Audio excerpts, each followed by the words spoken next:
A typical homebody suddenly finds himself in another world with extraordinary powers, only to discover that the madam of the brothel next door can reverse her age by absorbing people's energy.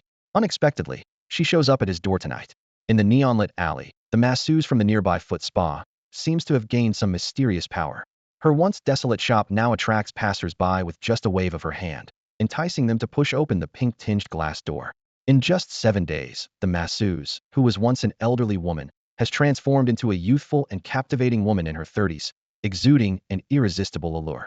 Yang Dian stands in the shadow behind the curtain, holding a steamed bun in each hand, watching the enchanting woman beckon to the people on the street.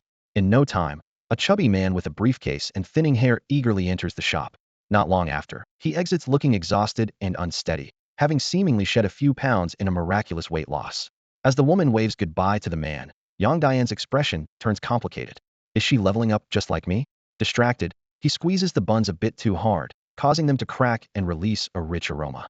He stuffs one into his mouth and turns to the steaming pot, his hands seemingly impervious to the heat as he grabs another hot bun. Lying on his bed, Yang Dian stares at the mottled ceiling, his mind filled with blue light. Skill, Dragon Claw Technique. Copper muscles, iron bones, 0.32. Energy, 0.2. After his journey to this new world, Yang Dian has mixed feelings. On Earth, he was an ordinary person living a simple life, logging into his favorite game regularly. Though not wealthy, he was content. Who can guarantee a life of luxury after crossing worlds? Luckily, this new world, Blue Star, is similar to Earth. With foresight and writing skills, Yang Dian amassed his first million by the age of 18, a goal he never achieved on Earth. A million means he can indulge 1,250 times in cilantro or visit the alley 5,000 times. With money, his restless heart finally finds peace. On his 18th birthday, the standard perk for travelers finally arrived. The system's rules are simple. Every 14 minutes and 24 seconds, energy increases by 0.01 point, accumulating 1 point daily. Energy can be used to learn various skills, from martial arts to knowledge, even mythical powers. The more familiar he is with a skill, the less energy it requires. Otherwise, it demands astronomical amounts. Learned skills display a progress bar, and reaching 100 unlocks a trait, like the Dragon Claw techniques, copper muscles, iron bones. The system also simplifies training. Traditional Dragon Claw training involves repetitive exercises with rice, sand, and iron, requiring expensive medicinal baths to heal injuries. Without it, efficiency is low, and hands can become deformed. With the system, he can achieve the same results by playing with walnuts and steel balls, though it consumes extra energy. Yang Dian spent 7 points to learn the Dragon Claw technique, and 25 points to master it. To him, it was worth it we suffer unnecessarily. He now practices with buns to control his strength. Since gaining the copper muscles, iron bones trait, his hand strength has increased dramatically, easily crushing phone screens or denting thermoses. He must practice restraint to avoid future mishaps during intimate moments. Initially thinking he was in an ordinary modern world, he overlooked the supernatural. Though he learned the Dragon Claw technique through the system, with a good teacher and effort, anyone could acquire extraordinary abilities. What's going on with the masseuse at Shanshan's foot spa? Absorbing energy? Some sort of mystical technique. In a modern society with surveillance everywhere, it's shocking that no one has intervened as taxpayers are exploited by a seductress. As he stuffs a cold bun into his mouth, Yang Dian picks up his newly repaired phone to continue searching for information on the supernatural. Although previous searches yielded nothing, he feels the need to act. Just as he unlocks his screen, a rapid knocking at the door startles him. His rent isn't due, and he hasn't made friends in his new place. Who could it be? Approaching the door, thanks to his enhanced senses from the Dragon Claw technique, he detects a familiar scent of cheap perfume, the one frequently used by the masseuse. After a moment's hesitation, Yang Dian decides to open the door. With his newfound strength, he's confident. With copper muscles, iron bones, what does he have to fear from an elderly masseuse?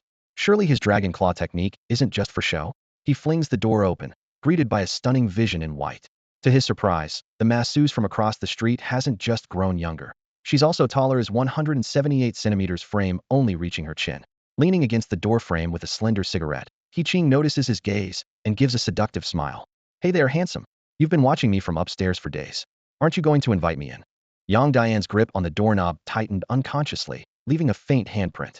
Still not enough control over my strength, he thought to himself, stepping back to clear the way. He Ching extinguished her cigarette, a knowing smile playing on her lips. She deliberately brushed past Yang Dian, her steps light as she glided into the room. Her gaze swept around. The room was so clean and tidy it hardly seemed like a young man's place. There wasn't even a used tissue in the wastebasket. I'm He Ching, from the Shanshan foot massage parlor downstairs. She turned to face Yang Dian, her eyes alluring. You know that, right? After all, you've been watching me for days. Since you're so interested, why not come down and see me? Yang Dian closed the door behind him, meeting her captivating gaze directly. Just curious, that's all. In just 7 days, you've transformed from an ordinary woman on the street to this. If I hadn't seen it myself, I'd think it was just a myth. Rejuvenation without surgery? Not possible. Did you awaken some kind of special ability from a novel, or learn some energy-draining technique? He Qing chuckled softly, covering her mouth, pressing close to Yang Dian as her delicate hands wrapped around his waist. Her red lips whispered near his ear. Energy draining? How imaginative. Want to know why? Even I can't explain why I suddenly became younger after that. Maybe. Her soft tongue lightly grazed Yang Dian's earlobe. We should try and find out. This touch made Yang Dian's muscles tense instantly, as if he had been repeatedly licked by Tom Kench, his blood nearly freezing. Though the sensation passed quickly, it was followed by an overwhelming desire, like swallowing an entire bottle of aphrodisiacs on an empty stomach and being trapped in a room playing explicit films. Just as he was about to be consumed by this desire, a last shred of clarity flashed through his mind. Damn, too careless. Yang Dian raised his elbow, veins bulging like dragons, aiming for He Qing's chin. At that critical moment, urgent knocking sounded from outside the door. Police department, Vice Squad. Open up. In 3 seconds, if you don't open the door, according to Article 7 of the Huaxia Law, we have the right to break in. 3, 2, 1, break in. This sudden shout was like a thunderclap, instantly snapping Yang Dian out of his daze. His finger, initially aimed at He Qing's chin, paused slightly before changing to a grip, his 5 fingers clutching He Qing's parotid gland and lifting her into the air. Caught off guard, He Qing found her throat being squeezed, struggling to breathe, her eyes bulging, and her legs flailing weakly in the air. Bang! The door swung open in response, and the anti-vice squad burst in, just in time to witness He Qing being held between Yang Dian's legs. Wow, quite a show. Someone behind remarked with a teasing tone.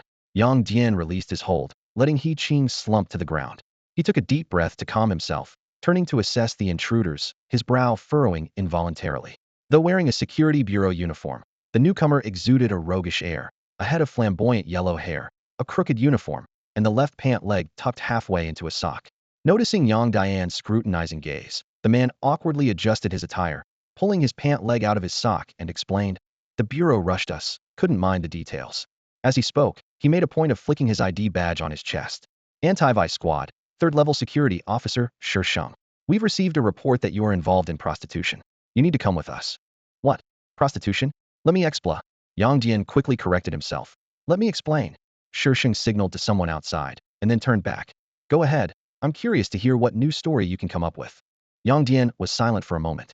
The other party was clearly experienced with TikTok, having heard similar excuses countless times. Yet, he decided to make one last attempt. Just now, I finished a late-night snack and was about to browse TikTok before bed. As soon as I picked up my phone, she knocked on the door. I thought it was the elderly man next door fainting from anemia again, and his wife came to ask me to help take him to the hospital, so I opened the door. He pointed to He Qing, who knew it was her, barely dressed, standing at the door and constantly swallowing. I thought she was hungry, drawn by the smell of my steamed buns. He gestured to the steaming pot on the induction cooker. I figured we're all out here struggling, so I wanted to give her a couple of buns. But as soon as I turned around, she slipped in and shut the door. I didn't think much of it, assuming she was genuinely hungry. But once inside, she started getting handsy with me. I'm a virtuous young man. Can't just let someone tarnish my reputation, right? Had to fight back. That's what you saw when you came in. Officer, I'm telling the truth. A version I've never heard before, that's for sure. Shi Sheng gave a thumbs up, about to say more when a stern-faced middle-aged officer quickly entered, holding a black device aimed at He Qing. Sure, her brain's core region shows a line with rapidly rising temperature, spiking from 38.5 C to 53.2 C in 5 seconds. Considering the surveillance data from the past few days, she's definitely got issues. Before the words were finished, Yang Dian had already slipped outside the door, shielding the 2 officers behind him. Shi Sheng swiftly drew a large-caliber handgun, comparable to a hand cannon, aiming it at He Qing. Captain, turn off the detector. Just the 2 of us can't handle the real deal. Suddenly, a strange cracking sound emanated from He Qing, who was lying on the ground. Yang Dian, peeking from outside the door, watched as He Qing's limbs began to twist and deform, her entire body contorting into an inhuman posture, crawling towards the ground. Indeed, the world is not as I once perceived it, just a modern urban society. As soon as Yang Dian had this thought, he saw Shi Sheng decisively pull the trigger of his hand cannon. Instead of bullets, a thick dark blue mist spewed from the barrel, rapidly spreading with a hissing sound. As soon as the mist touched He Qing, Frost began to form on her body, and in the blink of an eye, she was completely encased in a thick layer of solid ice. Shisheng finally breathed a sigh of relief and turned to look at Yang Dian, who was peeking in from the doorway. Stop peeking from the door. If you want to watch, just come in. After a moment of hesitation, Yang Dian walked into the room, closing the damaged door behind him to block the curious eyes of the neighbors outside. He looked at He Qing, frozen on the floor, her face now twisted and grotesque, and asked, feigning unease. You guys aren't just regular security officers, are you? Is she possessed or something? Shisheng exchanged a glance with Lin Mo, who eventually spoke up, saying she's possessed isn't quite accurate, but it's something similar. However, I think you might have your own suspicions about what's happening to her. After all, you've been paying attention to her since she first started acting strange, right? Yang Dian's mind raced as he pretended to hesitate. What do you mean I've been paying attention since her first change? Officer, you must be joking. Lin Mo shook his head, pulled out a black keypad phone, and began reading off information after a quick operation. Yang Dian, male, 18 years old, from Meihua Town, Chang'an, Fuzhou, currently residing at 899 Taiyuan Village. Father, Yang Yong, mother, He Mei, and a 16-year-old sister Yang Lele, about to enter her second year of high school. Scored 409 on the college entrance exam, just enough to get into a second-tier college. Started writing novels in middle school. 32 days ago, 7 days after the college entrance exam, you suddenly started searching extensively for information on the extraordinary and cultivation, frequently visiting antique markets, old bookstores, and martial arts gyms. 25 days ago, you bought a book called Ancient Martial Dragon Claw Technique at the Wangzhuang Night Market and moved to Caiha Alley under the guise of researching for a novel. Since the next day, your body temperature, particularly your hands, has slightly increased. As he spoke, Lin Mo raised an instrument he had brought with him and aimed it at Yang Dian. Don't bother denying it.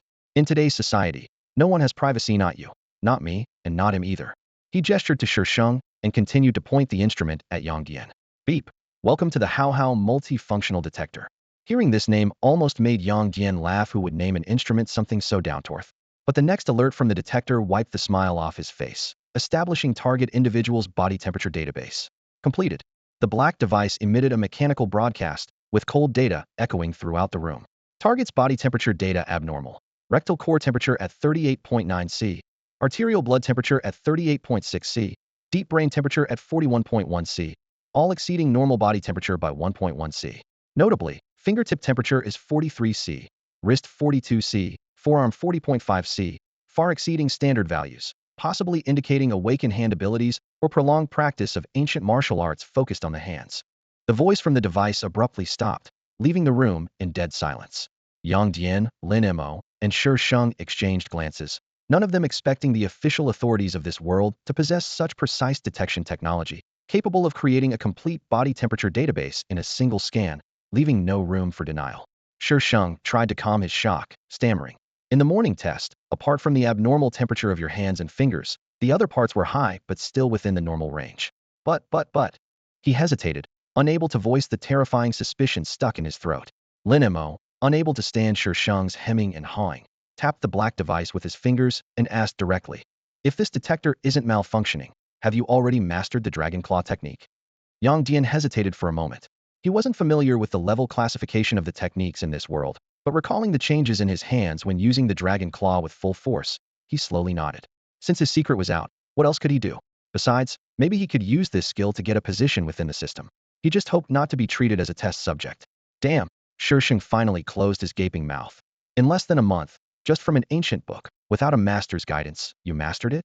We didn't see you by river sand iron or training herbs. Did you cheat? Yang Dian made a gesture that even Koreans find infuriating. Well, there's always a little difference between people. Maybe my comprehension and training talent are just a tad higher than average. Huh? Shisheng laughed bitterly, leaning against Lin Mo. Then what am I? A leftover from Yua's creation? A defective product made from a lump of elm wood mixed in the mud? Captain, this world is too unfriendly to us. Why don't we just retreat to some remote forest and live in seclusion? Lin Mo disdainfully pushed Shisheng away and turned his gaze to Yang Dian. Before he could speak, Yang Dian quickly asked, can you tell me about awakening and training? And about He Qing's situation? You seem to know she's not awakened, but possessed. Lin Mo pondered for a moment and nodded. I can tell you, but some things aren't ready to be disclosed publicly. You have to keep it confidential. Yang Dian made a gesture of zipping his lips. Since you've investigated me, you should know I'm the best at keeping secrets. Lin Mo gazed at Yang Dian before him and slowly revealed the source of the world's drastic changes. It all started back in 2014. His eyes seemed to pierce through time, returning to that pivotal moment. That year, the Chang'e 5T1 lunar probe captured an image of the moon's far side, specifically the von Karman crater. While analyzing the photo, the Space Research Institute discovered a shocking anomaly, a suspected spatial distortion in the crater's shadowed area. He paused briefly before continuing. The Purple Mountain Observatory confirmed through spectral analysis the presence of a material with unknown dimensional characteristics in that region. This discovery marked the beginning of all the transformations. Not long after, the first awakened appeared in the United States, a Mexican immigrant who demonstrated the ability to control fire. Lin Mo's voice grew somber, but his fate was sealed quickly. 3 days later, he was on the dissection table. Scientists found a newly formed organ inside his heart, the Huanong, a special organ for storing flames. Noticing the caution on Yang Dian's face, Lin Mo quickly added, "You don't need to worry. That kind of thing is history from over a decade ago. The situation is entirely different now after confirming that the genetic evolution of the awakened was unknown and that their organs were neither compatible nor clonable. Dissection experiments on the awakened have largely ceased. At least in China, as long as the awakened abide by the law, they can live peacefully like ordinary people, even without joining official organizations. Like cockroaches in a kitchen, finding one means there are more." Lin Mo continued to explain. The emergence of the awakened was the same. The second, third, and then the fourth, fifth, sixth, and seventh were discovered around the world, some recruited, others captured. Among the upper echelons of various countries, the existence of the awakened has never been a secret. Statistics show that the probability of an ordinary person awakening is about 1 in 10,000. But the changes in the world go far beyond that. Lin Mo's voice turned even more serious. The climate began to behave unusually, plants grew faster, and even Earth's diameter has increased by over 10 kilometers in the past decade. After repeated research, the Academy of Sciences confirmed that all of this started when we observed the spatial distortion remnant and discovered the material with unknown dimensional characteristics. It was like breaking the balance of some quantum energy superposition, causing this energy to start affecting Earth, leading to a series of changes. We eventually named this mysterious material Ling Qi. At this point, Lin Mo added, "This information won't remain a secret from the public forever." In March this year, academician Wang Xiuji, the chief engineer of the Space Technology Research Institute, disclosed to the public that we are breaking through the quantum dimension observation barrier. However, this announcement didn't attract much attention at the time. Finally, he added with a meaningful tone, "There's one more thing you might find interesting. Ever since the appearance of Ling Qi, our traditional martial arts have experienced a resurgence, displaying astonishing and wondrous qualities. With the resurgence of spiritual energy, the older generation of ancient martial artists, who had been unable to break through their bottlenecks despite years of training, are now experiencing breakthroughs. Some of these ancient martial masters, revered as grandmasters, are now able to rival the most elite of those with supernatural abilities. This blessing of spiritual energy is not limited to China alone.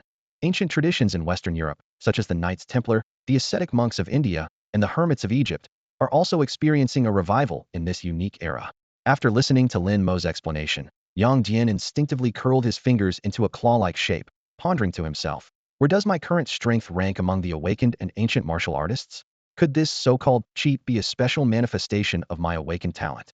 Suppressing his inner doubts, Yang Dian turned his gaze to He Qing, who was encased in ice, and asked, "You haven't explained what changes have occurred with her."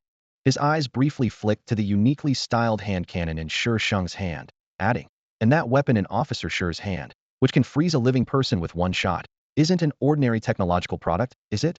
Lin Mo glanced at the hand cannon in Shi Sheng's hand, a smile tugging at the corners of his mouth. The hand cannon in Shi's hand isn't particularly rare.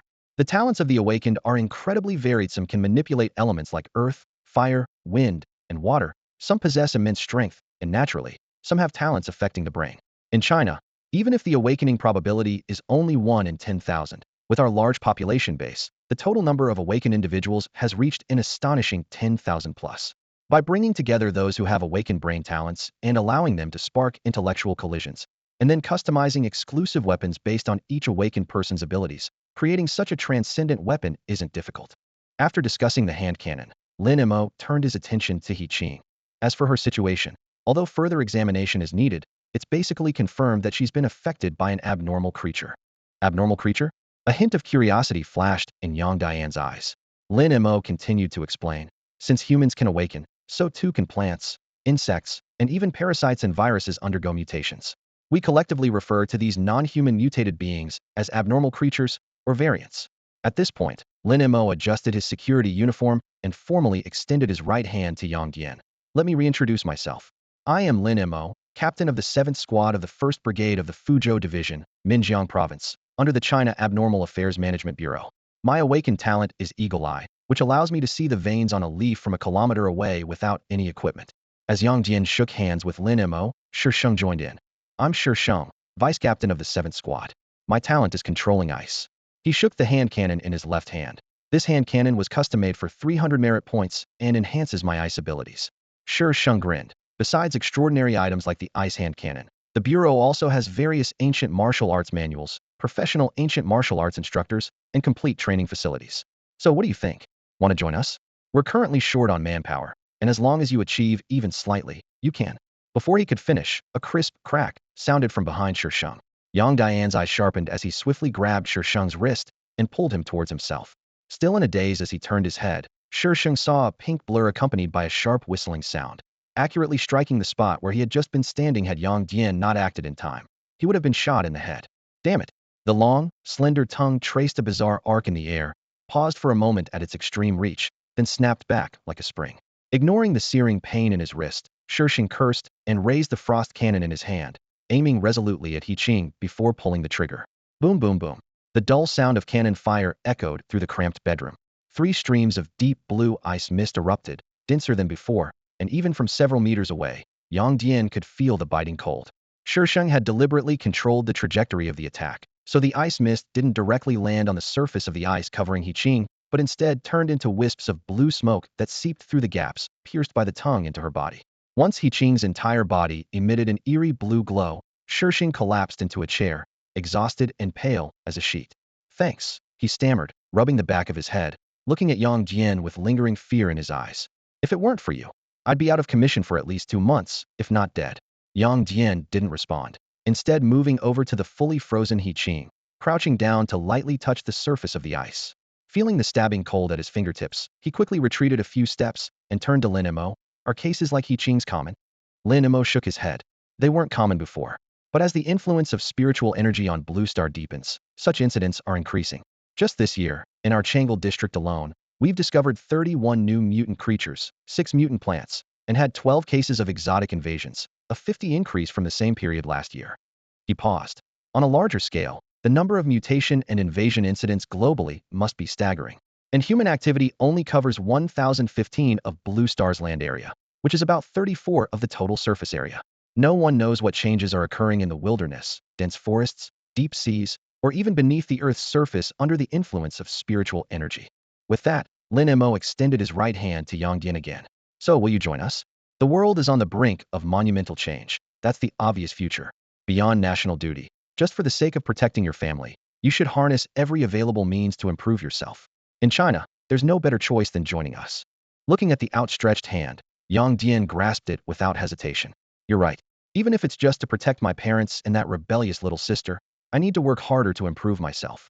Although the Meng Pasup hadn't erased his memories of his past life, that didn't mean he should turn his back on the kindness of his parents.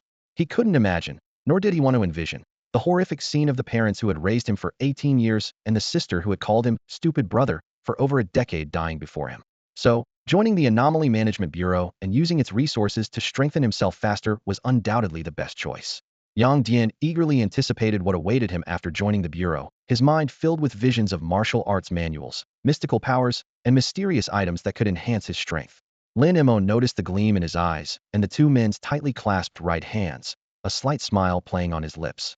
He understood human nature well. Mere patriotic sentiments and national duty could only stir temporary passion. Only by integrating emotion, reason, and benefit could a win-win or even multi-win situation be achieved. The police car sped through the night streets, its headlights casting beams of light across the road. Sitting in the front passenger seat, Yang Dian watched the scenery fly by outside, reflecting on the magical day. His breakthrough in the afternoon with the dragon claw technique, crushing a thermos with one palm. The sudden visit from the mysterious master who had been observing him for 7 days. Then the arrival of Sheng and Lin Mo, wrapped in layers of officialdom, witnessing He Qing's bizarre transformation and unveiling the mysterious veil of the world. Sheng parked the car smoothly, turned, and urged, "What are you daydreaming about? We're here, get out quickly. Let's handle the entry procedures first, then talk about the benefits." Before he could finish, he gave Yang Dian a meaningful wink. Just as he finished speaking, Lin Mo gave him a chop on the back of the head. Yang is only 18, Where do you think you're taking him? Lin Mo glared at Shishang. Where else? To old use barbecue stand for some oysters and abalone. Shishang grumbled, rubbing his head. You know he just graduated high school. Ignoring his complaints, Lin Mo waved Yang Dian over and began explaining the Bureau's situation in detail. Nationwide, there are only about 100,000 people with awakened talents, so we're understaffed. Here in Minjiang, it's special. The Bureau has recruited quite a few ancient martial artists. To save resources, we share office space and uniforms with the local security office. Once you officially join, you'll be issued multiple IDs and equipment for tasks like anti-vice, major crimes, and mounted police. Is it really okay to join the Bureau of Abnormal Affairs just like that? Yang Dian seized the moment to ask. Lin Mo smiled and explained, of course. After your abnormal body temperature triggered the system alarm, we investigated all the information about you and your family for 5 generations. The special recruitment was approved by the Central Bureau. We intended to contact you earlier, but He Qing's transformation delayed us. Soon, after a series of verification procedures, Yang Dian officially became a member of the first team, 7th Squad of the Minjiang City branch of the Chinese Bureau of Abnormal Affairs. Just as he was marveling at the more chiefs than Indians situation in the squad, Lin Mo stopped in front of a large door and waved him over. Since you're part of the Bureau now, it's time to receive your newcomer benefits. Yang Dian was taken aback. This was an unexpected delight. Lin Mo gave a mysterious smile. You'll see once you get inside. With that, he quickly completed the verification process and pushed open the silver-white steel door. Following Lin Mo through the main entrance, Yang Dian surveyed his surroundings. The spacious room contained only a metal desk and a seemingly ordinary black chair, a minimalist setup that took him by surprise. In a modern society, we don't do treasure vaults like in ancient times. Lin Mo seemed to notice Yang Dian's curiosity, lightly tapping the chair as he explained, everything is at the headquarters. Once you make your selection, it will be delivered. As for how to choose, he gestured to the chair. Sit down and you'll understand. As soon as Yang Dian settled into the chair, the room's lighting automatically dimmed. A holographic display unfurled before him, and the shining emblem of the Huaxia dragon instantly dispelled any thoughts of cheat upgrades. Hello, Security Officer Yang Dian of the Level 3 Abnormal Management Bureau. A sweet voice emanated from the microphone on the desk. I am Xiaomei, the AI from the Logistics Department of the Bureau. You can call me Xiaomei. I'll assist you in claiming your newcomer benefits. Are you ready? Looking up to ask Lin Mo a question, Yang Dian realized he had quietly left, and the door was closed. He instinctively snapped his fingers and turned his attention to the cute cartoon figure in the corner of the projection. Xiaomei, what exactly do the newcomer benefits include? The projection immediately displayed 2 icons, a book and a fruit tree. You can choose 1 ancient martial art technique or skill, and 1 spiritual fruit. Yang Dian reached out to tap the book icon, and a list of techniques unfolded. Heavenman Unity Technique, a Taoist practice that, with continuous training, enhances vitality and spirit. At deeper levels, it can sense and strengthen energy and blood, requiring perseverance. Bodhi Insight, a Buddhist practice that involves visualizing the Bodhi tree to cultivate the mind. Once mastered, it significantly boosts mental strength, allowing foresight in combat. 72 Styles of Heaven Intercepting Hands, a grappling martial art focusing on joint techniques, known for its fierce moves and powerful damage, strictly prohibited for use on ordinary citizens. Faced with the array of techniques, Yang Dian asked, can I only choose 1 technique now, and can I exchange merit points for others later? Of course, Xiaomei confirmed with a nod. Please sort them by exchange price from high to low. After the screen flickered and rearranged, the Heavenman Unity technique remained at the top. Yang Dian immediately made his decision. I'll choose the Heavenman Unity technique. He then inquired, how many merit points are needed to exchange for the Heavenman Unity technique? 1,000 merit points. What about the Dragon Claw Hand, if it's available?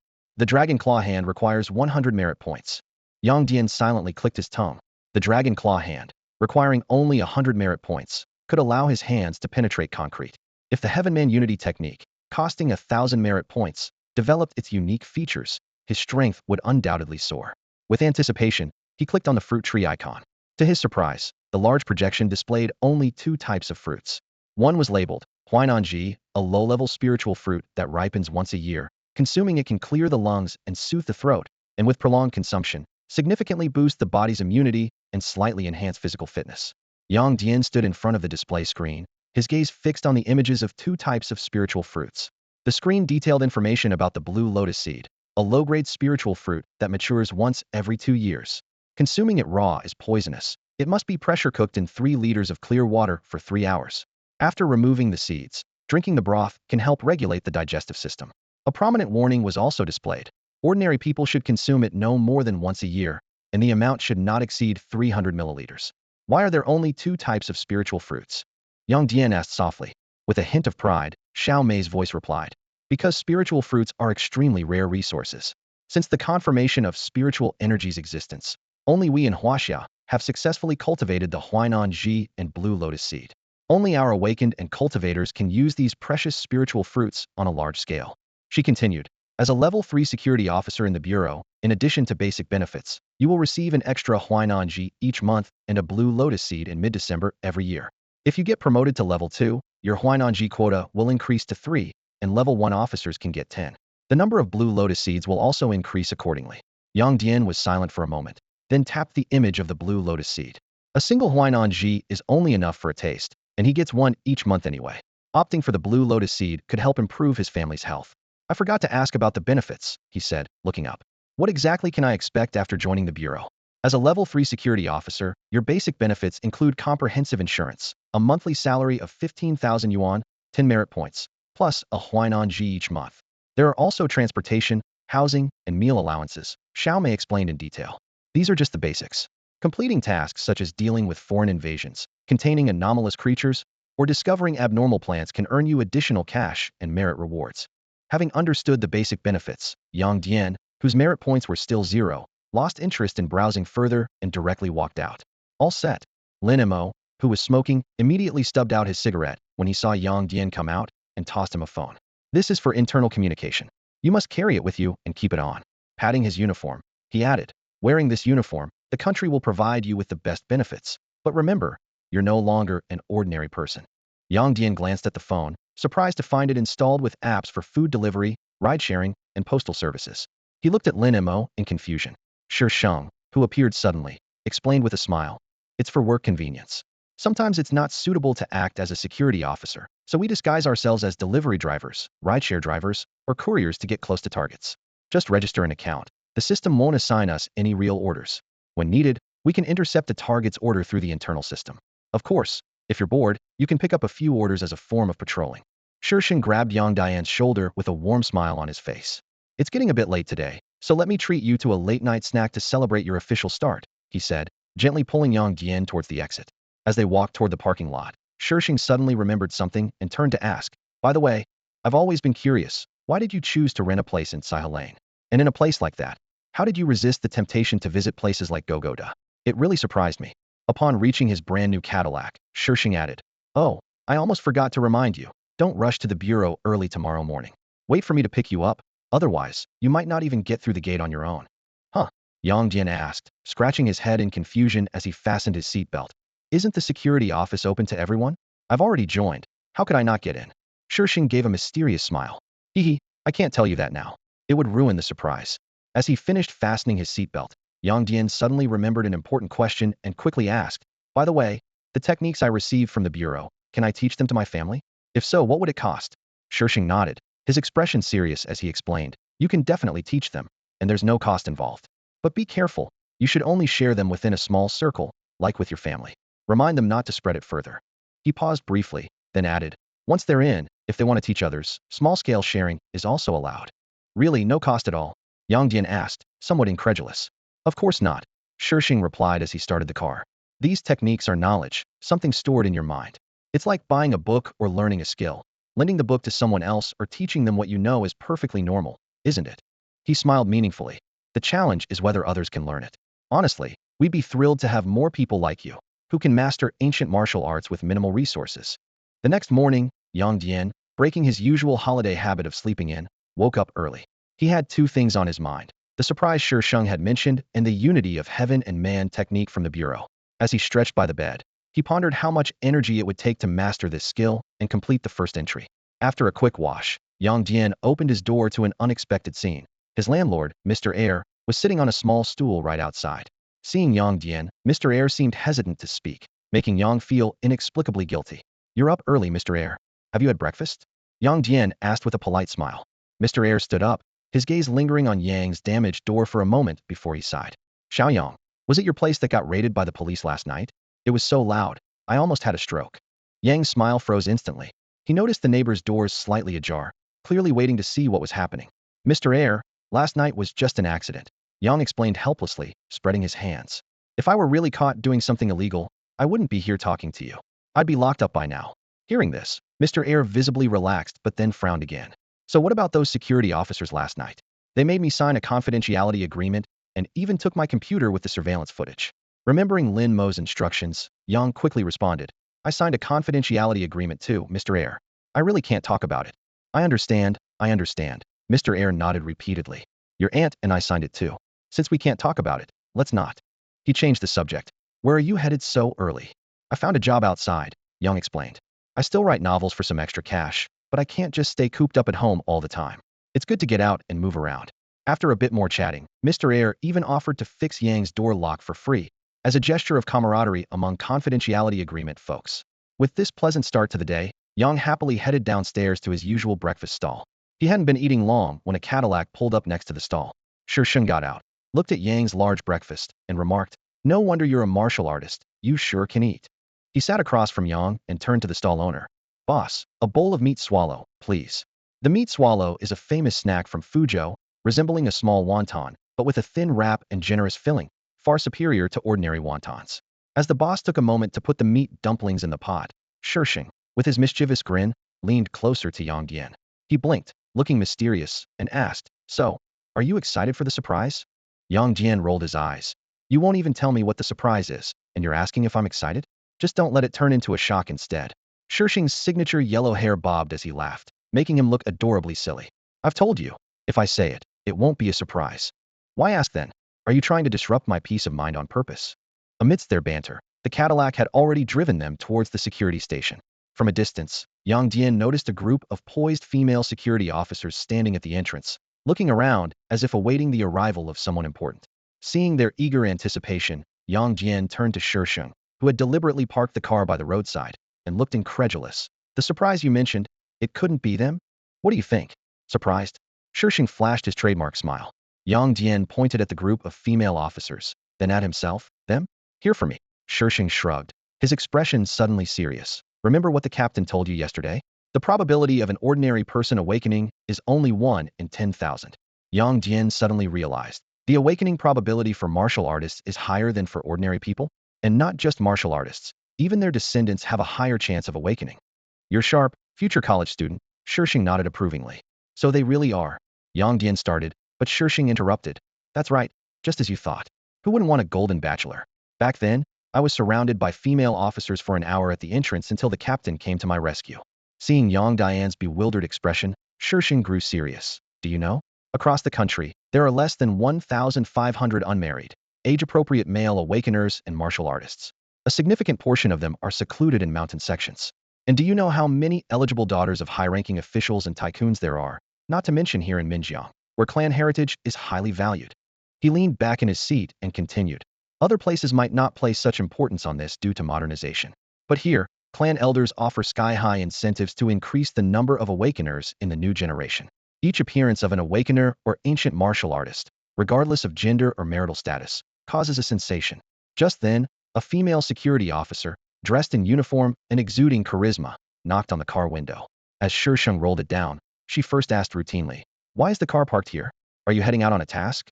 But upon seeing Yang Dian in the passenger seat, she immediately beamed warmly. You must be the Yang Dian Sheng often talks about, right? An awakener or an ancient martial artist. You're quite the handsome young man.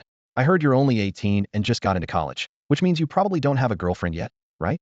My sister also got into Fuzhou University this year, and she's really pretty. How about coming over for dinner someday? I can introduce you too. She nudged Sheng's shoulder meaningfully as she spoke. Sheng could only turn to Yang Dian with a look that said, Good luck. Yang Dian caught on quickly and replied, Ma'am, I'd love to visit when I have the time. Great. I'll prepare a feast and wait for you to come over, the female officer said with a satisfied smile. Perhaps to leave a good impression on Yang Dian, Sheng's wife exchanged a few pleasantries before heading towards the security office with some documents. As soon as she disappeared inside, shooing away a few curious female security officers, Sheng turned to Yang Dian with a hint of pride in his voice. Su Qian, my wife. We got married 2 years ago. He then gave a self-deprecating smile. Married for over 2 years, have 2 little kids, and she's pregnant again as of a month ago. Do I sound like a stud or what? Yang Dian glanced at him sideways. I have a feeling your regret isn't about being a stud. Sheng turned to look at Yang Dian, a flicker of anticipation in his eyes, as if waiting for him to continue. I think it's because your wife is pregnant and keeping a close watch on you, so you have no outlet for your energy. Yang Dian hit the nail on the head. Hey, you really get me. Shishing laughed heartily as he started the Cadillac and drove towards the security office. My wife's cousin is pretty great too. Beautiful, kind-hearted, well-educated, and without the typical rich girl attitude. She's never dated anyone before. If you find her interesting after meeting, you could see where it goes. You're an animal. Yang Dian laughed as well. You told me not to rush into choosing before. Well, you can't get a license now anyway, so just see where it leads. Who knows what might happen in the future? As they bantered, the car stopped outside the office building of the Special Management Bureau. Just as Yang Dian opened the passenger door, he saw a female security officer slip on the steps, scattering the documents she was holding all over the place with an ouch as she fell. The scene reminded him of a cliché office romance drama. Shishing hurriedly parked the car and ran over. Xiao Yuan, how could you be so careless? You're a grown woman, and you still fall while walking? Did you twist your ankle? Lu Yuan, who had planned to pretend she sprained her ankle, rolled her eyes at Shishing. Now you help me pick up the documents? Where was this kindness before? With that, she sat on the ground to gather the scattered papers. Once she stood up, she extended her right hand to Yang Dian. Lu Yuan, member of the Bureau's second team. Shishing quickly added, the first team is the combat team, responsible for containing anomalous creatures and handling incidents of alien invasions.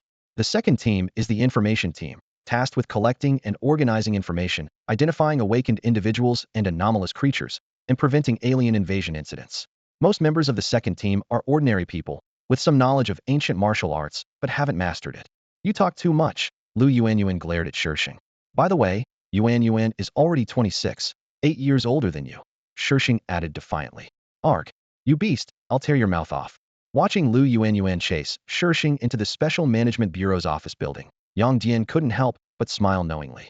Just then, Lin Mo approached with a briefcase, and seeing the playful duo, he too wore a fond smile. How is it? The atmosphere here isn't bad, right? We have Shirtu to thank for this lively environment. Before he came, the atmosphere wasn't nearly as vibrant. Handing the briefcase to Yang Dian, he continued, your newcomer benefits, personal firearm, and some special equipment from the Bureau are all in here. With a hint of genuine envy in his eyes, he said, you're in luck. The research department just issued a new batch of equipment to the Bureau a couple of days ago, and you happened to catch it. Yang Dian eagerly accepted the box, his heart rate quickening slightly. While the special equipment was certainly important, what he cared about the most was the heavenly unity technique. This technique was worth 10 times as much as the dragon claw technique. If he had to save up merit points, it would take over 8 years to exchange for it. As they followed Lin Mo into the office building, Yang Dian couldn't help but ask, Captain, how much merit can we earn from handling an abnormal event like the one with He Qing yesterday? Lin Mo frowned, pondering for a moment before shaking his head. It's hard to say for sure. He Qing didn't cause much disruption to social order. She just absorbed the essence of some ladybugs. The exact merit points will have to wait for Team 3's identification results of the exotic creature. He added, Team 3 is the research team responsible for analyzing and studying exotic creatures. They don't work at the security office. They're based at Fuzhou University. The team includes several university professors who also teach students. Yang Dian was taken aback, not expecting the Special Management Bureau to operate so efficiently, integrating various resources so cleverly. Lin Mo led him into the 7th Squad's office, introducing it as they went. The 1st Brigade has 7 combat squads. The first 6 squads are fully staffed with 12 members each. Our 7th Squad was just recently formed, so it's just you, me, and Shishing for now. He paused at his desk and continued. Because we're short on people, we're assigned mostly low-risk tasks containing abnormal creatures, contacting newly awakened individuals and ancient martial artists, that sort of thing. We can also patrol the streets during downtime, and we have the authority to handle theft cases we come across.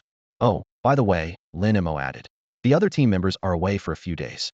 2 flying clouded leopards appeared over at Tianmu Mountain in Zhejiang Province, so the 1st and 2nd teams have been temporarily reassigned there.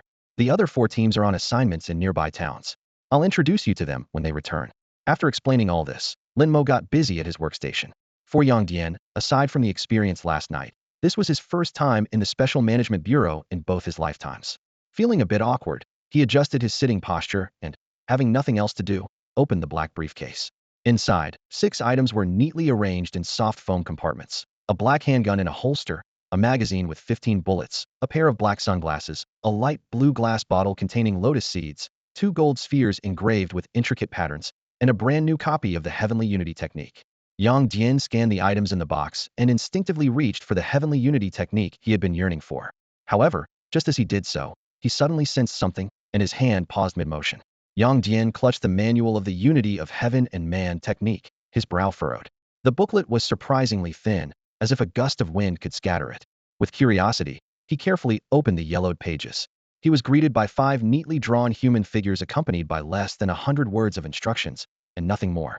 Is this what they mean by the true teaching in a single sentence? The false teaching in 10,000 scrolls, he muttered under his breath, focusing intently on the text. Calm the breath, quiet the mind, unify the energy, relax the chest, draw in the abdomen. The hands transform yin and yang. Seek the breath of heaven. The heart becomes chaos. After reading it twice, Yang Dian's clear eyes gradually turned puzzled. What on earth is this? I can't understand it at all. As he set the booklet down in frustration, he noticed something else in the cicada palm-sized video player lying beneath the manual. Huh, it even comes with a tutorial video? He scratched the back of his head and began examining the other items. He quickly discovered that, besides the handgun and magazine, each item came with a detailed instruction manual. The ancestors were right, you can't rush these things, he thought. Even with a video guide, mastering the Unity of Heaven and Man technique seemed no easy feat. He started to inspect the other equipment one by one. An Eagle 06 semi-automatic handgun, equipped with 15 special armor-piercing rounds, operated like a standard handgun. Disengage the safety, aim, and pull the trigger. A glass bottle contained low-grade spiritual fruit, blue lotus seeds, with the manual specifically warning that once exposed to air, they must be immediately submerged in water, or their efficacy would quickly diminish. Most striking were 2 golden spheres, the size of tennis balls, adorned with intricate patterns. These were high-voltage net capture balls, requiring palm print authentication before use. To use them, one simply needed to grip tightly for 5 seconds before throwing at a target, at which point the ball would expand into a net, ensnaring the target and releasing a high-voltage shock to subdue them. Wow, isn't this like a high-tech pokeball? Yang Dian mused, tossing the spheres playfully. Finally, he picked up a pair of sunglasses, the latest Sky I-01 portable detector developed by the Academy of Sciences. It could not only detect radiation levels and target body temperature, but also had short-range communication capabilities. A neural patch inside the temple area allowed control of all functions through thought, and even the lens color could be changed at will. Has technology become this magical? Yang Dian placed the sunglasses on his nose, following the instructions to press the right side frame for 3 seconds. The lower right corner of the lens displayed "Startup complete." He eagerly turned to the window, and with a thought, the lens colors changed blue, yellow, and purple in turn. After playing around, he focused his attention in the direction of Lin Mo, mentally commanding, detect surrounding life form temperatures. Immediately, 2 temperature readings appeared on Lin Mo's body. Eye temperature 43 C, body temperature 37.1 C, with a note, this life form may have awakened an eye talent, please monitor closely. The note flashed before updating to, target identified as Lin Mo, captain of the 1st Squad, 7th Team, Fuzhou Branch, Fujian Province, of the Huaxia Anomaly Management Bureau. Current physical status, healthy. Yang Dian silently removed the glasses. Clearly, these glasses were connected to the Bureau's internal network, capable of both reading and potentially uploading information. Given that the neural patch could connect to skin nerve endings, it might read and upload the user's thoughts. As someone with a cheat, he wasn't willing to take that risk. Folding the sunglasses back into the suitcase, he pondered. Unless he found a way to control his thoughts or gain the ability to prevent them from being read, these glasses would have to be set aside for now. Would practicing martial arts help? With that thought, Yang Dian stood up, picked up the Unity of Heaven and Man manual and its detailed guide, and turned to Lin Mo, asking, Captain, does the Bureau have a training room? I'd like to try out this technique. Upon hearing Yang Dian's inquiry, Lin Mo immediately stood up from his office chair. He led Yang Dian through the corridor to a silver-gray elevator. There are 10 cultivation rooms on the 3rd basement level of the Bureau, built specifically 3 years ago, Lin Mo explained as he pressed the elevator button. The higher-ups said that the spiritual energy environment in these rooms is better than outside. Whether you're practicing ancient martial arts or honing your innate abilities, you can receive a positive boost. He slightly raised the corners of his mouth, revealing a subtle, meaningful smile. When these cultivation rooms were first built, they were bustling with activity, with people queuing 247. But after 2 months, they became deserted. Do you know why? Following Lin Mo into the elevator, Yang Dian thought for a moment and guessed the answer. The auxiliary effects of the cultivation rooms aren't as strong as imagined? Exactly, Lin Mo nodded. To be honest, I didn't feel anything particularly special when I trained inside. The elevator smoothly descended to the 3rd basement level, and the doors slowly opened. A corridor made entirely of steel appeared before Yang Dian, brightly illuminated by LED lights. We're here. Just pick any cultivation room and go in. Lin Mo pointed to the rooms on either side of the corridor. Once you're inside, The indicator light outside the door will change from green to red, so no one will disturb you. Then, as if remembering something, he added, "Oh, did you bring the communication phone I gave you yesterday?" "Yes, I have it." Yang Dian nodded, then remembered something else. Captain, I left the equipment issued by the higher-ups spread out on the office desk. Could you help me pack it up when you go back?" Lin Mo shook his head in exasperation, pointing at Yang Dian. "You young people are always so hasty. They'll help you this time, but don't make it a habit." "Yes, Captain." Yang Dian stood at attention and saluted. "You rascal."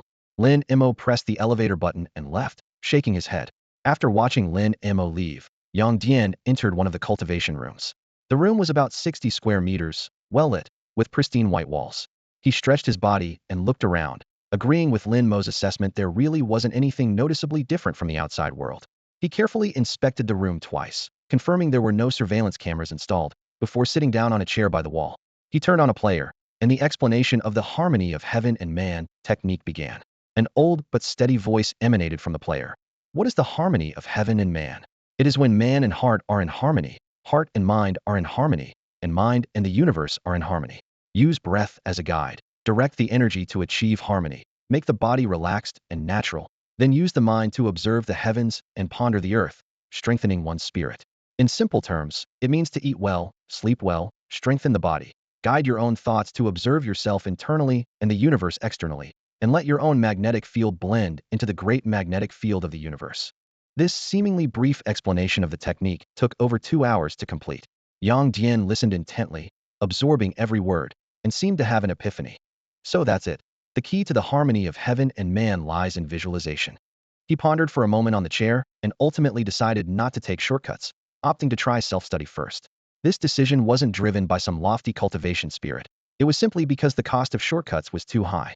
Through the system, he knew that fully mastering the harmony of heaven and man required 800 energy points. This meant that, at a rate of accumulating 1 point of energy per day, it would take at least 2 years. Although this period didn't sound excessively long, it certainly required a prolonged effort. Yang Dian had a sudden idea and bought a copy of Journey to the West, hoping to learn Sun Wukong's great celestial technique. However, he almost got himself into trouble. This experience taught him a valuable lesson. One shouldn't be too greedy and should avoid attempting things beyond their capability. 800 energy points, 2 years, he calculated silently. I'll start by saving energy like a hamster, then study diligently. Hopefully, I can master the basics of the unity of heaven and man technique by the end of summer break. Thinking about energy, Yang Dian closed his eyes and summoned the panel. He noticed an interesting phenomenon. The energy growth rate was consistent both inside and outside the training room, 0.01 points every 14 minutes and 24 seconds. This either meant that the energy growth was unrelated to the surrounding spiritual environment, or the concentration of spiritual energy in the training room wasn't as high as advertised. After reaching this simple conclusion, Yang Dian opened his eyes and stood up. Although the unity of heaven and man technique mainly involves meditating to connect with the universe to stimulate energy growth, to reach such a level, one must practice the technique thoroughly.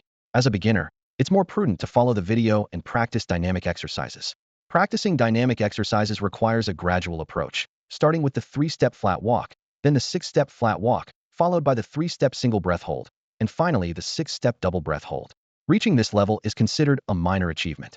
A minor achievement in the unity of heaven and man technique can nourish energy and strengthen the spirit, although the best training locations are natural settings like mountaintops or grasslands. Never mind, since I'm here, I might as well start a session. Yang Dian took a deep breath, relaxed his body, let his arms hang down with palms facing his legs. He closed his eyes, imagining himself connecting with the universe. According to the technique, the next step was to open his eyes and gaze into the vastness of the heavens and earth. However, when he opened his eyes, all he saw was a cold steel wall. Darn it, the emotions he had painstakingly built up were instantly shattered. He finally understood why the video emphasized practicing on mountaintops or grasslands. How could one achieve unity with the universe when surrounded by concrete and steel? It would be a miracle not to go astray. Frustrated, Yang Dian ruffled his hair, stuffed the player into his pocket, and walked out of the training room with the technique manual. He vowed to finish the 3-step flat walk today. If this were ancient times, would this count as going astray? As he pondered his state, the elevator door opened, and he saw Lin Mo smoking at the end of the corridor. "You're out." Lin Mo stubbed out his cigarette, and, before he could finish speaking, noticed Yang Dian's messy hair. He shook his head helplessly. Training isn't something that happens overnight.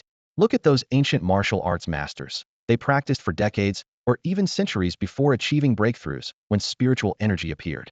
Don't rush. With your talent of mastering the dragon claw hand in a month, you'll understand the technique eventually. Feeling the concern in Lin Mo's words, Yang Dian calmed down a bit. Captain, I understand. I actually got a bit of a grasp earlier, but the training location was wrong, and I lost the feeling. I'm planning to try near the sea, where the sky is vast and open, which should help with training. Lin Mo nodded. Go ahead, but remember, extremes meet, and what goes up must come down. Training is the same, don't push too hard. I understand, I won't force it, Yang Jian promised earnestly. Seeing that he had made up his mind, Lin Mo changed the subject to help him relax. Since you're going to the seaside, why not visit the wetland park? The ecological environment is good there, with plenty of wildlife, and you're likely to encounter mutant plants or animals. If you can, contain them. If not, call for backup. He pointed to a security patrol car outside. You're old enough now. Take some time to get a driver's license. In our line of work, not having a car is inconvenient. By the way, Sheng is free now. Should he give you a ride? No. Yang Dian waved his hands. I'm not a kid. I can't trouble others with everything.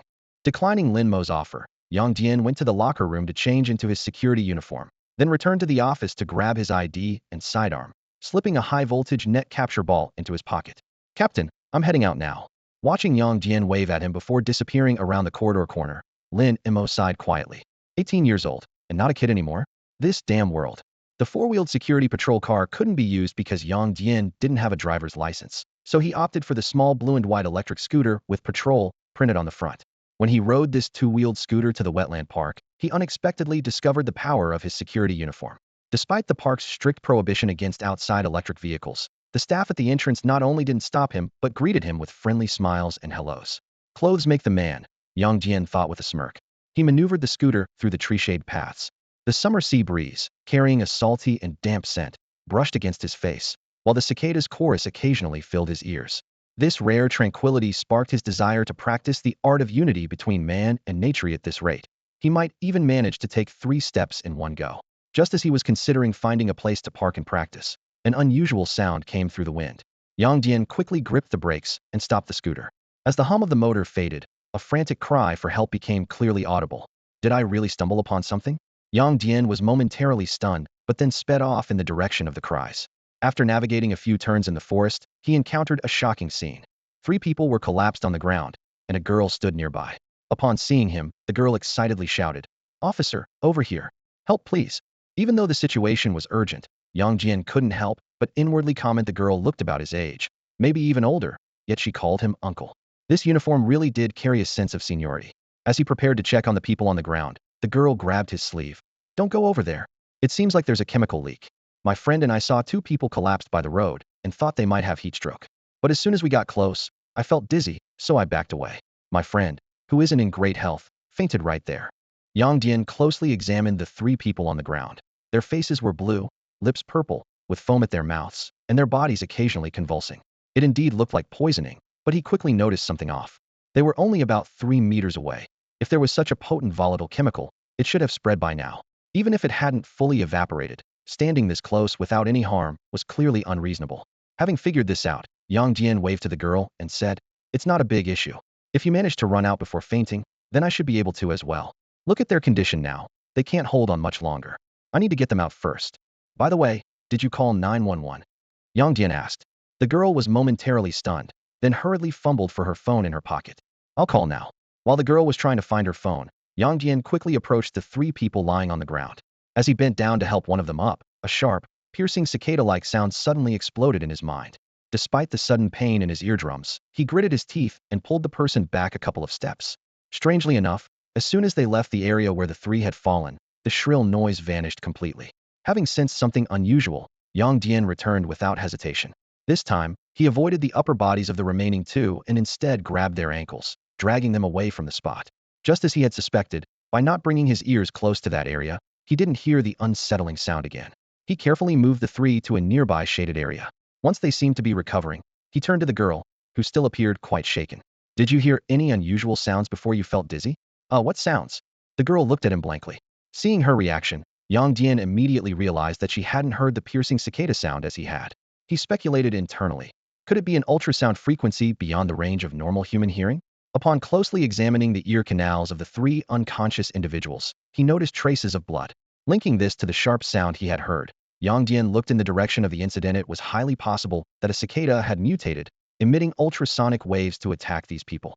His own ability to withstand the sound without fainting was likely due to his extraordinary physical condition. With this in mind, he promptly headed towards the source of the noise.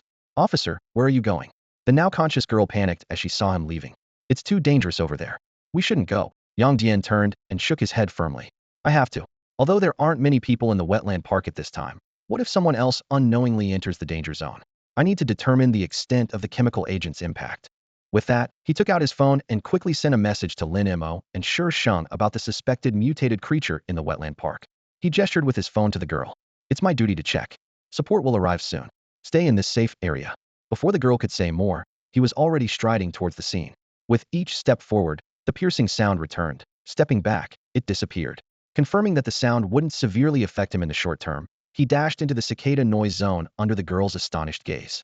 After passing through the soundwave area, he paused and looked back. Due to the dense surrounding woods, the cicada noise's range wasn't large, with a diameter of about 50 meters.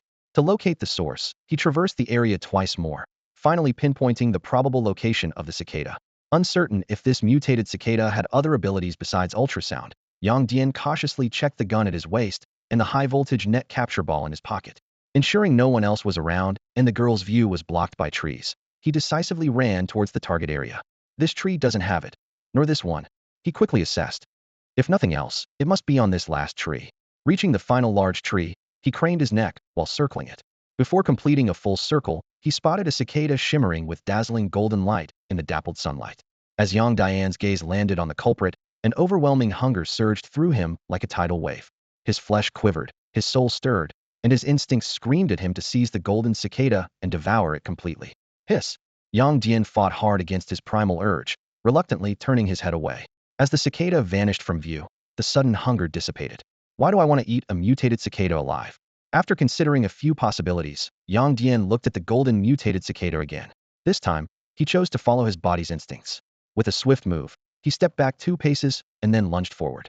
His right foot lightly tapped a protruding tree knot, sending him soaring into the air. At the peak of his jump, his hand clawed into the tree trunk.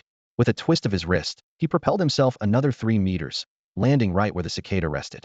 With the target in sight, Yang Dian acted without hesitation. His right hand darted out, capturing the cicada that was leisurely sipping tree sap in his palm. Using his left hand to grip the trunk for support, he landed steadily on a sturdy branch. Sensing danger, the cicada stopped its song and frantically flapped its wings in an attempt to escape.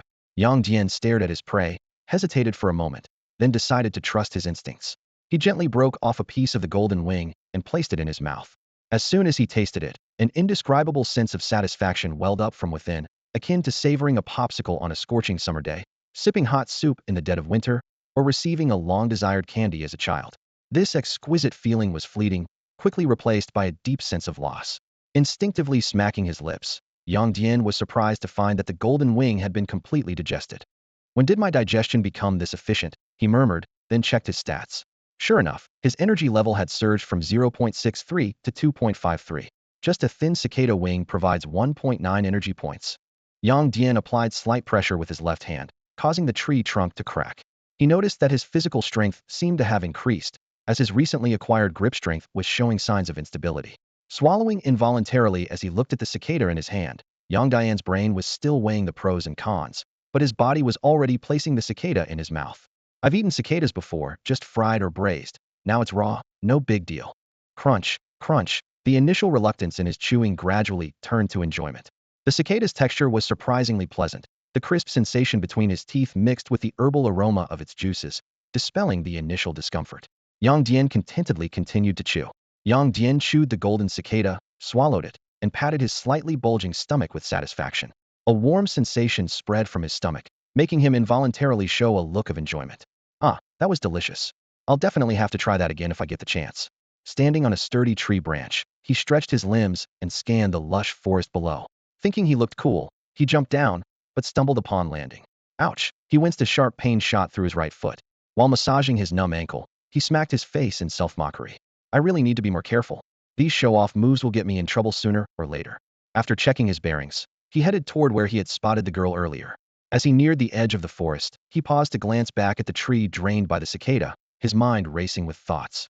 I wonder if more golden cicadas will appear here in the future? Do other mutated creatures, like the cicada, also provide me with energy? Just as he was pushing these thoughts aside and preparing to leave the forest, he heard a mix of crying and angry shouting. Looking in the direction of the noise, he saw the previously unconscious middle-aged woman now gripping the wrist of the girl who had remained conscious. The woman's face was twisted with rage as she accused. You look so innocent, yet you did something like this. Did you steal my gold necklace? It was around my neck just a moment ago, and now it's gone. You're the only one who didn't faint, and when I woke up, your hand was on my shoulder. Tell me, did you hide my necklace? I really didn't, the girl cried, nearly in tears. I just wanted to help you sit upright, because you were slumping. I have no idea about the necklace. Watching this scene, Yang Dian couldn't help but smile wryly. Ah, these days, trying to do a good deed often backfires. Some people really can't be called human. Yang Dian quickly approached the two people and carefully observed the agitated middle-aged woman. She was slightly plump, her face full of anger, and she was pointing at the young girl beside her. You claim she stole your necklace. Can you provide any evidence? Yang Dian asked seriously. Like a purchase record? Or can you recall when and where you bought it? Although he often read news online about people being falsely accused, this was the first time he encountered it in real life. The middle-aged woman was about to start cursing, but when she noticed Yang Dian's security uniform, she swallowed her words. She instinctively touched her neck, her eyes starting to show signs of unease. Seeing her struggling to speak, Yang Dian shook his head lightly. He knew this type of person all too well, aggressive when facing the weak, but cowardly when facing someone strong. Can't remember? Yang Dian prompted. The middle-aged woman's eyes lit up, as if she had found a lifeline. Yes, young man. I bought that gold necklace over 20 years ago. Who still remembers the exact day? Back then, there was no online payment, it was all cash transactions, and the receipt has long been lost. Yang Dian nodded. Are you sure you were wearing the necklace when you left the house this morning? Of course, the middle-aged woman said, slapping her thigh. I've never taken it off since I bought it over 20 years ago. Who knew that just taking a stroll in the park with old Wang today would lead to this? First, I fainted for no reason, and when I woke up, the necklace was gone. She glared at the girl, her voice rising sharply. It must be this little brat who drugged us and stole it. I woke up faster than she expected and caught her red-handed. Seeing the girl filming with her phone, the middle-aged woman became even more agitated and tried to snatch the phone away. What are you filming? Give me back my gold necklace. Yang Dian sighed and was about to step in to stop the scuffle when he suddenly heard the roar of a police motorcycle and the sound of a siren in the distance. Moments later, Lin Mo and Shisheng pulled up on their police motorcycle in front of them. The two officers exchanged a glance and asked, "What's going on?" Yang Dian pointed to the middle-aged woman and then to the two still unconscious people. These people fainted earlier, so I moved them under the shade of a tree. When she woke up, she claimed her gold necklace was missing and insisted that this young lady stole it. When Lin Mo and Shisheng appeared, the middle-aged woman's reaction was unexpected. Initially, she instinctively shrank back, but then her face took on an arrogant expression as if she had thought of something. Officers, you're just in time, she pointed at a young girl not far away, her voice sharp. She's the one who stole my gold necklace. Old Wang and I suddenly fainted earlier, and it must have been her doing. Catch her, don't let her get away. As an experienced officer, Lin Mo glanced between the middle-aged woman and the girl, who looked wronged, and had already formed a judgment in his mind. He turned to Yang Dian, silently asking for his opinion with a look. Yang Dian lightly touched his neck and said unhurriedly, "First, we need to confirm whether she was wearing a gold necklace at all." At these words, the middle-aged woman's face froze. Yang Dian continued, "It's a hot day, and people aren't wearing much. We can check the wetland park surveillance. It will be clear whether she was wearing the necklace when she entered the park." With a slight smile, he looked directly at the middle-aged woman. "If, as you say, the necklace is missing, then naturally, we first look for the necklace and then assign responsibility. If it needs to be arrested, it will be." He paused, his tone suddenly cold. "But if you weren't wearing a gold necklace when you came in?" He chuckled lightly and turned to the girl. "I suggest you press charges against her for extortion and defamation." The girl put away her phone, which had been recording, and bowed slightly to Yang Dian. "I understand. Thank you, officer." The middle-aged woman's face turned pale. I remember now. I must have left the necklace in the bathroom when I took a shower this morning." "Oh." Yang Dian pointed to the phone in the girl's hand. "Didn't you just say you've never taken that necklace off in your life?" The middle-aged woman was at a loss for words, suddenly covering her ears, pretending, "Oh, my ears hurt, my head hurts too. I can't take it. I need to go to the hospital." She turned to leave, but Shisheng quickly handcuffed her. Seeing the puzzled looks from everyone, Shisheng shook the security terminal in his hand. A repeat offender. Jiang Ping, 47 years old, from Pingshui Street, Changel District. 9 security violation records, started faking accidents 7 years ago, and after widespread surveillance, switched to cheating and gambling. Recently, There have been reports of her organizing gambling in her rented place. Perfect to bring her in for questioning. Noticing Yang Dian wasn't wearing a body camera, he gestured to the girl. Add me on WeChat and send me the video. It can serve as evidence of her extortion. But she's a seasoned con artist with no assets. Suing her might only land her in jail. Getting financial compensation will be tough. I don't want compensation, the girl said angrily. I just want her locked up. The longer, the better. Yang Dian observed the girl's reaction, thinking she must come from a well-off family to be unconcerned about compensation. But that wasn't his business. He stepped in simply because he couldn't stand such behavior and to live up to his uniform. Seeing Yang Dian didn't want to get further involved, Lin Mo began gathering information and contacted the station to send regular officers. A few minutes later, an ambulance arrived, and he arranged for Shi Sheng to accompany it to the hospital, then turned to Yang Dian. Wasn't there a report of a suspected alien creature in the park? Where is it? After inquiring about the information on the different species, Lin Mo's gaze settled on Yang Dian's shoulder, his expression slightly serious. Remember to bring your body camera when on duty in the future. In situations like just now, not having a record makes it difficult to handle. Yang Dian was silent for a moment, his brow furrowed. Lin Mo immediately saw through his thoughts and smiled knowingly. What? You feel that wearing a body camera is restricting? Seeing Yang Dian's silent agreement, he continued. It's normal to feel that way. After all, you have awakened a special ability, trained in ancient martial arts, and were specially recruited into the Bureau of Anomalies without going through conventional public service training. So being a bit unconventional is understandable. Lin Mo's tone carried some understanding. Honestly, it's not just you. Other specially recruited awakeners and ancient martial artists have similar thoughts. That's why the Bureau has intentionally relaxed its policies. Originally counting ants on the ground, Yang Dian suddenly looked up, a hint of surprise in his eyes. He hadn't expected the higher-ups to be so considerate. Lin Mo didn't keep him in suspense and explained directly. You don't have to turn on the camera as soon as you go on duty like regular officers. Just turn it on when dealing with ordinary cases or incidents involving common people. Otherwise, you can keep it off. As he spoke, he patted Yang Dian's shoulder. Also, the anomalous creatures you handle on your own aren't required to be submitted to the Bureau. Of course, if you do submit them, you'll receive merits and rewards, but if you find them useful, you can keep them. Seeing the puzzled look in Yang Dian's eyes, Lin Mo drew a circle with his hands. You're probably wondering why the higher-ups are so lenient, right? As Yang Dian nodded, he said seriously, Awakeners and ancient martial artists represent the nation's fortune in this era.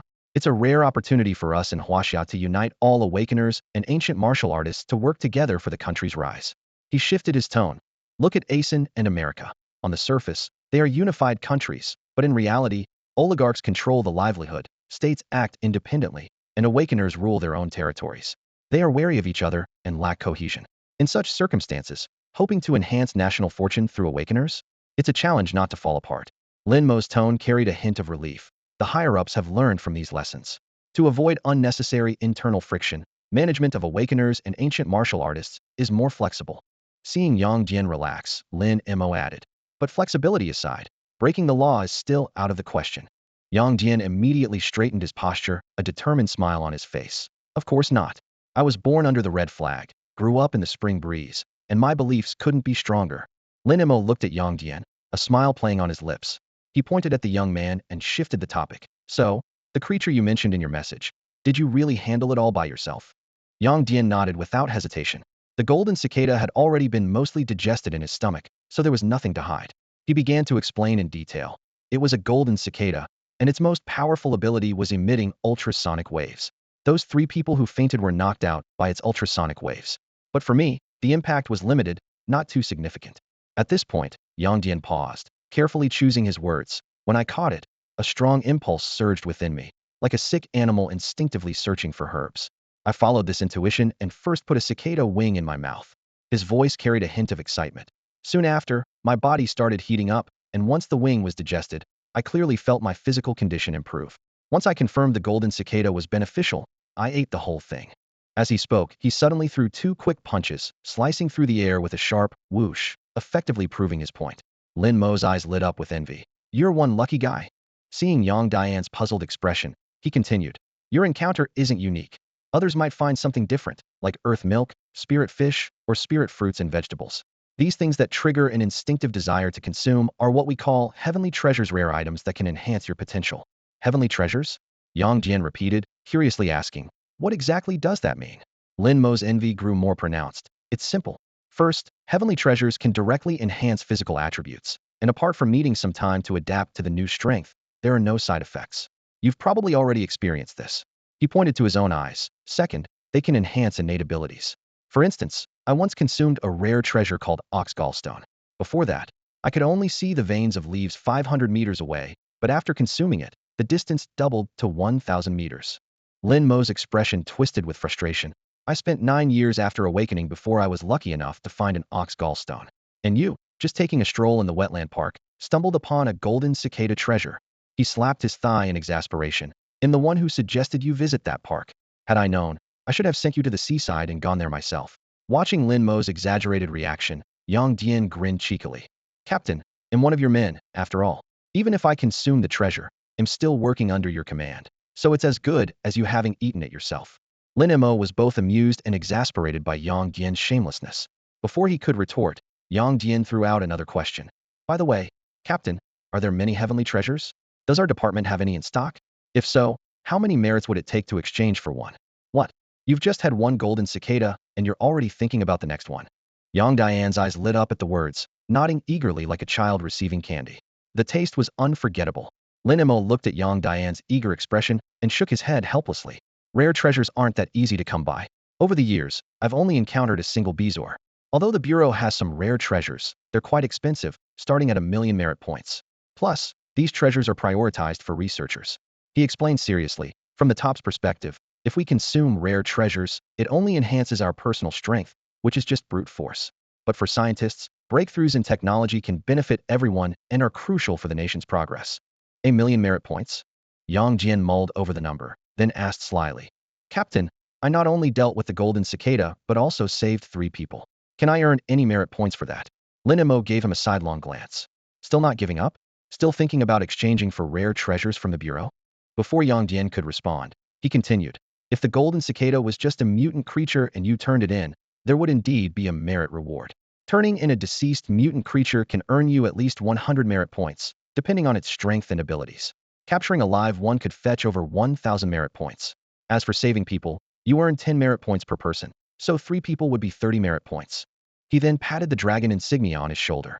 But since the golden cicada ended up in your stomach and you didn't activate your law enforcement recorder, even if I believe you saved those 3 from a mutant cicada, without evidence, the Bureau can only recognize that you helped 3 unconscious people. That's part of your duty in this uniform. So at most, you'll get a verbal commendation, but don't expect any merit points. Of course, if that girl publicly sends a thank you banner, you might get a few $100 as a bonus in your paycheck. Yang Dian scratched the back of his head. A banner would be too conspicuous. He looked around and asked, Captain, if everything's settled, can I continue patrolling the park? You rascal, still hoping to find another mutant golden cicada? Naturally, there wasn't another mutant golden cicada in the park. Despite Yang Dian's yearning for rare treasures, after riding his electric scooter around the park several times, he had to admit that encountering the golden cicada was sheer luck. Under the blazing sun, Yang Dian looked up at the sky and patted his slightly deflated stomach. It seems that these rare treasures aren't so easy to find. After his musings, he found a random eatery outside the park to fill his stomach. Breaking from his usual nap routine, he rode his scooter straight to the beach. At midday in summer, the sun was scorching, making it the hottest time of the day. Without protection, the sun's rays could easily blister one's skin. Because of this, the secluded beach he chose was deserted. Walking alone on the sand dampened by the waves, he left a solitary trail of footprints. As far as the eye could see, the vast expanse of sky and sea blended into one under the clear, boundless heavens. Flocks of seagulls soared against the azure backdrop, occasionally diving into the ocean to snatch shimmering fish, their joyful cries echoing in the air. Waves crashed against the rocks, sending droplets of water into the sunlight, where they refracted into brief, vibrant rainbows. On the beach, crabs scuttled about with authority, while small fish, washed ashore by the waves, leapt frantically on the sand, struggling to return to the embrace of the sea. Yang Dian stood amidst this natural landscape, slowly spreading his arms towards the ocean. He closed his eyes, inhaling deeply the salty sea breeze, and then exhaled slowly. This is the perfect place to practice the art of becoming one with nature. After his musings, he opened his eyes, relaxed his body, and gazed steadily at the horizon where the sea met the sky. He then began his practice taking 3 steps forward with each inhale, and another 3 steps with each exhale, repeating this cycle. As he became more accustomed to this rhythm, he closed his eyes again and began visualizing the spiritual energy of heaven and earth. In his imagination, with each inhale, energy from all directions surged towards him, entering his body through every pore. With each exhale, Impurities and waste gases were expelled from his body, dispersing into the surroundings. It was during this cycle that a sudden thump of his heartbeat echoed within him. This unexpected heartbeat interrupted Yang Dian's visualization, yet filled him with delight. According to the training video, to begin mastering the art of harmony between man and nature, one must first align with the heart. If he could hear his heartbeat while practicing the walking exercise and incorporate its rhythm into his technique, he would be considered halfway to entry level. Although he only heard a single heartbeat, did this mean he had touched the threshold of entry? As he pondered, a familiar light blue panel appeared at the back of his mind. Techniques. Dragon Claw Iron Body, 0.32. Harmony of Heaven and Man not yet initiated, can enter with 795 energy points. Energy, 396.9. Seeing the panel, Yang Dian's breath caught for a moment. The decrease in energy required to enter the harmony of heaven and man was expected since he had grasped some of its essence. However, what shocked him was the surge in energy value jumping from less than 1 point to nearly 400 points. What did this mean? He had used only 25 energy points to unlock the first entry of the Dragon Claw technique, beginning his transformation into something beyond human. Although subsequent entries would require increasing amounts of energy, he now had enough energy to unlock the second, perhaps even the third entry. By then, what level of power would he reach? Calm down, no need to rush, Yang Dian mused silently. While the Dragon Claw is impressive, it only requires 7 points of energy to begin. In contrast, the harmony of heaven and man, requiring 800 points, must be far more powerful. If energy could only be increased through consuming rare treasures of heaven and earth, it was indeed precious and must be used at the most critical junctures. In just a brief moment, the energy required to begin mastery had decreased by 5 points. With continued effort, the day of fully mastering the harmony of heaven and man might not be far off. Step by step, the energy flows circulate within, harmonizing the cosmic forces of the sun and moon. Yang Dian slowly opened his eyes, emerging from a deep meditative state. The sun had already set, and a bright moon was rising from the eastern sea, tinting the horizon with golden clouds. He glanced down at his shoes and pant legs, dampened by the waves, then turned to look at the beach behind him. The tide had erased his footprints, leaving no trace of his earlier presence. Yet, when the familiar light blue panel appeared before him, a smile tugged at Yang Dian's lips. The sea might erase footprints, but it couldn't wash away his hard work. The panel clearly displayed. Heaven and man unity skill, not yet initiated, can consume 755 energy points to initiate. Taking a deep breath, Yang Dian could almost feel the rhythm of his blood flowing, his heartbeat loud and clear. He was filled with anticipation for the initiation of the heaven and man unity skill. After one last glance at the half-risen moon, Yang Dian turned and headed towards where his electric scooter was parked. Perhaps it was due to consuming the golden cicada. Despite spending the entire afternoon training, he felt invigorated rather than tired. However, his stomach was empty, and he was quite hungry. Riding his scooter back to the security office, he changed into civilian clothes, clocked out, and headed straight to his usual restaurant. Sitting by the window, he enjoyed his meal while watching the night market gradually come to life outside. As he rubbed his full belly, contemplating whether to take a walk to aid digestion, his phone screen lit up. It was a message from his sister, the money-eating beast. Zhongdang, did you end up in the station while gathering material? Before he could reply, messages came in rapid succession. Or did you finally lose control, and while gathering material in an alley, got seduced by a temptress? Zhongdang, why aren't you replying? No way, no way, you didn't really get caught for soliciting, did you? How am I supposed to explain this to your readers?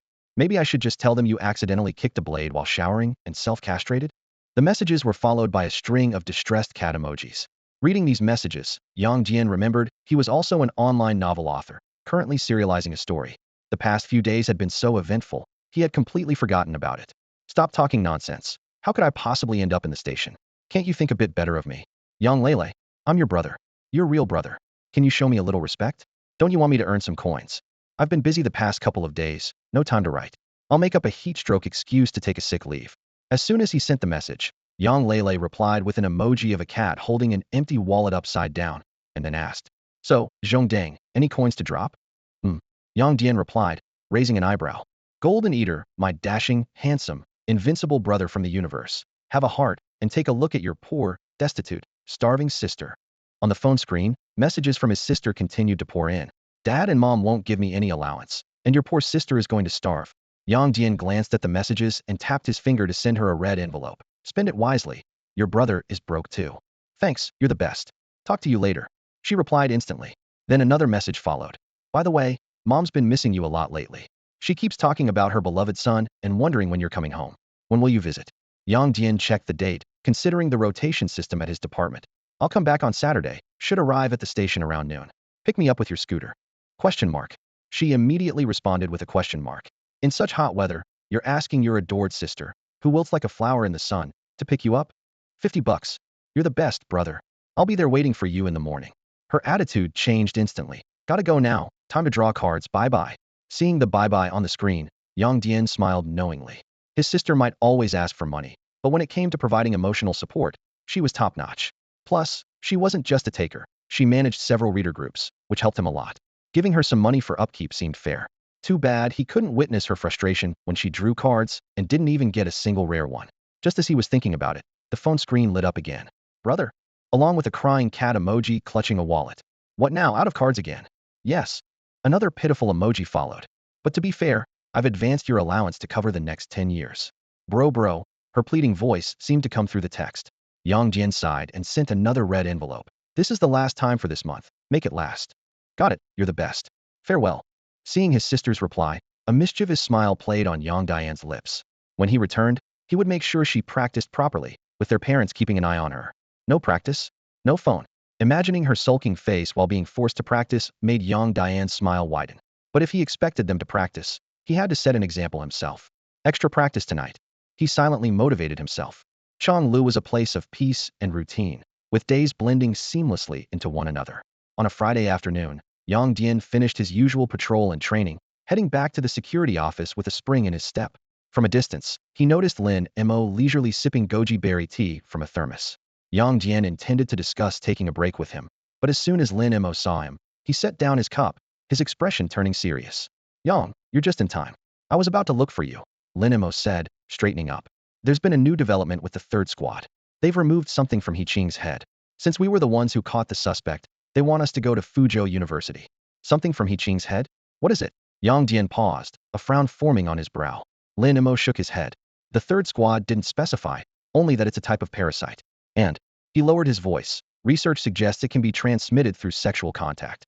The words hit like a thunderclap, leaving Yang Dian momentarily stunned. His right hand instinctively reached for his earlobe, recalling the frightening moment when He Qing's tongue had touched it. If he hadn't maintained control, if Lin Mo and Shi Sheng hadn't burst in just in time, the thought sent a chill down his spine. Captain, those who had contact with He Qing. Yang Dian began, trying to ease his suddenly tense body. Shi is coordinating with the vice squad, Lin Mo interrupted. They'll trace those people through surveillance and payment records. As he spoke, he tossed a badge to Yang Dian. Temporary pass. The third squad's research area is a top secret zone. You can't get in without this. Lin Mo was already striding towards the office door. Let's go. This is urgent. If it turns into an epidemic, even the teams borrowed from Zhujiang might have to be called back. Yang Dian sighed inwardly. He had planned to go home tonight, and telling his sister he'd return by noon tomorrow was just a way to placate her. Sensing his hesitation, Lin Mo paused. Is there a problem? Yeah, Yang Dian admitted. I told my family I was out gathering inspiration, and it's been almost a month since I've been home. My sister said they miss me. He shrugged. But this isn't urgent. The priority is to contain this mutated parasite. As he spoke, Yang Dian's expression grew serious. The research center says it can be transmitted sexually, but who can guarantee it won't develop new transmission methods? If it can spread through water, droplets, or even the air. Before he could finish, Lin Mo grasped the gravity of the situation. If Yang Dian's fears were realized, it would be disastrous. Imagining the potential horror, Lin Mo immediately broke into a jog. Let's go to the research center at once. Changli's security office was located in the east of Fuzhou, while Fuzhou University was in the west, spanning the entire city Centera distance of 45 kilometers. The police car sped through the bustling traffic, sirens blaring, until it finally stopped in front of the research center. Less than half an hour after leaving the Chang'e security office, Lin Mo and Yang Dian quickly made their way through the heavily guarded perimeter of the research institute. The phrase "a guard every 5 steps, a post every 10" was no exaggeration. Each on-duty guard was tense, their eyes scanning every passerby with intense scrutiny. With their appointment and access passes, the two smoothly entered the institute's building. At the bright reception area, they handed over all their cameras and communication devices as per regulations. A researcher in a lab coat, appearing to be around 50, was already waiting for them. Upon seeing them, he immediately led them towards an underground passage. You're Yang Dian, right? Asked the bespectacled researcher, glancing at Yang Dian as they walked through the dimly lit corridor. The new member of the 7th team, the one who caught He Qing? Seeing Yang Dian nod in confirmation, he extended his right hand. I'm Xin Fei, deputy captain of the third team, and also a professor in the biology department at Fuzhou University. Thanks to you, we managed to capture He Qing before the mutated parasite laid eggs. If we'd been 2 days late. He left the sentence unfinished, but the gravity of the situation was clear. Hearing this, the tense lines on Lin Mo's face slightly relaxed. However, after a brief handshake with Xin Fei, Yang Dian got straight to the point. Catching the parasite before it matured was indeed fortunate, but now we need to investigate its origin. Was it a normal parasite that mutated inside her, or did it spread through sexual contact from other infected individuals? That's exactly why we called you here, Xin Fei explained as he led them to an isolated changing room. Research is our strength, but tracing He Qing's sexual partners and searching for other potential mutants requires your expertise. Following the guidance of the voice system, Yang Dian first donned a tight protective suit and then went through a disinfection passage for full-body sterilization. Guided by the Institute's AI, he reunited with Lin Mo and Shun Fei at the other end of the corridor, officially entering the core area of the underground research facility. The structure resembled a downward spiral, with one-way glass observation windows embedded along the sides of the corridor. Through the glass, various advanced scientific instruments and diverse mutated creatures were visible. Some of these creatures had been fattened and lost their ferocity, turning into research specimens. Others had been dissected, continuing to contribute to scientific endeavors under microscopes. And some still retained their wild nature, their eerie green eyes fixed intently on every passerby, exuding a chilling aura even from behind sturdy cages. As he observed these mutated creatures, Yang Dian mused to himself. These guys don't exactly whet the appetite like the golden cicada does. However, since the golden cicada is a rare treasure, these mutated creatures likely also contain abundant energy. According to the annotations in the Shanhai Jing, consuming them might indeed be highly beneficial and could aid in cultivation. Xin Fei, walking beside Yang Dian, noticed that every time they passed a laboratory or observation room, the young man would instinctively turn his head to look, his eyes lingering among the various scientific equipment and mutated creatures in glass containers. With a slight smile, Shun Fei softly asked, Yang seems quite interested in these mutated creatures? This was one of the reasons he had Lin Mo bring Yang Dian here. An 18-year-old high school graduate who had awakened just a few days ago and could already master a martial art to perfection. What does such talent signify? It's a rare gem. Since he discovered it, how could he let such talent slip away to a lesser-known university in another province? Hearing Shun Fei's inquiry, Yang Dian withdrew his gaze from the observation window and nodded earnestly. I am indeed very interested. The ancestors always said you are what you eat. The Shanhai Jing also records that consuming certain mythical creatures can grant special abilities. Although I don't know if what's said in Shanhai Jing is true, for a martial artist, consuming potent substances should help with training and enhancing strength. These insights were Yang Dian's personal experiences from his recent days of training. On the first day of practicing the unity of heaven and man technique, perhaps due to eating a mutated golden cicada, even after training continuously all afternoon, he only felt slightly hungry, akin to missing a meal. But from the second day onwards, the situation changed entirely. He discovered a clear correlation between food and training time. A hearty beef meal could sustain 2 hours of training, while other meats could only support 1 to 1.5 hours, and vegetarian dishes and rice left him hungry in less than half an hour. As his cultivation advanced, these durations continued to shorten.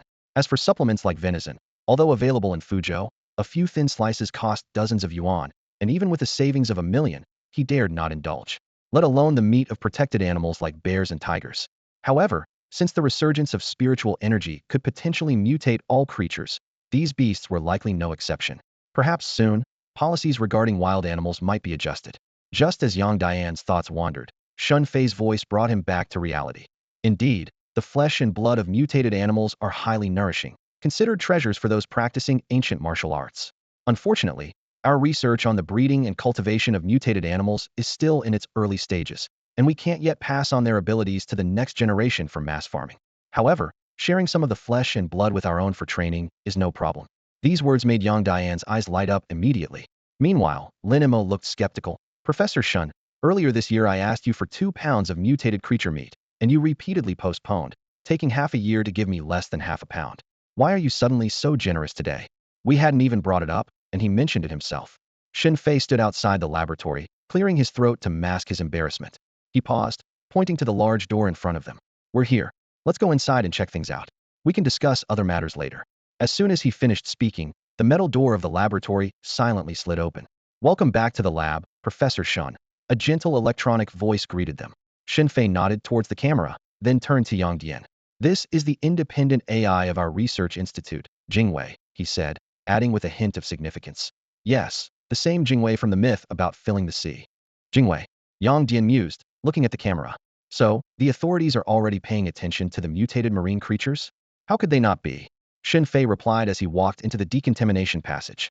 The ocean's surface is 2.4 times larger than land, and it's three-dimensional. The number of marine creatures far exceeds those on land. With such a long coastline, we began real-time monitoring of the ocean as soon as the spiritual energy appeared. His expression suddenly turned grave. The probability of encountering mutated marine life per 10 square kilometers is more than 10 times higher than on land. And that's just the coastal areas. The situation in the deep sea is unknown. No one knows if these mutated marine creatures will come ashore to attack humans. To make matters worse, our Minjiang province is mountainous and understaffed, making it impossible to thoroughly inspect the forests. He sighed. The situation in Minjiang province is difficult, and maintaining social stability has drained our resources. Lin Mo looked deeply at Shen Fei, fully understanding his intentions. In the face of the impending catastrophe, everyone would prioritize their hometown, and every bit of strength was worth rallying. He knew Yang Dian's college application was for a school out of the province, and he had even promised to help Yang Dian transfer his position as a security officer in the Foreign Affairs Bureau to his place of study, with the option to return after graduation. So he completely supported Shen Fei's efforts to win over Yang Dian, hoping that Yang Dian would stay at Fuzhou University. After passing through the decontamination passage and sterile corridor, they finally entered the main area of the laboratory. Yang Dian's gaze was immediately drawn to the figure on the operating tableau, a person with loose skin, gray hair, and a withered appearance, with bandages wrapped around their head. Is that He Qing? Yang Dian blurted out. Shen Fei nodded in confirmation. Yes, that's He Qing. After the mutated parasite was removed from her brain, she aged instantly, going from looking in her 30s to this state. If not for the strong medication keeping her alive, she would be nothing more than a dried-up corpse now. He gestured for Yang Dian to come closer. But He Qing isn't the focus. The key is the parasite. Brace yourself, its appearance is a bit frightening. Oh, and we've already given it an official name, the luminous worm. It's not Ingchong, it's Ingchong, Shen Fei corrected. Ing as in fluorescent. He led Yang Dian to a specially designed petri dish. At first glance, the dish appeared empty. Jingwei, turn off the lights. Okay, Professor Shen. The lab was plunged into complete darkness. Just as Yang Dian was adjusting to the sudden blackness, a blood-red glow emerged from the petri dish. This was the so-called Ingchong. Against the dark backdrop, every detail of the Ingchong was visible. Its body rhythmically contracted and expanded as if breathing, gradually extending outward. During this expansion, countless tiny hemisphere-shaped caps appeared on its surface, forming dense layers of folds. When the Ingchong reached the edge of the dish, it abruptly contracted inward, reshaping itself to resemble an abalone. This sudden contraction seemed to trigger a mechanism, splitting open 6 crystalline valves in its center to reveal spiraling, translucent tendrils inside. These tendrils shimmered with a silvery white glow, as if infused with liquid starlight. The tips of the tendrils split open, releasing countless bright silver spores, smaller than dust, which filled the dish. These spores flickered like tiny fireflies. Moments later, unable to find a host, the spores coalesced into glowing ribbons, returning to the now colorless tendrils like swallows returning to their nest. Once all the spores had returned, the crystalline valves closed once more. Shen Fei signaled Jingwei to turn on the lights. As the incandescent light flooded the room, the expanding Ingchong froze, gradually turned transparent, and eventually vanished from sight. Ingchong are photophobic, Shen Fei explained. Once exposed to light, they become invisible and enter a dormant state, undetectable to the naked eye. They are active only in darkness. The spores are its eggs. Upon contact with a biological host, they enter through the pores, travel via the bloodstream to the brain, the area with the most concentrated neurons, where they root and hatch. This happens only in the absence of a host. If a host is present, the eggs are transferred to the reproductive organs and spread through sexual contact. Its body expansion was an attempt to locate neurons, aiming to control the host's nervous system, stimulate a surge of hormones, and trigger primal reproductive urges. Simultaneously, it absorbs unique factors released during host reproduction to accelerate its own growth. As the glowworm matures, it commandeers an increasing number of neurons, thereby stimulating the body to produce more hormones.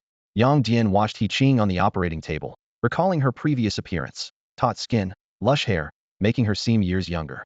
But Shen Fei's words sent a chill through his heart. These changes were bought at the cost of life, and once the hormones dissipated, a person would end up like He Qing, trapped in a fate worse than death. At this thought, Yang Dian shivered involuntarily. Shen Fei continued to explain. When He Qing touched your earlobe with her tongue before, the sudden surge of desire you felt was the glowworm activating the hormones in your body. Damn, that's terrifying. Yang Dian muttered under his breath. Shen Fei nodded in agreement, then shook his head. It is indeed frightening, but we have discovered its weakness. A special antidote has been developed, and as long as it's taken in time, it can kill the glowworm and its parasitic eggs. Interestingly, after the glowworm dies, it decomposes into a special nutrient that not only repairs neurons, but also accelerates nerve conduction. Simply put, it enhances a person's reaction speed. Scratching his head and frowning, Yang Dian said, "That sounds all well and good, but putting that thing in my brain? No way." The image of the glowworm, curled like an abalone and covered in hemispherical caps, controlling his brain neurons, made his skin crawl. It would take incredible mental strength to keep it in your brain. While Yang Dian was feeling uneasy about Shen Fei's research, Shen Fei led them to another cultivation chamber. Besides that, we've discovered another ability of the glowworm. Through the one-way glass, Yang Dian saw the chamber divided into 6 sections, each containing a white rabbit with red eyes. Shen Fei's voice took on a barely concealed warmth. The glowworm can not only manipulate biological hormones, but also activate their genetic factors. These 6 are female test rabbits, and their mate is a mutant rabbit with awakened abilities. Previously, no matter how hard we tried, the mutant rabbit's talent factors couldn't be inherited. But now, he turned to look at the petri dish containing the glowworm. We implanted a glowworm egg in the mutant rabbit's brain, and it hatched in 3 hours. Over the next 2 days, this rabbit mated 183 times with 136 female rabbits, and we detected the mutant genetic factor in these 6 rabbits. This means their offspring are very likely to inherit their father's mutant abilities. Shen Fei's tone grew increasingly fervent. Do you know what this means? Without waiting for Lin Mo and Yang Dian to respond, he answered his own question. It means that Fuzhou will be the first in the world to solve the problem of mutant biological abilities being non-heritable and impossible to mass-produce. Watching the excited Shen Fei, Yang Dian silently added in his mind. It also means I can earn a lot of merit. Shen Fei had no idea what Yang Dian was thinking. He turned to Yang Dian, eyeing the young man kindly. Lin Mo mentioned you're taking the college entrance exam this year. How did it go? Yang Dian awkwardly pulled at the corners of his mouth. Even as a time traveler, without any special advantages, studying wasn't easy. My grades are pretty average, not even close to the second-tier universities. If I want to attend a university, I might have to go to another province. Actually, you might not need to go out of province. Shen Fei nodded slightly, a glint in his eye. Fuzhou University has a special admission program for exceptional talents. You're an awakened one, have mastered ancient martial arts, and joined the Special Management Bureau willing to fight for the people. Your abilities and awareness perfectly match our special admission criteria at Fuzhou University. Are you interested in joining us? Yang Dian's eyes lit up. He had guessed there might be a special admission opportunity, but hearing it confirmed still excited him. However, maintaining the traditional modesty of the Chinese, he feigned hesitation. But, oh, and Shen Fei interrupted immediately, with a hint of allure in his tone.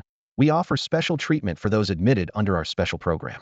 For instance, exotic beast meat. Even if we successfully breed exotic beasts in the future, the initial supply will prioritize our own people. Plus, our research department, while primarily focused on biological sciences, also studies extraordinary armaments. As long as your ability advancement meets expectations, crafting a few custom extraordinary armaments for you is no issue. Professor Shun, Lin Mo, standing nearby, couldn't help but interject, his tone full of envy. We're all from the Special Management Bureau. Last time I asked for help crafting extraordinary armaments, you guys were so reluctant. But for Yang here, you offer several right off the bat? That's quite a difference. Shen Fei shot Lin Mo a look of approval, clearly pleased with his well-timed supportive remark. Given my mediocre grades, if I can get special admission to Fuzhou University, of course, I'm willing. Yang Dian expressed his thoughts. It's just that all my applications are for out-of-province universities. Is that all? Shen Fei waved his hand dismissively. While Fuzhou University might not be the top institution, we can easily make a call to our partner units to adjust your applications to Fuzhou University. No problem at all. He then confirmed, switching to Fuzhou University's biology department. You're okay with that, right? Yang Dian immediately understood Shen Fei's intention, wanted to take him as a disciple. No problem. I'm just worried about keeping up with the studies. Special talents have special training plans. Shen Fei waved his hand again. You just focus on martial arts and developing your innate abilities. I'll handle the rest. After chatting for a bit, Yang Dian suddenly changed the topic. By the way, Professor, you mentioned that as long as my ability advancement meets expectations, I get custom extraordinary armaments. What kind of advancement speed are we talking about? What is the classification of strength for warriors and awakeners in our country? Yang Dian's question caught Shen Fei's attention. He gestured for them to follow him as he led them out of the lab filled with various instruments and headed towards the surface. It's not just in our country, Shen Fei explained as they walked. The classification of strength for ancient cultivators and awakeners is standardized globally. We use the most practical methods based on destructive power. He held up 3 fingers. Specifically, it's divided into village level, district level, and city level tiers. A village level strength means being able to cause devastating damage to an administrative village without heavy firepower support. The district level follows the same standard, but the destructive range extends to a district level administrative unit. Shen Fei's tone grew noticeably serious when he mentioned city level. But city level is different. To reach this level, one must be able to withstand heavy weaponry strikes while causing severe damage to a city and eliminating over 30 of its combat units. Such beings are extremely rare, with fewer than 10 known globally, and even counting those hidden in the shadows, the total wouldn't exceed 30. After hearing this explanation, Yang Dian instinctively clenched his fists, evaluating his own strength. With my current level, handling an administrative village shouldn't be a problem, but taking on a district would be tough, he thought. After all, districts have not only police stations, but also the Armed Forces Bureau and the Awakener Management Bureau. If something happens, those Awakeners and ancient martial artists are no joke. With this in mind, Yang Dian suddenly stopped in his tracks. So, does that make me a villager now? He reflexively tried to scratch the back of his head, only to be hindered by the thick protective suit. On reflection, it seemed the captain and Shisheng's strength were at this same level. As Yang Dian was lost in thought, Shen Fei had already brought them to the changing room. Change back into your own clothes, Shen Fei said mysteriously. I'll take you somewhere afterward. After changing, Shen Fei led them to the 3rd floor of the research institute. The site was completely unexpected for Yang Dian. There were no high-tech instruments or busy researchers as he had imagined, but rather a whole floor dedicated to training facilities, complete with tracks, sandbags, and various fitness equipment. Before Yang Dian could ask, Shen Fei began to introduce the place. This is a facility specifically designed for testing awakeners and ancient martial artists. He lightly tapped the track underfoot. This track can measure time down to 0.001 seconds. Then he moved to the sandbag nearby. This specially made sandbag can withstand up to 20 tons of punching force. After the introduction, Shen Fei turned to look at Yang Dian, his eyes sparkling with anticipation. So what do you think? Want to give it a try? Yang Dian patted the punching bag, nodding seriously. Let's test it. He was genuinely curious about how much strength he could unleash. Shen Fei immediately looked up at the camera in the corner. Jingwei, start the test, record, and report the data. The camera swiveled to focus on Yang Dian, and a mechanical voice responded. Understood, Professor. A low hum emanated from the 3rd floor, and the indicator lights on the walls began to glow green. All testing equipment is ready. You may begin at any time. Yang Dian stepped back a couple of paces, adjusting to the optimal punching distance. Shall we start with strength? He took a deep breath and glanced at Shen Fei. Shall I begin?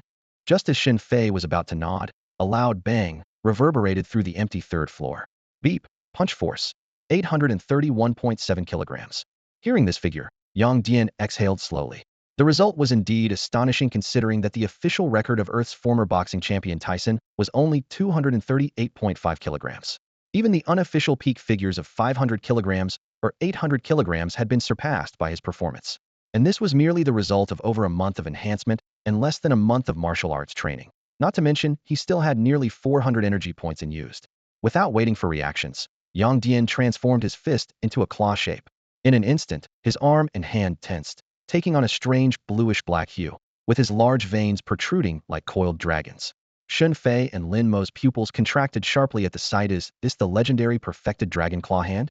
Before the thought fully formed, Yang Dian stepped forward, his right hand moving like lightning, accompanied by a piercing dragon's roar, as he fiercely clawed at the punching bag.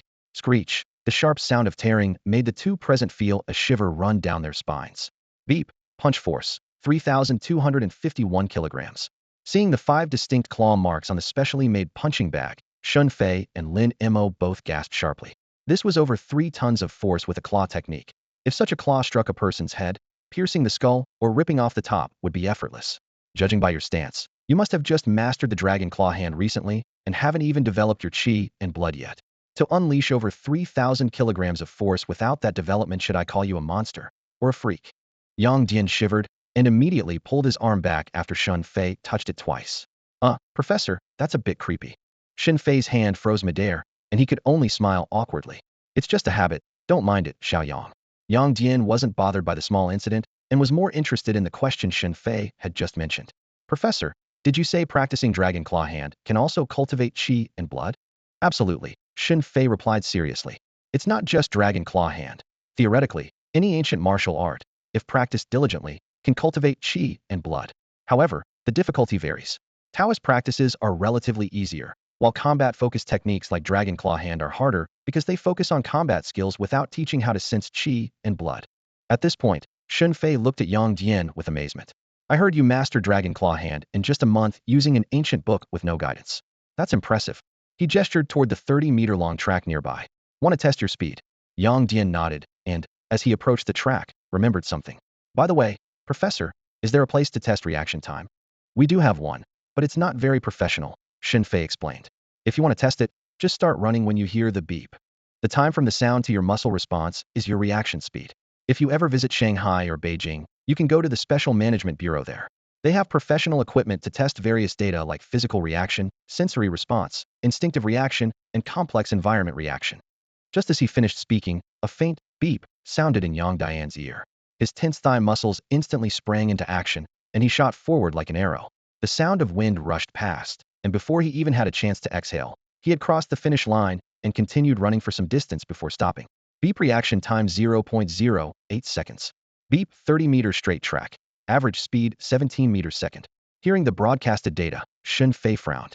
Compared to Yang Dian's astounding punching power of over 3,000 kilograms, his reaction and running speed were impressive, but not as remarkable.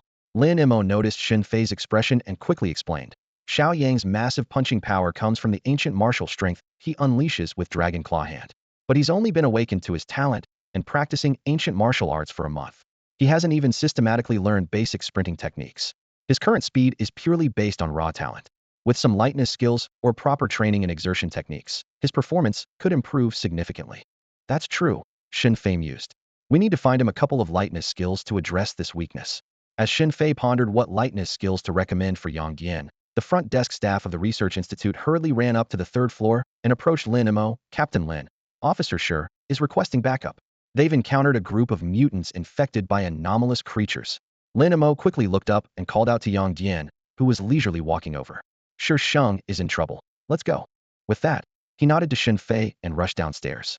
As Lin Mo started the car, he turned to Yang Dian, who was sitting in the passenger seat, and said, check if the second team has sent over the target information. If not, give them a nudge. Also, share the footage from Shure's body camera. Yang Dian immediately pulled out his phone, but before he could open the internal system of the Anomaly Management Bureau, a prominent red exclamation mark popped up on the screen. He quickly tapped it, and a detailed investigation report filled the display. Captain, the second team's information has arrived, Yang Dian reported succinctly as he scanned the report. The target is at Minxiao Building on Wuxi Road in the Drum Tower District. It's an import-export trading company called New Donggang. The source of the infection is the company's boss, Yang Fei. As he continued to read, his frown deepened. The company's internal relationships are a mess. Boss Yang Fei is involved with several female subordinates, including his secretary. That secretary is also involved with the company driver, who in turn has a questionable relationship with Yang Fei's wife. Yang Dian swallowed hard. And to top it off, the driver's wife is having an affair with their landlord, who frequents shady massage parlors. There are currently 329 confirmed infections, and the number is still rising. The second team has already alerted the Public Security Bureau and the Armed Security Unit, mobilizing the city's police forces. The border crossers have also been reported, and we're seeking assistance from neighboring provinces to apprehend them. Yang Dian rubbed his forehead, looking grave. Captain, this is a real disaster. Normally, the death of a dozen people could make international news, and now over 300 are infected. Lin Mo's already stern expression darkened further. Stop grumbling. Did the second team mention any weaknesses of the infected? No, they didn't, Yang Dian replied, shaking his head as he connected to Sure Sheng's body camera through the Skynet system. The screen showed a violently shaking image. Sure, why is it shaking so much? Meanwhile, inside the Minxiao building, Sure Sheng, hiding in a storage room, was about to respond when a heavy thud sounded from outside the door. He quickly turned and braced the door with his back, speaking softly into his body camera. What do you think? I'm being chased by the infected. Catching his breath, he quickly added, New Donggang has 72 employees in total, and 23 have been confirmed to be infected with mutated parasites. The characteristics of the parasites are gradually coming to light. When the host is exposed to stimuli such as sound or emotions, the parasite immediately enters a stress state, completely losing rationality and exhibiting highly aggressive behavior, just like He Qing did before. More importantly, these infected entities have an instinctive fear of fire. Even a small lighter can instinctively make them avoid the direction of the flames. There are 6 infected blocking me right now. The moment I show my face, they chase and try to bite me, and the worst part is, I can't even fight them off. It's so frustrating. Sure Sheng's voice was filled with irritation and helplessness. Hearing Shi Sheng's exasperated complaint, Yang Dian's mouth twitched, almost making him laugh. But considering Shi Sheng's current situation, he quickly suppressed his amusement. Showing schadenfreude at a time like this would be too much. He swiftly switched to the internal system to reconfirm the information sent by the second team, and the smile on his face vanished completely. Brother Shi, have you informed the second team about the infected reacting to stimuli and their fear of fire? Shi Sheng, who was bracing the door against heavy impacts, crouched slightly. Of course I did. How could I not mention something so significant? No sooner had he spoken than he realized something. Wait, has the second team been notified? No. Hearing Yang Dian's response, Shi Sheng's pupils contracted sharply. Something's wrong with the second team, he said, his speech accelerating. First, over 300 people are infected, all within the same network, and they show noticeable physical changes post-infection. There's no way the surveillance system missed that. Yet, the second team gave no warnings about such a critical event. Second, 7 days ago, the second team suddenly detected abnormal creatures in various villages and towns, dispatching teams 3, 4, 5, and 6 to handle it. Now, only our newly formed 7th team is left in the city, and we're not even fully staffed. Suddenly, a massive infection outbreak occurs, and the second team fails to promptly inform us about the infected. He took a deep breath. I don't want to think in that direction, but the facts are clear. Someone is holding us back. Lin Mo, in the driver's seat, couldn't hold back any longer. Sure too. Who did you share the intelligence with? The second team's captain, Tian Jun. Old Tian. Lin Mo was incredulous. He's been in the system for over 30 years without ever making a mistake. How could he make such a fundamental error? He unlocked his phone and tossed it to Yang Dian. Call Old Tian for me. He saved as Old Tian. Yang Dian dialed as instructed. The phone rang 3 times, each time met with the message. The number you dialed is temporarily unavailable. Call again. Lin Mo commanded. The result was the same. Call he meow. Lin Mo's tone turned icy. The call connected quickly. Hello? Old Mo? Shouldn't you be busy right now? How do you have time to call me? The voice of the second team's deputy captain came through the car's Bluetooth. Lin Mo asked coldly. Where's Old Tian? Old Tian. He's in the office. What's up? The voice from the Bluetooth earpiece was accompanied by clear footsteps and the sound of a door opening. Old Tian, Lao Mo is looking for you. A cheerful male voice immediately came from the other end of the line. Hey, Lao Mo? It's Old Tian. What's going on? Do you need me to inform the other departments about a new discovery? Hearing Tianjin's voice, Lin Mo's tense expression slightly relaxed, but doubt kept his tone icy. Why didn't you notify the other departments about the information Shi Sheng gave you about the infected individuals? Huh. Tianjin's voice was filled with confusion. Despite being in his 50s, the veteran officer spoke with the clarity of a college student. I did though. I gave all the relevant information to Xiao Tian and asked her to send out the notification and request support from the other departments. Did something happen? Xiao Tian, or Tian Xian, was Tianjin's second daughter. In this organization that valued legacy, both of Tianjin's children worked within the system. His eldest son, Tian Guoqiang, joined the public security office, while his second daughter, Tian Xian, worked in the information team of the 2nd Division of the Special Administration Bureau. Prioritizing family interests, Tianjin had entrusted the information from Shi Sheng to Tian Xian without even reviewing it due to his excessive trust.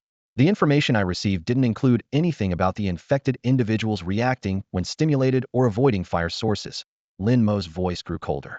And before I reached Old He, I called you 3 times, and no one answered. Tianjin fell silent. He reached for the drawer, only to find his phone missing from its usual spot. Who else, but his daughter, who had free access to his office, could have taken it? As a seasoned veteran in the organization, a few words were enough for him to realize the predicament he was about to face. He slowly stood up, his once upright posture now slightly hunched. I understand. I'll give you a satisfactory answer. The call ended with a clear beeping sound. Yang Dian turned to Lin Mo's face, which was etched with cold determination. Is there a problem with Captain Tian's daughter, Tian Xian? Lin Mo sighed deeply. I don't know. Check with the intelligence system. And if the information isn't disseminated in 30 seconds, intervene manually. With that, he slammed on the gas pedal, the sirens blaring as the vehicle sped toward Wuxi Street. Amid the blaring sirens, the patrol car quickly reached its destination, screeching to a halt in front of the police cordon. Surrounded by reporters with cameras and onlookers with phones, Lin Mo and Yang Dian ignored them and strode across the line. A deputy director from the Golu District Public Security Office, with 2 bars and 3 stars on his shoulder, approached immediately. Lin Mo got straight to the point. Director Wang, what's the current situation? Why haven't you dispersed the crowd? On the bustling streets lined with tall buildings, Wang Jian looked around helplessly and explained to Lin Mo. It's not that we don't want to disperse those infected, we just don't have enough manpower. There are only a few of us out here, and if they rush out from the buildings. Lin Mo sighed softly, steering the conversation back on track. What's the situation inside? It's very grim, Wang Jian said, frowning. These infected show no signs of pain, move unpredictably, and attack people frantically. They have no fear of death, posing a huge challenge for our security forces. He paused. Thankfully, your team from the Special Operations Bureau discovered they fear fire, or we would have had to resort to using firearms by now. Lin Mo remained silent at this. However, Yang Dian, standing nearby, suddenly had a spark of inspiration. Director Wang, Captain, I have an idea. Although these infected are incredibly strong, if we trap them with fishing nets, it should limit their power and speed. He added, but be cautious of their tongues. They can lash out up to a meter away. Wang Jian's eyes lit up at this suggestion. He quickly turned and shouted to the security officers on guard. Go to the nearby fishing gear stores and buy all the fishing nets you can find. After giving the orders, he looked at Yang Dian with admiration. You're the new officer, Yang, right? Awakening your abilities at 18 and mastering ancient martial arts truly impressive. Yang Dian was taken aback, not expecting that even the deputy director of the Drum Tower Security Office, kilometers away, knew of him just days after joining the Special Operations Bureau. He was about to modestly respond when Wang Jian's radio suddenly crackled with urgent static. Emergency! The infected have breached the barricade and entered the building. A panicked voice shouted over the radio. They're all insane, suddenly not afraid of fire. They're rushing downstairs as if attracted by something. They ignored me completely and charged straight down. Colleagues downstairs, be on guard. Director Wang, these creatures cannot be subdued. To prevent civilian casualties, I request permission to use heavy firepower. Yang Dian instinctively touched his earlobe, recalling how He Qing's tongue had lashed there 2 days ago. The current situation eerily mirrored how He Qing inexplicably left the massage parlor to knock on his door. A bold thought emerged in his mind. Could these infected be targeting me? Have I become like some irresistible lure? He thought, clenching his fist and striding toward the building past Lin Mo and Wang Jian. After a couple of steps, he suddenly turned back. Captain Lin, if the situation gets critical, do I have permission to use lethal force? Lin Mo was taken aback by Yang Dian's question. When he realized what Yang Dian meant by assassin, a chill ran down his spine. The murderous aura and intent emanating from this young man were truly astonishing. In a critical situation, yes, Lin Mo nodded cautiously before shaking his head. But the infected are ultimately just bodies controlled by fireflies. The Institute has developed a special antidote. If it can be avoided, it's best not to kill. Seeing Yang Dian nod and turn towards the building, Lin Mo took a deep breath, quickly unfastened his gun holster, and gripped the pistol firmly in his hand. He stepped forward briskly, moving ahead of Yang Dian. Wang Jian also drew his pistol and walked beside Lin Mo. As he passed Yang Dian, he glanced back. We don't usually let young comrades take the lead. Yang Dian paused, a smile tugging at his lips. I'm not that young, he muttered softly, striding inside. Inside the building, the scene made Yang Dian raise an eyebrow slightly. Other officers, under Wang Jian's command, had already drawn their guns, aiming at the stairwell. In an emergency, you are authorized to shoot the infected, Wang Jian said in a deep voice. If there's any blame from above, I'll take full responsibility. Watching Wang Jian step forward, Yang Dian nodded inwardly. This was the kind of leader deserving of the title. He moved past the others to stand at the forefront. The noise from the stairwell grew louder, and he turned to Wang Jian, who was about to speak. Director Wang, don't forget, I'm a practitioner of ancient martial arts. Before he finished speaking, Yang Dian had already bent slightly. Under the astonished gazes of the other officers, his hands instantly turned a dark purple-black, with thick veins coiling like dragons around his iron-hard finger bones. Holy crap, someone exclaimed. Suddenly, an infected creature lunged from the stairwell corner, using all 4 limbs, its gaping mouth wide open, eyes wild, as it charged at Yang Dian. Seeing the creature's reckless attack, Yang Dian smirked. Mindless thing, how dare it charge like that? He sidestepped effortlessly, his dragon-like hands precisely gripping the infected shoulders. Dislocate joints. With a crisp crack, a faint trace of embarrassment crossed Yang Dian's face. Had intended only to dislocate the creature's joints, not cause a complete fracture. But it was better than being shot dead. More footsteps echoed from the corridor, allowing him no time for mercy. Yang Dian deftly avoided a tongue attack aimed at his back, quickly disabling the infected's legs, and then kicked it to the corner. Had no intention of watching out for such low attacks in the upcoming fight. The surrounding officers were stunned, whispering among themselves. Did I see that right? Why did the infected suddenly stop moving? Who said it stopped? Didn't you see its eyes still moving? Is this the legendary ancient martial artist? That's insane. I practiced the 5 animals techniques they issued too. Why is there such a huge gap? This isn't some mutation, it's the divine prowess achieved through martial mastery. Did you see the afterimage of his moves?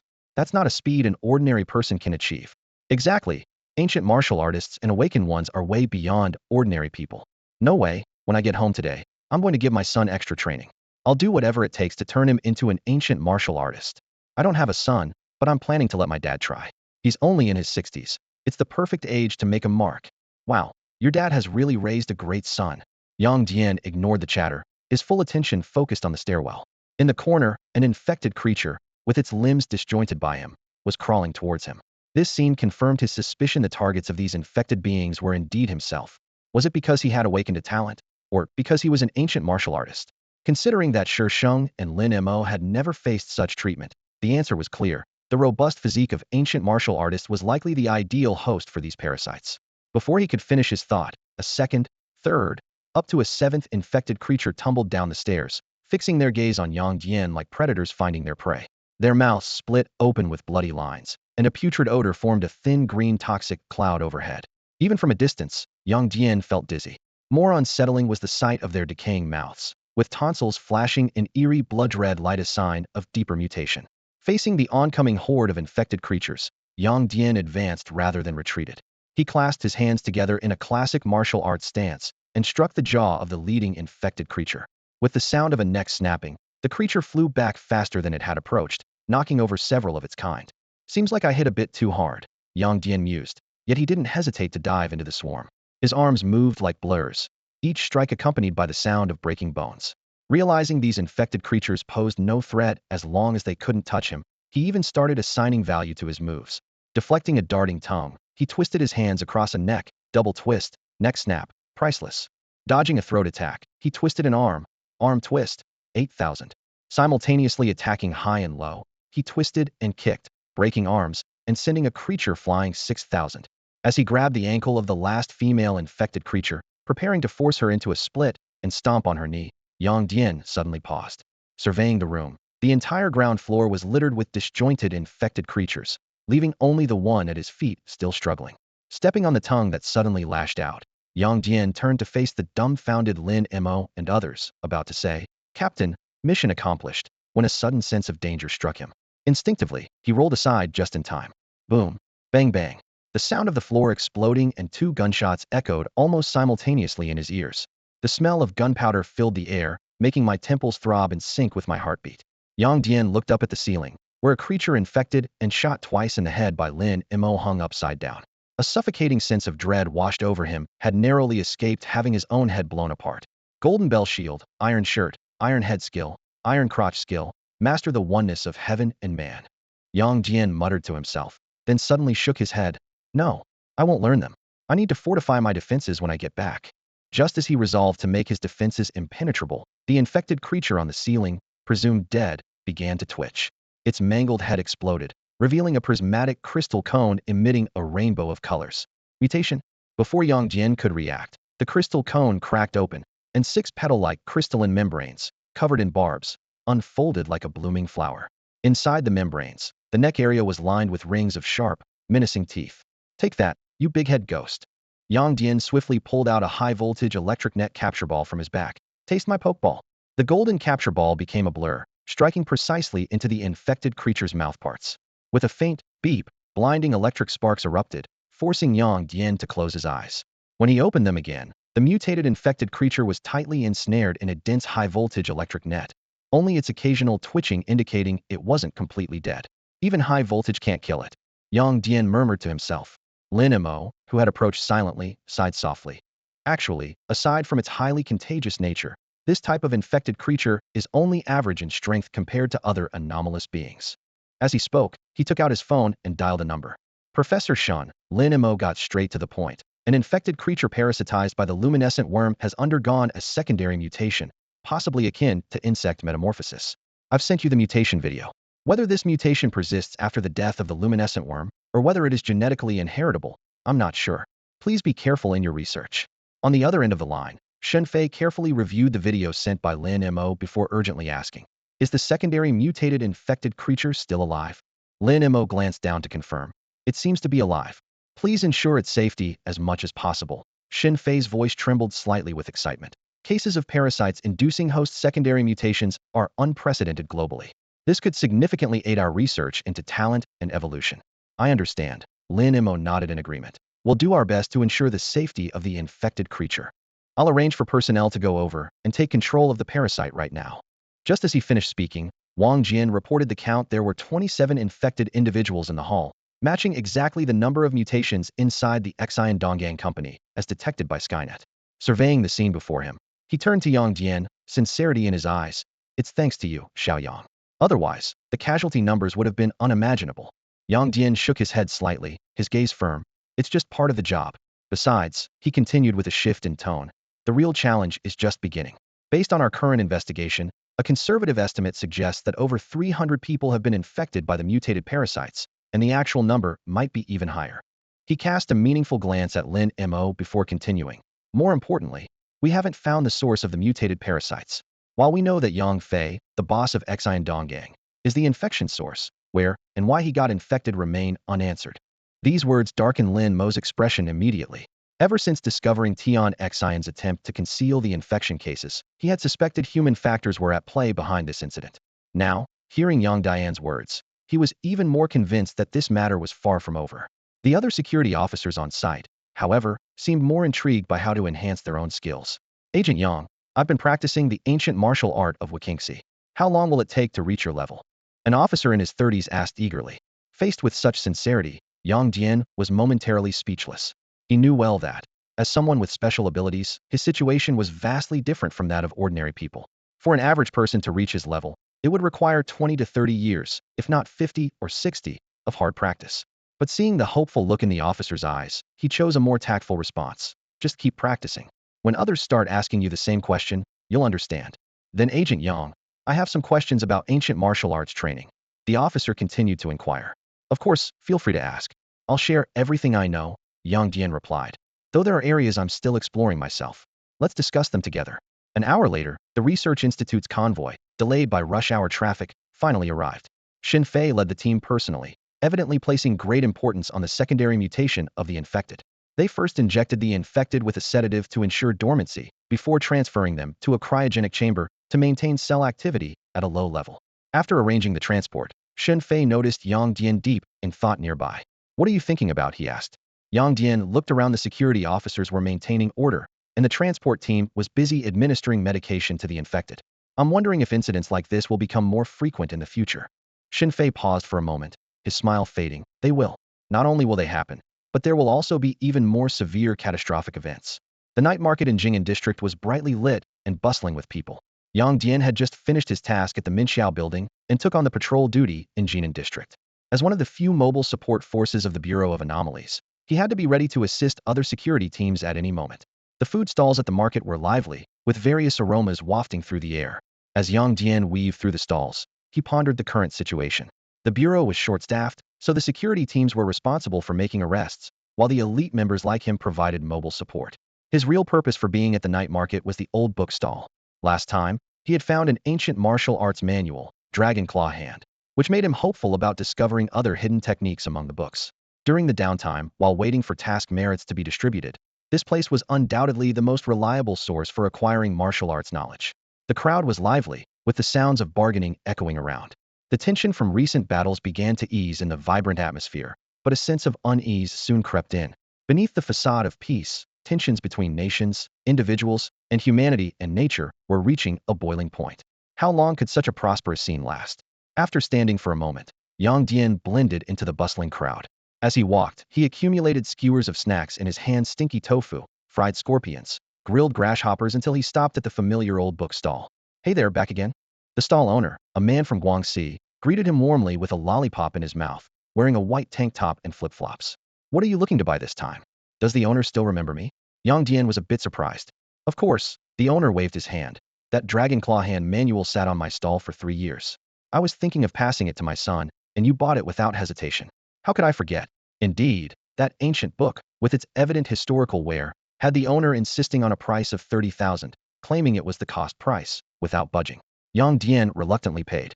Seeing the owner now grinning, a thought crossed his mind: when the news of spiritual energy revival and the practice of ancient martial arts spreads, he would demonstrate the Dragon Claw Hand in front of the owner and offer to sell the book back. Do you have any other ancient martial arts manuals? Gathering dust, Yang Dian asked with a smile. The owner looked at him with a hint of suspicion, gesturing in front of Yang Dian. Have you gotten taller? A month ago you were here, now you're up to here, pointing to a nearby pole. Be honest, that dragon claw hand, can it really be practiced? It can, Yang Dian admitted straightforwardly. I grew taller because of practicing dragon claw hand. Do you want to buy the book back? Same price, 30,000, not a penny more. The owner gave him a sidelong glance, a knowing look on his face. Oh, come on, you're not being honest. If you want a refund, just say so. No need to beat around the bush and try to trick me. In front of the night market stall, the owner eyed Yang Dian warily, his tone laced with disdain. We're doing fair business here, money for goods. Even online shopping gives you a 7-day no questions asked return policy. You've had it for a month now, so don't think about returning it. Yang Dian shrugged nonchalantly. I've really mastered the dragon claw technique, believe it or not. If you don't buy it this time, the price won't be the same next time. The owner remained silent, his eyes full of sarcastic disbelief. Seeing this, Yang Dian spread his hands, flipping through the old books on the stall, and asked, if you're not interested, that's fine. But as I said before, do you have any other ancient martial arts manuals? The owner turned and retrieved a worm-eaten wooden box from his tricycle. Carefully opening the lid, he solemnly took out 3 yellowed ancient books and laid them neatly in front of Yang Dian. Iron shirt, grass steps, mixed yuan force. 30,000 each, 100,000 for all 3. Pay if you want them. Are you sure about that? Yang Dian raised an eyebrow. 30,000 for 1, 100,000 for 3? The owner nodded firmly. That's right, that's the price. Take it or leave it. He patted the dusty wooden box. Buy all 3, and I'll throw in the box. Yang Dian gave the owner a long look and carefully examined the 3 manuals. Confirming they were genuine and could be practiced, especially the iron shirt technique he needed, he swiftly grabbed the box with his left hand and scanned the QR code at the stall with his phone in his right. Beep, WeChat payment received, 100,000 yuan. The Bluetooth speaker's announcement exploded in the night market, momentarily silencing the crowd. What? 100,000? Did I hear that right? Old Chin's really hitting it big. Sold an old book for 30,000 last month. Now 100,000 in one go. Is there really that much money in old books? Honey, should we start selling old books too? Maybe he accidentally connected to Bluetooth while watching a short video. Young man, what did you buy for 100,000? Make sure old Chin didn't rip you off. The surrounding crowd buzzed with chatter. Unfazed, Yang Dian placed the 3 ancient books in the box, waved to the owner, and said, transaction complete. See you around. With that, he walked through the crowd and vanished into the bustling night market. Chun Guodong watched Yang Dian's retreating figure, subconsciously spitting out the lollipop in his mouth, looking dazed. He really paid? Can those things actually be practiced? I've been trying for so long, and I still don't know if they're real. He patted his head. Oh well, whatever. I only spent 30,000 for a box and 4 books. As long as I make a profit, it's all good. At the bustling night market, Yang Dian sat upright in front of a barbecue stall, the aroma of fried skewered dragon meat wafting through the air. He carefully retrieved an old martial arts manual, Iron Shirt, from his pocket and began to study it with focused attention. The Iron Shirt technique is a form of hard martial arts that aims to toughen the skin to be as resilient as iron. Yang Dian's eyes scanned the pages, meticulously pondering the training methods, applying a specially formulated ointment to the body, and then gradually using cloth strips, wooden sticks, and even iron pieces to strike the skin until it becomes impervious to blades and bullets. He furrowed his brow, noting the manual's specific warning. If the skin shows signs of bruising, one must immediately cease training and recuperate. After finishing the manual, a familiar sense of enlightenment surged within him. Only 17 energy points were needed to master this hard technique. Yang Dian paused for a moment at the edge of the page, thinking to himself, this is indeed a few notches above the dragon claw technique. Setting aside the Iron Shirt, he picked up the second manual, Grass on the Wind. The opening of this lightfoot technique amused Yang Dian. It claimed to allow one to travel 1,000 miles a day, which meant maintaining an extreme speed of 21 kilometers per hour for 24 hours straight. He couldn't help but compare it to the marathon world record 42.195 kilometers completed in 2 hours and 35 seconds. Would Grass on the Wind require someone to sustain such a peak state continuously? With some skepticism, Yang Dian continued reading and discovered that the essence of the technique lay in a set of intricate leg power techniques and breathing regulation methods while running. He sat in his chair, trying to shake his leg muscles as described in the manual, gaining some insight. This breathing method, combined with the power techniques, indeed could make one run faster and longer. As expected, mastering Grass on the Wind only required a mere 3 energy points. Yang Dian muttered to himself. As expected, lesser-known techniques have their limitations in power. The final manual, Primordial Force, however, caught his attention. This was not an ordinary internal energy technique, but a sophisticated body force technique. The manual detailed how to gradually open all joints and meridians, and how to concentrate all one's strength into a single point, delivering a full power strike with a flick of the finger. Seeing this, Yang Dian itched to try it. but the requirement of 131 energy points forced him to suppress his impulse. He had to console himself. It's better to first learn the life-saving grass on the wind and the defensive iron shirt, and then aim for unity with nature. As for primordial force, it could wait, as the journey of cultivation has its own scenic beauty. Of course, this was merely self-deception. If he had enough energy, how could he pass up such an opportunity to quickly enhance his strength? Unfortunately, he was short on resources at the moment, so he could only look at the manuals with longing. Yang Dian understood that he needed to progress gradually, focusing his limited energy on the most important martial arts at hand. Just as he set aside his notes on the Hunyuan Jin, the barbecue stand owner approached with a metal tray, placing 5 steaming skewers of fried tianlong in front of him. "Enjoy, young man." Yang Dian nodded slightly, reaching for a sizzling tianlong skewer. As he was about to take his first bite, his keen senses made him suddenly turn his head. 2 young girls were hesitantly approaching his table. His sudden movement clearly startled them, and they instinctively stepped back. Soon, the girl in the purple lace dress gathered her courage and stepped forward. Her exposed shoulders were fair and delicate, and her voice carried a hint of shyness. Excuse me, are you alone? There's no space at the barbecue stand. Can we sit here?" Yang Dian glanced around, noting several obviously empty tables, and finally looked meaningfully at the girl in purple. Under his gaze, her cheeks flushed, and the sight of her bashfulness moved him. There are few sights as beautiful as a blushing young girl. "I'm alone, go ahead and sit." "Thank you." The 2 girls cautiously took seats across from him, their eyes darting around, sometimes sneaking glances at Yang Dian, sometimes examining the worm-eaten wooden box on the table, and occasionally exchanging looks, their hands fidgeting under the table in some silent communication.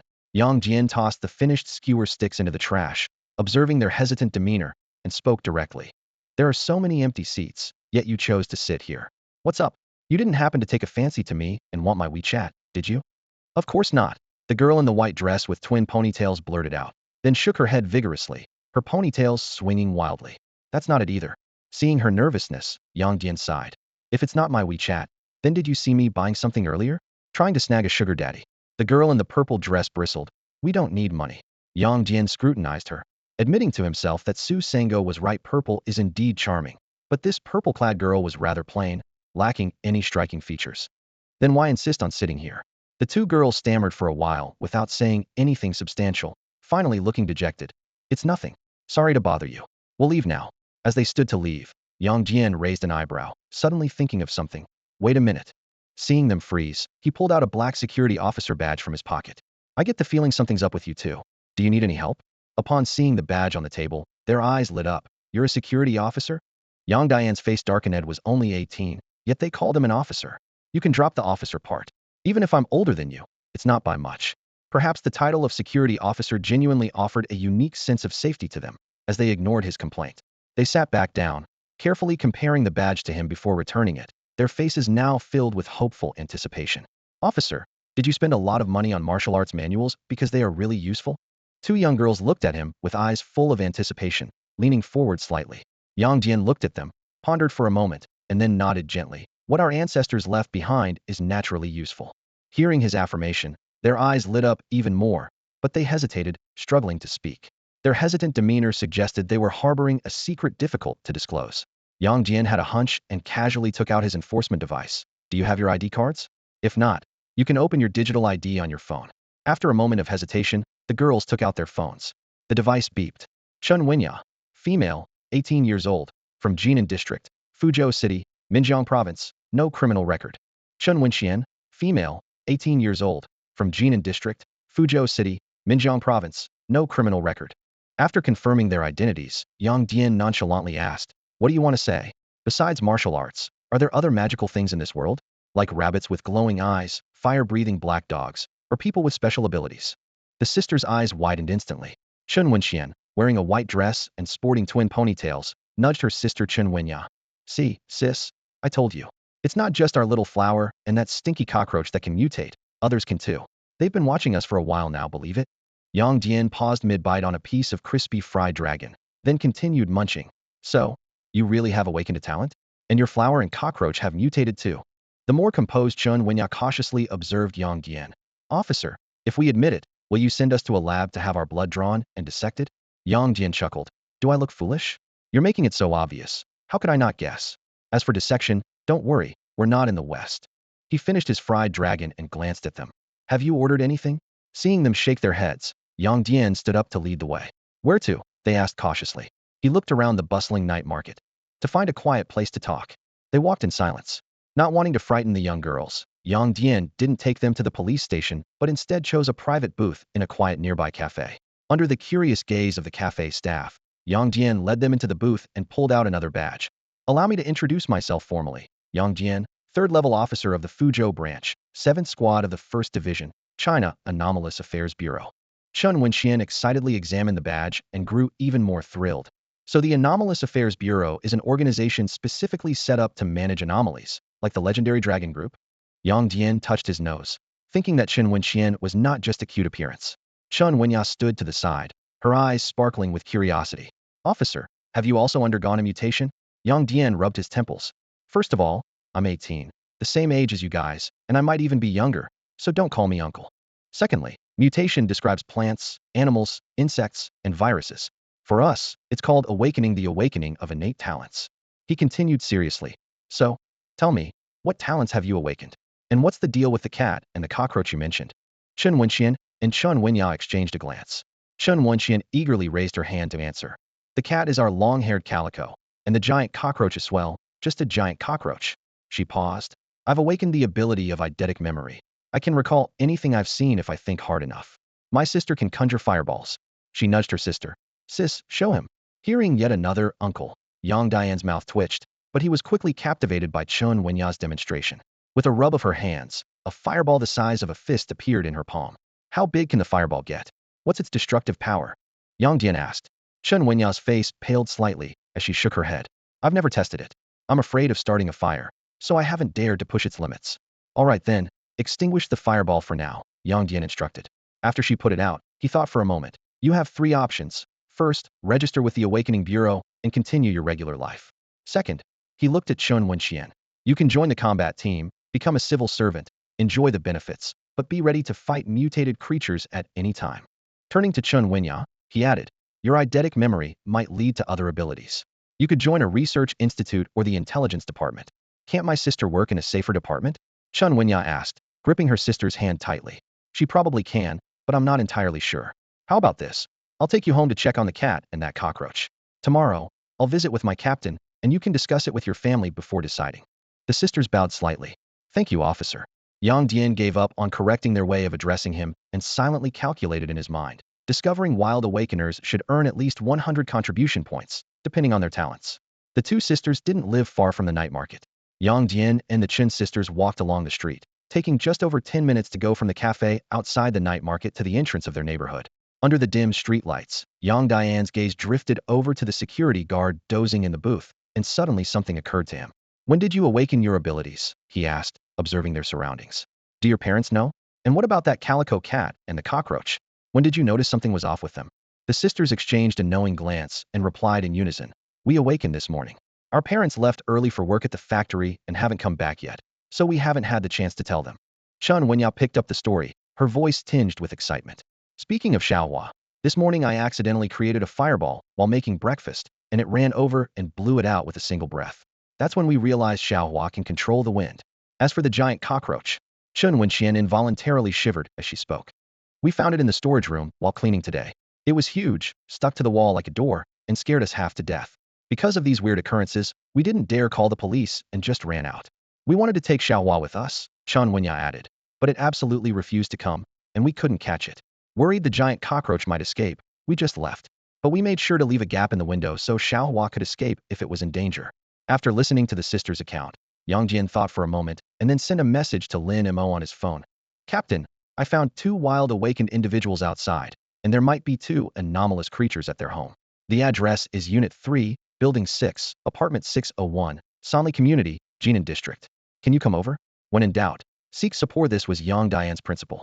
Although Lin Mo's physical abilities weren't as strong as his eagle-eyed vision and excellent marksmanship were real assets. Faced with potential danger, Yang Dian wouldn't act alone. Soon enough, Lin Mo replied that he was on his way. They didn't have to wait long. Just 17 minutes later, a security vehicle roared to a stop at the entrance of the neighborhood. Lin Mo got out and scrutinized the 2 sisters with a discerning eye.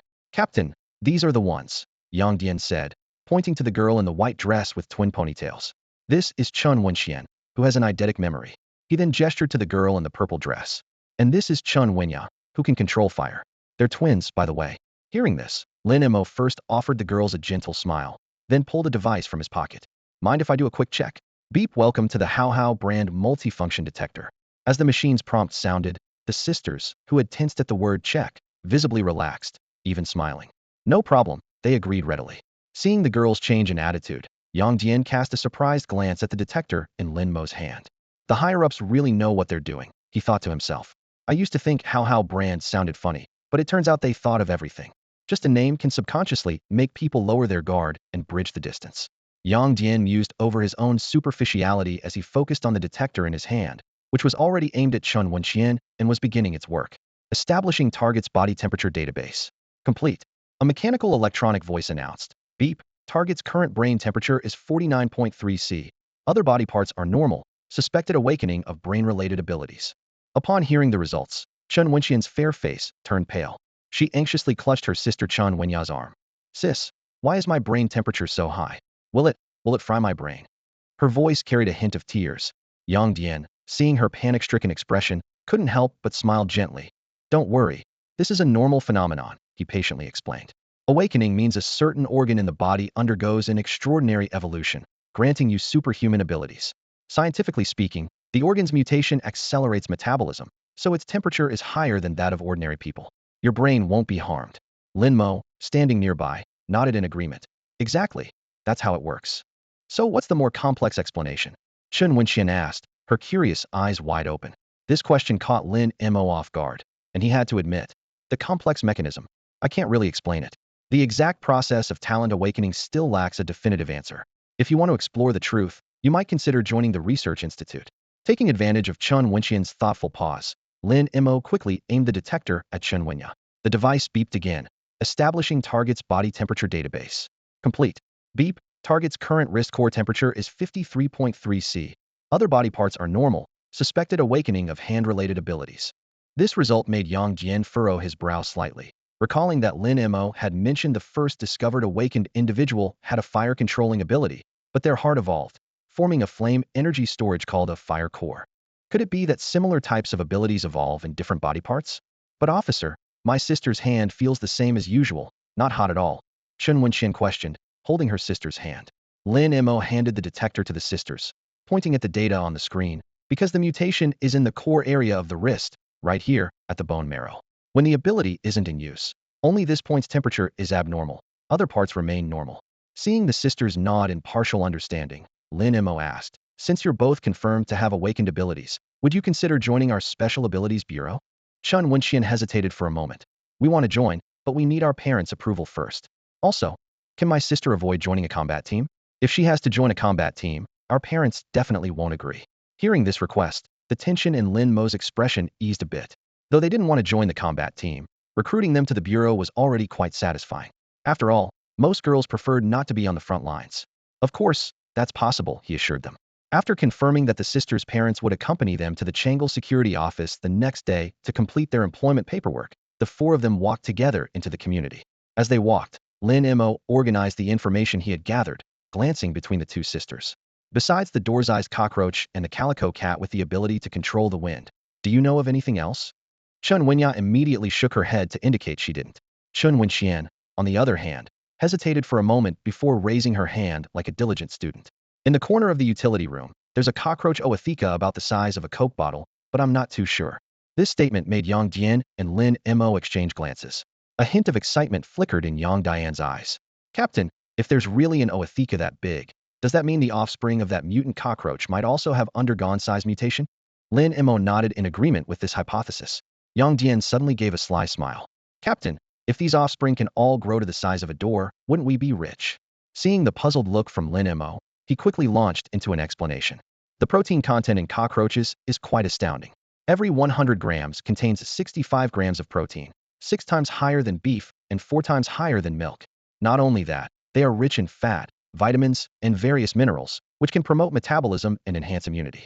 The key point is, these cockroaches are easy to raise and can inherit mutation abilities. Lin Mo's face turned slightly green. You're not thinking of breeding cockroaches, are you? It's not that I want to. Yang Dian interrupted, waving his hand. Think about it. If the higher-ups learn about a cockroach that can inherit mutation abilities and has 6 times the nutritional value of beef, wouldn't they be tempted? The energy from mutant beast meat is much higher than regular food. Lin Mo's mouth twitched. They might, possibly, probably, build a mutant cockroach farm? Exactly, Yang Dian exclaimed, pulling out his phone to make a call. Who are you calling? Professor Shin, Yang Dian quickly explained. Sure said yesterday that every time you guys caught a live mutant beast, you only got the minimum 1,000 merit points. I figured it must be because no one explained the significance of these live specimens to the higher-ups. We need to be proactive and make them aware of their value. Otherwise, we'll be working hard for just the minimum reward. Just as Lin Mo was about to stop him, the call connected. Hello, Professor Shun. It's me, Yang Dian, he spoke rapidly. We've discovered a mutant cockroach here that has laid a gigantic oatheca. The offspring are likely to inherit the large size and mutation abilities. What? The address? You want to come over right now? All right, Building 3, Unit 6, Apartment 601 in the Sanli Community, Jing'an District. Yang Dian said as he pocketed his phone, looking at a dumbfounded Lin Mo.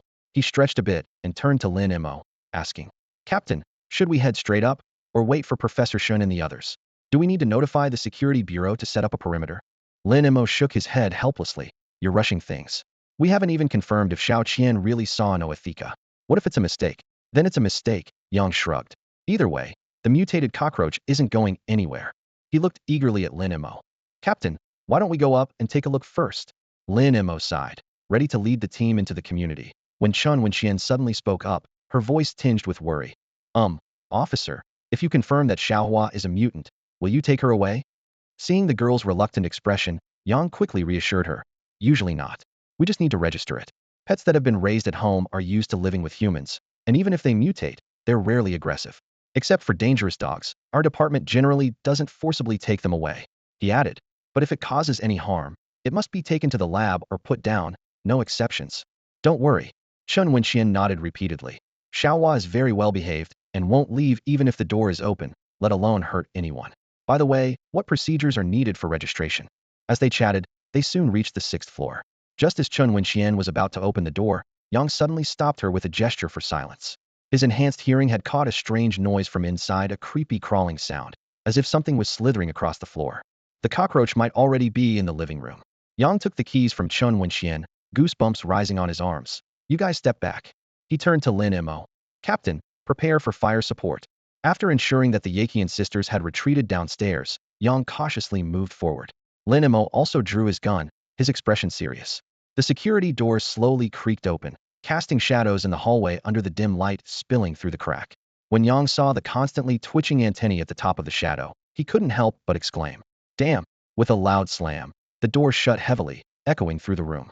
Yang Dian turned to face Lin Mo, pinching his nose in an attempt to disperse the musty stench pervading the air. Did you see that, Captain? Lin Mo nodded in agreement, looking equally perturbed. Rubbing his temples, he said, Wenya and Wenxian weren't exaggerating. That cockroach is absurdly large. Why did you suddenly close the door? Lin Mo asked, puzzled. Even I didn't feel any threat from that cockroach. It shouldn't be too hard to deal with, right? Yang Dian took a deep breath, trying to calm his discomfort. It's not about whether we can beat it. The cockroach is bizarrely grotesque, and combined with its nauseating stench, it's like mental pollution. Just looking at it makes me want to throw up. Lin Mo stared thoughtfully at the door. I feel the same way. Especially when I saw the patterns on its thoracic shell, the urge to vomit was even stronger. So, Yang Dian speculated, the cockroach not only grew larger after mutating, but also gained the ability to disrupt mental states or affect human hormones. He pulled out his last high-voltage electric net capture ball from his pocket. Should I just use this? Lin Mo stopped him. Let's wait for Dr. Shun. Although the cockroach looks bizarre, it's not as powerful as the secondary mutation-infected creature. I'm worried the high-voltage net might kill it. Yang Dian rubbed his brow, putting the capture ball back in his pocket. He headed towards the door. We can't wait. If we capture it before Professor Shin and his team arrive, the credit goes to our 7th squad. If we wait for them, we'll only be credited with discovering an abnormal creature. As he was about to open the door again, a flurry of footsteps echoed from downstairs. Yang Dian turned to see Shi Sheng, panting heavily as he rounded the staircase and approached him. Wait for me. Shi Sheng panted, resting a hand on Yang Dian's shoulder. Man, why didn't you call me for action? Yang Dian shrugged helplessly. Shirgu, you're stationed in Chengel District, which is too far, so I didn't want to trouble you. But you're here just in time. I could use some help with what's inside. And please, stop calling me Dianzi.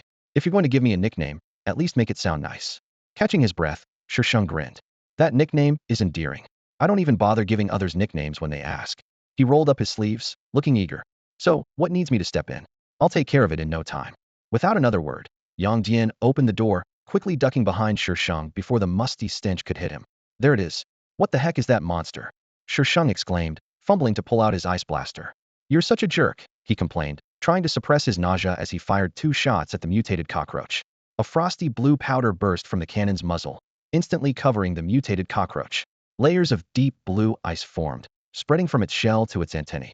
The constantly twitching feelers gradually slowed until they stopped altogether. In the blink of an eye, this giant creature turned into an ice sculpture, frozen in place. Strangely enough, as soon as the freezing process was complete, the nauseating moldy stench vanished. The bile that had risen in Yang Dian's throat subsided. Even when he stared intently at the strange markings on the mutated cockroach's chest, the intense urge to vomit did not return. This made him ponder. Could it be that the feeling of nausea required both the markings and the smell to be triggered? Just as he was lost in thought, a panicked shout interrupted him. Shisheng had approached the mutated cockroach but suddenly began flailing his arms and shouting. What the heck? Is this really a cockroach? This big? Are kids going to ride them to school in the future? Before he could finish, dozens of small cockroaches, each about 2 fingers wide, suddenly swarmed out from a corner of the room, buzzing around Shisheng. Get away. Don't fly into my face. Shisheng's voice was filled with obvious fear. Ugh, that's disgusting. A few cockroaches had already landed on his hair and back, their antennae gently quivering, making Yang Dian shiver. Good thing you came, brother Shi. Otherwise I'd be the one surrounded right now, Yang Dian muttered with a hint of schadenfreude. Stop with the sarcastic comments. Help me out here.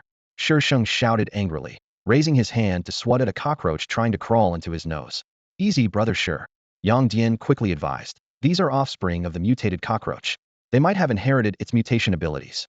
Avoid killing them if you can. Shisheng trembled like a leaf but followed the advice, switching from swatting to grabbing, and flung the cockroach away from his face. Seeing Shisheng on the verge of a breakdown, Yang Dian noticed an old glove and a burlap sack nearby, and immediately got an idea. He put on the glove, grabbed the sack, and cautiously stayed by the door, wasn't about to rush in recklessly. Don't panic, brother Shi. I'm here, he reassured, while swiftly snatching up each cockroach that flew close and tossing it into the sack. One by one, until the 72nd cockroach was caught, the room finally returned to calm. Only then did Yang Dian carefully tiptoe into the room, plucking the last cockroach from Shisheng's back. Brother Shi, are you okay? Shisheng, looking utterly defeated, sniffed his hand and immediately began to retch. Ugh, it smells terrible. I'm filthy now. I shouldn't have come. Captain, I need a break. I need to scrub myself clean at the water cube. Seeing Shisheng still able to joke, Lin Mo, who had been full of concern, relaxed his expression. If you can still joke, you're fine. Xiaoyang, let's search the room for any other mutated cockroach larvae. Oh, and look for that long-haired calico cat when Ya and when Xian have. We haven't seen it with all this commotion. It better not have been eaten by the mutated cockroach. The room was a mess. The refrigerator lay on its side with its door wide open, revealing an empty interior with no trace of food. A rustling noise came from the trash can, and upon closer inspection, a few thumb-sized cockroaches were greedily munching on a plastic bag.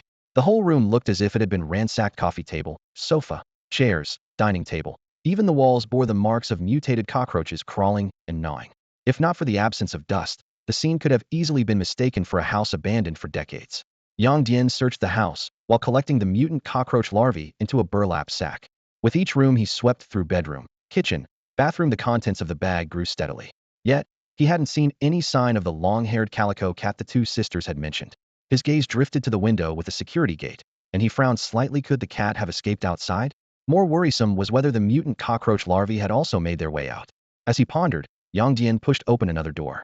Suddenly, a shadow darted past his feet and leaped straight into Chun Wenxian's arms. Meow, meow, meow. The long-haired calico meowed incessantly in her embrace, as if complaining about some grievance. Yang Dian stared in surprise at the impressively large cat. What a big cat, and such beautiful fur. Did you dye it? The 2 sisters exchanged a glance and shook their heads in unison. Chun Wenxian hesitated for a moment, then explained while petting the calico's head. When we left this morning, Xiaohua was only the size of 2 palms and had just 3 colors. If it weren't for its unchanged affectionate behavior, I wouldn't have recognized it. She struggled to lift the cat to eye level and gave it a little shake. Are you really my Xiaohua? How did you suddenly get so fat? Yang Dian and Lin Mo exchanged a look. Captain, do you think this is a second mutation? Yang asked. Lin Mo shook his head. We can only say its growth rate is abnormal for now. Some awakened animals do change for color, so we can't be sure if a second mutation has occurred. However, he continued, The fact that it grew this large in a day suggests there's a reason. When Xian mentioned it refused to leave this morning, so there might be something beneficial to it in this room. Yang Dian nodded thoughtfully and turned to enter the room from which the calico had dashed out. With the light on, it was revealed to be the storeroom the sisters had mentioned. Though small, the room was packed with old items, an old TV, an old computer, an old desk, and even a foot-operated sewing machine and a Great Wall brand fan. Clearly, the sisters' parents were nostalgic. What surprised Yang Dian was that although the storeroom, like the rest of the house, bore traces of mutant cockroach activity, he couldn't find a single live cockroach. Not a trace of a cockroach leg was found. Yang Dian frowned as he scanned the room, wondering if the long-haired tricolor cat had eaten them all. As he pondered, his gaze swept over the corner of the room, and he suddenly realized an overlooked detail. Egg case, Yang Dian murmured. What? Lin Mo, who was also searching the room, didn't catch it. What case? Egg case, a cockroach's egg case, Yang Dian explained, pointing to the corner. When Xian mentioned that there were mutated cockroach egg cases in the corner of the storage room, about the size of a Coke bottle.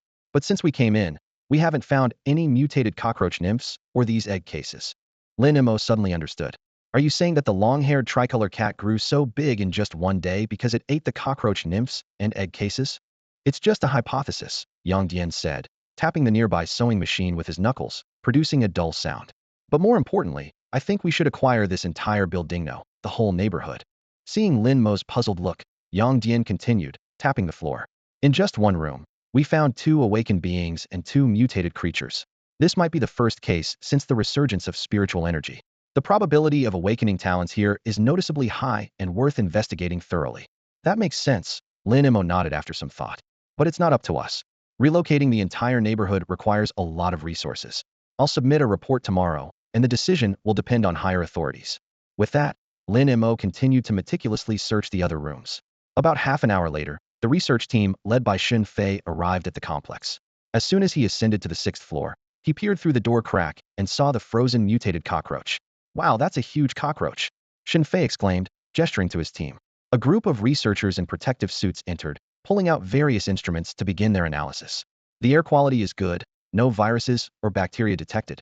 Temperature is 26.5 degrees, conducive to cockroach breeding.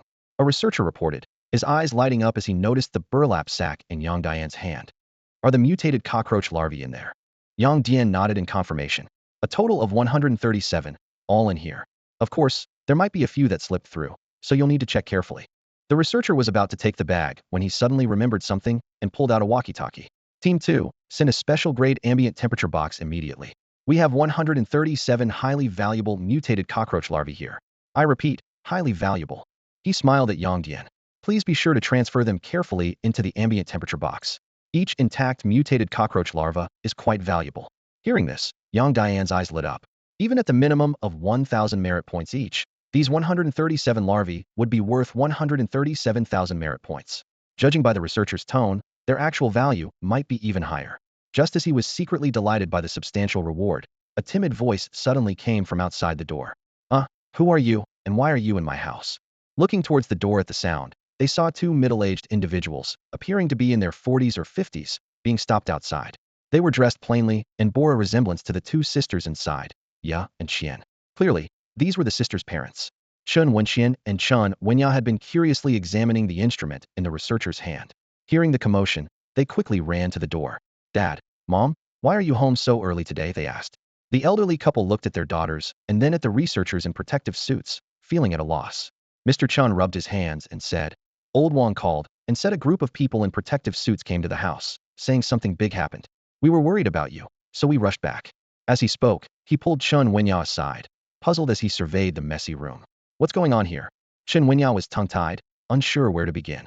At that moment, Lin Mo approached them, relieving her from the situation. He first showed his credentials to identify himself, then explained, Mr. Chen, the situation is quite complex. I suggest you come with me to the office for a detailed discussion. He glanced back at the room, which had been ravaged by mutated cockroaches, and continued, Your house will need to be requisitioned for a few days. During this time, you can stay with relatives or in a hotel. We will provide a daily housing allowance of 300 yuan per person, and any damage to furniture will be fully compensated. Chen Defa looked at the devastated room, hesitated, and finally just nodded. As an ordinary worker, he knew he had no choice but to comply with the official requisition. Moreover, the allowance was generous 200 yuan per day for the family of 4, more than twice his and his wife's combined salary. Seeing this, Lin Mo called out to Shisheng, who was still dry heaving. I'll take Mr. Chun and his family to the office. You keep an eye on things here for now. He then turned to Yang Dian and said, Xiaoyang, you'll have to work a bit harder. You're the most capable in the team, and if there's trouble elsewhere, we'll need your support. Captain, you're really putting me on the spot, Yang Dian replied with a wry smile. Besides, I can't fly. If it's too far, I might not make it in time. I'm just saying, Lin Mo replied with a chuckle. The brothers from the Security and Defense Department have been very effective. Over 290 of the 300 targets have been captured, leaving only a few at large. We shouldn't need extra support. Understood, Captain, Yang Dian nodded. If you really need me, I'll be there right away. The situation unfolded as they anticipated. Before 11 p.m. that night, all cross-infected individuals were contained and sent to the city's 9th hospital, which was a psychiatric facility.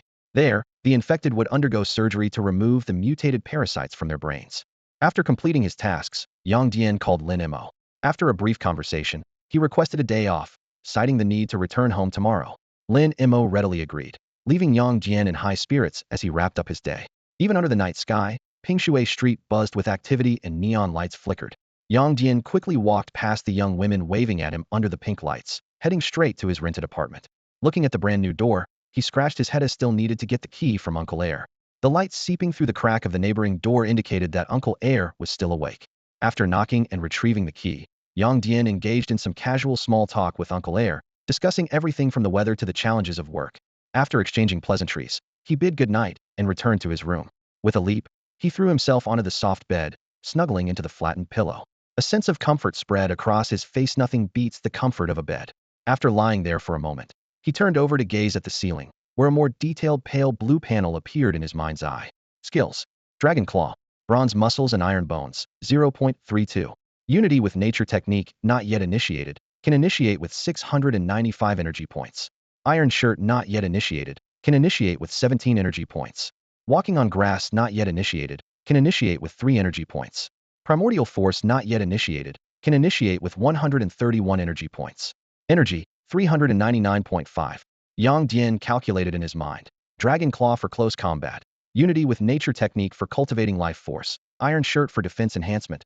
Walking on Grass for agility. And Primordial Force for power control. Once he receives his merits, he plans to select a sword or knife technique, along with a movement skill for a well-rounded martial arts setup. He instinctively touched the gun on his thigh. Firearm training couldn't be neglected either, as speed is essential both within and beyond 7 steps. After identifying his weaknesses, he focused on the Iron Shirt. As the thought of learning it arose, 17 energy points vanished instantly, and a profound insight surged through him. He realized, so that's how it works? Once the realization settled in, he pinched his arm. This action immediately consumed 0.01 energy points. To train Iron Shirt purely through energy to its first characteristic, a total of 100 energy points is required. Although the cost is significant, the benefits are clear. He can strengthen specific body parts through massage, completely avoiding the physical pain of traditional training. This essentially enhances the Iron Shirt, allowing him to train vulnerable areas like the eyes, which ordinary people wouldn't dare. With this in mind, he touched his face again. Seems like jade-faced little white dragon is making a comeback to avoid any weaknesses in his Iron Shirt. Turning his attention to Walking on Grass, he immediately began learning it. That enchanting feeling of being favored by the goddess of knowledge returned, drawing him into its depths. Interestingly, compared to the 17 minutes spent learning Iron Shirt, Walking on Grass took only 3 minutes to master.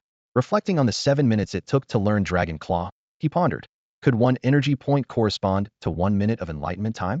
His gaze swept over the panel, and his pupils contracted sharply. Skills: Iron Shirt 0.01. Walking on Grass 0.00. Primordial Force, not yet initiated, can initiate with 129 energy points. Iron Shirt and Walking on Grass had entered the experience accumulation phase, which was normal. However, the energy required for Primordial Force inexplicably dropped by 2 points. Upon reflection, this wasn't without reason. Learning Walking on Grass had provided him with valuable insights into leg movement and breathing rhythm, applicable to Primordial Force as well. The design of this system was impressively user-friendly. Yang Dian got up and headed to the cramped bathroom. Having initiated all the necessary skills, the experience accumulation could wait until tomorrow. The priority now was to wash up and enjoy a good night's sleep. The next morning, Yang Dian, feeling invigorated after his martial arts practice, woke up early. He drew back the curtains, letting the sunlight flood the room, and stretched to loosen his muscles. After freshening up, he donned a snug sports outfit, his eyes gleaming with anticipation. Having learned the grass on the wind technique the night before, he developed a keen interest in this martial art. By adjusting his body posture and breathing frequency while walking or running, he could accumulate experience points.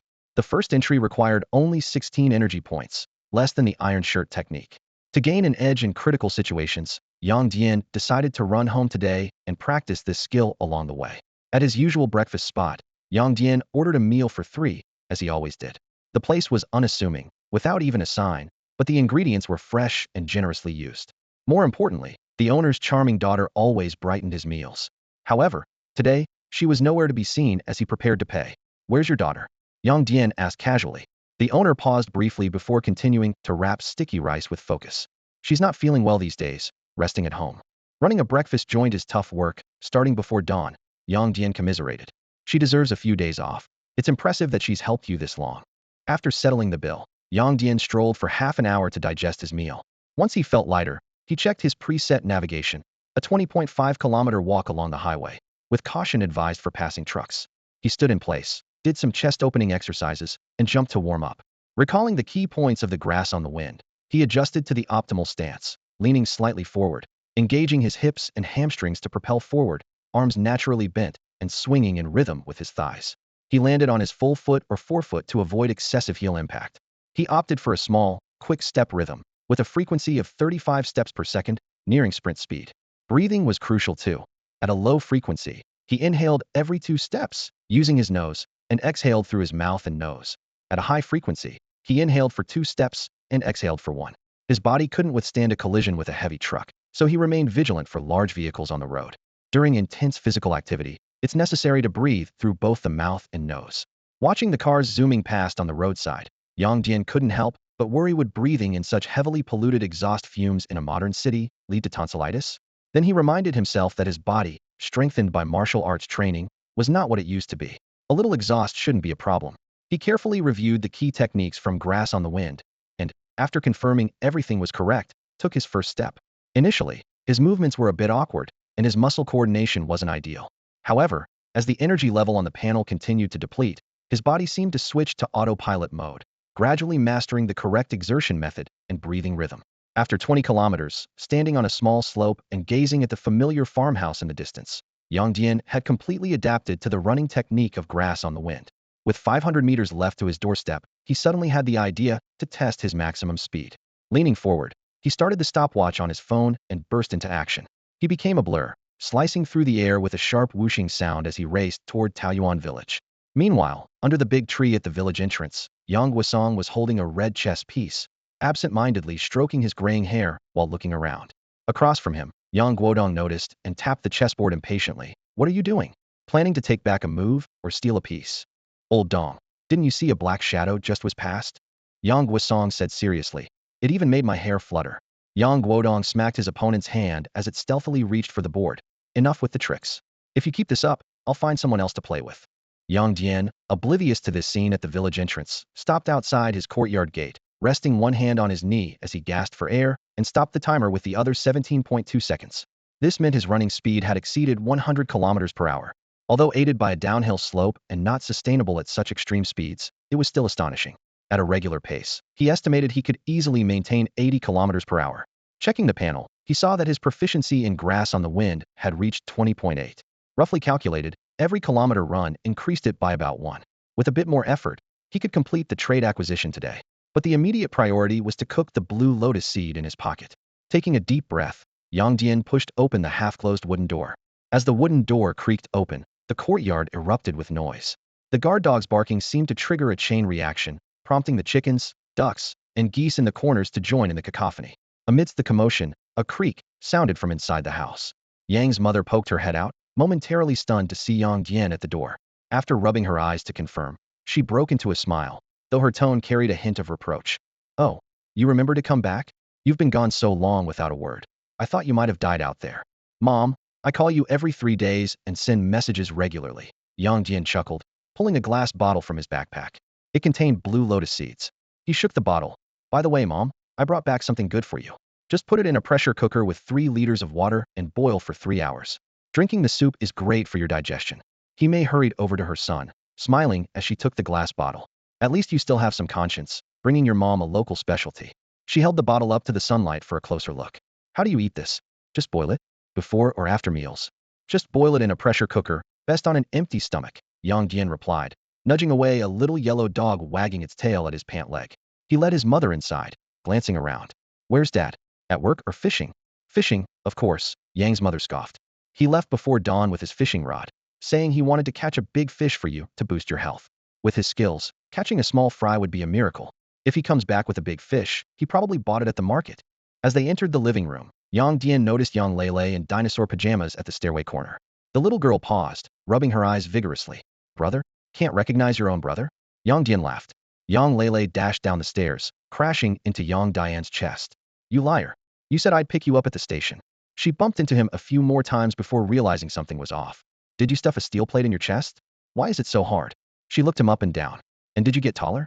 I'm only 18. Of course I can grow, Yang Dian teased, pinching her nose and tapping her forehead. But you didn't inherit our family's height genes at all, barely over 5 feet. Smelly brother, I'll bite you. Whoa, are you really a dog? You're actually biting. After some playful banter, Yang Dian headed to the kitchen to prepare the blue lotus seeds he had brought back. After setting the alarm, Yang Dian was about to discuss martial arts with his family when Yang Lele mysteriously took his arm and pulled him towards her room. Hey, big brother, come with me. I've got a surprise for you, she said with a mischievous glint in her eyes. You? A surprise for me? Yang Dian was puzzled. You're not trying to get me to top up 648 for you again, are you? As soon as they entered the room, Yang Lele bounced over to her bed like a joyful little rabbit, grabbed her phone, and opened Genshin Impact. Wrong. Now you have to top up 648 for me. All right, Yang Dian said, both amused and exasperated. Just this once. Next time you want to top up a game, you should work at a bubble tea shop to earn it. Yang Lele immediately put on a pitiful expression and softened her voice. The best brother in the universe, would you really make your beloved sister, who is adored by everyone, work hard at a bubble tea shop? Seeing her act, Yang Dian gently poked her on the head. Stop pretending to be pitiful. That doesn't work on me. Hee. Yang Lele dropped the act and giggled while hugging her phone. I don't care. This trick works best on you. Unable to do anything about his money-draining sister, Yang Dian sighed and plopped down on her bed. He picked up a dinosaur plushie and squeezed it a couple of times out of curiosity. So, where's the surprise? Yang Lele put down her phone and tiptoed to the door like a little thief. After making sure their mother was in the yard feeding the chickens, she hopped over to her desk and pulled out a transparent glass bottle from a drawer. Tada, here it is. Yang Dian looked at the plum blossom petals in the bottle and suddenly stood up, glancing out the window. The plum tree in the backyard bloomed. This plum tree was planted by an ancestor of the Yang family, and despite being centuries old, it had never bloomed. When they were young, Yang Dian and Yang Lele would often bet on whether it would bloom that year. Yang Lele, who always chose it will bloom, would lose every time, and her New Year's money would end up in Yang Dian's pocket. Just as Yang Dian realized what was happening, Yang Lele sent him a photo on her phone. The plum tree downstairs was in full bloom, its branches adorned with colorful plum blossoms. Yang Lele, you didn't Photoshop this to trick me, did you? After not blooming for hundreds of years, it suddenly bloomed in the heat, and with multicolored flowers, no less. Yang Lele handed the glass bottle to Yang Dian and put her hands on her hips. Big brother, you don't believe me? I believe. Yang Dian replied perfunctorily, his eyes darting. The photo shows several colors of plum blossoms. Why are there only purple ones in this bottle? Show me the rest. Upon hearing Yang Dian mention the plum blossoms, Yang Lele's face changed instantly. She lowered her head and whispered, I ate those plum blossoms. Yang Dian was taken aback. He instinctively reached out to touch his sister's forehead, and after confirming she didn't have a fever, he looked puzzled. You ate them? When I used to take you to see the plum blossoms, you never seemed interested in eating them. Why suddenly now? I'm not a pika. Yang Lele pouted. I don't know why, but when I saw those plum blossoms, I just couldn't resist eating them. It wasn't just me. Even De Huang, Xiao Huang, and the chickens, ducks, and geese in the yard went crazy for them. Even the eagles in the sky came down to the plum tree to snatch them. As she spoke, she suddenly clenched her small fists and lightly pounded on Yang Dian's chest. Stupid brother. I saved some especially for you to share when you got back, and you call me a pika. I'll beat you. Seeing his sister's puffed-up face, Yang Dian thoughtfully raised the glass bottle containing the plum blossoms, aligning his gaze with the flowers inside. He recalled the irresistible urge to devour when he encountered the golden cicada a few days ago. Lin Mo later explained that the golden cicada was a rare treasure of the world, causing anyone who saw it to instinctively want to eat it. But these plum blossoms, could they also be a rare treasure? That couldn't be right. Seeing such a treasure should trigger a desire to consume, yet he felt nothing now. Sensing her brother's confusion, Yang Lele stopped her playful punches. Brother, You need to open the bottle to understand what I'm talking about. Following her advice, Yang Dian removed the stopper. Instantly, a fragrant aroma wafted through the air. As the scent traveled through his nostrils to his brain, his gaze on the purple plum blossoms inside the bottle changed dramatically and overwhelming desire surged within him. Eat it. This feeling was exactly the same as when he encountered the golden cicada. Yang Dian took a deep breath and quickly replaced the stopper. His hands trembled slightly, a detail not missed by his sister. Hee hee, Yang Lele swallowed and laughed. Now you understand how I feel, right? These plum blossoms are delicious. They melt in your mouth, and the aftertaste is incredibly sweet. The most amazing thing is that after eating them, you feel so clear-headed, and studying becomes easier. Seeing her brother remain silent, she poked his lower back. Brother, you haven't updated your novel in days. Are you stuck? Try eating one. I guarantee an inspiration burst. When the royalties come in, remember to buy me a few 648s. Yang Dian was silent for a moment, then released his grip on the glass bottle and handed it to his sister. Do you know what this is? I told you, Yang Lele replied matter-of-factly. It's just the plum blossoms from the tree in our backyard. Upon hearing this, a glint appeared in Yang Lele's eyes as she looked up at her brother Yang Dian, who wore a serious expression. Brother, do you know why I suddenly thought of eating plum blossoms raw? Yang Dian observed the complex expression on his sister's face, noticing her curiosity mixed with worry and confusion. He took a deep breath and slowly uttered, "Heavenly treasures." With that, he reopened the glass bottle, took out a piece of plum blossom, and put it in his mouth. The blossom melted instantly, turning into a cool liquid that flowed through his body. His gaze fell on the panel, where the energy value was steadily increasing at a rate of 0.1 points per second. It is indeed a heavenly treasure. Yang Dian emphasized again. What is a heavenly treasure? Yang Lele asked, blinking her big eyes in confusion. Yang Dian carefully replaced the cork in the glass bottle and turned to look at the three-turtle plum tree in the backyard, his gaze deep. Anything that incites a natural desire to consume and benefits the body upon eating could be a heavenly treasure. They can enhance physical fitness, repair damage, and even, he paused, looking at his sister's slightly open mouth, even prolong life and awaken talents. Yang Lele immediately stood on tiptoe and touched her brother's forehead. Brother, you don't have a fever. Why are you talking nonsense? Isn't this just something from your novels? There's no such thing in reality. Are you trying to fool me? Yang Dian placed the glass bottle on the bed and gently pushed away his sister's hands that were shaking his arm. Fool you. He pointed to the desk, and in the next moment, he activated the dragon claw technique. His forearm turned a purplish blue, the flesh receding to reveal menacing bones. As his fingers flexed, the muscles and tendons wrapped around the bones writhed like a dragon. He lightly pinched the corner of the desk, effortlessly breaking it off as if it were tofu. He tossed the desk corner onto the table, deactivated the dragon claw technique, and, with his arm returning to normal, looked back at his now dumbfounded sister. Now do you still think I'm lying to you? Yang Lele instinctively cupped her chin with her hand, closing her gaping mouth. This can't be real, can it? Silly brother, I must be dreaming. Yang Dian gently raised his hand and flicked Yang Lele's forehead with precision. Ouch! Yang Lele cried out dramatically, clutching her head with both hands. Still dreaming? Yang Dian asked with a smile. Mean brother, picking on me again. Yang Lele glared at him before grabbing his hand and examining it like a curious child. Her eyes roamed over his palm. Brother, how did your hand change like that earlier? Is it your awakened ability? How did you awaken? How do you know so much? Her gaze drifted toward the glass bottle on the bed containing plum blossoms. I ate the plum blossoms too. So why didn't I awaken? Did I not eat enough? Faced with his sister's barrage of questions, Yang Dian shrugged helplessly. I awakened before consuming any of the world's rare treasures. I only learned about them after joining the Bureau of Abnormal Management. The Bureau of Abnormal Management? Yang Lele's eyes lit up. Is it like the dragon group in novels? Yang Dian gently pinched her cheek to signal her to be quiet, then began to explain patiently. First, after the spiritual energy revival, everyone has the chance to awaken an ability. The probability used to be 1 in 10,000, but it's gradually increasing. Second, the Bureau of Abnormal Management handles incidents involving rogue awakeners, mutant creatures attacking people, and other anomalies to protect ordinary citizens. Third, the change in my hand is a result of practicing the dragon claw technique. Anyone can achieve it if they practice enough. When he reached the last point, Yang Dian's tone became particularly serious. The world's rare treasures are incredibly valuable. The wealthy are willing to pay 9-figure, even 10-figure sums for them, and they're consumable items. Thinking about the plum tree in the backyard, Yang Dian couldn't help but swallow. If that plum tree still blooms, each blossom being a rare treasure, its value would be incalculable. In this world, shifting towards fantasy and cultivation, such a tree could become the foundation of a powerful family, possibly even sparking a widespread conflict. He looked at Yang Lele, who was earnestly counting on her fingers on the bed. What are you counting? I'm figuring out how much a 10-figure sum is. Yang Lele replied with a silly grin. Yang Dian tapped her forehead in exasperation. Are you crazy? Really planning to sell the plum blossoms? Having such treasures is dangerous. If people find out we have a plum tree that produces rare treasures, there will be new graves in the hills behind us in no time. In a few years, the grass on our graves will grow 9 feet high because our entire clan would be wiped out, and no one would be left to tend our graves. Yang Lele bumped her forehead lightly against her brother's. Brother, you think I'm stupid? I was just playing around with numbers. I haven't told anyone about the plum blossoms, not even mom and dad. Seeing Yang Lele's expectant look, Yang Dian couldn't help but pinch her cheek affectionately and said, looks like all my doting on you has paid off. Hey, big brother, don't pull my face.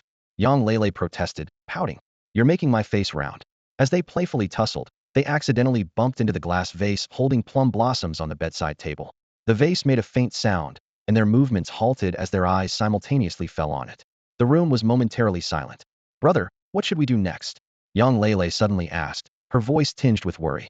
Though young, she had keenly sensed from Yang Dian's words that there was another side to the world, a much more dangerous side than she had ever known.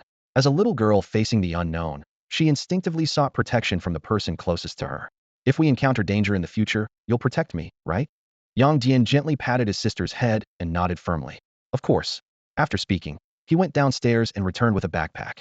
Under Yang Lele's curious gaze, he took out 4 books and a video player. Heaven and Man Unity Technique, Dragon Claw Hand, Grass Flying, Iron Shirt, he read out the titles. Brother, are you going to teach me martial arts? Yang Lele's eyes sparkled with anticipation. Yang Dian nodded and handed her the Dragon Claw Hand and Iron Shirt first. Start with these 2. After flipping through them briefly, Yang Lele showed a troubled expression. Brother, can I look at the other 2? She pointed to the Heaven and Man Unity Technique and Grass Flying. For a girl who had just turned 16 and would cry out when bumping into a table, those hard martial arts techniques that required enduring pain to master were clearly not the best choice. Understanding his sister's concerns, Yang Dian didn't insist. Then take a look at these 2. Soon, Yang Lele made her choice, waving the 2 books in her hand. Brother, these 2 suit me. Can I just practice these? Of course, Yang Dian explained. Grass flying is a light skill, mainly about adjusting your force and breathing while running. It's not hard to learn. The key is the Heaven and Man Unity Technique, which I got from the Bureau of Anomalies. If you had to trade merit points for it, it would cost 1,000. Is 1,000 merit points a lot? Yang Lele blinked her curious big eyes. Yang Dian thought for a moment. It's a lot and not a lot. Your brother's monthly salary is only 10 merit points. But from the recent tasks, I'll earn at least tens of thousands of merit points. Then I can rest easy relying on my big brother, Yang Lele said with a cheeky grin, hugging the books to her chest. Then she worriedly asked, but big brother, is it really okay for me to practice the martial arts manuals from your bureau? Yang Dian lay back on the bed, looking relaxed. It's fine, I checked. Recalling the recent investigation report on the glowworm infection incident, he added, the revival of spiritual energy is a global event, happening abroad as well. The small neighboring countries have been making moves against China all along. The authorities probably want to promote martial arts for everyone, but lack the resources to do so on a large scale. Allowing us to spread it is likely their way of having us teach you directly, for small-scale, targeted promotion. Happy moments always seem to fly by. Before they knew it, the midday sun was already high in the sky, and the sudden roar of an engine filled the yard. Shortly after, Yang's mother called from downstairs, time to eat. Yang Dian followed the sound out of his room and hadn't even reached the stairs when he overheard a lively conversation in the yard. Yang's mother's laughter was clear and pleasant. Wow, did you really catch a big bluefish? It's huge, must be 20 or 30 pounds. Yang's father replied with a hint of pride. Indeed, it weighed in at 23 pounds and 6 ounces. At 16 per pound, that's 368 for 23 pounds. Let's round it to 360. Yang's mother calculated without hesitation. Yang's father paused. How did you know that? Then he realized. You forgot to turn off family pay. Yang's mother took out her phone, which showed a recent family pay transaction of 360 yuan. Went fishing again this morning, didn't you? This comment made old Yang hang his head, as if he couldn't lift it for the next 3 days. Mom, don't be too hard on Dad. Yang Lele chimed in to support her father. Even if he didn't catch anything, his intentions were good. At least he went to the market and got us a big fish. Old Yang wanted to praise his daughter, but suddenly slapped his forehead. You might as well have said nothing. The family, laughing and chatting, carried the big bluefish into the house. Before they stepped inside, old Yang suddenly wrinkled his nose and turned towards the kitchen. What's that smell? It's a bit odd, like fermented oranges but better. What's cooking? Yang Dian was surprised at how keen his father's sense of smell was, detecting the subtle aroma of blue lotus seeds being pressure cooked. Observing closely, Old Yang's nose did seem rounder and redder than usual, reminiscent of a clown's nose. Could he have awakened too? Impossible, Yang Dian mused silently. As they entered the kitchen, opening the pressure cooker released a cloud of hot steam, carrying with it a rich, wine-like fragrance. Yang peered into the pot and frowned deeply. Can you eat this? Following his father's gaze, Yang Dian saw a pot of icy blue lotus seed soup emitting a strange aura. He reflexively rubbed his nose. If it weren't for the confirmation from above that this was the correct way to consume it, he wouldn't dare ingest it based on its appearance alone. Dad, trust me, would I harm you? I got this through special connections. Not everyone is lucky enough to try it. Yang smacked his lips, seeking reassurance. Can you really eat it? Yang Dian nodded confidently, picking up a measuring cup. This is a treasure. Ordinary people can only consume it once a year, and the intake should not exceed 300 milliliters at a time. He carefully measured out 290 milliliters of lotus seed soup, poured it into a bowl, and handed it to his father with care. Here you go, Dad. Is this drinkable? Yang mumbled, tentatively touching the soup's temperature with his lips. Yang carefully tested the temperature of the soup. Seeing it was just right, his eyes darted between his eagerly awaiting eldest son and his wife and daughter, who wore varied expressions. He gritted his teeth and downed the bowl of lotus seed soup in one go. It's tangy and sweet. Not bad at all, he commented, just as Yang Dian swiftly took the empty bowl from him. Before Yang could ask about the soup's origin, a violent churning erupted in his stomach. His expression changed drastically, and he dashed to the bathroom like an arrow. The soup is poisoned, don't drink it. His warning drifted through the air as the bathroom door slammed shut, followed by a cacophony of noises from within. He Mei and Yang Lele simultaneously looked at Yang Dian for an explanation. He shrugged, nonchalantly turning to the sink to wash the dishes. This blue lotus seed soup detoxifies the digestive system, he explained while washing. It first expels toxins from the body and then balances the gut flora. Interestingly, the expelled toxins include some melanin, so it also whitens the skin. You'll see the results once Dad comes out. Hearing the word whitening, the mother and daughter's eyes lit up. Really? It can whiten the skin? He Mei inquired further. Why can it only be taken once a year if it's so miraculous? Yang Dian dried his hands and nodded earnestly. It does have a whitening effect, but for ordinary people, it can only be taken once a year. When he emphasized ordinary people for the second time, He Mei, being a smart woman, noticed her son's unusual repetition of certain uncommon words. Seeing his mother's puzzled look, Yang Dian signaled to Yang Lele. The little girl quickly understood and ran upstairs, returning shortly with a book titled The Unity of Heaven and Man. He Mei took the book from her daughter, looking skeptical. Martial arts. Yes, martial arts, Yang Dian said, flicking a ceramic bowl on the counter with his finger. With a crisp sound, the bowl split neatly in two. Under his mother's wide-eyed gaze, he picked up the smaller half of the bowl, and his hand instantly turned a purplish blue. As he gently rubbed it, the ceramic crumbled into powder with a crackling sound, falling like snowflakes into the trash bin. After restoring his hands to normal, Yang Dian dusted off the powder. See, that's martial arts. He Mei's eyes moved between her son's hands, the ceramic powder on the floor, and the remaining half of the bowl. Finally, she walked over to Yang Dian, giving him a light smack on the back of the head. Martial arts or not, do you think I wouldn't believe you? Breaking a bowl, do you think bowls are free? Look at you showing off. As she scolded him, she subconsciously tightened her grip on the book, muttering to herself. Is there really martial arts? Is there really martial arts? About 10 minutes later, in the living room on the sofa, Yang stared intently at his son. He watched as Yang Dian gently rubbed his hands together, and half of a porcelain bowl turned into a pile of fine porcelain powder, which fell softly onto the coffee table. He instinctively touched his abdomen, surprised to find that his round belly seemed to have shrunk a bit.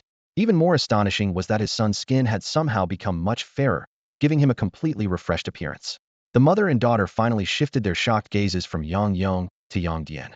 Son, are you a martial arts master now? Yang couldn't help but ask. Yang Dian shrugged, looking calm. To ordinary people, I can call myself a master now. But compared to those martial arts masters who have trained for years, I'm just like a big grasshopper. Can practicing martial arts really make someone that strong? Strong enough to not fear guns and cannons? Yang asked, rubbing his hands with a glimmer of hope in his eyes. Only true masters are not afraid of guns and cannons, Yang Dian explained with a shake of his head. For ordinary people, practicing martial arts can only strengthen the body and prolong life. That's already quite remarkable. Yang stood up and paced around the living room, looking like he wanted to say something but hesitated. Yang Dian couldn't help but sigh. Dad, if you have something to say, just say it. I'm your son, why are you hesitating with me? Then I'll say it, but don't get angry. Yang stopped and turned to his son. Then don't say it. Yang Dian turned his head away. Hey, you kid. Yang's mother laughed and patted Yang Dian's arm, then looked at her husband.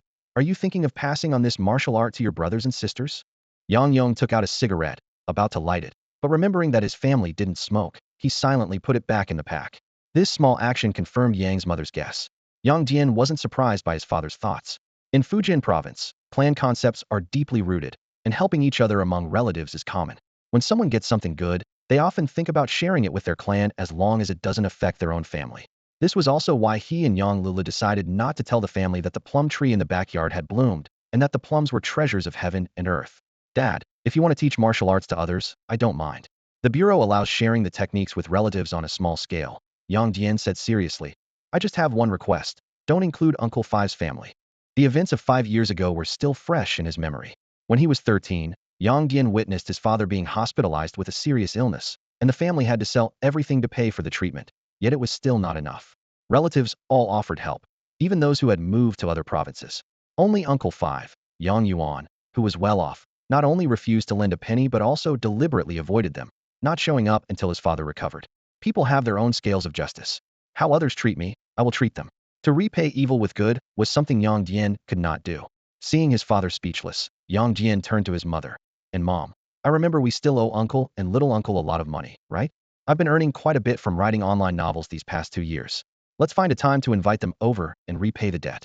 Although Yang's father and mother knew their son wrote online novels, they were unaware of his specific income and were about to refuse. Yang Dian interrupted the conversation, speaking directly. Let's have Uncle and second Uncle call all the cousins over. The martial arts manual is right here, and it's fine to share it with them. But we must make it clear that they'll need to find their own resources for practice in the future. He Mei's eyes lit up with excitement upon hearing this. Really? Why not? Yang Dian tapped the martial arts manual on the table, his tone softening. Our uncles have always been good to us. A few years ago, when Dad was sick, Uncle lent us 90,000, and second Uncle lent us 60,000. They've never pressured us for repayment or interest. Didn't you always say we should repay kindness? As he spoke, he cast a glance at old Yang, his tone turning cold. Unlike fifth Uncle, who disappeared the moment he heard Dad was seriously ill. And he talks about blood being thicker than water. Yang's father gave an awkward smile. That's just how your fifth uncle is. But your first and second uncles lent us money, which is why I agreed to let you share the martial arts with them. Yang Dian stood up, not wanting to dwell on the topic. That's settled then. Besides fifth uncle's family, I don't mind if you want to pass the techniques to the clan elders or other relatives. Of course, the harmony of heaven and man technique is an exception. It's only for limited distribution. He changed the subject. Let's eat. I'm hungry. Sensing the awkward atmosphere, Yang Lele quickly jumped up. You guys eat first. I'm going to have some lotus seed soup. She had seen how old Yang's sun-darkened skin turned noticeably fairer after drinking the soup. Yang's mother followed. I'll have some soup too. You two go ahead and eat. Yang Dian also headed to the kitchen. I haven't had any yet, and we have enough bathrooms at home. Time flew by, and as the sun set, Yang Dian stood on the soft sand, practicing this 6-step steady walk from the harmony of heaven and man technique. Unlike the 3-step steady walk, which required a breath every 3 steps, the 6-step version demanded 6 steps per breath. As the sun dipped below the horizon, Yang Dian sensed someone watching him. Turning, he saw Yang Lele returning from the beach with a white plastic bucket in one hand and tongs in the other. He wiped a speck of mud off his sister's face, chiding. Weren't we supposed to practice together? You barely practiced before going off to catch crabs. Yang Lele stuck out her tongue playfully. Practicing is so boring. All that sky watching and earth sensing. Breathing every 3 steps, it's just walking, really. Brother, I'm not good at this. You should hurry up and become a master, then pass it on to me. Yang Dian sighed, helpless against his sister's whims, and summoned the panel. Harmony of heaven and man not yet mastered, can enter for 680 energy points. It seemed that after half an hour of practice, the energy requirement remained the same. He resolved to switch to 3-step breath hold practice that night. While he pondered, Yang Lele poked him in the back. Didn't you say that besides humans, other creatures could mutate too? I just found a colorful jellyfish in a tidal pool. I was afraid it might be poisonous or have some mutated ability, so I didn't catch it. Want to check it out? Yang Dian immediately perked up. Lead the way. The little jellyfish was not too far from where Yang Dian was, and with Yang Lele leading the way, it took them over 10 minutes to cross the beach and reach the peculiar little puddle. Bro, we're late, Yang Lele said, holding a pair of tongs and gently poking the lifeless jellyfish skin in the sand pit. Yang Dian squatted in front of the pit, and in the glow of the setting sun, the jellyfish's body still emitted a dazzling array of colors. He frowned, thinking to himself, over 95% of a normal jellyfish's body is water, and once dehydrated and exposed to direct sunlight, they die within minutes. I didn't expect this seemingly mutated jellyfish to escape that fate either. I'm just not sure if it's completely dead. Bro, what do we do now? Yang Lele's voice interrupted his thoughts. After a moment's thought, Yang Dian asked, I remember you brought 2 buckets, right? Yang Lele pursed her lips, took out a small bucket about the size of 3 fists from the larger one, and deftly emptied the live fish from the small bucket into the large one before handing the empty bucket to Yang Dian. Bro, is this jellyfish really a mutated creature? She asked, watching as Yang Dian found a small rock pit nearby and added water to the bucket. I'm not sure, Yang Dian replied, taking the tongs from her. I've never seen a jellyfish that can display so many colors.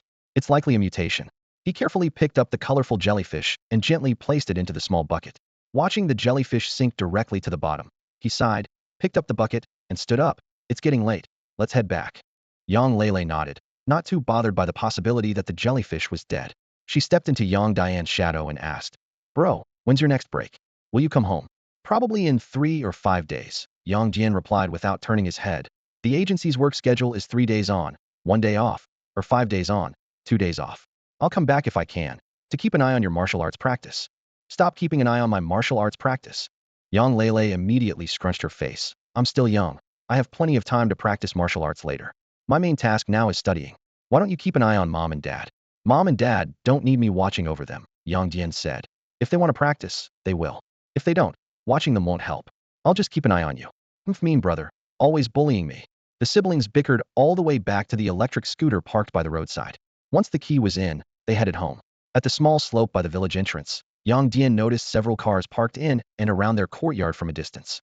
Mom works fast. She just mentioned it at noon, and by afternoon, she's already called over uncle and second uncle, Yang Lele muttered softly. Yang Dian laughed. If you get married in the future and you know something that could help me, would you tell me right away? At her shy age, Yang Lele nudged her brother with her head. I'm not getting married. This reaction was expected by Yang Dian. So you're planning to stay home and mooch off me forever? What? You don't want that. Of course not. You're always causing trouble. I get annoyed just seeing you. Hurry up and get married. Brother, I'll bite you. As the sun set in the west, Yang Dian rode his electric scooter into the courtyard. The engine hadn't even come to a complete stop when relatives inside heard the noise and came rushing out to greet him. You're back. Did you find anything interesting by the sea? His eldest uncle asked, just as Yang Dian instinctively glanced at the small bucket in his hand. To his surprise, the jellyfish that had seemed nearly lifeless was now vibrant and swimming gracefully in the bucket, glowing with a rainbow of colors, like a magical creature of the sea. This jellyfish must have mutated, Yang Dian thought to himself, looking up at the middle-aged man who had asked the question. Uncle, how did you know Lele and I found a treasure by the sea? Before he could finish speaking, his 5-year-old cousin from his second uncle's family bounced over, hugging his leg tightly. Cousin, what did you catch? I want to go to the seaside too. Will you take me? Yang Dian gently tapped the little girl's nose. I have to go back to the city tomorrow, but I'll take you to the seaside next time I'm on vacation. As he spoke, he lifted his little cousin, making her squeal in delight. As he passed by the others, he shook the bucket slightly. The treasure is in here. He high-peeked into the bucket and his eyes widened. It really is a treasure. Is this thing alive? It's not a toy, is it? This sparked a flurry of conversation among the gathered relatives. A rainbow jellyfish? It looks like something from a cartoon. Kid, did you buy a toy to trick us? This thing is beautiful. Imagine how nice it would look in a clear fish tank at night. Faced with their skepticism, Yang Dian helplessly placed the bucket on the table and shrugged. Why won't you believe it's real? His second aunt chuckled. We might not have as much education as you youngsters, but we've seen a lot in our years. Your uncle and I have fished our whole lives, and we've never seen a jellyfish that glows. Hearing this, Yang Dian turned to his mother, Hime. Seeing her shake her head slightly, he realized she hadn't had the chance to tell the family about his martial arts training. So, he walked into the kitchen and returned with a spoon. Auntie, I admit you have a lot of experience, but some things can't be explained by experience alone. Before he finished speaking, his hand began to turn a deep blue-black. Then, with a soft, crackling sound, tiny shards of porcelain scattered from his palm, carried by the fan's breeze, sprinkling over the astonished onlookers. So, are those supernatural phenomena online real? With the revival of spiritual energy and the awakening of talents, does that mean there are also cultivation techniques? Are mythological legends true? Can we become as strong as you by practicing martial arts and join the Paranormal Bureau? Asked my cousin, He Jiqiang eagerly in the living room, his eyes gleaming with anticipation. Yang Dian glanced around and noticed the varied reactions from the family. Uncle He Hai and Uncle He Jiang sat on the sofa, their brows furrowed, still processing this mind-bending news. Meanwhile, cousins He Jiqiang and He Li were excitedly gathered around him, dreaming of all the possibilities the future might hold. In the corner, the younger cousins, around 5 or 6 years old, were captivated by Yang Leilei's vivid storytelling about colorful jellyfish, occasionally exclaiming in wonder, clearly convinced of this magical world. I'm not sure about cultivation, Yang Dian replied seriously, but I believe mastering martial arts to the highest level isn't much different from cultivation. As for those online rumors, most of them are fake. The ones that haven't been censored were intentionally leaked by the authorities to gradually increase public acceptance and prepare for the eventual announcement of the spiritual energy revival. He paused before continuing. It's tough to get into the Paranormal Bureau just through martial arts, but there's also the Martial Security Bureau, where most of the personnel are ancient martial artists. If you want to apply for the Martial Security Bureau, you'll have a better chance. The table was filled with delicious dishes prepared by Yang's mother, but under the impact of this shocking news, only the little ones were eating happily, while the uncles seemed to have lost their appetite. After the meal, Yang Dian instructed his uncles to photograph the martial arts techniques with their phones, repeatedly reminding them not to share them. Really, we can't say anything at all? Aunt asked, her face full of conflict. Yang Dian nodded solemnly. Absolutely not. I'm telling you this because I have the authority in the Paranormal Bureau. If the news spreads, I'll definitely be disciplined. Not only would we lose access to first-hand information, but it would also ruin the chance for my cousins to join the Bureau. He emphasized, so, Aunt and second aunt, you must keep this to yourselves. If you really want to teach the techniques, first master the basics of ancient martial arts and join the Martial Security Bureau. Then you'll naturally have the right to pass on the martial arts. Both aunts understood the implications and nodded repeatedly. Don't worry, we won't tell anyone. We'll keep it to ourselves. Seeing that the two had fully realized the severity of the situation, Yang Dian turned his attention to his second uncle, He Jiang. Second uncle, you must be cautious about fishing at sea. There are far more mutated creatures in the ocean than on land. If you encounter danger, there will be no one to help. He Jiang frowned, his fingers tapping unconsciously on the table. But the fish near the shore are almost gone. Without going to the open sea, how will we make a living? Second uncle, that's where you're mistaken, Yang Dian said seriously. Mutated creatures will inevitably wreak havoc in the open sea. It's only a matter of time. I suggest you sell your boat, while few people know the truth, and transition to land-based work. Turning to his eldest uncle, He-Hai, Yang Dian's eyes gleamed with wisdom. Eldest uncle, haven't you already leased 2 hills to grow medicinal herbs? I suggest you expand and lease more land, especially for herbs that replenish blood and energy. This is crucial. He paused, speaking with certainty. Our country is about to enter a phase where everyone practices martial arts, which requires a lot of resources, especially meat and medicinal herbs. The price of herbs will surely rise, and even with policy controls, the profits will far exceed what they are now. The demand will be high. He then advised his second uncle, why not sell your boat and join eldest uncle in leasing land to grow medicinal herbs? Yang Dian's performance today left He Jiang impressed. Not only was he a strong martial artist and a member of the Bureau of Anomalies, but he could also easily capture mutated creatures. These identities added a layer of mystery to Yang Dian, giving his suggestions significant weight. He Jiang turned to his wife. Warner, should we give it a try? Although second aunt was hesitant, she nodded in agreement, considering the dangers at sea. Let's give it a shot. She turned to Yang Dian. Nephew, are you sure about this? Yang Dian nodded confidently and took out his phone to log into the government network, pulling up an official document. Look at this. The government has recently issued a notice to support farmers who grow grains and medicinal herbs. As long as the contracted area meets the standards, there are subsidies, and even professors from the Ministry of Agriculture can provide guidance. This is a signal that the country is determined to develop agriculture. Seeing the official stamp on the document, He Jiang finally made up his mind. All right, we'll follow your advice. I'll contact someone to sell the boat tonight.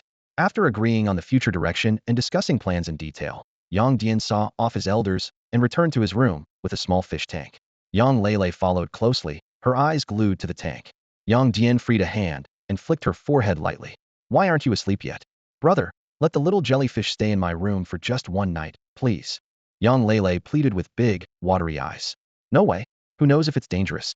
Yang Dian refused decisively, ignoring his sister's pitiful act, and went inside, closing the door. Moments later, a door slammed shut next door, clearly Yang Leilei throwing a small tantrum.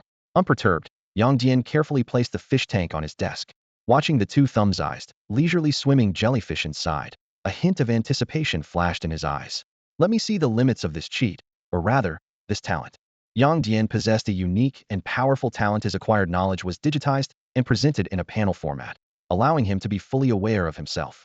This ability not only enabled him to master any knowledge through energy growth or consuming rare natural treasures, but also to optimize his training methods and compensate for physical deficiencies. Confronted with the profound concept of knowledge, Yang Dian pondered. Is it the text in books? Human imagination? Or all known and unknown truths? Although he found no answer, this only fueled his desire to explore the potential of his talent. Through practice, he discovered that the scope he could master was incredibly broad, from scientific knowledge to martial arts manuals, and even the legendary great celestial arts from fantasy. As long as there was enough energy, he could grasp it all effortlessly. This discovery sparked a bold idea in him. Could the talents of other awakened individuals or the special abilities of mutated creatures also be acquired by consuming energy? Imagining possessing the super adaptability of tardigrades, the incredible strength of rhinoceros beetles, the regenerative abilities of immortal jellyfish, or the electric discharge of electric eels, Yang Dian's gaze instinctively fell on the small jellyfish before him. Even if it might fail, he would never know the outcome without trying. He focused intently on the small jellyfish, trying to discern its mutated ability. Half an hour passed, and aside from its radiant glow and serene floating in the water, he found nothing. Just as he was feeling frustrated, a sudden inspiration struck him, and he turned off the room lights. In the darkness, the jellyfish's glow became even more vivid. Watching the trails of light it left as it moved gracefully, Yang Dian thought that if it only had the ability to glow, keeping it in a giant aquarium as a pet wouldn't be bad. Like admiring a beautiful woman, it could lift one's spirits. As he indulged in his daydreams, a cool mist brushed his cheek. Staring intently, Yang Dian's eyes widened in disbelief. The small jellyfish was flying freely in the air like a moth, flapping its bell. Unable to contain himself, he exclaimed in surprise, startling the jellyfish into sudden stillness. It quickly flapped its bell, tracing a brilliant arc of light before landing back in the tank. Watching the ripples spread across the water's surface, Yang Dian finally confirmed that this was no illusion. The jellyfish could indeed fly. Wow, he exclaimed again in astonishment. A loud exclamation broke the silence as Yang Dian pressed his face against the aquarium glass, staring intently at the mysterious little jellyfish. This little creature can actually fly, he mused, furrowing his brow. But if it can fly, why was it trapped in the sand pit? Recalling his observations from earlier in the day, Yang Dian pondered. Whether in natural light or under artificial illumination, the jellyfish stayed quietly in the water, showing no signs of flight. So, it can only fly in the dark?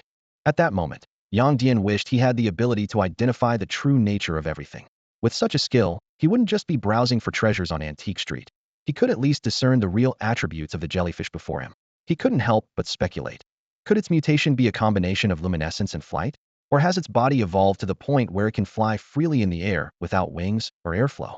Fixated on the little jellyfish, Yang Dian began to silently chant in his mind. Learn the jellyfish's mutated abilities so I too can fly freely in the air. Before he could finish, the system panel at the corner of his vision suddenly shook violently, the data transforming instantly into an unrecognizable jumble. Recognizing this familiar scene, Yang Dian rubbed the bridge of his nose and deftly placed a lid over the aquarium before groping his way to bed in the dark. This wasn't his first encounter with such an occurrence. Last time, when he tried to learn Sun Wukong's great heavenly immortal art, he didn't even have time to prepare before passing out as soon as the panel turned to gibberish. At that moment, a clear thought surfaced in Yang Dian's mind. With just 30 energy points, he could eliminate this fatigue and gain unexpected benefits. Isn't energy meant to be used? He thought, confirming the choice without hesitation. In an instant, an indescribable comfort washed over him.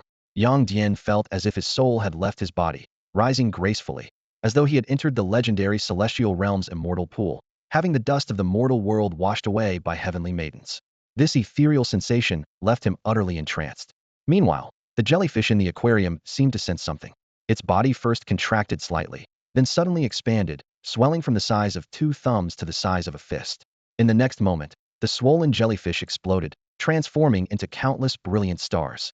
These stars slipped through the gaps between the aquarium and the lid, coalescing into a colorful ribbon in the air before reforming into a smaller jellyfish, now half its original size. Despite this transformation seemingly draining the jellyfish of vitality, it paid no heed to its own condition. All its attention was focused on Yang Dian. It gently waved its glowing tentacles, silently drifting above Yang Dian's head, hovering quietly. As dawn broke and the rooster crowed, Yang Dian opened his eyes to a dazzling starry sky. Countless stars twinkled above, vast and breathtakingly beautiful. Just as he was lost in the splendor of the cosmos, the scene before him began to shake violently. The galaxy collapsed, and light vanished in an instant. In the ensuing darkness, a massive jellyfish slowly emerged, its body seemingly encompassing the entire starry sea. With each gentle movement of its tentacles, it left behind trails of starlight, painting an awe-inspiring celestial panorama. Instinctively, Yang Dian ruffled his hair, which was as messy as a bird's nest, as his mind gradually cleared. He turned to look at the aquarium in his room, and sure enough, the jellyfish had escaped. What was even more astonishing was its remarkable growth. From initially being sun-dried to a thin layer of skin, to being kept in a small bucket with a cap the size of 2 thumbs and tentacles 5 or 6 centimeters long, its cap was now larger than a human head, and its shimmering tentacles extended over 20 centimeters. Leaning against the headboard, Yang Dian felt an inexplicable sense of closeness from the jellyfish, prompting him to furrow his brow in thought. He tentatively beckoned to the jellyfish, which seemed to understand his gesture, fluttering its cap and emitting an even more brilliant light than the previous night as it floated gracefully in front of him. Staring at the slowly rotating galaxy within the jellyfish and feeling the genuine sense of closeness it exuded, the freshly awakened Yang Dian was puzzled. What exactly happened last night? He scratched his head in frustration and then reached out to touch the jellyfish's cap. The sensation was captivating, cool, and elastic, like a large jelly freshly taken from the fridge, with just the right firmness and bounce. As the contact lingered, a refreshing coolness seeped into his fingertips. When he withdrew his hand, the cool sensation persisted, lingering in his palm. Noticing the strange feeling, Yang Dian instinctively tried to dispel it, only for an even more surprising event to unfold. Starry tendrils emerged from his flesh, slowly rising before merging into the jellyfish. What on earth was this thing? Only then did Yang Dian understand why protagonists in online novels prioritize learning identification skills without them. It's indeed inconvenient to discern the properties of items, monsters, or even pets around them. Shaking his head, he decided to examine the changes brought about by the strange sensation from the previous day. After checking his body for any obvious anomalies and finding none, he summoned the panel. Techniques. Dragon Claw Iron Body, 3.32. Harmony with Nature not started, 438 energy points required to begin. Iron Shirt, 13.37. Grass Glide, 77.3. Primordial Force not started, 26 energy points required to begin. Energy, 299.6. Looking at the data on the panel, Yang Dian was bewildered. The progress in several martial arts techniques had significantly increased. The energy required for harmony with nature had decreased by nearly 250 points, and the progress in Dragon Claw, Iron Shirt, and Grass Glide had all advanced, especially Grass Glide, which had surged by over 50. By optimizing the Hunyuan force, Yang Dian managed to save nearly 100 energy points. Including his previous rest, he had saved a total of almost 400 energy points. However, when calculating his energy balance, he noticed an anomaly. After spending 30 points to eliminate fatigue, there should have been 348.3 points remaining, but the panel displayed only 299.6 points. The missing 48.7 energy points caught Yang Dian's attention. Looking around, the only other moving being was the starlight jellyfish. Recalling how it had been perched on his head when he awoke, Yang Dian was almost certain that this little creature had siphoned off energy equivalent to 1/8 of a golden cicada. Just as Yang Dian was silently annoyed, the starlight jellyfish seemed to sense his emotions, gently waving its tentacles and sprinkling starry particles. These particles settled on Yang Dian's skin, immediately bringing a refreshing and soothing sensation. Perplexed, Yang Dian watched the jellyfish as it continued to shed stardust, and he suddenly realized that its body was gradually shrinking. Moreover, the glow of the starry sea within it was dimming, and the density of the nebulae was thinning. Following his intuition, Yang Dian attempted to absorb the starlight energy that had merged into his flesh. Instantly, an indescribable coolness spread throughout his body, like a thirsty traveler finding a spring, or as if the essence of life was leaping to a higher level. Unfortunately, this marvelous feeling lasted less than 10 seconds before the energy in the stardust was completely absorbed. How about a little more? Yang Dian suggested, only to sense the jellyfish emitting a clear displeasure, as if scolding him for being greedy. The jellyfish made 2 dodo sounds, and then gently opened and closed its umbrella, settling back on his head. Yang Dian tried to remove it, but found that the jellyfish's umbrella had firmly wrapped around his head. What? Planning to make my head your home? The jellyfish merely opened and closed its umbrella as a silent response. When the jellyfish tightened its umbrella, the cool, soft sensation made Yang Dian gasp, yet he found it unexpectedly comfortable. After several attempts, he realized that unless he applied force, he couldn't move the jellyfish at all. Since he was alone in the room, Yang Dian decided to let it be. With nothing else to do, his eyes returned to the panel, curious to see if this energy elevation would bring any new changes to it. As Yang Dian had anticipated, the sublimation brought by the stardust indeed changed his status panel, though it was unexpected in a way. The panel didn't upgrade. Instead, it showed that the energy required to learn the skills, Unity of Heaven and Man, and Primordial Energy, had decreased by 7 and 3 points, respectively. At the same time, the progress bars for the martial arts skills Dragon Claw Hand, Iron Cloth, and Grass on the Wind all showed varying degrees of advancement. Yang Dian squinted his eyes and pondered for a moment before suddenly realizing. When he absorbed the stardust earlier, what he felt was a fundamental enhancement of his constitution, akin to awakening a special physique in fantasy novels. This improvement in constitution directly enhanced his cultivation aptitude, not only speeding up the learning of martial arts, but also accelerating his strength enhancement. He carefully examined the skills he had already started learning and found that the required energy had generally decreased by about 30.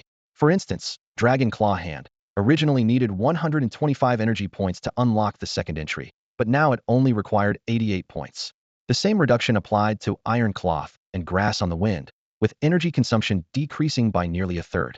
If the sublimation from the stardust reduced energy consumption, what benefits did the 30 energy points spent last night bring?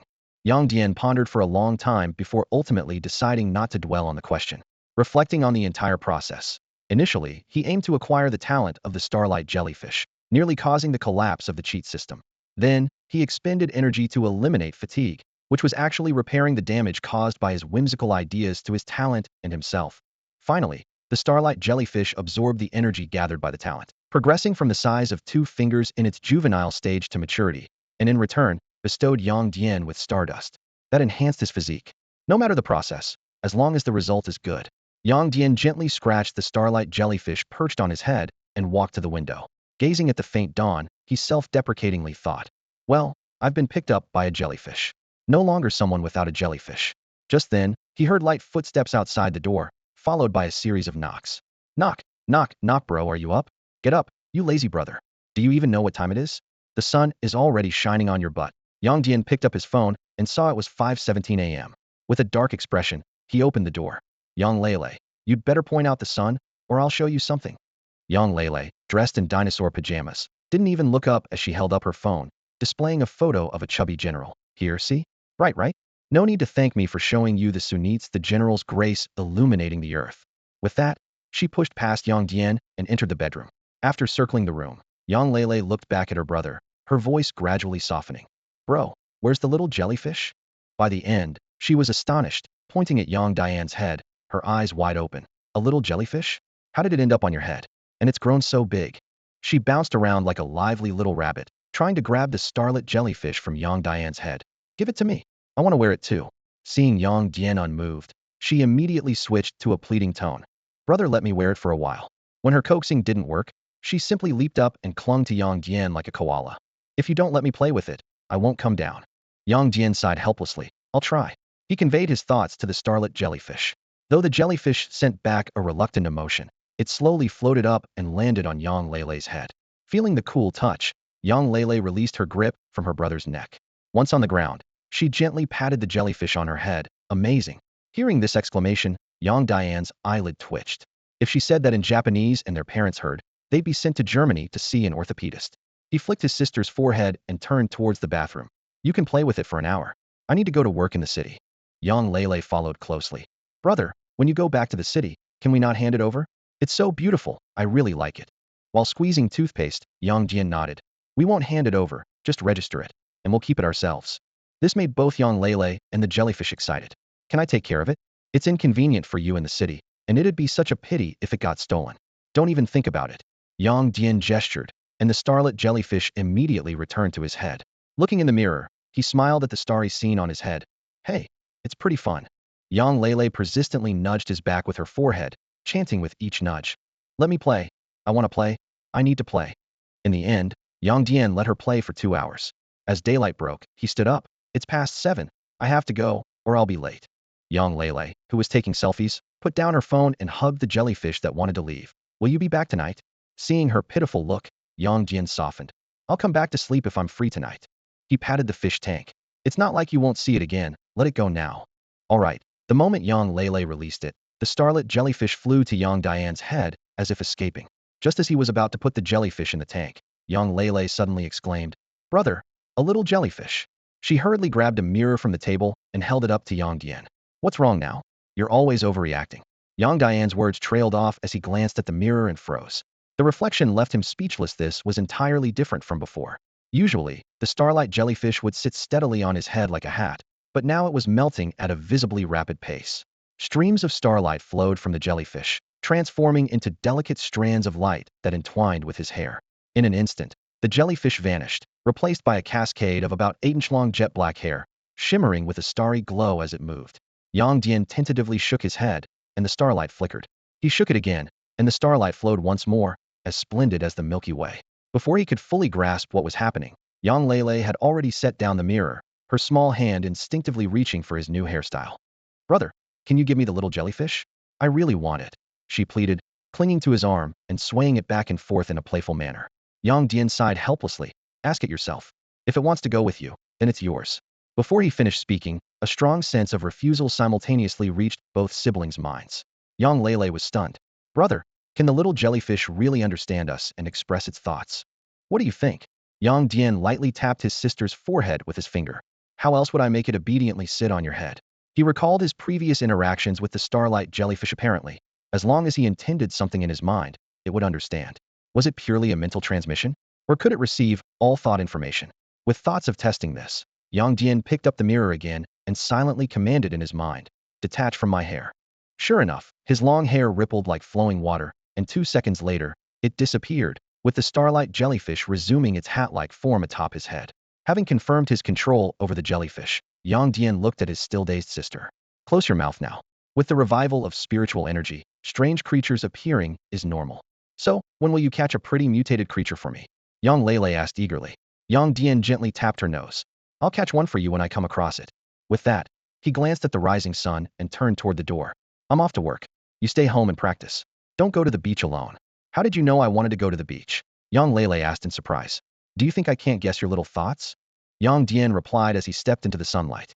Unusual creatures are rare, and finding the starlight jellyfish was a stroke of great luck. The chances of encountering another one are slim. If you really want to try your luck, wait a few days, and I'll go with you. With each step, the starlight jellyfish once again blended into his hair, and this time, Yang Dian was filled with astonishment.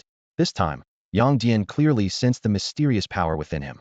This force was like an extension of his will, allowing him to instinctively repel the starlight jellyfish if he wished. As he silently memorized this feeling, he took the hair tie from his sister Yang Lele's head. After awkwardly failing to tie his hair twice, he handed the hair tie to Yang Lele. "Help me tie my hair." "Useless, brother," Yang Lele complained as she tied a high ponytail for him, then suddenly remarked, "Wow, big brother, you actually look pretty handsome with a high ponytail." Yang Dian flicked her forehead lightly. "Do I need you to tell me I'm handsome?" He then took out his phone to check the time. "It's about time. I really have to go." Worried that his sister might sneak out to the seaside while no one was home, he added, "By the way, the little jellyfish only wants to stay on my head probably because my vitality is stronger than yours." "Vitality?" "Yes, vitality." Yang Dian nodded and explained. "The little jellyfish can merge into my hair. I guess it has parasitic properties. If you were the little jellyfish looking for a host, would you choose the strong one or the weak one?" Yang Lele immediately raised her hand. "I'd choose the pretty one. You're really something else," Yang Dian exclaimed, giving her 2 playful flicks on the forehead. After she covered her head, he continued, "Anyway, even if there's a second little jellyfish in the world, you need to train hard and improve your strength. Otherwise, if it encounters someone stronger, the little jellyfish might just go with them." This finally made Yang Lele serious. "I got it. I'll definitely train hard," she said, waving him away. "Go on, big brother. Your dear sister needs to train. Don't disturb me." Yang Dian smiled and pinched her nose. "Train well. If you can't focus, have a plum blossom and try again. Remember to keep an eye on the plum tree in the backyard. If it shows any sign of blooming, call me immediately." Yang Lele brushed his hand away and pushed him towards the door. "Got it. Got it. Now go to work, big brother." As he walked out of the yard, she called after him, "Brother, the electric bike is under the rain shelter." "Not riding." Yang Dian, already out of the yard, waved without looking back. "I'll run there." With those words, he lowered his body and vanished into the morning light, leaving only a gust of wind in his wake. Yang Lele stared in the direction her brother disappeared for a moment, then clenched her fist to encourage herself. "Go, work hard, train with all your might." Meanwhile, Yang Dian, who had reached the village entrance, was immersed in the rhythm of his morning run, feeling even more at ease and invigorated than the previous night, as if aided by the wind. He couldn't help but wonder, is it because the progress bar of grass on the fly has increased, or is it due to the mysterious power I sensed after merging with the starlight jellyfish? Yang Dian ran like the wind, swift as lightning. The mysterious force lingered at the edge of his perception, elusive and tantalizing. Each time he reached out to grasp it, it vanished like a mirage just as he was about to touch it. After a grueling 20-kilometer run, that force remained as elusive as a mirage, seemingly within reach, yet always unattainable. This sense of frustration gnawed at him. Standing at the intersection of Pingshui Street under the night sky, Yang Dian bent over, hands on his knees, gasping for breath. He forced himself to ignore the fleeting sensation, focusing on regulating his breathing while pondering. The forces I can sense are nothing but life force, life magnetic field, and vital energy. Once I master the unity of heaven and man technique, all mysteries will naturally unravel. Once he was composed, he headed back to his rental room. As he stepped into the bathroom and turned on the shower, the starlight jellyfish, which had been intertwined with his hair, immediately separated, joyfully opening and closing its transparent umbrella under the water, emitting cheerful little sounds. I told you to stay in the tank, but you insisted on hiding in my hair. Thirsty now, are you? Yang Dian teased, unable to suppress a smile at the little creature. The starlight jellyfish didn't respond, simply clinging to the showerhead, clearly enjoying itself. You're hogging the shower. How am I supposed to bathe? Yang Dian said helplessly as he turned on the sink faucet, waiting for it to fill before calling out. Come on down. I need to shower. The starlight jellyfish obediently floated into the sink. Washing away his fatigue, Yang Dian let out a contented sigh. Ah, that's better. As he dried off, he opened the panel, his gaze immediately sharpening. Skills. Dragon Claw Hand, Copper Muscles and Iron Bones, 3.52. Unity of Heaven and Man, not yet mastered, can consume 431 energy points to enter. Iron Shirt, 13.77. Grass Walking, 99.22. Primordial Force, not yet mastered, can consume 25 energy points to enter. Energy, 296.37. After running 20 kilometers, Grass Walking had reached 99.22. Just another 800 meters would achieve a breakthrough. But the problem was the energy level. Despite using 2.27 energy points in the morning, the balance remained unchanged, which was clearly off. Yang Dian's eyes fell on the starlight jellyfish leisurely floating in the sink. Did you sneak some of my energy again? The starlight jellyfish gently wobbled its umbrella, drifting in front of him, sprinkling stardust and exuding a justified air, as if to say, yes, I did. What are you going to do about it? Feeling the new starlight energy coursing through his body, Yang Dian was both amused and exasperated. All right, eat as much as you want. Yang Dian finally understood why this little creature was clinging to him. It was all about energy. He looked at the starlight jellyfish in front of him, quickly weighing the pros and cons in his mind. I need energy too, so don't use it all up, he said, as he refined a strand of starlight energy and integrated it into his body. After some thought, he made a decision. You can have half of the energy I absorb each day, and I'll keep the rest. The starlight jellyfish was like a magical energy amplifier. Give it a little energy, and it could produce effects equivalent to consuming 3, 5, or even more times that amount. Although the benefits of absorbing starlight energy seemed evenly distributed, Yang Dian needed to keep some reserves for emergencies. Besides, with the energy right there, he could let the jellyfish feast whenever necessary. After hearing this, the jellyfish floated back to the pool, emitting two indistinct doo-doo sounds. It was unclear whether it was complaining about Yang Dian being stingy or agreeing to his proposal. Hey, you little guy. Yang Dian was a bit speechless by its antics and poked it. Since you're sticking with me, I can't keep calling you jellyfish. Let's give you a name. Upon hearing about getting a name, the starlight jellyfish immediately left the pool excitedly, circling around Yang Dian and making happy doo-doo sounds. You're always making those doo-doo sounds, so how about I call you doo-doo? The jellyfish suddenly stopped in front of Yang Dian's face, motionless. Yang Dian picked up a fan with Miss Bao written on it and fanned it. The jellyfish's tentacles swayed with the breeze, clearly liking the name. Then it settled. You'll be called Doo-Doo from now on. No sooner had he finished speaking than Doo-Doo suddenly attached itself to Yang Dian's face, as if trying to smother him under its umbrella. Yang Dian quickly pulled it off and tossed it back into the pool. Stop messing around. I still have to go to the Bureau of Anomalies to earn money to support you. Before he knew it, it was 8:25 in the morning. With his hair tied up in a high ponytail, Yang Dian arrived punctually near the security office. As a dedicated worker, he always allowed enough time to avoid being late. Walking in the shade of the trees, the sound of cicadas reminded him of the delicious dishes from a few days ago, and he secretly looked forward to the next rare delicacy. Suddenly, he saw a figure standing under a tree ahead, looking very conflicted. It was the new recruit, Chun Wenya. What are you doing standing here? Yang Dian patted her shoulder. Chun Wenya jumped in surprise, and only relaxed when she saw it was Yang Dian. Oh, it's you, uncle. You scared me. What's a security officer like you doing sneaking around here? Yang Dian teased. I don't look like an auntie, do I? Everyone calls me Miss, Chun Wenya replied with a smile, then noticed his hairstyle. Hey, your hair. I had a little adventure by the sea during my day off, Yang Dian said, shaking his starry ponytail. Let's talk inside. It's almost time. By the way, why are you standing here? Turning the corner and seeing the scene at the entrance of the security office, Yang Dian suddenly understood. In front of the entrance were two groups, one of handsome men and the other of beautiful women, all in security uniforms and holding steaming breakfasts. These were the breeding stock sent by various families to improve their descendants' genes. Are we just going in like this?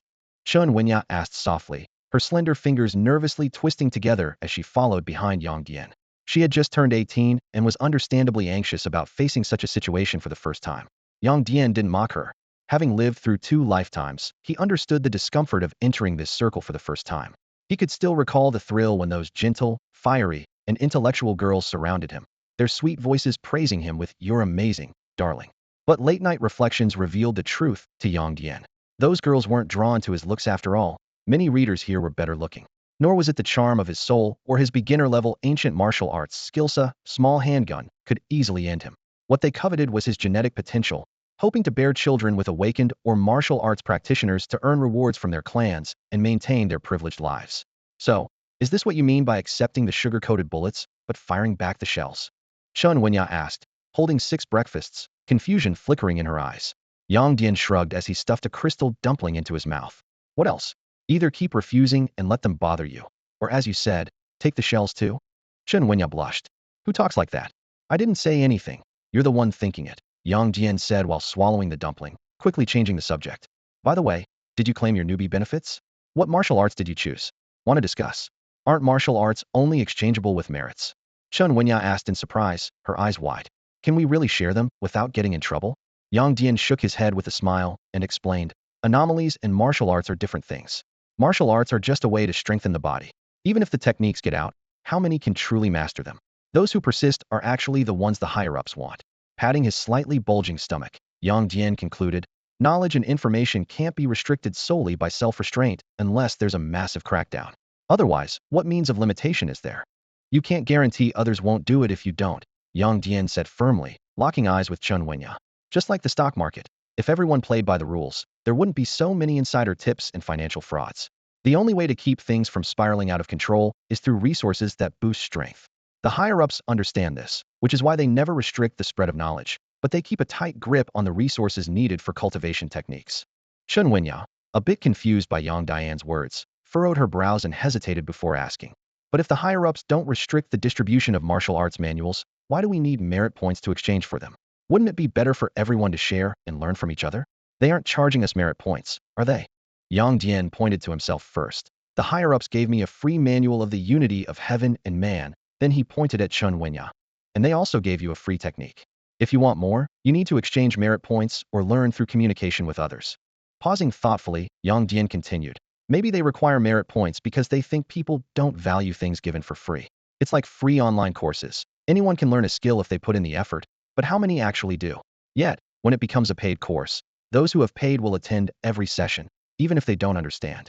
As for exchanging techniques, perhaps the higher-ups want to encourage martial arts exchanges, which might spark new innovations. He waved his hand dismissively. Forget guessing their intentions. At least they haven't restricted martial arts exchanges. So, tell me about the technique you chose from the newcomer benefits. Chen Wenya glanced at Yang Dian, her face showing a hint of shyness. I chose the ice skin jade bone technique.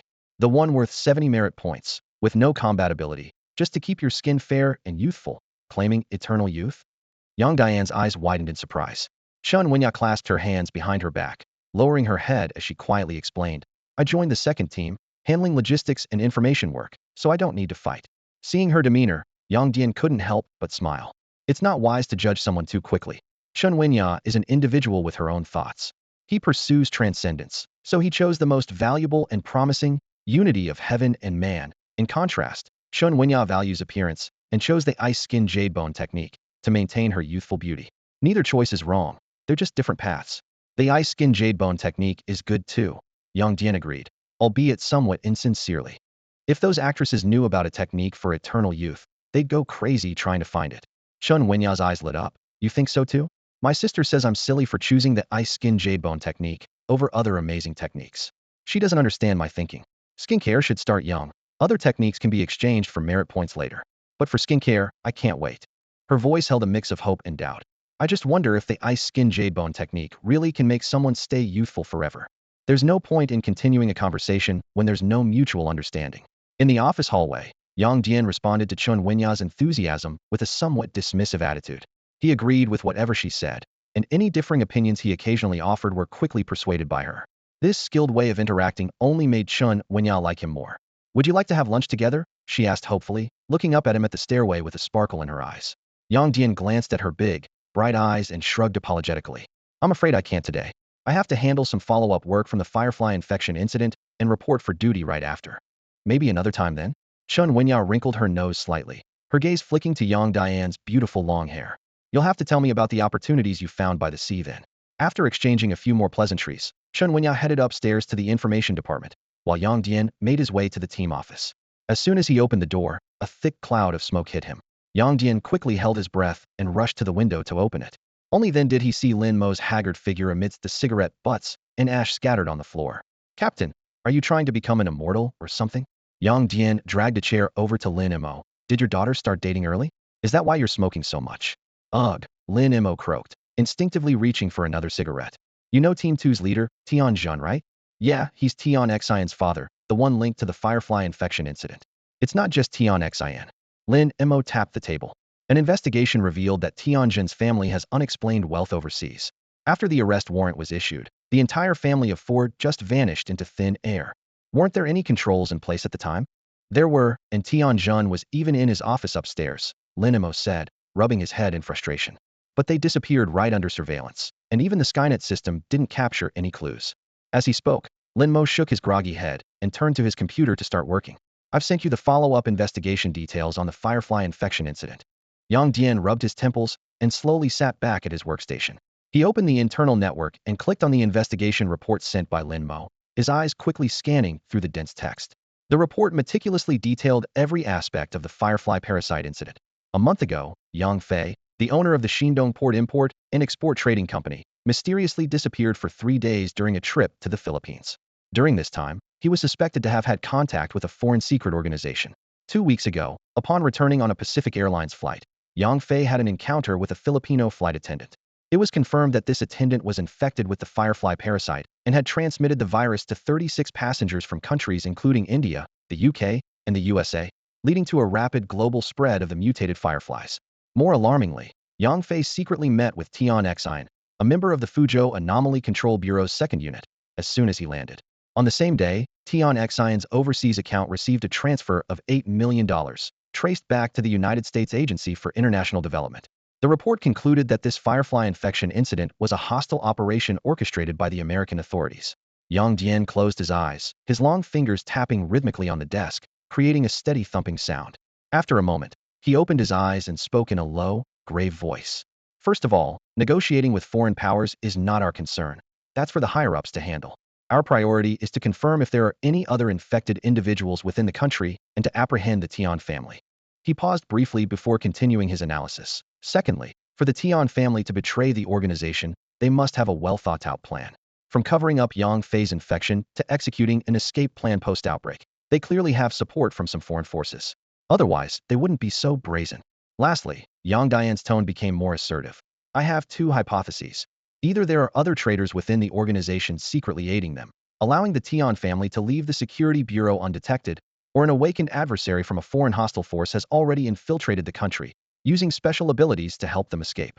To be honest, I hope it's the latter. Standing up, Yang Dian turned to Lin Mo, a subtle, meaningful smile playing on his lips. I wonder how many merit points we could earn for capturing or eliminating foreign hostile forces with special abilities? Before Yang Dian's words even finished, a chilling aura of murderous intent filled the office. Lin Mo furrowed his brow slightly, observing his young subordinate, and spoke in a steady tone. Xiaoyang, have you really thought this through? If there are indeed awakened individuals from hostile foreign forces infiltrating, they are bound to have strong protectors. While it's unlikely for a city-level powerhouse, those are under strict global surveillance. A district-level force, capable of wiping out an entire town single-handedly, isn't out of the question. Wait a minute. Yang Dian's eyes widened. Captain, did you say district-level power can smuggle in? I thought at most it would be village-level. Lin Mo took a deep breath and tapped his fingers lightly on the desk. You have to understand, China is vast. From Mo in the north to Zhengmu Ansha in the south, from the Pamir Plateau in the west to the confluence of the Heilongjiang and Ushuri rivers in the east, the land border stretches nearly 23,000 kilometers, and the coastline extends 18,000 kilometers. With such a long border, any defense will have its gaps. If foreign powerhouses are determined to infiltrate, it's hard to completely stop them. Yang Dian fell silent, his gaze fixed on his ability panel. After a moment, He seemed to have figured something out. Maybe it's time to use the accumulated energy to enhance my strength. If I die in danger, taking the energy to the grave would be a real loss. He looked up at Lin Mo with a sincere smile. Captain, I'm aware of my own limits. I might be able to take on village-level power, but facing district level, I'd need to be more cautious. After all, staying alive is the most important thing. After a brief pause, Yang Dian raised a new question. By the way, Captain, I've been in the bureau for quite a while, but I haven't met the director or deputy director, nor have you mentioned them. What are their capabilities? Where are they? Also, don't we have too few people in our bureau? Fuzhou has a population of 9 million, and even if the awakening probability is 1 in 10,000, there should be 900 awakened individuals, right? Even if the military takes more than half, there should still be 300 left, but we have less than 100 here.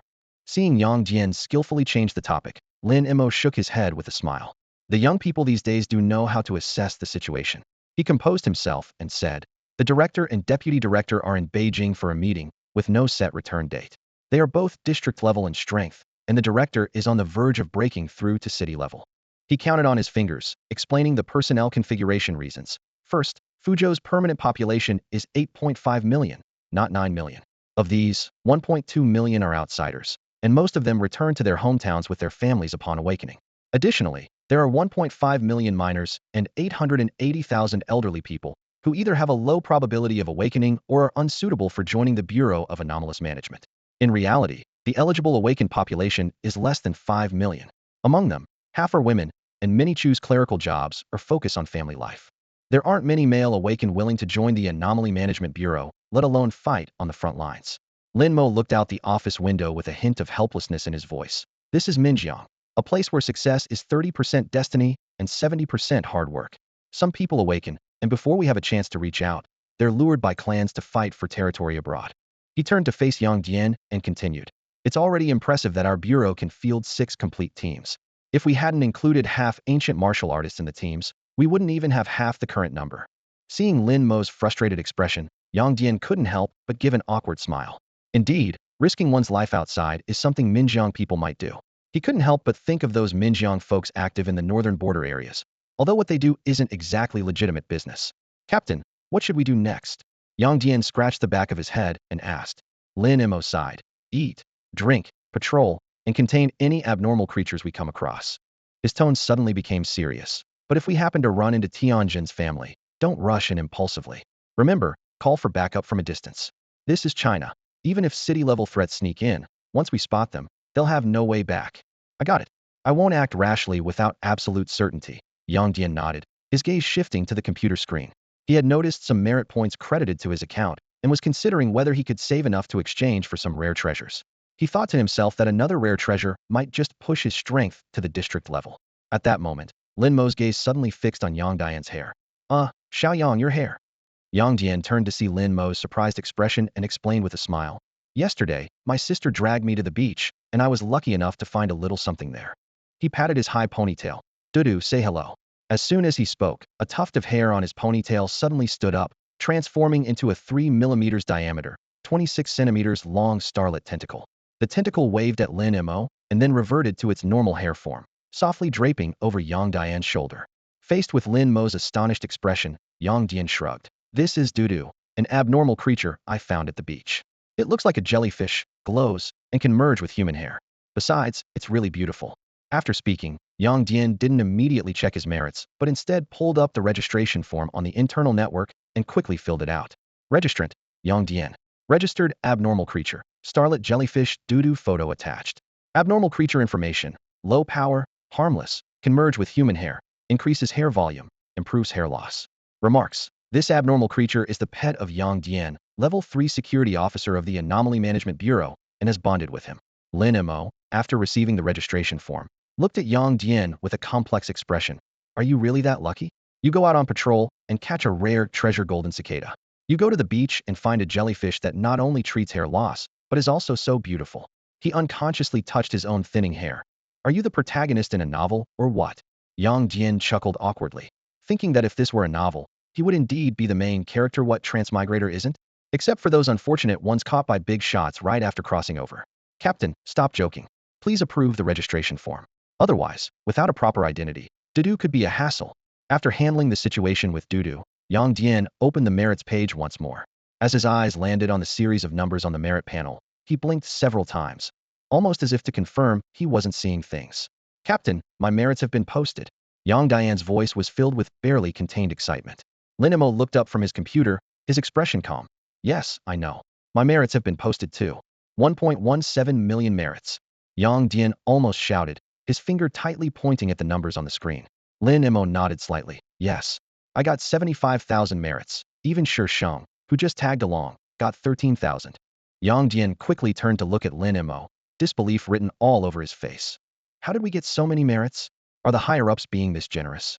Lin Mo's gaze returned to the computer screen, his voice still calm as he explained in detail. The merit breakdown is very clear. Foiling the conspiracy of hostile foreign forces, uncovering internal moles, and promptly discovering and resolving the Firefly infection incident. A total of 2 million merits. Our 7th team got 1.258 million. The Security Department and the Armed Security Bureau personnel shared 700,000, and the 3rd team's research on developing the insect repellent drug earned 42,000. At this point, Lin Mo paused. Originally, the 2nd team should have had a share, but because Captain Tianjun committed treason and the other members failed in their duties, they didn't receive any this time. Do you think the merits are too much, like a hot potato? Lin Mo looked up at Yang Dian. Yang Dian nodded in agreement. It really is a lot. I originally thought I might get tens of thousands of merits at most. With hundreds of police involved, assistance from other provinces and cities for the arrest, and the research institute developing life-saving insect repellent drugs, it's a huge achievement, yet I took the lion's share. It doesn't feel quite right. Lin Mo said seriously. You were the one who discovered and captured the first mutant. Without that, the subsequent actions wouldn't have been possible. If Tianjun and his group had continued to cover it up, the consequences of the Firefly spread would have been unimaginable. Just for that, you deserve the lion's share, and no one can argue otherwise. Hearing this, Yang Dian immediately rubbed his hands together, his eyes shining. Does this mean I can apply for a promotion and purchase rare treasures? Lin Mo's expression finally showed a slight change, a twitch at the corner of his mouth. Promoting from a level 3 security officer to level 2 requires 200,000 merits, and to level 1 requires 2 million. It's hard for the average awakened to save up 200,000 merits, yet Yang Dian, having joined the Special Management Bureau for just a few days, already had 1 million merits credited. Go ahead and apply, Lin Mo finally said. Yang Dian stood in the hall of the Bureau of Anomalies, staring at the glowing screen displaying the resource exchange interface. He had just learned that level 2 security officers could purchase items at a 20% discount, and this news immediately lifted his spirits. The process of applying for a promotion went surprisingly smoothly. It took less than 10 minutes for the headquarters of the Bureau to confirm that his merit points met the requirements, and his title was upgraded from level 3 to level 2 security officer. Although his certificate, uniform, and equipment needed special customization and wouldn't arrive until tomorrow, this didn't dampen his good mood at all. Perfect, Yang Dian thought to himself. I can buy the rare treasures now and receive them all together tomorrow. He clicked on the resource exchange window, and a wide variety of items appeared before him. The most eye-catching was a light blue vial at the top Harmony elixir. He instinctively clicked on the details and winced at the price of 10,000 merit points per bottle. Captain, do you really need the elixir to practice the Harmony technique? He asked. Without looking up, Lin Mo replied in a flat tone. What else? You think you can master the Harmony technique on your own? Ambitious, aren't you? Those who managed it on their own are all veterans who practiced for decades before the spiritual awakening. He paused and added. Even though it's easier to cultivate now, without the elixir, relying solely on effort and talent to get started would still take at least 9 years. Since you have the merit points and there's stock available, buy a few more bottles. For ordinary people, even with the elixir, it's not easy to get started, and 3 to 5 bottles are not enough. The ingredients are rare and require careful cultivation by an awakened individual with a talent for planting, so they often run out. Yang Dian noticed the limit of 10 bottles per person per year, note on the page, and immediately maxed out his order. He calculated in his mind. Although he could rely on his cheat to master the Harmony technique, his parents and sister could not. Moreover, buying so many elixirs could explain how he managed to get started in such a short time after all. No matter how talented, no one could cover 9 years' worth of progress in just a few days. He then opened the rare treasures section. As Lin Mo had mentioned, only 3 treasures were available: Earth Essence, Heart of the Sea, and Heavenly Marrow. Earth Essence was the cheapest at 1 million merit points, reduced to 800,000 with the discount.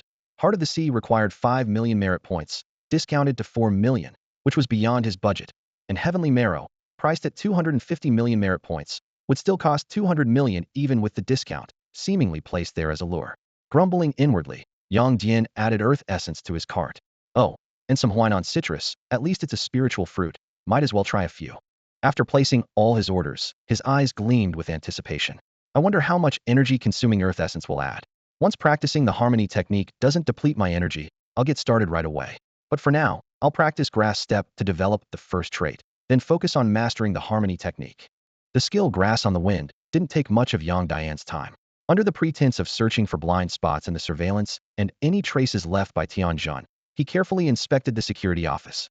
Suddenly, a peculiar sensation surged within him. His steps felt light, his breathing was smooth, as if an invisible force had been infused into his body. Yang Dian crouched slightly, tightening the muscles in his hips and legs. His figure flashed through the corridor, crossing from one end to the other in an instant. Looking back at the nearly 10-meter hallway, he exhaled slowly, a hint of surprise in his eyes. Could one step really cover such a distance? While he was pondering this, a familiar blue light appeared before him, and a panel unfolded. Grass on the wind, swift as the wind, 0.00. The trait swift as the wind intrigued Yang Dian. Indeed, this feeling of lightness was captivating. But why did this term sound so familiar? Moments later, a series of images flashed through his mind. Captain Timo, on duty. He shook his head slightly. Tricky. After closing the panel, Yang Dian bid a simple farewell to Lin Mo and left the security office. Now that he had mastered the technique, it was time to begin his daily patrol. This time, he opted not to ride an electric scooter but instead changed into civilian clothes to conduct a foot patrol. He knew that finding the missing Tianjin family required more than just relying on surveillance. Even with smart brain assistance, some clues might still be overlooked. By mingling with the public, he might uncover more traces of unusual events. Unfortunately, Changle Town lived up to its name, peaceful and harmonious. The entire day passed without encountering even a petty theft. It would be great if the country could always be this peaceful, Yang Dian mused, though he knew it was wishful thinking. The world had undergone immense changes with the resurgence of spiritual energy. Foreign forces were eyeing China covetously, secretly making moves. More concerning were the mutated creatures with skyrocketing intelligence, whose chances of coexisting peacefully with humans were slim. Beneath the seemingly calm surface, undercurrents were surging. The summer sun was reluctant to set. By the time Yang Dian jogged to the seaside, the sunset was still ablaze on the horizon. He chose a secluded breakwater, gazing at the sky painted red by the sunset, and bent slightly. In the next instant, his figure darted like a black lightning bolt along the breakwater. After sprinting 3 kilometers at full speed, Yang Dian slowed down, savoring the characteristics of grass on the wind. This technique made his power exertion and breathing rhythm seem instinctual, enabling him to unleash astonishing leg strength in an instant. However, it had a clear drawback: limited flexibility, making it more suitable for straight-line sprints and difficult to maneuver in confined spaces. It's excellent for escaping, but for combat, it needs to be paired with footwork like the 8 trigram step or the spirit snake step. Despite identifying this shortcoming, Yang Dian wasn't in a hurry to exchange the technique at the bureau. After all, martial arts manuals could now be privately shared, so using merit points for an exchange seemed like a waste. Tomorrow morning, I'll ask if there's a place to exchange martial arts knowledge. This thought flashed through Yang Dian's mind, causing his steps to pause. The sea breeze brushed against his face as he pondered. Is the higher authority allowing private exchanges of techniques to encourage awakeners and ancient martial artists to spar with each other, preventing them from working in isolation? But soon, he shook his head, dismissing these speculations. What's the point of a common man thinking so much? The most important thing now is to use the resources available to improve himself. Yang Dian stepped off the seawall and onto the soft sand. Facing the vast ocean, he began practicing the single-breath 3-step technique. Taking a deep breath, he raised his hand and took the first set of 3 steps, focusing intently on sensing the spiritual energy around him, guiding it into his body. Holding his breath, he took another 3 steps, this time concentrating on his inner self, visualizing the spiritual energy nourishing every inch of his flesh. For the final 3 steps, he slowly exhaled the turbid air from his body, repeating the cycle. This session was particularly smooth, whether it was because of the star dust energy from doo-doo enhancing his physique or the mysterious sensation he experienced earlier finally manifesting. Yang Dian clearly felt the star-like energy converging towards him, merging with his flesh, and being quietly absorbed by his body. The calls of seagulls, the rhythm of waves crashing on the shore, and the laughter of children on the distant seawall all intertwined, seemingly showcasing the rhythm of the world to him. Standing amidst the waves, with the newly risen half-moon in front and the setting sun behind, he felt as if everything around him revolved slowly with him at the center.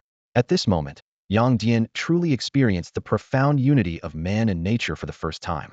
It wasn't until the moon was high in the sky and the seawater lapped at his ankles that he gradually awoke from this marvelous state. Gazing at the bright moon overhead, he gently nudged away the small fish nibbling at his feet. Feeling the increasingly powerful force within him, his eyes filled with awe. Soon, The results appeared before him in the form of data. Techniques: Dragon Claw Hand, Copper Muscles and Iron Bones, 29.52.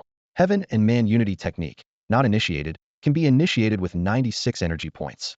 Iron Shirt, 25.77. Grass Flying Technique, Swift as the Wind, 17.3. Primordial Force, not initiated, can be initiated with 7 energy points. Energy, 296.22. Staring at the display, Yang Dian was momentarily stunned. The Heaven and Man Unity Technique had suddenly reduced his energy by 335 points. He instinctively curled his fingers, weighing whether to learn it immediately. After a brief contemplation, he suppressed the impulse. Although he could learn it now, where would the energy needed for the first attribute come from later?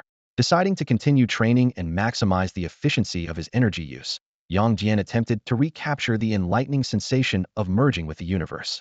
He walked along the beach, stepping through the waves once more, but unfortunately, in life, things rarely go as one wishes. Strolling under the moonlight for half an hour, Yang Dian's silhouette flitted back and forth along the beach. He first completed the practice of the single breath holding 3-step technique. When he realized this method no longer reduced the energy needed to master the unity of heaven and man skill, he attempted more advanced technique: single breath holding 6-step, double breath holding 3-step, 6-step, 9-step, 12-step, and finally even the double breath holding 36-step technique. However, the energy value on the panel remained unchanged, not even showing the slightest decrease of 0.01 point. Yang Dian paused, gazing thoughtfully at the crescent moon on the horizon. Could it be that at this level, mere step practice can no longer break through the bottleneck? To continue progressing, must he comprehend the profound concept of man united with heart, heart united with intention, intention united with the universe? To unravel the enigmatic mysteries of qi traversing the cosmos, the 5 elements revolving, the 4 symbols uniting, intention and energy becoming one. He ruffled his hair and finally made a decisive choice: to cheat. When it came to practicing techniques, no matter how difficult, he could master them through repetition. But to grasp the elusive realm of unity of heaven and man, even after a recent epiphany, he wasn't confident he could quickly re-enter that mystical state. So why worry about energy consumption? If cheating is necessary, then cheat he shall. Yang Dian fell backward, letting the cold seawater envelop him. Through the shimmering sea surface, he gazed at the swaying half-moon in the sky and suddenly sat up with a smile. Once he decided to cheat, he felt a sense of liberation. This was the most practical choice. With his mind made up, he focused on the unity of heaven and man's skill on the panel. Instantly, countless inspirations surged into his mind like a spring.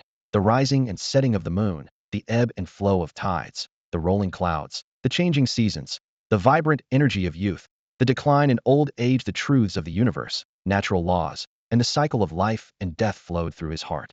He wasn't sure how much time had passed when Yang Dian suddenly reached towards the half-moon, as if to grasp the essence of creation. At that moment, a deafening bell rang from deep within his heart. In a daze, he saw a sea of blood rising and falling with his heartbeat. Is this the power of blood and energy? Yang Dian mused. He raised his right hand, feeling the force of blood and energy, responsive to his will, flowing from his limbs to his hands. Instinctively, he assumed a dragon claw gesture, but this time the transformation was different. His hand didn't turn into a sinister, bone-like form, but remained a normal flesh and blood hand. Though outwardly unremarkable, he could clearly sense that the power of his dragon claw technique was now at least 10 times stronger than before. Wait! As Yang Dian was about to scratch his head, he noticed his fingers glowing with an eerie luminescence and quickly stopped. If one claw previously had a force of 3 tons, increasing tenfold would mean 30 tons? He was uncertain if this estimate was accurate, as his rapid increase in strength might have skewed his perception of his own power. After mastering the art of harmony between man and nature, Yang Dian could clearly feel the surge of strength brought by the tumultuous flow of energy and blood within him. However, this sudden power required an adjustment period. Any misstep could lead to unintended harm.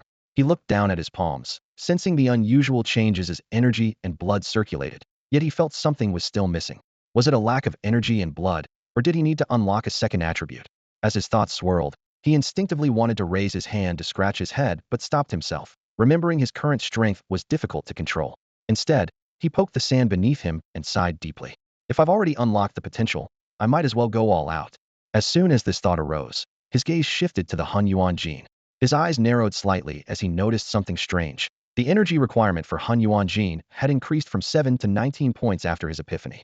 Looking at his faintly glowing hands, he had a realization this change might be related to his energy and blood. With his mind made up, Yang Dian immediately focused on the essence of Hun Yuan Jin.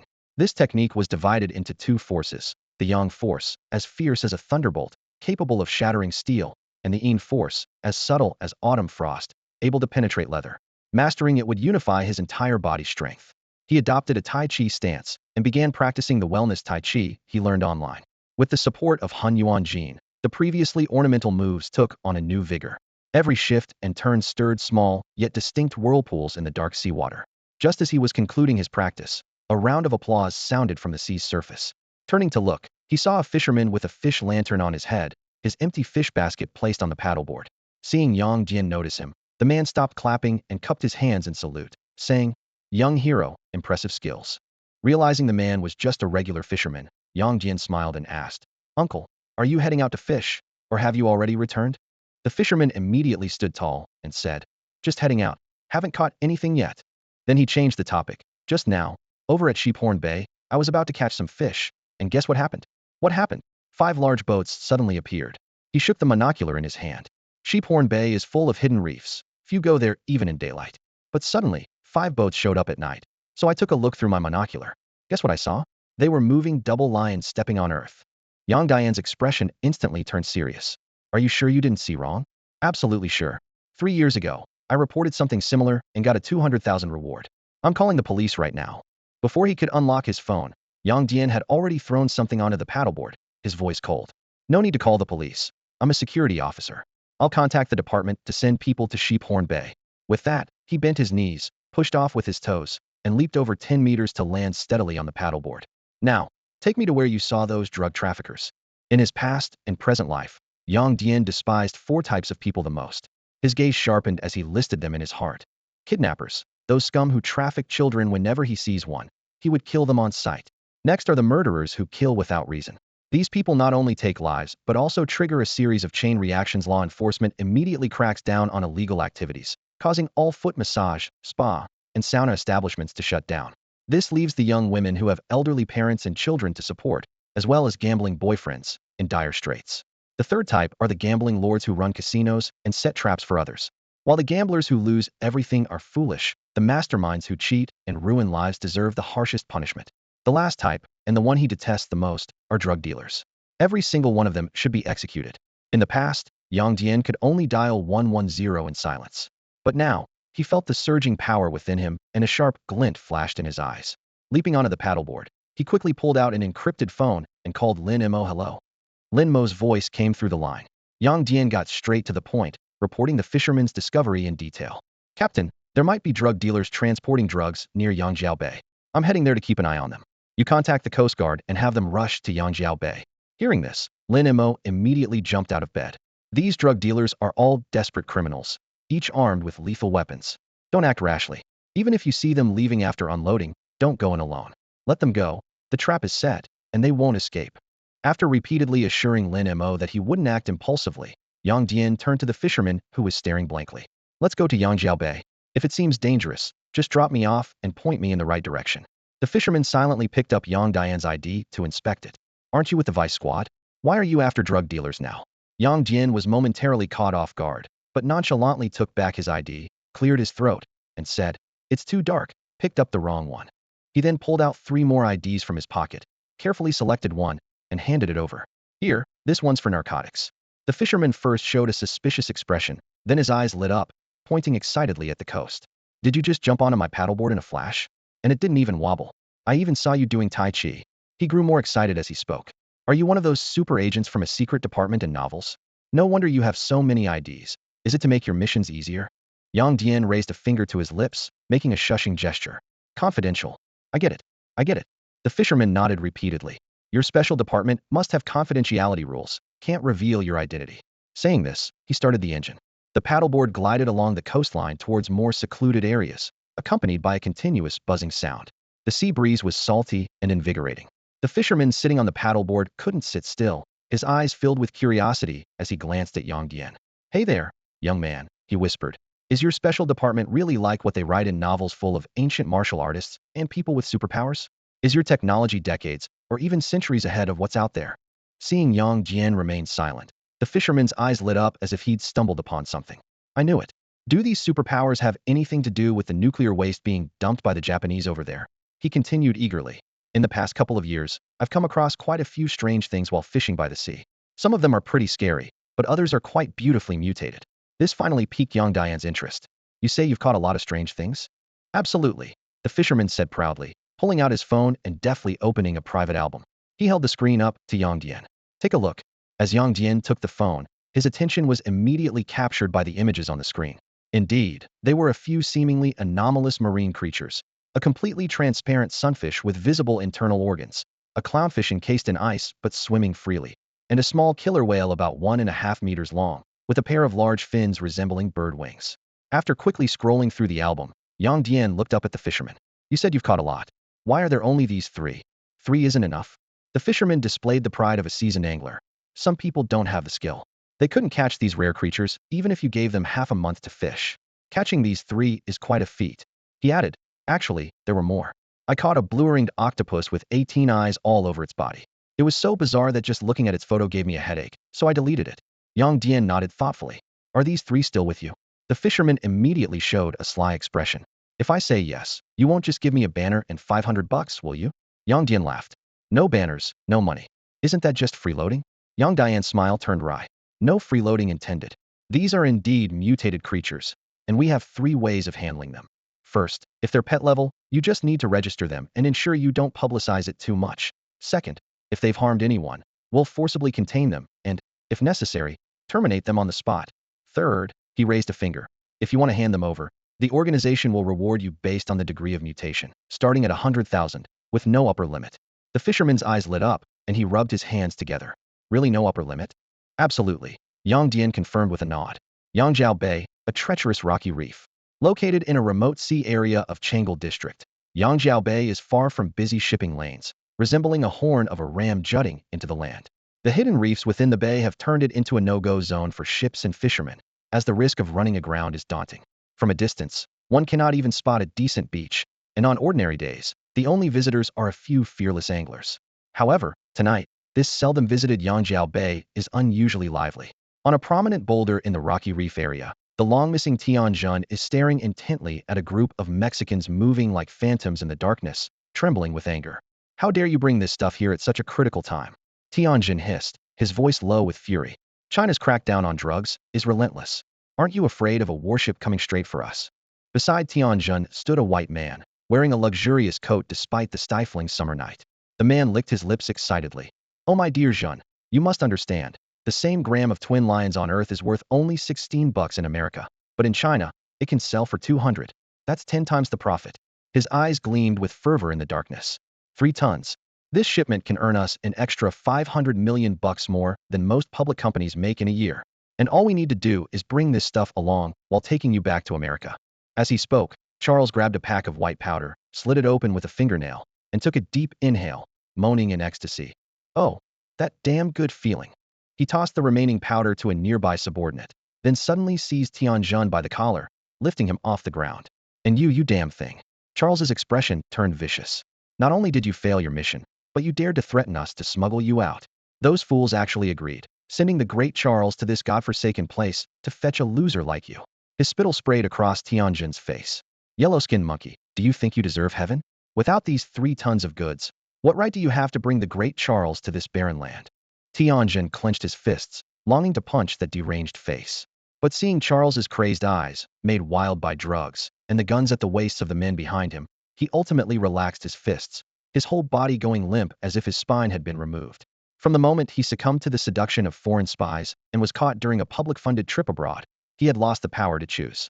Whether it was leaking state secrets, covering up the Firefly infection incident, or now turning a blind eye to this massive drug trafficking, he was on a one-way path to darkness. You better hurry up, Tianjun muttered. Over the years, China's surveillance network has covered most of the territory, capable of real-time monitoring of any large-scale movement. Who knows if there's a satellite watching us from above? Charles sneered and shoved Tianjun into the muddy puddle. He arrogantly raised his head, arms lifted towards the pitch-black night sky. What is there to fear? As long as I wish to leave, no one can hold back the great Charles. I am God. His shout echoed through the night. The bodyguards behind him tightened their grip on their guns, and the laborers moving the twin lions treading the earth halted their actions. As if entranced, they all chanted in unison, God, God. By the edge of the puddle, Tian Xian crouched down carefully to help her father, whose mouth was bleeding. Dad, I'm scared, she whispered, trembling as she glanced at the nearby laborers whose greedy eyes sent chills down her spine. Tianjun gently stroked his daughter's hair, forcing out comforting words despite the pain. Just hold on a little longer. Once we reach America, we'll have a life of happiness we've never experienced. A mile away in the shadows beyond the rocky beach, Yang Dian lay in the sand, observing everything through binoculars. Under the dim lights, the sight of the laborers raising their hands made him smirk. Are these guys too arrogant? It's one thing to transport twin lions treading the earth, but to make such a ruckus, aren't they afraid we won't notice? Beside him, the fisherman was growing impatient. Young man, you've been watching for ages. Isn't it my turn yet? Yang Dian waved him off. Don't worry, uncle. I'm documenting their criminal activities. Turning to reassure him, he added, your report will be rewarded.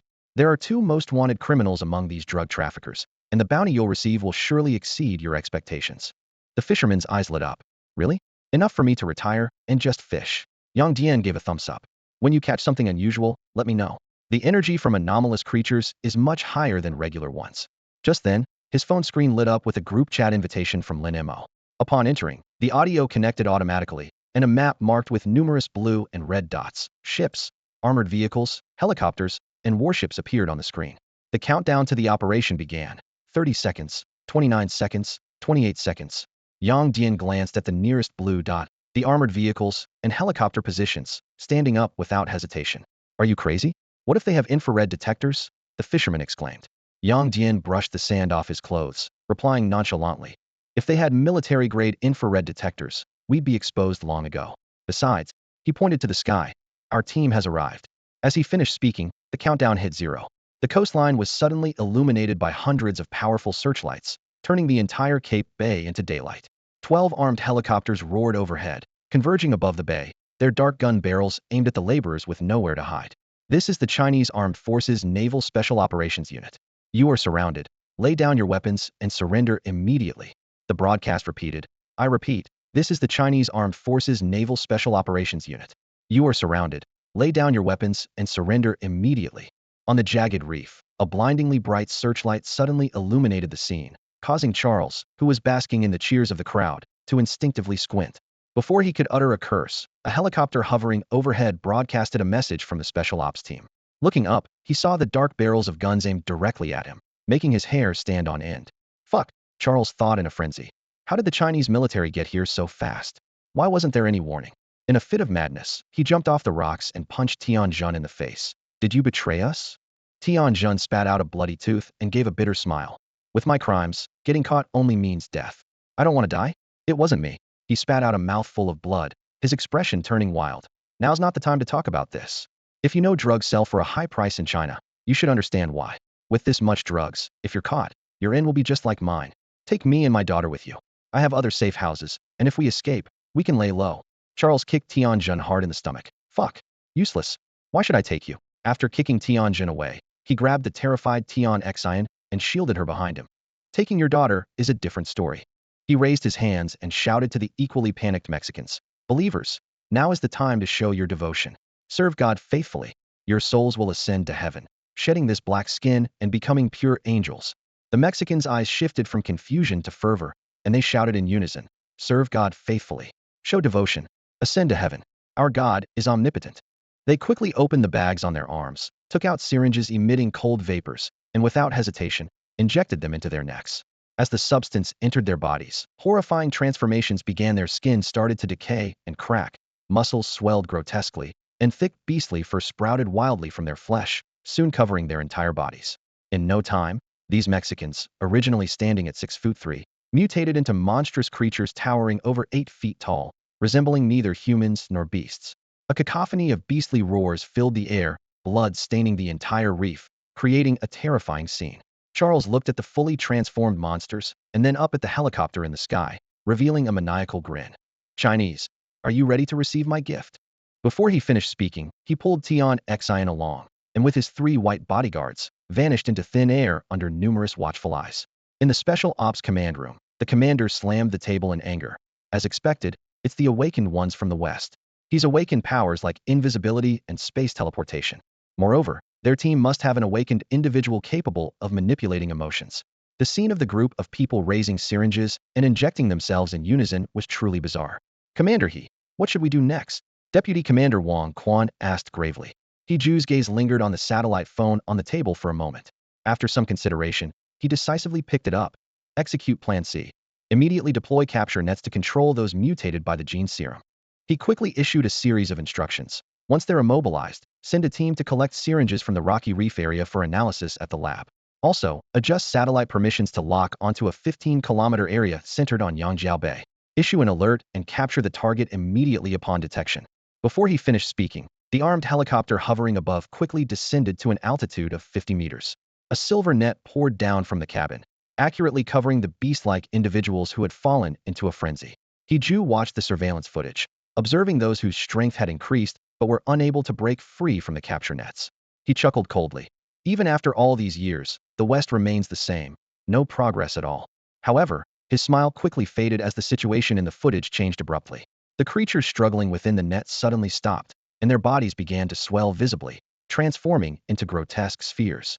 In the next moment, the accumulated violent energy could no longer be contained, and their bodies exploded one after another on the rocky reef, leaving a gruesome scene. These inhumane beasts. Ju growled through gritted teeth, his face ashen. Wang Quan, wearing a sea blue military uniform with 2 bars and 1 star on his shoulder, breathed a sigh of relief. Thankfully, we had multiple contingency plans. Close combat and capture were just backup options. Otherwise, this would have been disastrous. He turned to Ju, speaking earnestly. Commander now is not the time to lose your temper. I suggest we immediately arrange for personnel to wear protective gear and collect samples of the mutated creature's remains to assess contamination risks. Additionally, the satellite surveillance shows that the 5 large ships suddenly appeared in this sea area, so we need to send a team for a field investigation. Furthermore, the surveillance only spotted Tian Jun and his daughter Tian Xian. His wife Wu Meili and son Tian Feihu are still missing. We need to notify the Special Affairs Bureau. Oh. Ju clutched his head, looking pained. My old problem is acting up again. Old Wang, you're in charge of all subsequent operations. No need to consult me. I'll personally lead a team to inspect that sea area. Don't worry about me. I'm leaving now. A mile away from the rocky shore, Yang Dian was about to join the commotion when he witnessed a shocking scene. A group of people, known as Old Mo, injected some kind of serum into their necks and transformed into werewolf-like creatures. This world has indeed become unrecognizable to me, said not by Yang Dian, but by the fisherman next to him, who was observing the scene through the camera of his Huawei Mate X6 due to his poor eyesight. Yang Dian turned to the fisherman, who was still muttering to himself, shrugged, and said, Good to know. Don't spread it around. You'll need to sign a non-disclosure agreement with me later. The world is indeed full of inequities. Members of the organization and their families are privy to these secrets, but ordinary citizens, even if they stumble upon them, must keep silent. Unless officially declassified, even a single word can breach the law. The fisherman nodded in understanding and said, Got it. I definitely won't talk about this. I don't want to end up having tea at the station. As he spoke, he deleted the video from his phone and showed Yang Dian. Look, the video's all gone. Rubbing his hands together, the fisherman asked, So, I reported the drug dealers today, and these monsters too. Does that count as a contribution? Seeing the fisherman, whose worldview had been upended yet remained calm, Yang Dian nodded affirmatively. Not just a contribution, but a major one. The fisherman hesitated for a moment. Can I refuse the reward? Yang Dian was taken aback at first, then understood. No reward? What do you want? I want to learn that martial art where you can leap over 10 meters in 1 step. The fisherman's eyes shone. Of course, any real martial arts will do. I just want the real deal, not flashy moves. Yang Dian reassessed the man before him. Are you sure? There are actually some real martial arts online. Are you willing to give up a reward worth tens of thousands for a skill that might be available for free online? Absolutely sure. The fisherman nodded without hesitation. It's hard to tell what's real online, and what if I practice the wrong thing? It's better to get something reliable from the organization. I'm not part of the system, but having reported twice, the organization wouldn't give fake goods to someone who's contributed, right? A wise choice, Yang Dian said approvingly. He glanced at the approaching armed helicopter and then extended his right hand to the fisherman. China Anomalies Management Bureau, Level 2 Security Officer, Yang Dian. The fisherman looked at the hand and scratched the back of his head awkwardly, grinning. Dia Bay Fisherman, Zhao Tian. Dia Bay. Yang Dian was surprised. The one in Huizhou? Yes, the one in Huizhou, Zhao Tian confirmed. How did a Huizhou native end up fishing around here, especially in a remote place like Yangjiuan? Zhao Tian laughed sheepishly. A few days ago, someone in the group mentioned a 200-pound big catch got away here. I thought he was telling the truth, so I figured I'd try my luck since I had some free time. Yang Dian's gaze involuntarily fell on the small paddleboard by the shore. watching as two people worked together to drag it onto the land. He couldn't help but ask, "You're going to use that little paddleboard to fish for a catch over 200 pounds? Aren't you afraid of being dragged into the deep sea if you actually catch something?" "I'm not fishing from the paddleboard," Zhao Tian replied confidently, pointing to the distance. "I fish at the estuary of Yangjiao Bay, right where the backwater is." Following his finger, Yang Dian saw the straight cliff facing the sea and couldn't help but give Zhao Tian a thumbs up. "True angler spirit, you've got it." "You're too kind," Zhao Tian laughed. "I'll take you deep-sea fishing next time. That's a real thrill." As they chatted, an armed helicopter roared overhead, circled twice, and then chose a flat spot to land. Before the rotor blades had completely stopped, the cabin door swung open, and Lin Mo quickly made his way to Yang Dian. After giving Yang Dian a quick once-over and seeing he was unscathed, Lin Mo breathed a sigh of relief. "Good thing you were steady this time and didn't rush in." "Captain," Yang Dian replied with a wry smile, spreading his hands. "I admit I was a bit reckless before, but I'm not foolish enough to take on bullets or even a rocket launcher." He then introduced, "This is Zhao Tian. Thanks to him leading the way, we found this place. He witnessed the whole event and will need to sign a confidentiality agreement at the Bureau. By the way, he mentioned that the world isn't very safe, and he'd like to learn some self-defense." Lin Mo turned to Zhao Tian with a smile. "Normally, we don't exchange bonuses for martial arts training. However, considering your timely report today helped us crack a major drug smuggling and human trafficking case, we can be flexible. We'll discuss the details back at the Bureau with the higher-ups." Sure. I'll follow the organization's arrangements."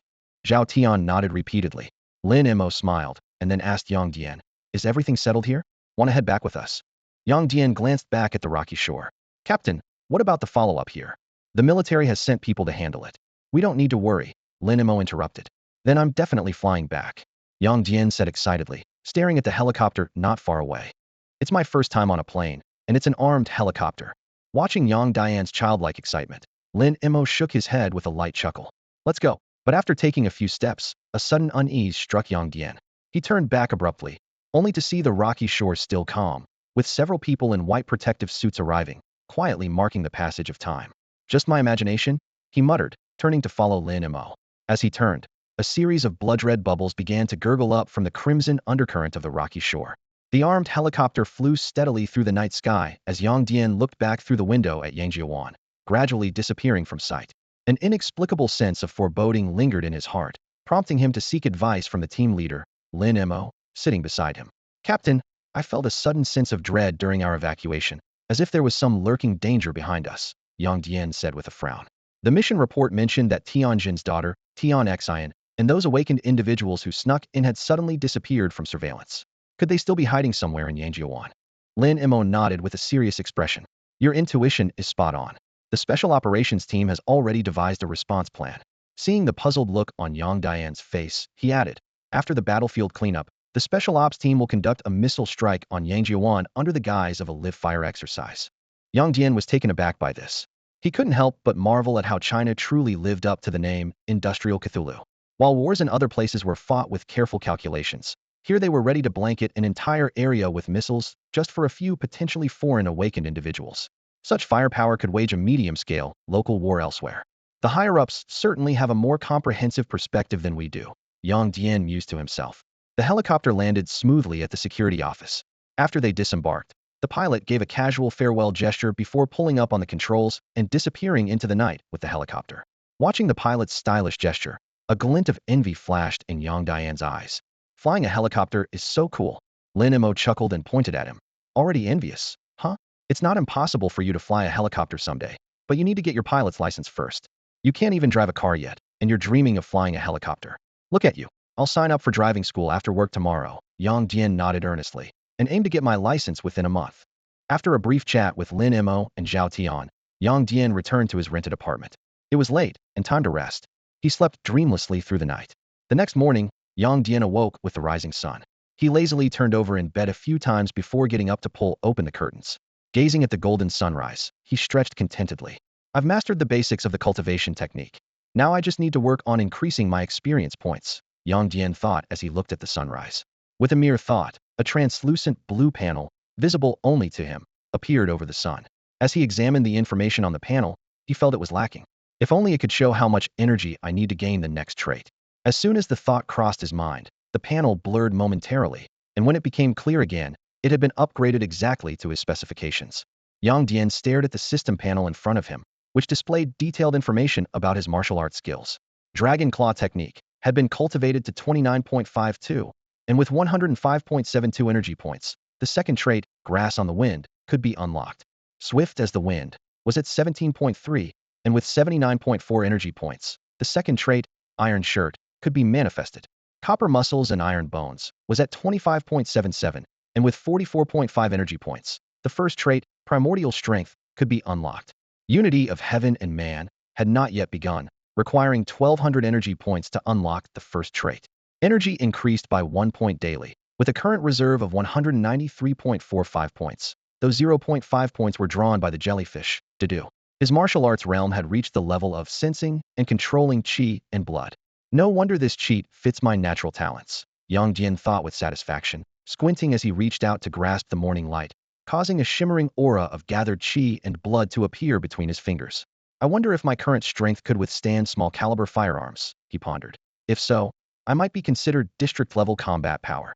His brief moment of pride was quickly overshadowed by the memory of the fully armed special operations team from the anti-drug raid in Horn Bay. Last night their armored vehicles, armor-piercing rounds, and overwhelming firepower quickly extinguished Yang Dian's small sense of pride. Returning his gaze to the panel, he calculated. After the first trait, the energy required for the second entry increased tenfold. Fortunately, Dudu's star energy could elevate his life essence, saving him 40% of the consumption. Moreover, skills like Unity of Heaven and Man weren't entirely dependent on energy. Diligent practice could also lead to improvement. With this in mind, Yang Dian began to shake his head wildly, his long hair swirling in the air like a cascade of starlight. Moments later, a small, disgruntled jellyfish emerged from his hair and stuck to his face with a plop. Sleeping in again this morning? Time to pay the rent. Yang Dian laughed as he pulled Dudu off his face. Dudu, the little creature protested, but still sprinkled stardust that merged into Yang Dian's body. Feeling the pleasure of his enhanced constitution, Yang Dian noticed the slightly reduced energy value on the panel and shook the now shrunken Dudu. Why so little today? Hiding some reserves, are you? Dudu ignored him, transforming back into a handful of starlight and retreating into his hair. But Yang Dian still needed its help. He picked up the dusty sunglasses on the table, the Tianyan 01 portable detector, and used his chi and blood to summon Dudu again from his hair. Dudu, since you can understand my thoughts, he placed the little jellyfish gently on the desk, setting the glasses before it. Can you help me convey my thoughts to them? The human heart can be more deceitful than ghosts.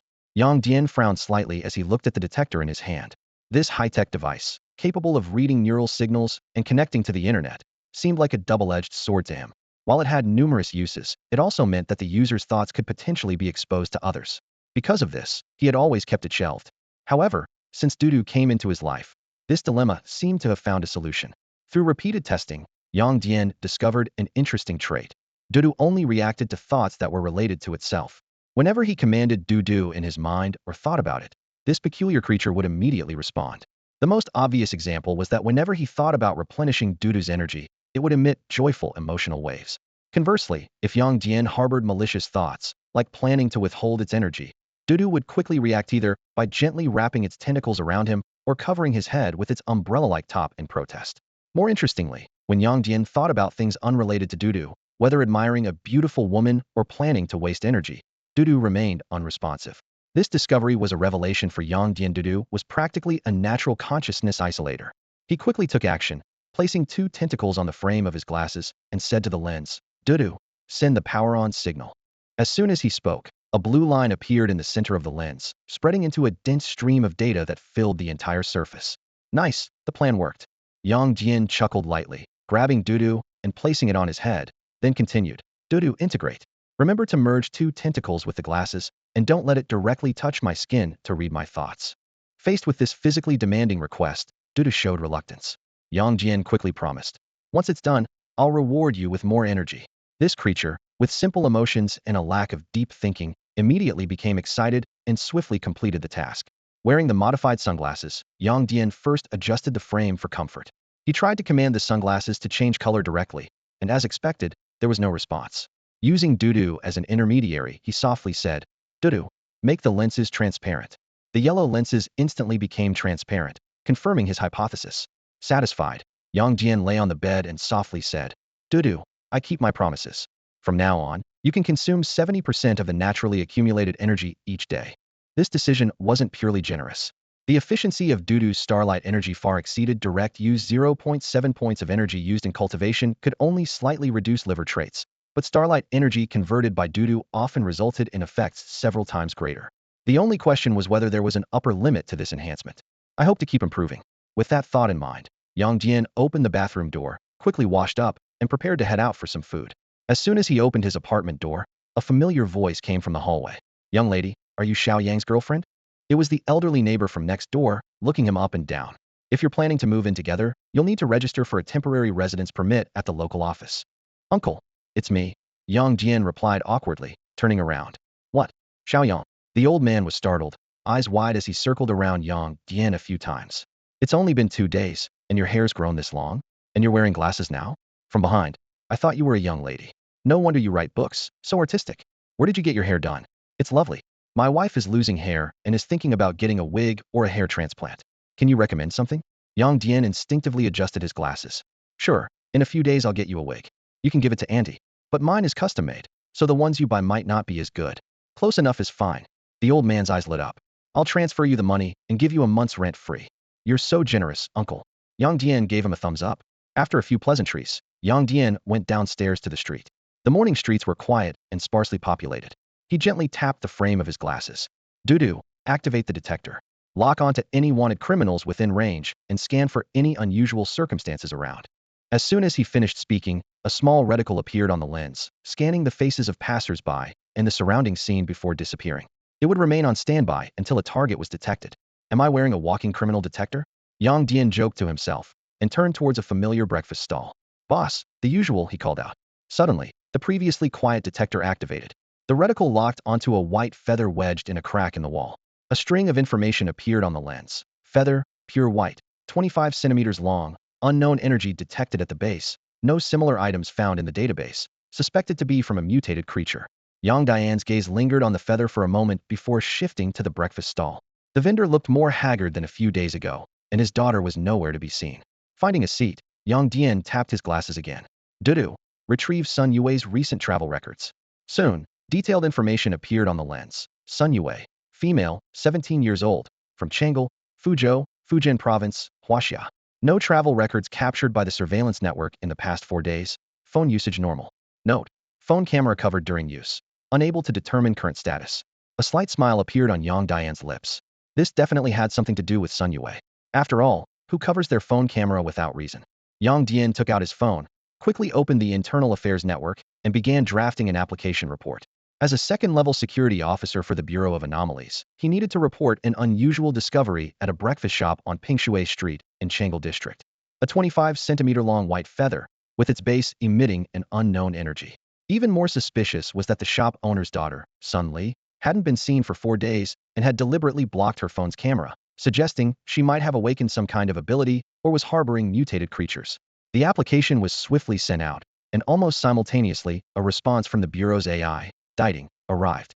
This highly efficient AI assistant granted the necessary permissions, allowing Yang Dian to access nearby Skynet surveillance and activate the app's minor recognition feature.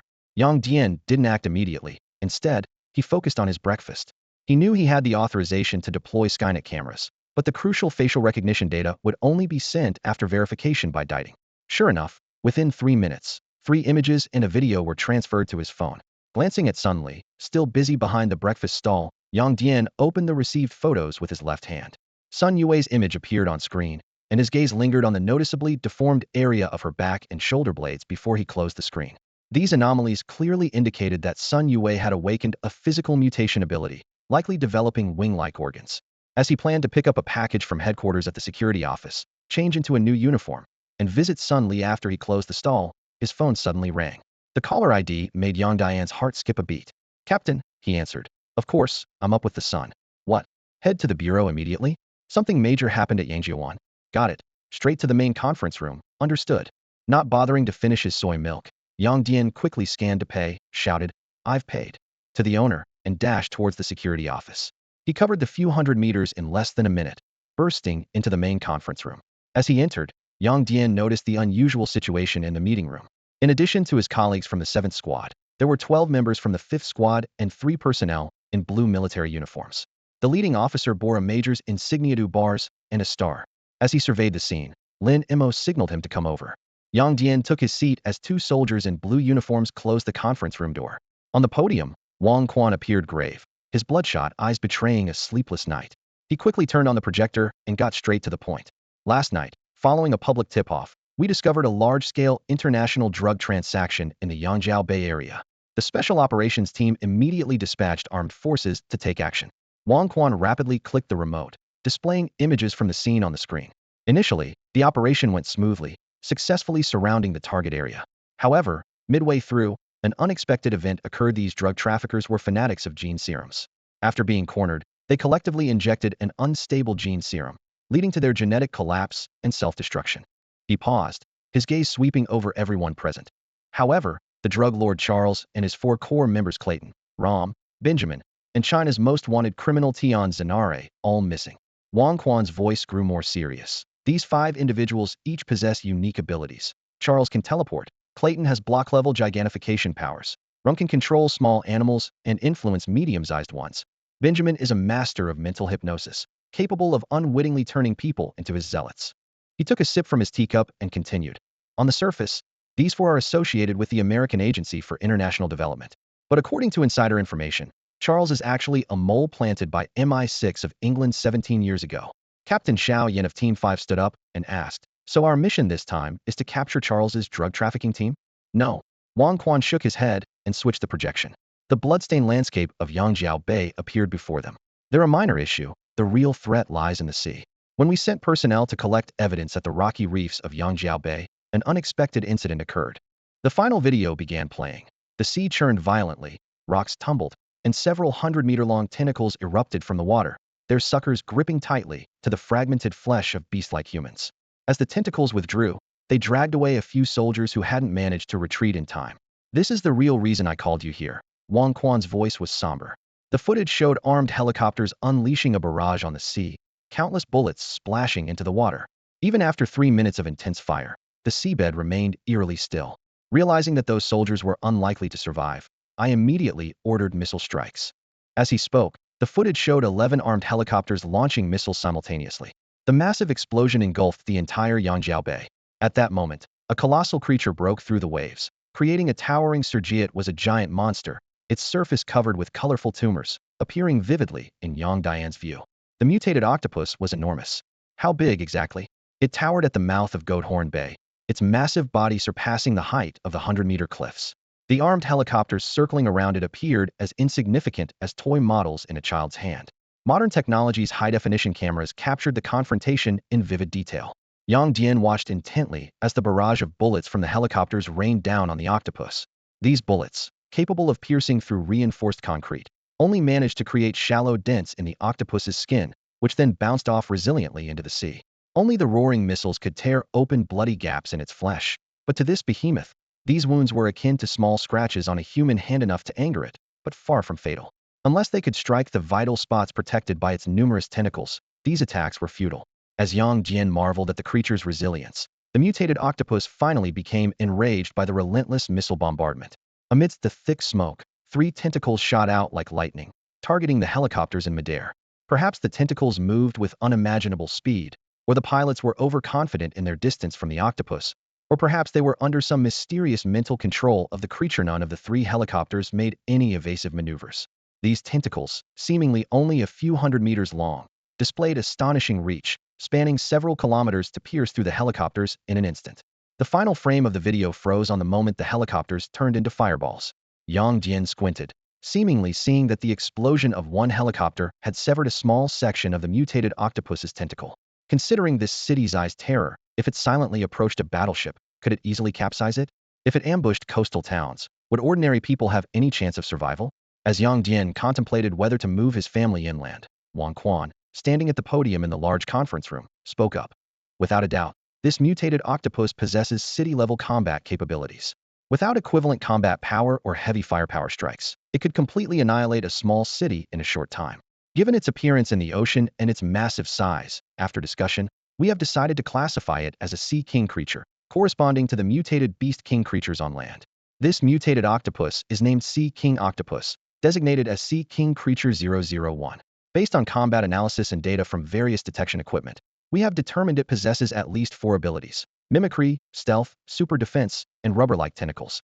Last night's battle concluded with the loss of 3 armed helicopters, 17 Special Forces members killed in action, and 1 small section of the Sea King octopus's tentacles severed. During the battle at Ramshorn Bay, the massive Sea King squid destroyed 3 armed helicopters and lost a small section of its tentacle before swiftly disappearing into the deep sea without a trace. Whether it still lurks in Ramshorn Bay, has moved to another marine area, or has sunk into the unfathomable depths of the ocean remains unanswered. Ladies and gentlemen, Wang Quan's voice echoed in the conference room of the security office. The appearance of the Sea King squid indicates a fact we cannot ignore: there must be other Sea King creatures in the ocean. This could be the greatest crisis humanity has ever faced, and it is likely to erupt in our generation. He scanned the faces of everyone present with a serious gaze. When patrolling the sea, remain extremely vigilant. If you spot any signs of Sea King creatures, immediately contact the military, the Bureau of Anomalies headquarters, or the capital's think tank. Remember, never act on your own. Major Wang, are you overestimating us? Team 5's Captain Xiao Yin smiled wryly, swallowing hard. With our limited capabilities, we wouldn't dare provoke those king-class creatures. That would be like serving ourselves on a platter. Lin Mo chimed in, frowning slightly. Major Wang, from a food resource perspective, the fish resources in the deep sea are far more abundant than those in the shallow sea. A creature the size of the Sea King squid must consume an astonishing amount of food daily. Why would it specifically enter the nearshore area of Ramshorn Bay, where there are hardly any fish resources? Although there are many possibilities, it is currently certain that this is somehow related to those beastified humans. Indeed, Wang Quan nodded in agreement. Our experiments on the remaining flesh of the beastified humans show that they contain a special substance that has a strong allure for certain carnivorous mutated creatures. Further information is still being verified. As he spoke, he tiredly rubbed his temples. After emphasizing some newly discovered anomalies in detail, Wang Quan and his 2 companions drove away from the security office.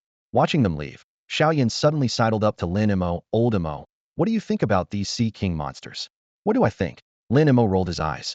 If I see them, I'll keep my distance. I have no desire to become their next meal.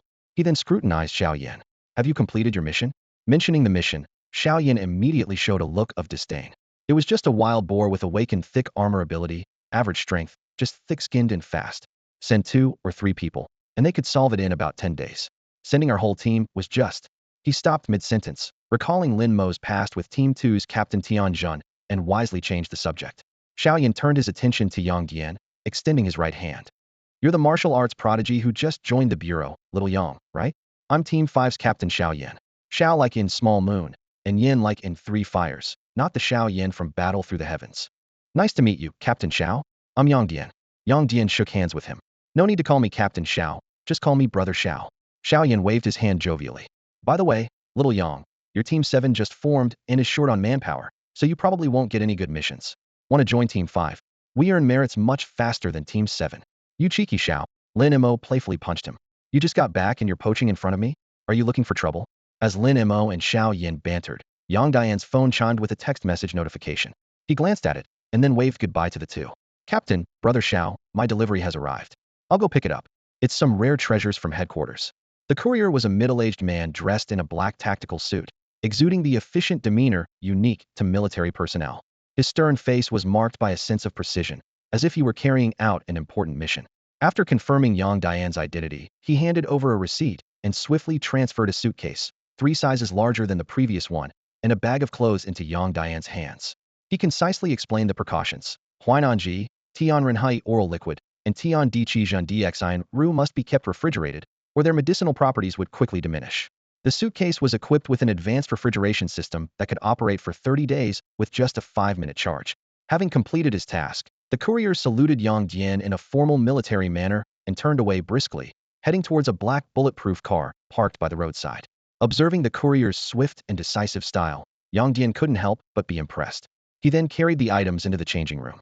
Inside, Shi Sheng, who was in the middle of changing, brightened up at Yang Dian's entrance and eagerly approached him. Did the things you ordered arrive? You've got some serious luck, joining the bureau and already earning so many merits. Yang Dian pulled a second-level security officer's uniform from the bag, a faint smile on his lips. Just lucky, I guess. Shi Sheng couldn't resist touching the uniform in Yang Dian's hand, his eyes filled with envy. The fabric feels so much better than the third-level officers. Look at the stars on the epaulets, they're way nicer than mine. I wonder how long it'll be before I can wear something like this. Seeing Sheng's envious expression, Yang Dian shook his head gently, while running his hand over the growing hair on the back of his head. Brother Shi, I've noticed that unusual incidents seem to be happening more frequently lately. Recalling the sea monster at Yangjiawan last night and the beast-like people who tried to inject him with needles, he continued, maybe it won't be long before you're overloaded with missions, and your merits will skyrocket. The thought made Sheng shiver. I'd rather not. Things are fine as they are now. If it gets to that point, the world would be in chaos. While Sheng was muttering, Yang Dian unlocked the suitcase using a code received on his phone. The contents were neatly arranged. The largest compartment on the left held 50 huainanji, each resembling a small tangerine, securely fastened. The middle compartment contained 10 vials of blue tianrenhe oral liquid. The rightmost compartment was a small box, which Yang Dian quickly opened and closed, confirming the familiar feel of Tian Di Qijin Di Xinru inside. Being a second-level officer has its perks. You can buy 50 huainanji a month. We third-level officers can only get 5, Sheng remarked with a sigh. Yang Dian gave him a sidelong glance and casually tossed him a huainanji. Each one costs 100 merits, Brother Shi. Are you really willing to buy them? Sheng, unhesitant, peeled the tangerine and popped it into his mouth. Why not? Earning merits is all about enjoying a good meal, right? He savored the fruit with an expression of pure delight. Indeed, nothing beats the taste of a spiritual fruit. I'll repay you with tangerines when I get them. Yang Dian waved off his gratitude and, mimicking Sheng, peeled a huainanji for himself. With a gentle squeeze, a subtle fragrance filled his mouth, the sweet juice dissolving with a lingering aftertaste. The orange liquid slid down his throat and into his stomach, where it was broken down and absorbed, converting into energy that coursed through his body. Yang Dian let out a soft sigh of comfort. Instinctively, he activated his harmony with heaven and man technique and watched as the tiny bits of energy were eagerly absorbed by every cell in his body, ultimately transforming into his vital energy. He glanced at the panel. The progress of his harmony with heaven and man technique increased by 0.03, equivalent to a reduction of 0.3585 points in liver experience energy. 50 Huainan oranges equated to 4,000 merit points, totaling approximately 18 points of energy. This discovery brightened his eyes. It turned out that the energy contained in spiritual objects could also be absorbed and transformed into power. I wonder how much energy is in the Earth's core milk, he pondered. When merits are insufficient, exchanging them for Huainan oranges might be the best solution. He carefully stored the harmony with heaven and man oral liquid, closed his suitcase, and turned to head to the rooftop. Brother Shi, I'm going to the rooftop to train. Go ahead, I'll call you if anything comes up. Sheng's words made Yang Dian pause. Although there was nothing urgent with Sheng, he suddenly remembered he hadn't checked on Sun Yue yet. But that could wait for now. Once on the rooftop, he placed the suitcase in a conspicuous spot and immediately consumed the oral liquid. As the liquid settled in his stomach, he felt a change in his body. His cells seemed to come alive with joy, craving more energy. Even his mind became exceptionally focused, and all sorts of distractions faded away without him noticing. At 10,000 per vial, it seems worth it. He took a deep breath, closing his eyes to sense the power of the world around him. Since mastering the harmony with heaven and man technique, he no longer needed to rely solely on the breath-holding and walking technique. He could enter a state of training anytime, anywhere, if he wished. With the aid of the potion, he could clearly sense spiritual energy entering his body with each breath, being absorbed by his cells and transformed into robust vital energy. When he exhaled, waste gases carried away ailments, completely breaking down under the influence of nature's power. With every breath, his total vital energy steadily increased. However, this state lasted for less than 2 minutes. A hunger pang from his stomach made Yang Dian open his eyes and touch his empty belly, sighing, resources. The harmony with heaven and man oral liquid indeed worked as he expected, not only accelerating a cultivator's comprehension of vital energy and aiding beginners, but also expediting the purification and accumulation process for those already proficient. The only issue was the rapid consumption of resources. A full meal only sustained 2 minutes of training. If I could hunt a sea king squid, its meat should last me a long time. I wonder when I'll have the chance to face it, he muttered while retrieving a small box from his suitcase. Once I finish the Earth's core milk, I'll check on Sun Yue, then go search for mutated creatures. The delightful, melt-in-your-mouth experience of the golden cicada and the 9-color plum gave Yang Dian the pleasant illusion that all rare treasures of the world must be endlessly enjoyable. However, the Earth core milk cruelly shattered this fantasy. The moment the drop of Earth core milk, no bigger than a pinky fingertip, touched his tongue, a heavy, overwhelming sensation swept over him. Instinctively, he swallowed, and as the Earth core milk reached his stomach, it felt as though a small sun had been ignited inside him, burning his body from the inside out with scorching energy. No one said consuming earth core milk would feel like this, Yang Dian muttered through gritted teeth, instinctively tensing every muscle in his body. He immediately activated his unity with heaven technique to begin absorbing and breaking down the energy released by the earth core milk. Under the blazing midday sun, Yang Dian sat cross-legged atop the bureau of Anomalies' rooftop. It wasn't until his clothes were soaked through with sweat, so much so that they could be wrung out, that he opened his eyes. He could feel the torrent-like surge of energy and blood within him, and noted his physical prowess had more than doubled. He summoned the interface to check. Techniques. Dragon Claw Hand. Trait. Bronze Tendons and Iron Bones. Progress. 83 Training and supplementing with 25.37 energy can manifest the second trait. Grass Skimming. Trait. Swift as Wind. Progress. 77 Training and supplementing with 21.97 energy can manifest the second trait. Iron Shirt. Trait. None. Progress. 63 Training and supplementing with 37.61 energy can manifest the first trait. Primordial Force. Trait. None. Progress. 5.00 Training and supplementing with 283.58 energy can manifest the first trait. Unity with Heaven. Trait. None. Progress. 11.5 Training and consuming 1056.69 energy can manifest the first trait. Energy. 346.66 increases by 1 point daily, 0.7 points absorbed by jellyfish to do. Martial Realm. Sensing and manipulating energy and blood. Combat Realm. No wonder I feel like my strength has more than doubled. All 5 techniques have improved, Yang Dian calculated internally. It's just that the energy increase is a bit low. One golden cicada provides nearly 400 points of energy, but the earth core milk only gives about 150. Is it because it contains substances that enhance physique and energy, or because I subconsciously trained techniques, consuming some of the energy? After pondering for a moment, he shook his head, deciding not to dwell on it. No matter how he looked at it, the overall boost from the earth core milk wasn't inferior to that of the golden cicada. While it might not match the cost-effectiveness of the Huainanji, if he could transfer the absorbed energy to Dudu in exchange for more starlight energy, its value might not be much lower. Feeling Dudu's agitation at the mention of energy, Yang Dian gently patted it to calm it down. Don't worry, I'll share some with you tonight. After all, he wouldn't forget that the starlight energy provided by Dudu could enhance his foundation.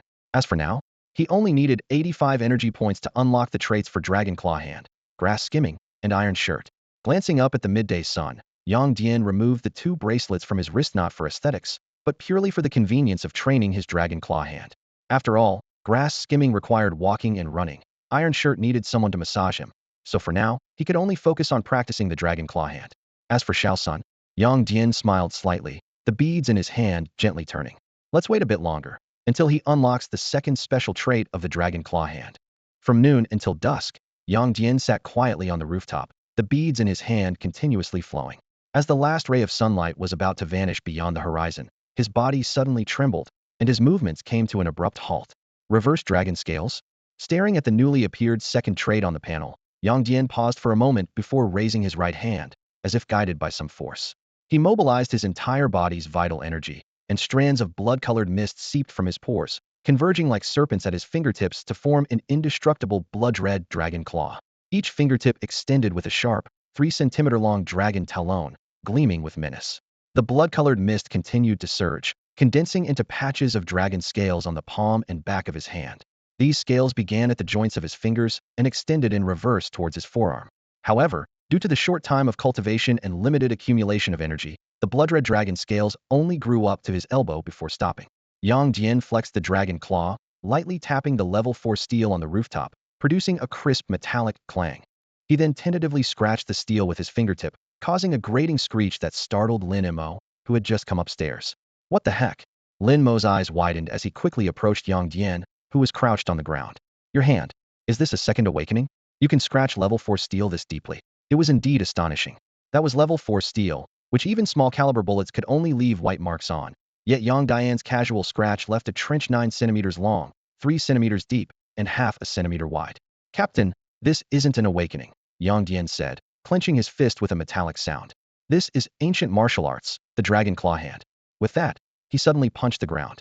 With a dull thud, his fist penetrated the steel-reinforced concrete like cutting through butter, leaving a gaping hole on the rooftop with severed steel bars clearly visible. Lin Mo's eyebrow twitched, his voice slightly hoarse. The Dragon Claw Hand can achieve this level? Yang Dian stood up, and with a thought, the vital energy in his hands dissipated like smoke. redistributing evenly throughout his body. Feeling that only less than 1% of his energy reserves had been consumed, he excitedly said, "Captain, it's not just the dragon claw hand. I've also mastered the unity of heaven and man technique. It's through this technique's refined energy that I could master the dragon claw hand." Before he finished speaking, Yang Dian extended his hands again. As his vital energy surged, his hands once more formed blood-red dragon claws and reverse blood-red dragon scales. However, this time, due to the dispersion of energy, the dragon scales only grew to his wrists before exhausting all his internal energy. This is the true dragon claw hand. Lin Mo opened his mouth, but was momentarily at a loss for words. His gaze fell on Yang Dian, a flicker of disbelief in his eyes. Just a few days ago, Yang Dian had received the unity of heaven and man technique, ordered the elixir yesterday, and it was only delivered to him this morning. The progress was astonishingly fast. You, Lin Mo repeated, then let out a deep sigh, his tone tinged with helplessness. Kid, stop scaring people on the rooftop. I'm too old for such shocks. He paused and added, by the way, the cost of repairing the rooftop will be deducted from your salary. With that, Lin Mo turned and walked towards the stairs, clutching his thermos. His steps were unsteady, and he accidentally missed a step, clearly showing that he was not as calm as he appeared. As Lin Mo left, Yang Dian retracted his energy, which had transformed into scales and claws. He had sensed Lin Mo's presence when he stepped onto the rooftop. This exposure of his martial arts progress was intentional. He knew Lin Mo would report his rapid progress being able to not only cultivate energy, but also concentrate it into dragon claws and scales within such a short time to the higher-ups. Yang Dian wanted to see how they would react, whether they would maintain the status quo or offer substantial support. However, he wasn't too concerned about it. If support came, it would be ideal, as it would provide him with greater strength to face any future crises. Even if things stayed the same, it wouldn't be a problem. With his special abilities, he could ensure his family's safety. While pondering, Yang Dian checked the panel. To acquire the third trait for his dragon claw hand, he needed 1,492.5 energy points, 10 times what was required for the second trait. It seemed that with each additional trait, the energy requirement increased tenfold, making the gap ever wider. The surge in energy demand highlighted the importance of doo-doo. Looking back, the first trait for Dragon Claw Hand only required 25 energy points. Without Dudu's starlight energy to elevate his life essence, obtaining the third trait would have required 2,500 energy points, nearly double what it was now. What exactly is the starlight energy that comes from Dudu? It's like my second cheat code. My little sister is truly my lucky star, Yang Dian mused to himself. It was about time to check on Sun Yue. Yang Dian stored his briefcase in the bureau's private safe, donned his agency uniform, and rode his electric scooter straight to number 58, Sisui Street. Sisui Street was next to Pingshui Street, and number 58 was where the Sun family's father-daughter duo ran their breakfast shop. The shop had 2 floors. The first floor was the breakfast shop, and the second floor was their living quarters and study. As the sun set and the new moon rose, the dim moonlight cast its light on the earth. The shop's dim light struggled to seep through the gaps in the shuttered doors, casting a faint glow outside. The Sun family's breakfast shop seemed unusual today. Usually, at this time, the shop would be open. Although there weren't many customers for buns and wontons in the evening, there were occasional patrons, especially the young women from Pingshui Street next door, who had just woken up and were getting ready for their early shifts. The father and daughter were diligent, always earning to the last penny before closing, typically staying open until 8 or 9 in the evening. Standing in front of the shuttered door, Yang Dian contemplated how to communicate with the father and daughter.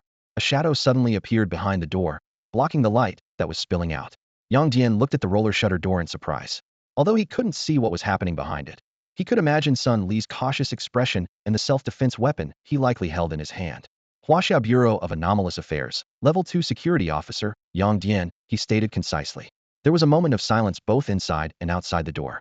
Just as Yang Dian considered adding more information, the roller shutter door slowly rose with a clatter. Behind it stood Sun Li, tightly gripping a rolling pin, his tired face full of vigilance. Yang Dian's gaze moved past Sun Li to survey the shop interior. The scene before him caused a slight pause. It was unnaturally clean. Floors, corners, and ceilings were spotless. Tables, chairs, bowls, and spoons were arranged with meticulous precision, as if measured to perfection.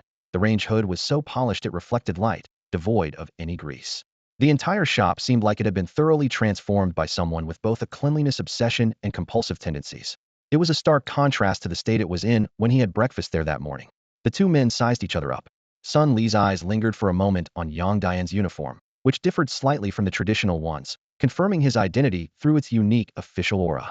When his gaze moved to Yang Dian's face and then to the long hair tied at the back of his head, a look of surprise flashed in Sun Li's eyes. It's you? You're a security officer? Why didn't Yi ever mention this? This unexpected familiarity caught Yang Dian off guard. You know Yi and have talked about me with him? Mentioning a mutual acquaintance, Sun Li's wariness visibly eased. He explained, this shop also belongs to Yi. He was one of the first to relocate, and he owns over 40 shops on Ping Shui and Si Shui streets. He likes to drop by and chat with us tenants when he's free. If business isn't good, he even considers lowering the rent. He added, you're the only man around here who wears a wig, so naturally, you became a topic of conversation. But Yi thinks highly of you, says you're well-mannered. Otherwise, he wouldn't have let you live in his house. Yang Dian's breath caught. He had anticipated the wig would become a talking point, but the scale of Ye's assets truly shocked him. Even with the declining property prices, owning over 40 shops was staggering, not to mention other properties. Pushing aside his feelings of envy and admiration, Yang Dian said seriously, since you know me, I'll get straight to the point. Is Sun Yue here? At the mention of his daughter, Sun Li instinctively tightened his grip on the rolling pin. Can you repeat the name of your organization? Huaxiao Bureau of Anomalous Affairs.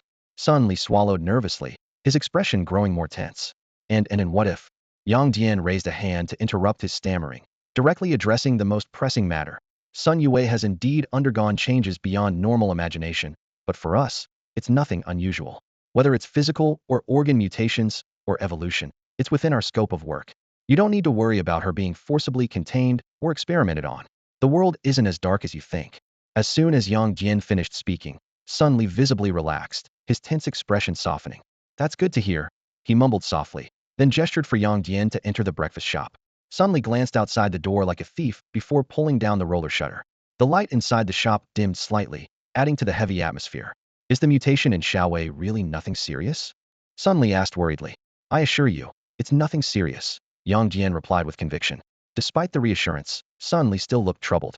After hesitating for a moment, he spoke again. But ever since Xiaowei's mutation, she seems a little off. Yang Dian scanned the breakfast shop, noticing that everything was arranged with an almost obsessive precision. For example, she developed a cleanliness obsession and OCD after the mutation. How did you know? Sun Li was taken aback at first, then followed Yang Dian's gaze around the shop and smiled wryly. Xiaowei has indeed suddenly developed a cleanliness obsession and OCD, and it's getting worse. It's been less than 2 days since the mutation, and she can't stand anything being untidy or irregular. Even when playing games, she's obsessively meticulous about the character's stats. He sighed. If this continues, I'm really worried about her. If she wasn't in this state, I'd have taken her to see a psychologist by now. Yang Dian rubbed his nose. Although he had heard of awakeners being influenced by their abilities, this was a first. Can I meet your daughter? Sure, but she's very sensitive to sound right now and gets upset easily. Please wait, I'll go upstairs to get her. Sun Li poured Yang Dian a glass of water and then went upstairs through a side door. Before long, 2 sets of footsteps could be heard descending the stairs. Sun Li emerged first from the side door, followed by a striking figure. For context, Sun Li was not short, standing about 1.75 meters tall, which was relatively tall for someone his age in the south. But Sun Yue, who followed him, was a full 2 heads taller. Her long, slender legs reached up to Sun Li's navel, with an estimated length of over 1.2 meters. More astonishing were the wings on her back. Even in a folded state, they stood taller than her head, occasionally emitting a pure white glow, resembling an angel from Western mythology. Had Yang Dian not been trained in ancient martial arts, he might have found it difficult to speak in her presence. Are you Sun Yue? Ever since Xiaowei grew wings from her shoulder blades, it's like she's gone through a second growth spurt, Sun Li explained to Yang Dian. She's grown nearly 45 centimeters in these 2 days, and none of her old clothes fit her. I bought this outfit today. Thankfully, she stopped growing taller after this afternoon, or I wouldn't know where to find suitable clothes and shoes. Sun Yue didn't speak, standing a bit shyly to the side, occasionally stealing glances at Yang Dian. May I touch your wings? Yang Dian asked curiously. Sun Yue's cheeks flushed. No, my wings have just grown in, and they're very sensitive, Yue whispered, her delicate wings trembling slightly behind her. Hearing this, Yang Dian rubbed his nose instinctively, a look of embarrassment crossing his face. It felt as awkward as discussing touching someone's daughter's private parts in front of her father.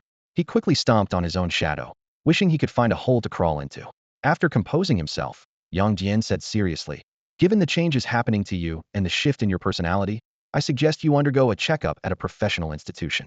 A checkup? At these words, Sun Li's body immediately tensed, a hint of wariness flashing in his eyes. Yang Dian noticed his concern and quickly gave a reassuring look. It's an official institution, part of our Anomaly Management Bureau. The examination will take place at Fuzhou University, personally overseen by a professor there. You don't need to worry. You can accompany her throughout the process. Can I go too? Sun Li still seemed a little uneasy. Seeing this, Yang Dian decided to use his trump card. Of course you can. Actually, what's happening to Yue Wei isn't a mutation. The officials call it an awakening. It's not a secret among those in the know. Awakened individuals not only gain special abilities, but also enjoy many benefits. He paused, then continued. For instance, I only scored just over 400 on the college entrance exam, which would normally only get me into a regular second-tier university. But after awakening, Fuzhou University directly recruited me. I'll be starting there next semester. If Yue Wei's talents are confirmed, she might also get admitted without an exam and even receive a scholarship. Really? Sun Li's eyes lit up immediately. As a father from an ordinary family, getting his daughter into a good university was one of his greatest wishes. The allure of admission without an exam and a scholarship was hard to resist, but thinking about his daughter's current situation made him hesitate. Is that really possible? Yang Dian took out his phone and placed it in front of the father and daughter. If you don't mind, I can contact them right now. I'll put it on speakerphone, so there's no hiding anything. The father and daughter exchanged a glance and nodded in agreement. Yang Dian then unlocked his phone and dialed Shun Fei's number. After 3 rings, Shun Fei's slightly weary voice came through. Hello? Xiaoyang, what's up? Yang Dian turned on the speaker and placed the phone on the table, explaining the situation in detail. After listening, Shun Fei analyzed seriously. Cases of mental symptoms post-awakening are not uncommon and can be managed with proper counseling. But physical mutations must be checked as they concern safety. He cited the case of an awakened individual in Heihe who tragically died due to gill mutations, emphasizing the importance of timely examinations. After hearing this, the father and daughter discussed quietly for a moment before nodding in agreement with Yang Dian. We'll go with you. Yang Dian smiled with relief and said into the phone, Professor Shun, we're coming over.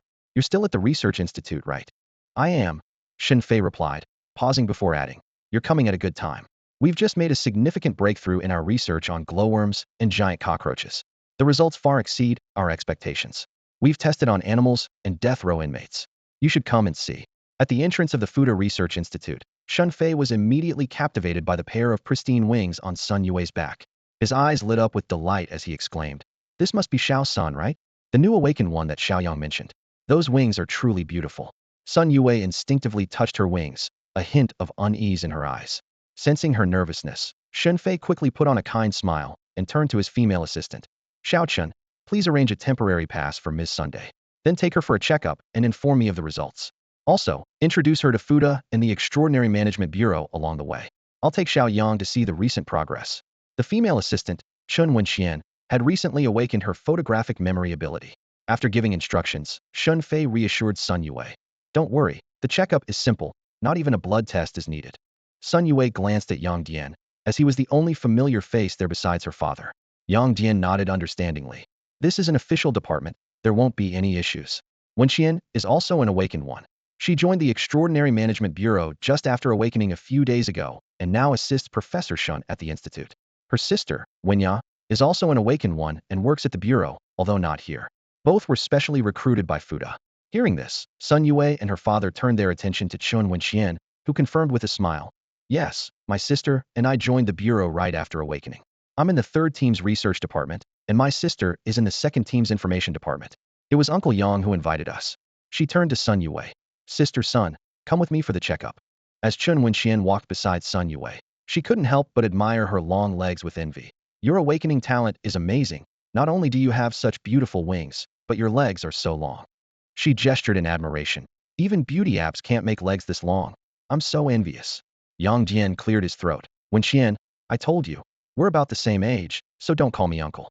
And Yue is even a year younger than us. 17 years old. Chun Wenxian exclaimed in surprise. When I was 17, I didn't have legs like that. Come on, Yue, let's go for the checkup. Watching Chun Wenxian lead Sun Yue and Sun Li away down the corridor, Yang Dian curiously asked Shun Fei, Professor, you seem quite interested in Sun Yue? As they walked through the underground passage, Shun Fei nodded. Indeed. When you first saw her, didn't she remind you of a figure from Western mythology? You mean an angel? Exactly, Shun Fei said excitedly. With the revival of spiritual energy and the emergence of the extraordinary, awakened individuals wielding extraordinary powers are like myths coming to life. Undoubtedly, the world is on the brink of significant change. For China to remain strong after significant changes, it cannot just focus on its own small territory. The angel Sun Yue, with her yellow skin and black hair, has descended upon China. What does this signify? In the past, there was Hong Xiuquan, the 2nd son of God, and now there is the angel Sun Yue. This undoubtedly suggests that the divine mandate is present in the East. Yang Dian looked at Xin Fei and gave him a thumbs up. This guy's mind is truly sharp. When he first saw Sun Yue, he was merely captivated by her appearance and the aura of quiet dignity she exuded. But Xin Fei? With just a thought, he was already scheming on how to trip up Western powers. As they conversed, they moved deeper into the underground research facility. This time, they were going deeper than before, descending nearly 100 meters before stopping at the end of the corridor. Xin Fei pointed to a massive observation door, his tone tinged with relief. Look, it's fortunate you caught them quickly. If these mutated cockroaches had escaped, the consequences would have been unimaginable. Yang Dian peered through the observation window and immediately got goosebumps. The large observation room contained several huge cultivation chambers, holding the mutated cockroaches captured a few days ago. In just 3 or 4 days, these creatures had grown to the size of a human calf. They were gathered amidst heaps of various waste cow, sheep, and pig bones, household refuse, rotten vegetables, construction debris greedily devouring it, their antennae twitching menacingly. Professor, isn't this growth rate incredible? They've grown this big in less than 4 days. Yang Dian commented, instinctively rubbing his arms to ward off the chills. Instead of directly answering, Xin Fei led him to another breeding room. Inside was the giant cockroach, initially frozen by Shi Sheng, now the size of a door. Compared to when it was found at the home of the Qin sisters, this cockroach was larger and more robust due to abundant nutrition, though it was missing some limbs and had several notches on its wings, the cost of being studied.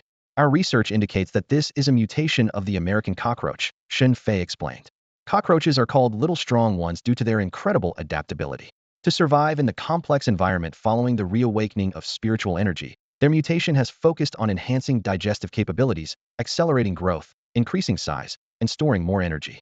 This mutation allows them to survive for decades, even a century, without eating or drinking, maintaining their resilience. More importantly, this mutation is stably passed on to their offspring.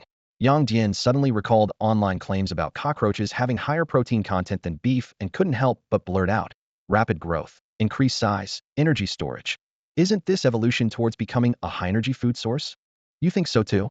Xin Fei's voice carried the excitement of finding a kindred spirit. In the laboratory, Xin Fei was introducing their latest research findings to Yang Dian.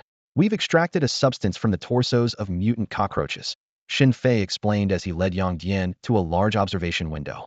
By combining it with some rare medicinal ingredients and utilizing special technological methods, we have obtained this high-energy nutrient. Through the observation window, Yang Dian saw several separate compartments, each housing different test subjects. A white mouse scurried quickly in a corner, a rabbit leisurely munched on food, and a few rhesus monkeys curiously observed the visitors outside the window. The nutritional value of this substance is astonishing. Xin Fei pointed to one of the compartments. Just a grain-sized amount is enough to sustain an adult rhesus monkey's activities for an entire day.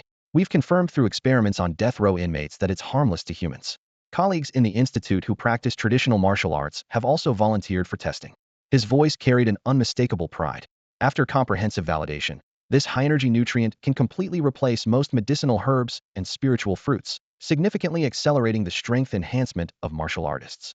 So, in other words, Yang Dian mused, if we can cultivate mutant cockroaches on a large scale and obtain sufficient high-energy nutrients, resources will no longer be a constraint, and an era of martial arts for all could emerge. It's not that simple. Xin Fei shook his head slowly with his hands behind his back. As the saying goes, with great power comes great responsibility. Here, power refers to the fist, to strength. His expression turned serious. The impact of martial arts for all is too profound.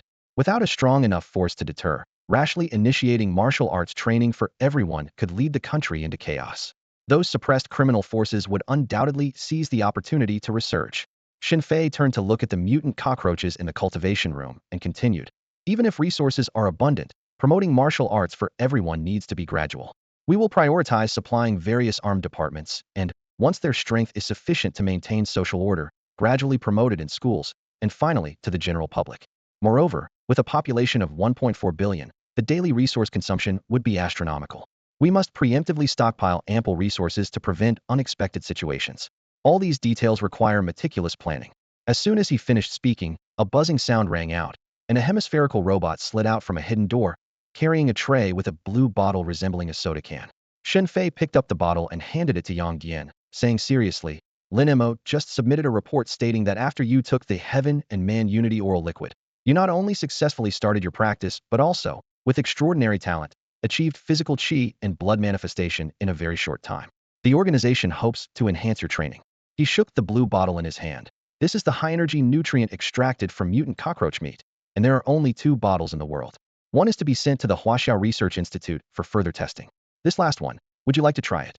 Without hesitation, Yang Dian extended his right hand. I'll give it a try. Head to the 3rd floor, Xin Fei instructed. Yang Dian, clad in protective gear, arrived on the 3rd floor.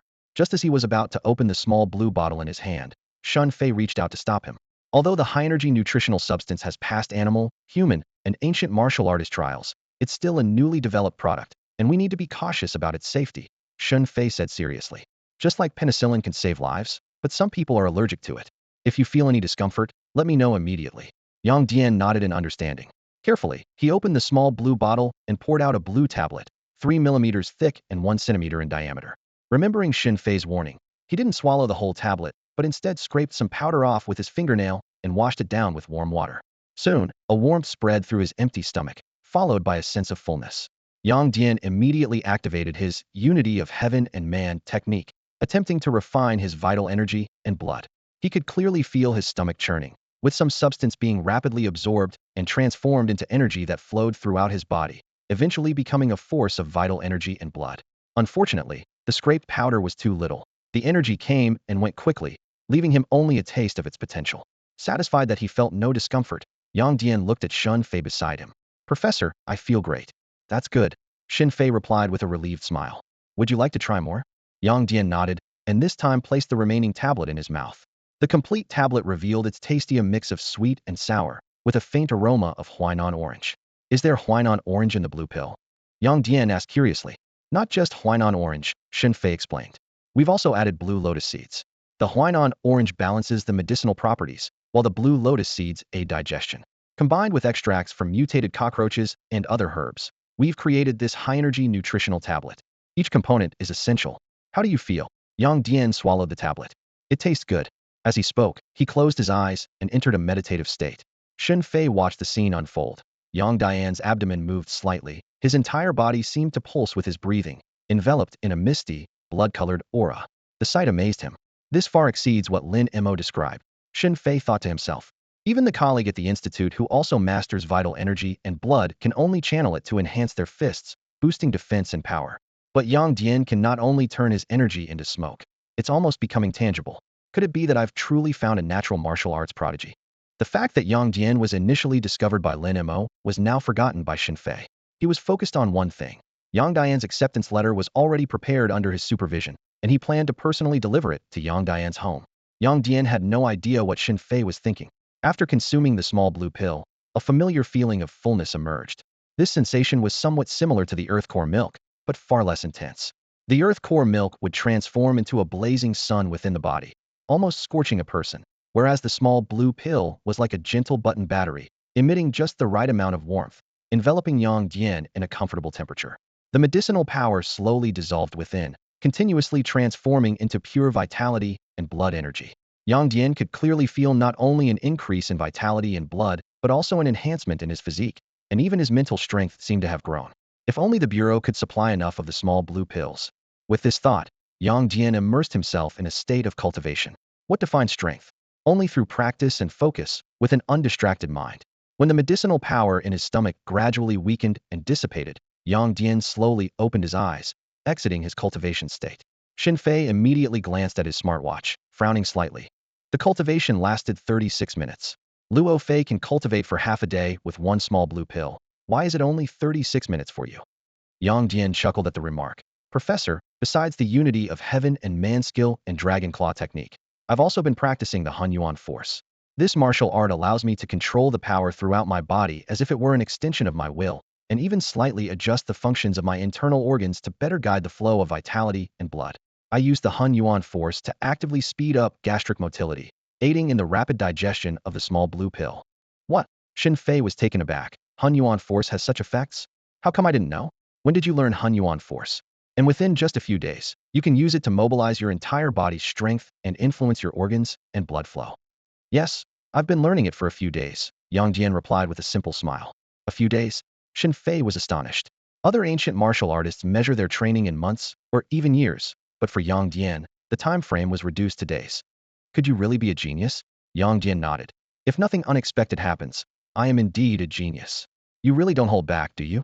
Shen Fei patted Yang Dian on the shoulder, then his expression turned to joy. But that's great, really great. Young people in China should have this kind of unmatched spirit. After his excitement, he asked, how are the results of your cultivation? Yang Dian clenched his fist, feeling his body's condition. Very good. The total amount of vitality and blood has increased, my body's strength has improved, and my mental state is better. He hesitated slightly. But it's a bit strange. Although my mental state has improved, I also feel somewhat fatigued. This contradictory feeling is hard to describe. That's normal, Shen Fei reassured him. The ancients often said that vitality, energy, and spirit complement each other, and it's very true. Your mental state improved because your body became stronger, and the abundance of vitality and blood nourished your spirit. As for the fatigue, it's because of the prolonged cultivation. You controlled your body and vitality, actively digesting the small blue pill. How could it not consume your spirit? A good sleep will fix it. Yang Dian suddenly understood. So that's how it is. Yang Dian carefully examined the small blue bottle in his hand, wearing a simple, honest smile. He turned to Shen Fei and asked, Professor, when can this little blue pill be mass-produced? Shen Fei glanced at him with a hint of teasing at the corner of his mouth. Why? You haven't even finished what's in your bowl, and you're already eyeing the pot. Haha. Yang Dian admitted cheerfully, lightly stroking the bottle with his fingers. No matter how much you have in your pocket, it'll eventually run out. There are only about 60 tablets in this small blue bottle, so it's never wrong to plan ahead. Seeing Yang Dian's shameless demeanor, Shen Fei shook his head with a light laugh and said seriously, in principle, our current focus should be on expanding the breeding scale of mutant cockroaches, not diverting attention to drug manufacturing. Noticing Yang Dian's unflinching expression, Shen Fei inwardly praised his composure and then continued. However, considering the recent frequent anomalies in Minjiang province, the threat of foreign forces, and the sea creatures approaching the coastline, the principle can be flexibly applied to enhance the strength of extraordinary individuals in the province. At this point, Shen Fei's smile faded, and his expression became stern. Comrade Yang Dian, can you uphold your beliefs, strictly adhere to discipline, fulfill your duties, and strive for the rise of China? The word comrade made Yang Dian unconsciously straighten his back. He gazed out the window at the red flag fluttering in the wind. A sense of mission surged within him, and he firmly declared, I will uphold my beliefs, strictly adhere to discipline, fulfill my duties, and strive for the rise of China for the rest of my life. At this moment, these were Yang Dian's most genuine thoughts. He even considered that those corrupt officials who ended up in silver handcuffs probably had the same pure intentions when they first swore under the red flag. Shen Fei, seeing Yang Dian's heartfelt commitment, smiled with gratification. I knew you'd be a good comrade. He patted Yang Dian's shoulder and, after a brief pause, continued.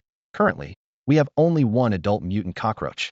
Even if we have enough resources, the other larvae will need time to grow.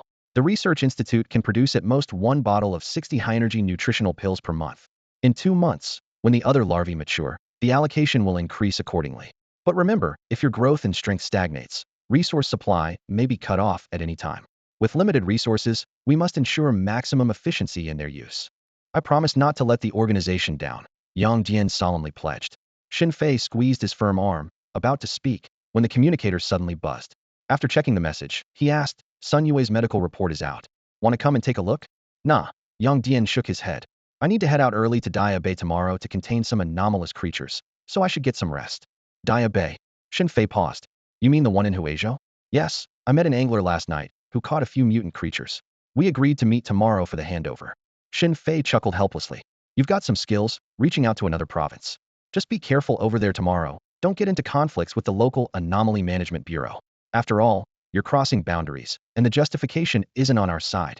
Yang Dian, clutching the small blue bottle, took a taxi back to Sisui Street. He hopped on his department-issued electric scooter, went home to change clothes, and then headed out again without delay. Shen Fei's reminder had made him anxious. Traveling across provinces to Daiwan to contain an anomalous creature meant either handling it privately or exchanging it for merit, both of which would be seen as encroaching on the Huizhou Anomaly Management Bureau's turf. If he ran into them, while it might not come to blows, a confrontation would be inevitable. Moreover, the world was becoming increasingly chaotic. In Fuzhou, not only were glowing insects rampant, but sea creatures were also appearing, and new awakeners were emerging like mushrooms after rain. Even if the situation in Huizhou was slightly better, it wouldn't be overly optimistic. To be safe, enhancing one's strength was paramount, such as mastering the first trait of the iron shirt technique. The storefront with a blue water bay sign caught his eye, its neon lights flashing foot massage and spa. Without hesitation, Yang Dian pushed the door open, as if he were familiar with the place, though it was his first time entering a foot massage parlor. Welcome. Just one, sir. Would you like a foot massage or a spa treatment? The staff greeted him warmly. Massage, Yang Dian replied tersely. Under the soft lighting, he followed the staff into a massage room and sat on the small bed. Do you have a preferred therapist, sir? Would you like to make a specific request? This is my first time here. Just assign someone, he said. The staff was about to introduce the services when Yang Dian waved them off. Just bring in the therapist, someone younger. We can discuss the services afterward. Of course, sir. Would you like something to drink? Black tea, green tea, chrysanthemum tea, or room temperature mineral water? Would you like any snacks like dumplings, wontons, or noodles? Just water, no snacks. All right, please change your clothes, and the therapist will be with you shortly. 5 hours later, the therapist, who had extended the session 4 times, left the room drenched in sweat and walking unsteadily. Yang Dian leaned against the headboard, tapping his noticeably more solid chest, and let out a long sigh. Refreshing. He had finally mastered the first trait of the iron shirt technique armored body. By continuously strengthening his body, his subcutaneous fascia had become as tough as armor, providing formidable defense. Yang Dian picked up a toothpick from the coffee table and tentatively pressed it against his palm. Not only did the toothpick fail to pierce his skin, but it also barely left a dent, eventually snapping under pressure without leaving a mark. If the dragon scales, which reverse the flow of vital energy, could cover my entire body, I would be like a human tank, he thought happily, patting his palm before shifting his focus to the progress of the unity of heaven and man technique.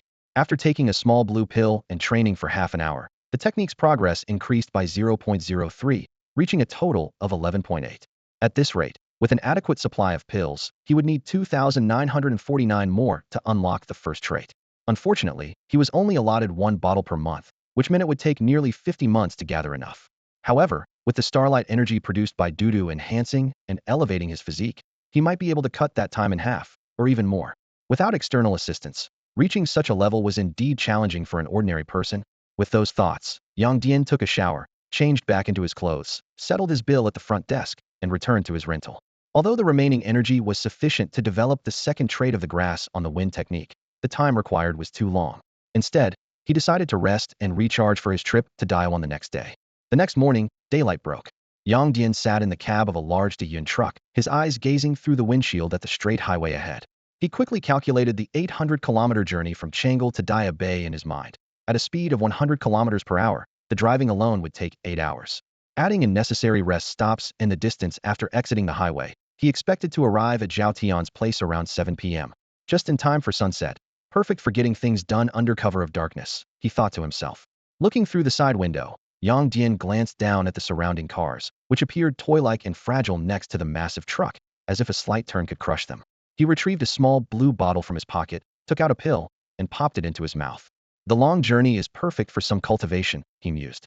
However, the trip did not go as smoothly as planned. They encountered a multi-car accident, causing a delay of over half an hour. By the time they arrived at their destination, it was 7:45 p.m. Yang Dian jumped down from the tall cab, his legs slightly numb from sitting too long. He patted his legs and surveyed the desolate industrial area, finally locking eyes with Zhao Tian waiting outside a massive factory building. Are all the mutated creatures you caught here? He asked. Zhao Tian nodded, somewhat sheepishly explaining. These things are too unusual to take home. I couldn't bear to release them, so I bought this abandoned factory and converted it. He smiled awkwardly. To be honest, when I first caught a clownfish and a mola, I thought about building a mutated creature aquarium. Then I caught a small killer whale with wings and a multi-eyed, blue-ringed octopus. As he spoke, he glanced inquisitively at the driver beside Yang Dian. This is Yao Lai, from the Bureau, Yang Dian introduced. Yao Lai stepped forward, extending his right hand. Yao Lai, Engineering Corps, Logistics Team of the Special Bureau. Zhao Tian, just an ordinary fishing enthusiast, Zhao Tian said, scratching the back of his head awkwardly as he shook hands. Buying such a large factory doesn't seem ordinary, Yang Dian remarked with a smile. Got lucky with a couple of relocations, ended up with a few apartments and some money. Couldn't have afforded it on my own. Yang Dian's smile vanished instantly. The term relocation struck a chord with him. His family's land had been rumored to be up for relocation for 6 years now, but it was still just talk. Even the neighboring village had been relocated, yet theirs remained untouched. Why can't we catch a break like that? He muttered to himself. Shall we go in and take a look? Yang Dian suggested, leading the way to the factory. Zhao Tian nodded repeatedly, taking out a remote control and pressing a button. As the steel door slowly rose, the brightly lit interior came into view. A massive 2,000 square meter killer whale pool surrounded by transparent water walls stretching from floor to ceiling, creating the illusion of being in an underwater world. At a height of 3 meters above the ground, A network of glass waterways crisscrossed like a transparent maze, filled with tropical, polar, and deep-sea fish. Yang Dian stood in front of the viewing pool, eyes fixed on this aquatic wonder, his gaze sparkling with amazement. 37,860,000, Zhao Tian said with a hint of pride in his voice. Just the water feature walls, glass waterways, plus the pressure, heating, oxygen supply systems, aquatic robots, and all the aquatic plants and animals imported from around the world cost that much. I even sold 3 apartments at the peak of the housing market to gather enough money. He added, and now look at how much the housing prices have dropped. Listening to this, Yang Dian shook his head inwardly. Such a wealthy person, yet still concerned about their small bonus, and talking about achieving financial freedom with it? Noticing Yang Dian's thoughts, Zhao Tian rubbed his hands together and explained with a smile. I'm just trying to get closer to you. Ordinary people always look at us demolition millionaires differently. He paused and added, but you're different, you're extraordinary. A hint of envy flashed in Zhao Tian's eyes, and after hesitating for a moment, he asked, is it possible not to exchange the anomalous creatures I submitted for a bonus? What do you want? Resources for cultivation. Zhao Tian replied firmly. Whether it's herbs to speed up training or videos explaining techniques, anything will do. I've been practicing the martial arts manual you gave me for the past few days, but I still don't feel a thing. Cultivation requires wealth, companions, methods, and a place, and I only have a little money, lacking everything else. Not to mention, this money isn't even enough to buy martial arts resources. He sighed. I've come to realize that on my own, I'll never be able to do what you do jumping 10 meters with 1 foot in the water. Yang Dian wasn't surprised by Zhao Tian's choice. From the moment he dared to give up his bonus for martial arts manuals, it was clear he was someone with clear goals and a bold, meticulous nature. I'll report your request to the higher-ups, Yang Dian replied cautiously. Whether it can be approved depends on their instructions. Then, Yang Dian squatted by the edge of a 100-meter-long, 20-meter-wide orca pool. Before long, a 3-meter-long baby orca with dark green wings on its back swam to the pool's edge, suddenly surfacing and spraying a mist of water at him from the blowhole on its back. Oh, oh, oh, the baby orca let out a cheerful sound, spinning happily in the pool, exuding a sense of joy. Yang Dian couldn't help but smile. This little guy. Seeing this, Zhao Tian quickly explained, little tiger is like a child, especially fond of playing around with people. It used to love flying out of the pool to pounce on people, but as it grew older, it realized it could crush people, so it doesn't dare do that anymore. Yang Dian's gaze fell on the wings pressed tightly against the young orca's body, a hint of surprise flickering in his eyes. Can it fly? Zhao Tian hesitated for a moment before explaining. It's not true flight, more like gliding. It can glide up to 53 meters after breaching the water, but these wings keep growing, so who knows, maybe one day it really will be able to fly. Hearing the note of hope in Zhao Tian's voice, Yang Dian gave him a thoughtful look. You seem to have a good relationship with it. Are you sure you're willing to hand it over? Zhao Tian didn't answer immediately, but instead asked, will you harm it? Like, conduct biological experiments. We'll draw blood and take a tiny bit of skin tissue for research, but we won't harm it. Yang Dian shook his head. For creatures like this that are close to humans, we treat them with goodwill. In the Bureau of Anomalies, we have many awakened individuals with talents like beast speech and beast control. Plus, after mutation, these creatures' intelligence usually increases significantly. When it's manageable, we prefer to establish friendly relations and have them as allies. With this answer, Zhao Tian spread his hands and said, well, that makes sense. Little tiger is stuck in this small pool with me. Once it grows a bit more, it won't even be able to turn around. Although I've raised it since it was young, I'm not comfortable releasing it back into the sea. He looked seriously at Yang Dian. I'm handing it over to you with no conditions, just the promise it won't be bullied or become a test subject. If it gets mistreated, I hope to have it back. You're treating our bureau like a daycare, Yang Dian joked with a smile. This is mutually beneficial, isn't it? Zhao Tian chuckled. Yang Dian patted the young orca's head resting on the shore. The little creature seemed to sense something, its eyes showing reluctance. All right, I promise it won't be bullied with us. Yang Dian had confidence in this. The Fuzhou branch had only 3 district-level combatants, the director, deputy director, and the leader of the first combat team. The rest were village level, with some awakened individuals lacking combat abilities, their fighting strength not even matching a regular gymgoer.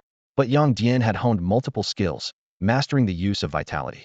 Though not yet district level, he was at the pinnacle of village level strength. With this capability and his good relationship with the research director Xin Fei, protecting a young orca was no problem. Who knows if you'll grow up to be a sea king creature, Yang Dian mused, stroking the young orca's smooth forehead. He then looked around. Where are the other anomalous creatures? Over here, Zhao Tian led Yang Dian into a separate isolation room. Inside was a massive 10 by 10 by 10 meter aquarium, holding a volume of 1,000 cubic meters. Yang Dian stared at the tank for a moment, noticing something unusual about the light inside. Yang Dian observed intently for a while before discovering an astonishing creature in the tank, a nearly 3.5-meter-long transparent fish, quietly suspended in the water. Is this the sunfish you mentioned? Zhao Tian nodded in confirmation, casually adjusting the aquarium lighting. The warm yellow light illuminated the once nearly invisible giant fish, making it instantly visible. I've tried various lights and found that warm yellow best highlights its shape. Yang Dian circled the aquarium, examining it closely, and soon his attention was drawn to another exhibit. It was a massive block of ice half a meter in diameter, encasing a clownfish with red, white, and black stripes. He gently tapped on the ice, causing vibrations that startled the clownfish, sending it darting around frantically before calming down after a while. Is this really all ice? Not a drop of water inside? Yang Dian asked incredulously. Absolutely, it's all ice. Zhao Tian replied emphatically. Amazing, Yang Dian genuinely praised, then turned to a box covered with a black cloth. Is the blue-ringed octopus with 18 eyes in here? Zhao Tian's voice carried a hint of lingering fear. Yes, when we first caught it, just one glance nearly made me faint. It was quite a struggle to get it into the bucket. He hesitated for a moment. Are you sure you want to see it? After receiving Yang Dian's affirmative answer, Zhao Tian turned away to lift the black cloth. A blue-ringed octopus, about the size of a hand, appeared before Yang Dian, its head and tentacles covered with eerie eyes, and its skin shimmering with intricate blue patterns. The sight made Yang Dian feel uneasy, both nauseous and drowsy, yet irresistibly compelled to study this peculiar creature further. He forced himself to observe closely and concluded that the octopus's uniqueness lay in the frequency of its eye blinking and the way its patterns writhed, much like how some people experience dizziness from 3D games. It was both repulsive and fascinating, and this contradictory nature, if harnessed properly, could potentially develop into a kind of mental martial art. Forcing himself to look away, Yang Dian covered the cloth back over the box, feeling a wave of mental fatigue. He rubbed his temples and turned to Yao Lai. Lai, are you holding up okay? Yao Lai waved dismissively. This is nothing. Back in the day, I could drive a heavy truck for 3 days and nights straight. This is a breeze compared to training. All right then, Lai, go get the transporter off the truck so we can haul these back to Fuzhou City overnight. Just as he finished speaking, Yang Dian's phone suddenly rang with an urgent alarm. As soon as Yang Dian tapped the red exclamation mark on his phone screen, a frantic call for help echoed in his ears. This is the 3rd Combat Team. Captain Yang Wei's voice was filled with tension. We've spotted a large mutated marine creature coming ashore from the direction of Moon Bay while patrolling the Golden Coast tourist area. Many tourists have already captured footage. The information department needs to control the narrative and block the news immediately. Requesting immediate support. I repeat, requesting immediate support. As the communication ended, a detailed map automatically popped up, with a glaring red marking the location of Moon Bay. Zhao Tian quickly remarked. Moon Bay isn't far from here, just under 3 kilometers in a straight line. Yang Dian shrugged helplessly and looked at Yao Lai. Looks like we've run into trouble after all. Lai, since you haven't awakened or started ancient martial arts training, it's best if you stay out of this. Just help me load the little killer whale and these 3 guys into the car. I'll go check out the situation. Yao Lai nodded in agreement. Be careful, your life comes first. The military support will be here soon. Don't risk your life. Don't worry, I'm the most cautious person around, Yang Dian replied with a smile, nodding to Zhao Tian before quickly disappearing outside the factory. He bent slightly, and with a powerful burst of strength, he became a blur, vanishing into the night. At the scene in Moon Bay, after sending out the call for help, Yang Wei handed his phone to the team member beside him, Liu. In front of them was a colossal creature over 5 meters tall and more than 8 meters long, with giant pincers resembling sharp scythes, like a massive red and blue house crashing through. Captain, are you really going in? Liu gulped, watching tourists scatter in panic as the crab pursued them. A handgun can't pierce its shell, you'll get snipped in half. Yang Wei looked at the terrified tourists and sighed. I don't want to either, but if I don't, who will? You. With that, he clashed his fists against his chest. With a metallic clang, Yang Wei's skin turned bronze, and his body expanded into a 2.5-meter tall giant. I'm going in. Aim for its eyes and mouth. Those parts aren't protected by a shell, he instructed as he moved against the fleeing crowd towards the giant crab. Make sure you hit accurately, don't shoot me. I can't take many hits. His copper transformation ability greatly enhanced his strength and defense, making his body enlarge, but it also reduced his speed to that of an ordinary person. At that moment, he was like a moving target. Yang Wei walked against the panicked crowd, striding towards the mutated giant crab. His body had undergone a remarkable transformation. His bronze skin gleamed with a metallic sheen, and his height surged to over 2 meters, each step mechanical and stiff, his knees barely able to bend. Look over there. In the safety zone, a group of tourists, phones in hand, widened their eyes. Isn't that the security officer who fired the gun earlier? How did he suddenly get so tall? His skin really looks like it's made of copper. Could he be one of those legendary extraordinary beings? I often see videos like this online. A buzz of whispers spread through the crowd. Some people began talking about a cousin's boyfriend's uncle who teaches a traditional martial art, while others debated whether he was from Chengdu, and many marveled at how the world seemed to be quietly changing. Amidst the chatter, Yang Wei had already reached the side of the giant crab. He raised his fist, as large as a cooking pot, and shouted angrily, "Take this punch!" Boom! With a loud crash, Yang Wei was sent flying back like a cannonball, landing heavily on the beach and kicking up a cloud of sand.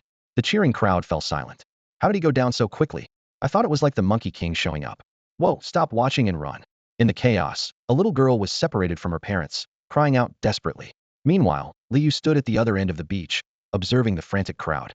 She took a deep breath, raised her handgun, and aimed at the mutated crab, which was poised to pierce Yang Wei with its sharp claw. Bang! Bang! Bang! 3 crisp gunshots silenced the noisy beach. Onlookers turned to see only a young woman holding a gun, their disappointment palpable. "Run! The crab's coming for you!" someone shouted at Liu. But Liu seemed rooted to the spot even though she had shattered one of the crab's eyes. The massive creature grew even more furious, advancing sideways toward her. Fear gripped her legs like iron chains, rendering her immobile. Yang Wei, having just struggled to his feet from the sandpit, saw this and let out a heart-wrenching scream. "Liu, move!" Liu pressed her lips tightly together, closed her eyes in despair, and raised her handgun again. Bang! Bang! Bang! Bang! Bang! It's said that before people die, their life flashes before their eyes in an instant. But for Liu, this moment felt unusually long.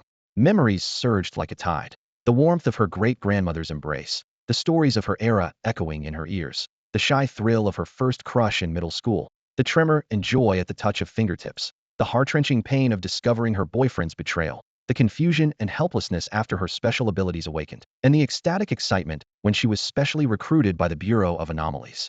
Her parents' hopeful gazes, the captain's appreciative look, the burning ambition in her heart, all of it transformed into a long sigh. Is it going to end? Liu thought with a bitter smile. I'm so unwilling. After despair, unexpectedly, came a sense of calm. Dad, Mom, I'm sorry to make you bury your child. You're still young, maybe have another child? Perhaps I could be reborn as your daughter. Just as she closed her eyes, ready to accept her fate, the crowd suddenly erupted in exclamations.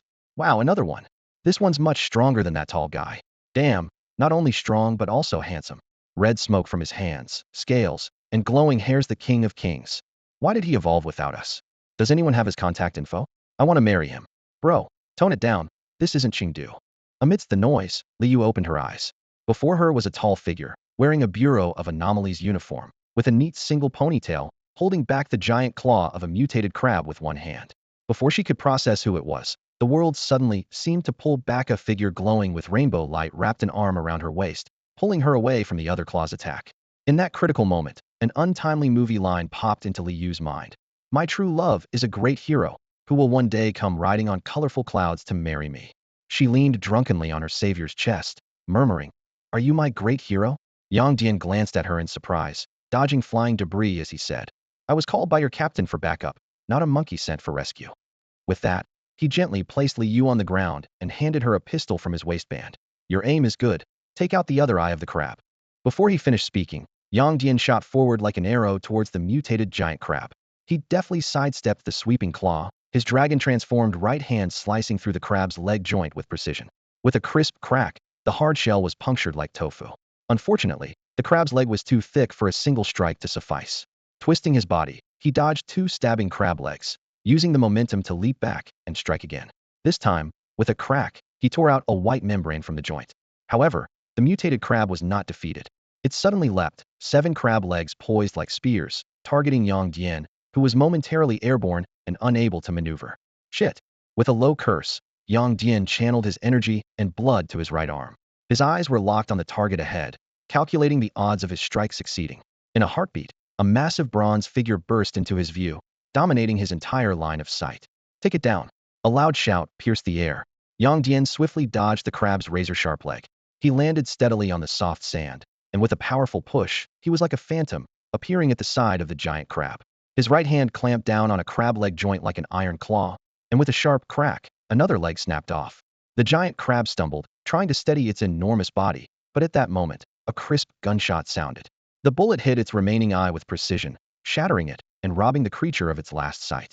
Enraged by eternal darkness, The crab went berserk, furiously sweeping its 6 legs and 2 pincers at everything around. Yang Dian dashed forward, grabbing the giant man who had fallen on the beach and swiftly retreated to a safe area. Few survived.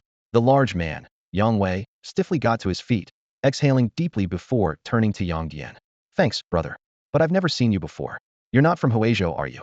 Yang Dian casually waved his hand, and the faint dragon scales of energy and blood on his arm gradually faded, returning to his body. I'm from the Fuzhou Anomaly Control Bureau, here on a mission. I came over as soon as I got the support request. Not too late, right? Yang Wei opened his mouth bitterly. You weren't late, but we were. Silence spread between them. On the beach, patches of blood stained the sand, and a few mutilated bodies silently testified to the terror of the anomalous creature.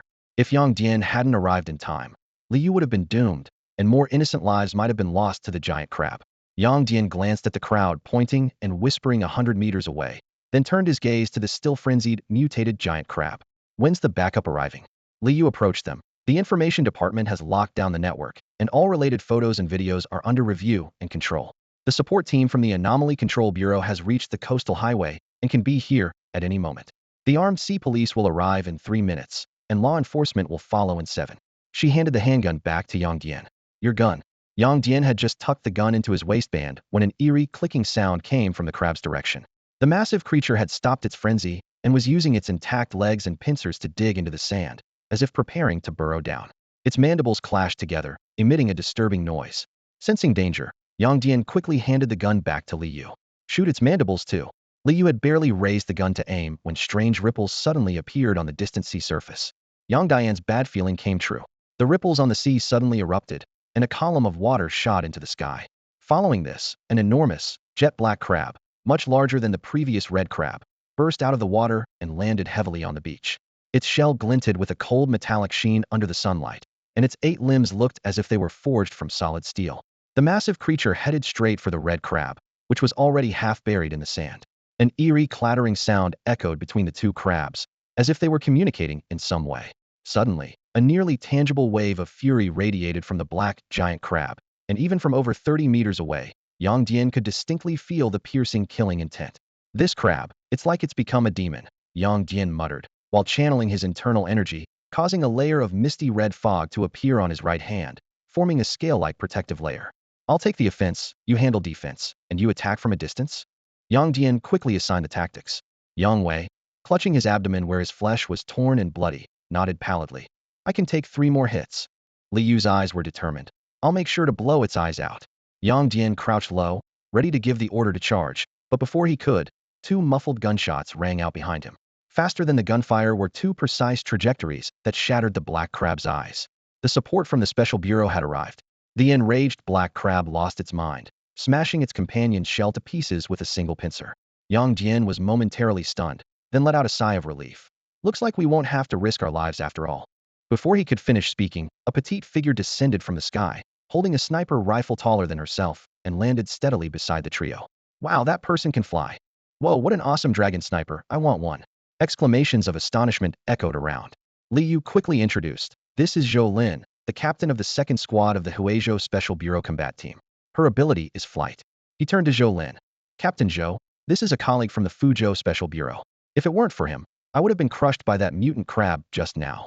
At this point, he suddenly trailed off, realizing he didn't know Yang Dian's exact rank. Yang Dian proactively extended his right hand to the spirited female captain, who stood no taller than 1.5 meters. Fuzhou Special Bureau, Yang Dian.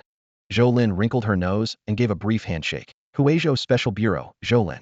Noticing the 2nd-level security badge on Yang Dian's shoulder, she initially wanted to inquire about his purpose in Huizhou, but considering he had just saved her colleague, she instead asked, Captain Yang, as far as I know, over in Fuzhou's Yangjiao Bay, a 100-meter giant octopus named the Sea King creature has appeared?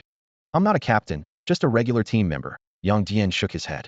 As for the Sea King octopus, its appearance is true. It happened the night before last. Unfortunately, I didn't witness it firsthand, only saw a few photos. As he spoke, he recalled the unsettling feeling from the direction of Yangjiao Bay before boarding the armed helicopter. The appearance of the Sea King octopus sent a shiver down Yang Dian's spine. Recalling the scene at Yangjiao Bay, he couldn't help but shudder. If the Sea King octopus had suddenly attacked back then, the thought made Yang Dian secretly grateful that he hadn't witnessed such a terrifying sight. As he was caught up in this wave of fear, A staff member wearing a Bureau of Abnormal Affairs uniform approached quickly. Captain Yang. The person greeted Zhou Lin and Yang Wei before noticing Yang Dian's uniform and confirming he was a colleague. It's been confirmed.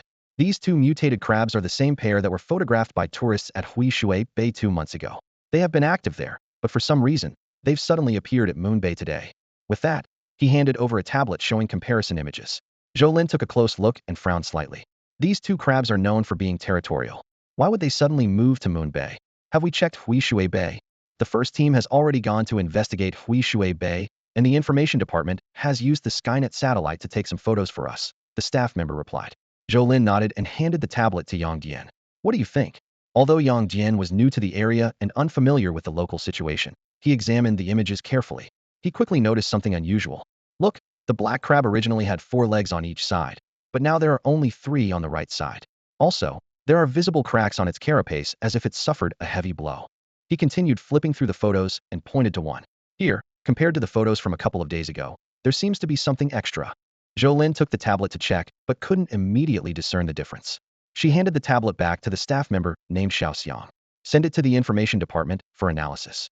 Xiang Yu was about to do so when he received a new video from the information department. Captain, no need to send it. The information department already has news. He placed the tablet in front of everyone.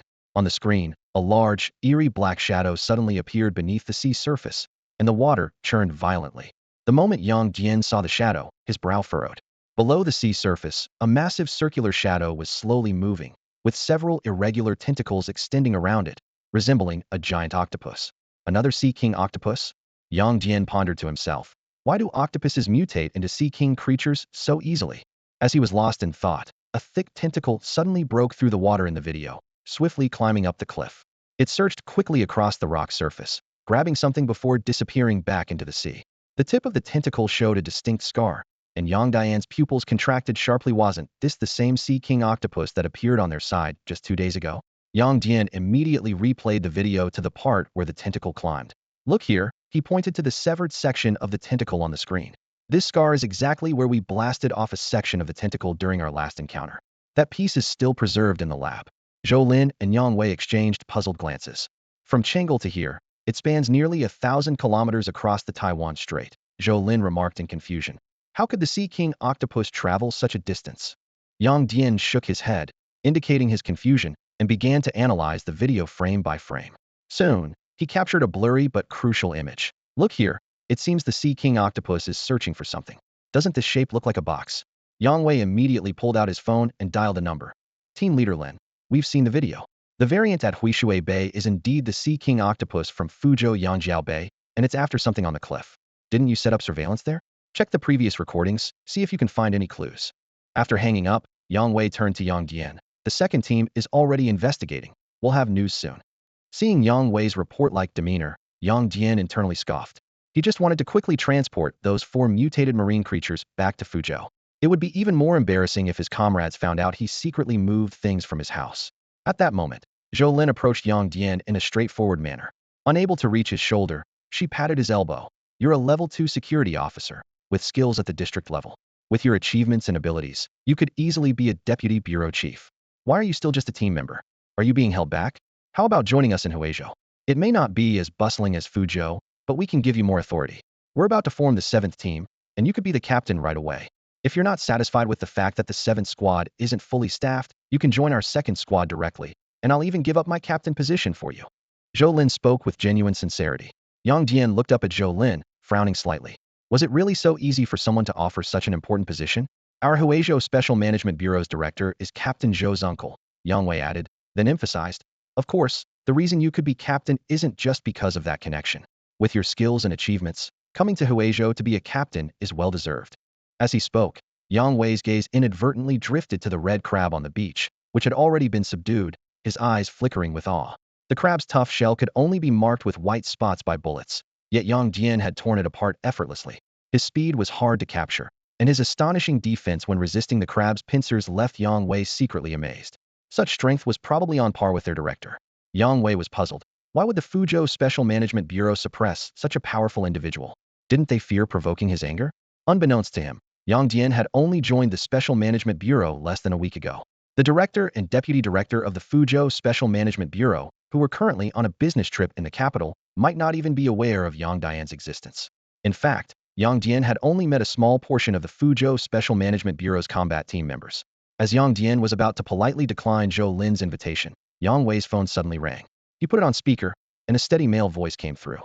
After investigation, we found that 26 days ago, someone secretly buried something at the cliff in Huishui Bay.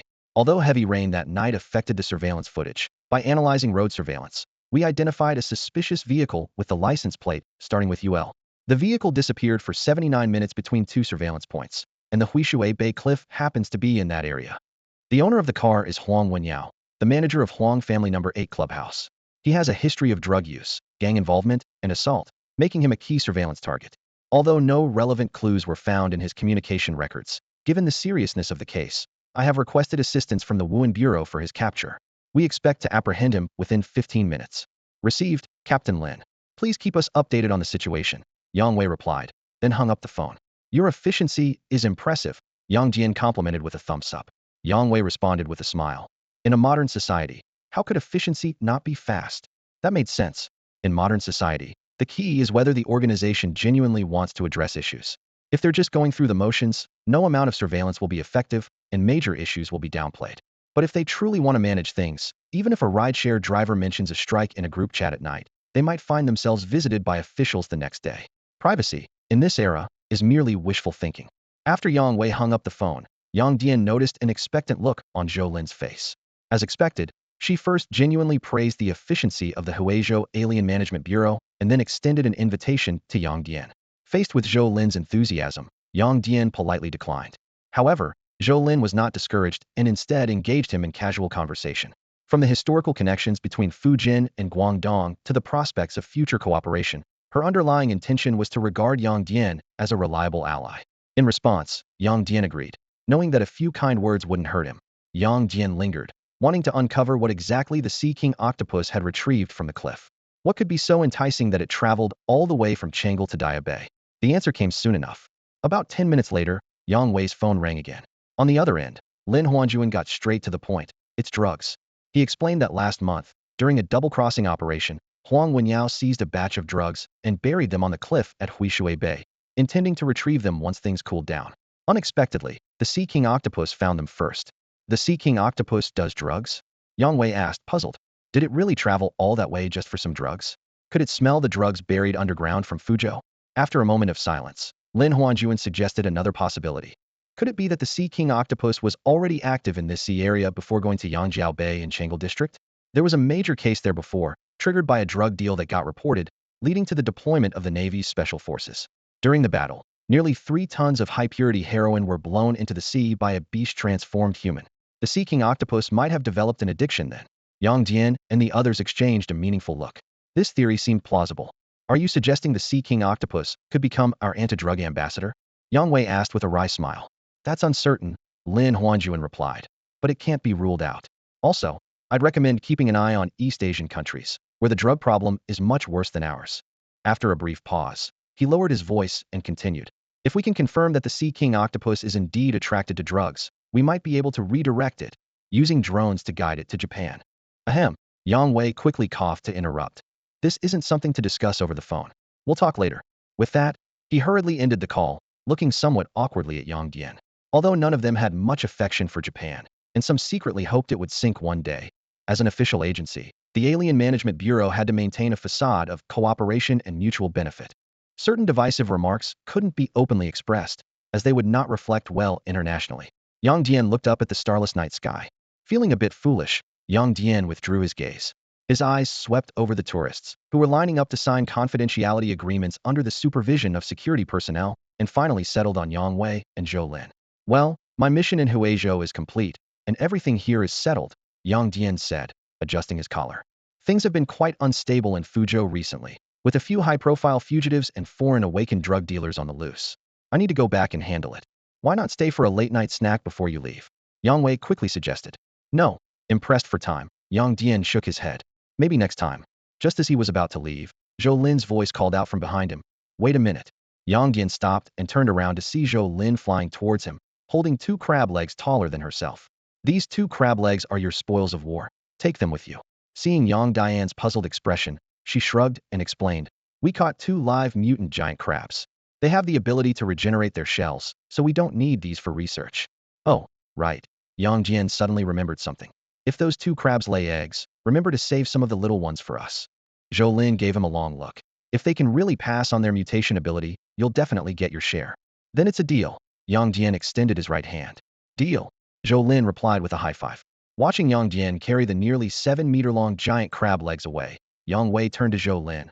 Lindsay, what do you think he really came all the way here for? To contain the abnormal creatures Zhao Tianyang had. Zhou Lin replied with a pout. He's from Fuzhou, coming here to Huizhou to contain abnormal creatures? Yang Wei was taken aback. Even I didn't know about this. How did he find out? Zhou Lin tapped her tablet. I've told you to keep up with the news more often, but you never do. Zhao Tian went fishing at Yangjiawan a few days ago and stumbled upon those drug dealers, just when he ran into Yang Dian. They probably talked about the abnormal creatures at home then. If Zhao Tian can catch abnormal creatures, maybe other fishermen can too. Yang Wei pondered, stroking his chin. Should we have the second team keep an eye on the fishing group's information to see if we can find more abnormal creatures? Forget it. Zhou Lin shook her head. Zhao Tian treats fishing as his main job, spending all his time by the water. He was just lucky to catch a few mutant fish. Even fish with a 3-second memory get pretty smart after mutating and won't easily take the bait. Yang Wei glanced at the 2 mutant crabs lying on the beach. He traveled all this way to contain abnormal creatures. Maybe he's short on merits. Once these 2 crabs are sent to the research institute, shouldn't he get a share of the credit? Hey, you big softy, you're really generous. What? You don't want to give it to him? I thought you were hoping to win him over. Of course, we'll give it to him. But let's not mention it to the third team just yet. Zhou Lin lowered her voice. I'm not foolish. The third team is the most short-sighted in the bureau. If they find out, who knows what trouble they might cause. Yang Dian sat in the passenger seat of the Dian truck, watching the scenery fly by outside the window, unaware that his purpose for visiting Huizhou had already been seen through by Yang Wei and Zhou Lin. Nor did he know that the 2 had tacitly decided to cover for him. Once he confirmed that Zhao Tian was determined to accompany the young orca to Fuzhou, he signaled Yao Lai to start the vehicle. Lai, focus on driving. Noticing Yao Lai frequently glancing at the crab leg beside him, Yang Dian helplessly patted his forehead. This is a Dian heavy truck. Don't send someone flying. Once we reach a rest area, you can examine it all you want. With that, he suddenly thought of something, picked up the crab leg, and walked through the small door at the back of the cab into the cargo box. After nodding at Zhao Tian, who looked puzzled, he placed the crab leg into a refrigeration box. Although it was a limb from a mutated crab, the summer heat made him reluctant to risk it spoiling. More importantly, it ensured Yao Lai could concentrate on driving. After securing the crab leg, he gently patted the young orca. The anxious little creature seemed much calmer in Zhao Tian's company. Returning to the passenger seat, his gaze fell through the window onto children walking with adults on the street. The kids, holding toys and munching on snacks, ran and played happily beside the adults, seemingly oblivious to the recent bloody incident by the seaside. How long could these carefree childhood days last? Feeling sentimental, Yang Dian took out a small blue pill and popped it into his mouth. While he admitted to being self-centered, if he had enough strength, he would gladly protect peace and contribute to China's rise. This sense of achievement was far beyond any romantic entanglement. Of course, he didn't deny that the pleasure of a foot massage was indeed hard to resist. The journey was uneventful. The return trip was faster than the way there, taking only 9.5 hours from the departure at 8 p.m. from Dia Bay. When the sun just peeked over the horizon at 5:30 a.m., the Dian truck had already arrived at Fuzhou University. Shenfei was already waiting at the entrance of the research institute. As soon as the truck stopped, he approached immediately. Was it a tough journey?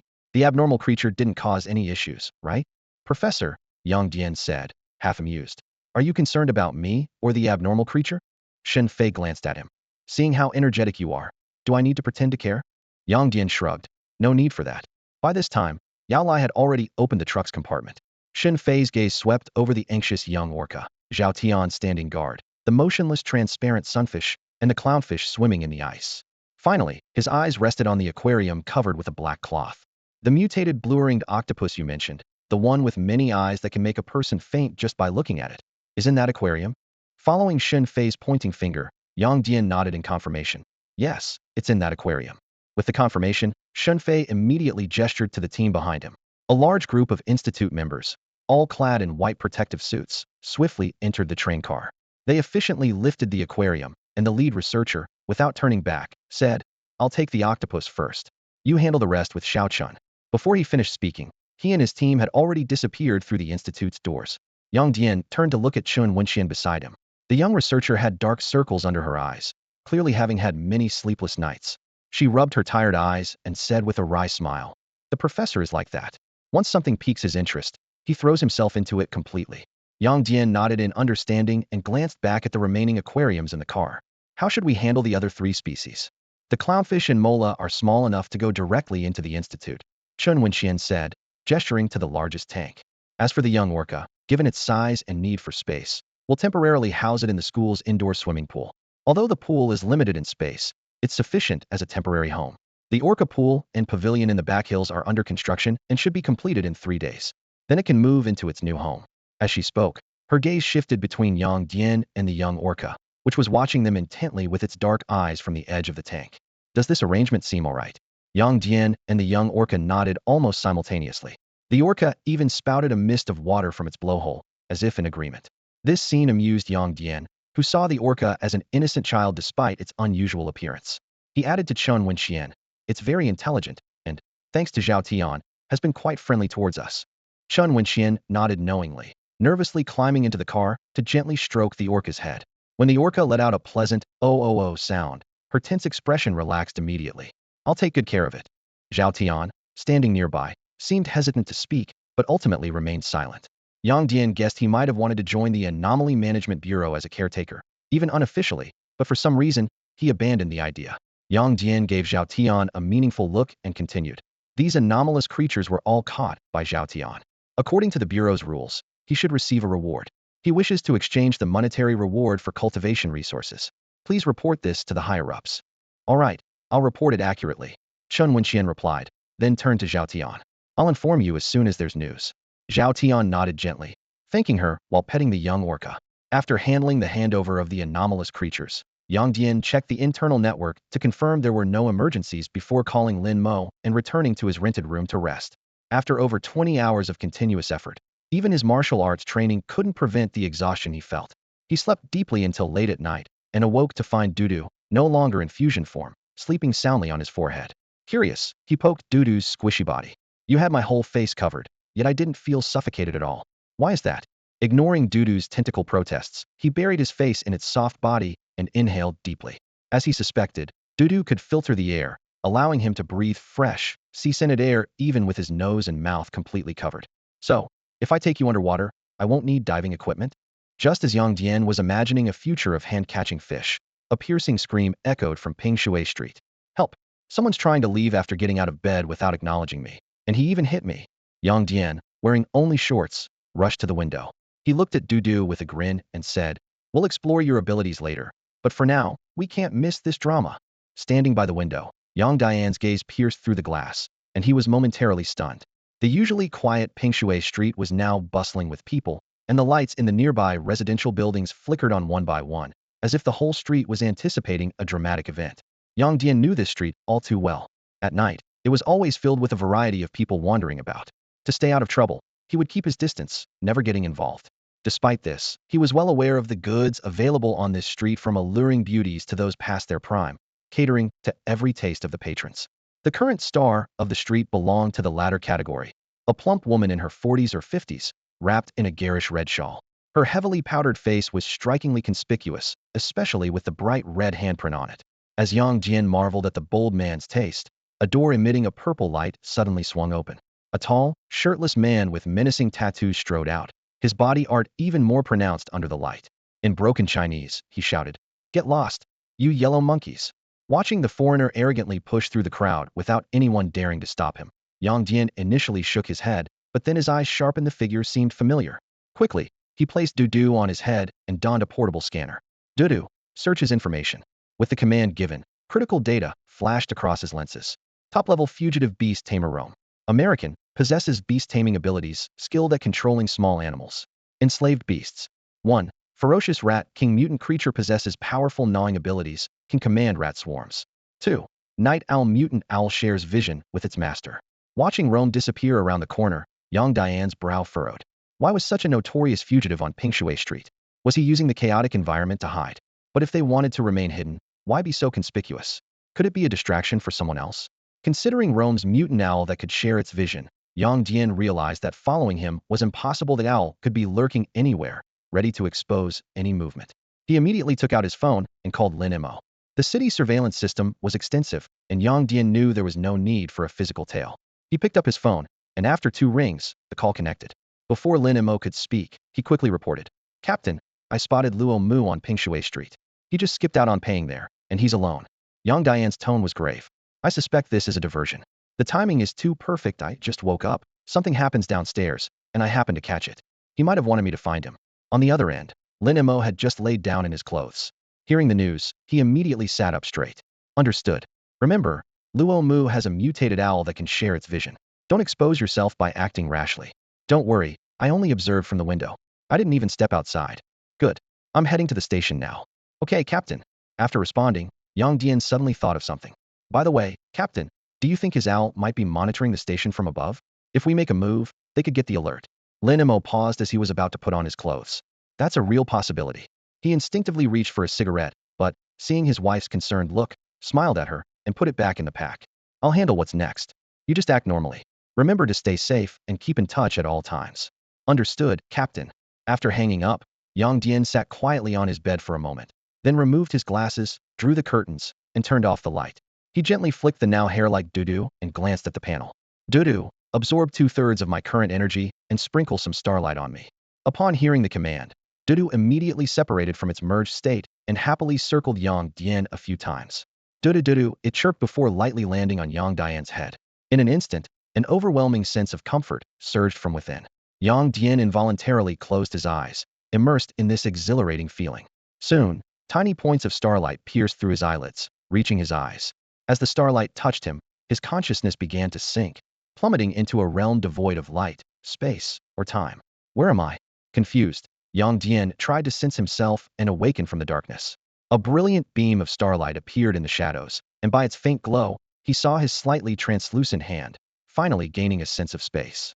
Looking down at the starlight in his heart, he saw it flickering like a firefly, growing faster and larger until it rose before his eyes. Only then did Yang Dian realize it wasn't starlight at all, but a minuscule version of Doo-doo, smaller than a sesame seed. Doo-doo circled around him, leaving a dazzling trail of starlight before soaring skyward. Only then did Yang Dian notice a magnificent pool of water floating above the dark canopy, as if containing all the mysteries of the universe. The moment he saw this pool, a sudden understanding washed over him. This was his soul's resting place, and the pool was his accumulated energy. And the reason Doo-doo was so tiny was that its soul, compared to his, was like a sesame seed to an adult's body. He reached out, watching the starlight flow from his heart to his fingertips with a thought, and couldn't help but smile. "So, Doo-doo has already accepted me as its master?" Yang Dian wasn't sure when Doo-doo decided to recognize him as its master. Perhaps it was the moment they first met on the beach, or maybe it was that night when the little creature climbed onto his head for a peaceful sleep. But one thing was certain: their souls were now intertwined, bound to share life and death. At this moment, a mysterious energy pool in the sky was slowly contracting, as if it contained all the secrets of the universe. Doo-doo's soul began to emit tiny sparks of starlight, transforming into delicate ribbons that drifted toward Yang Dian. As these starlight ribbons enveloped his soul, an unprecedented feeling of refreshment swept over him. At the same time, he noticed that the strand of starlight at his fingertip was continuously expanding. "Starlight energy is not only altering my body, but also elevating my soul," Yang Dian pondered. "If my soul becomes filled with starlight, what will I become?" Just as this thought crossed his mind, an invisible force began to pull at his consciousness. He felt himself rising, gradually leaving the dark yet newly illuminated realm of his soul, and returning to his physical body in the real world. His eyes moved slightly under his eyelids, and sensing the light outside, Yang Dian slowly opened them. Morning light filtered through the curtains, dispelling some of the darkness, much like the soul world illuminated by Doo-doo and the energy pool. He gently nudged Doo-doo, still sleeping soundly on his head, and turned over in bed.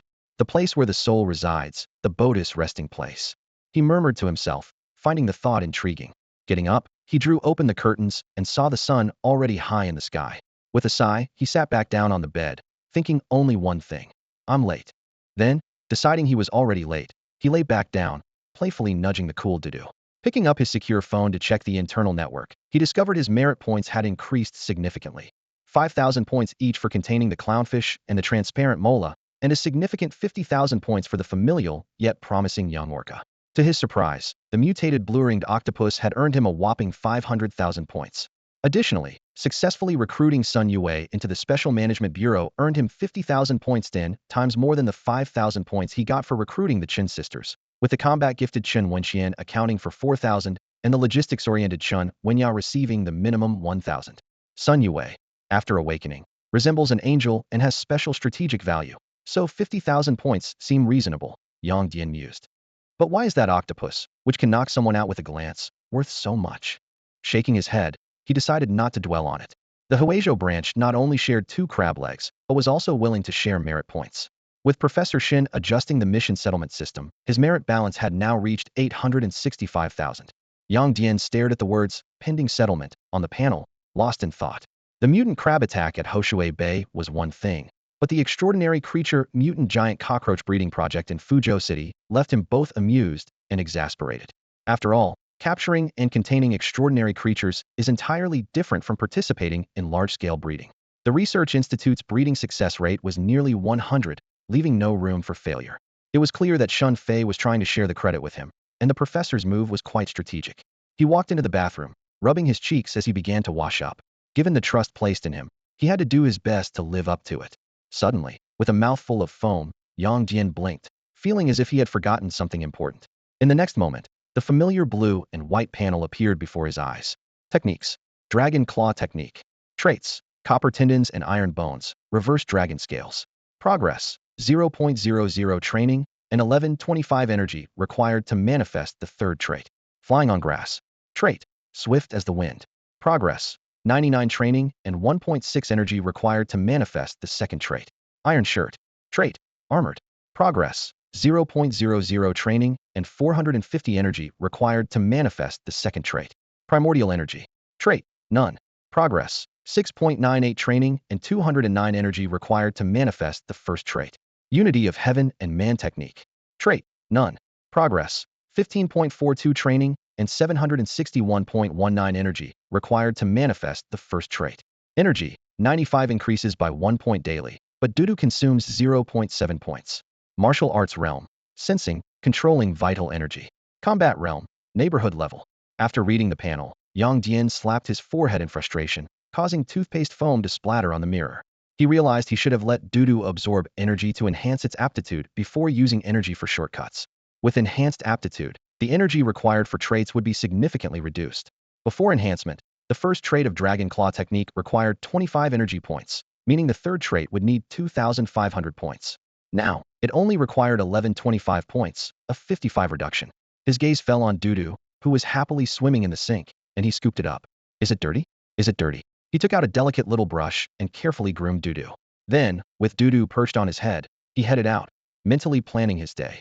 Clock in and patrol at work. Check the results of the 2 crab legs at the Research Institute. Visit the young orca, and stop by the mutant cockroach breeding room. He also needed to eat those Huainan oranges at home before they spoiled. And he had to ask the captain if there was any news about those foreigners.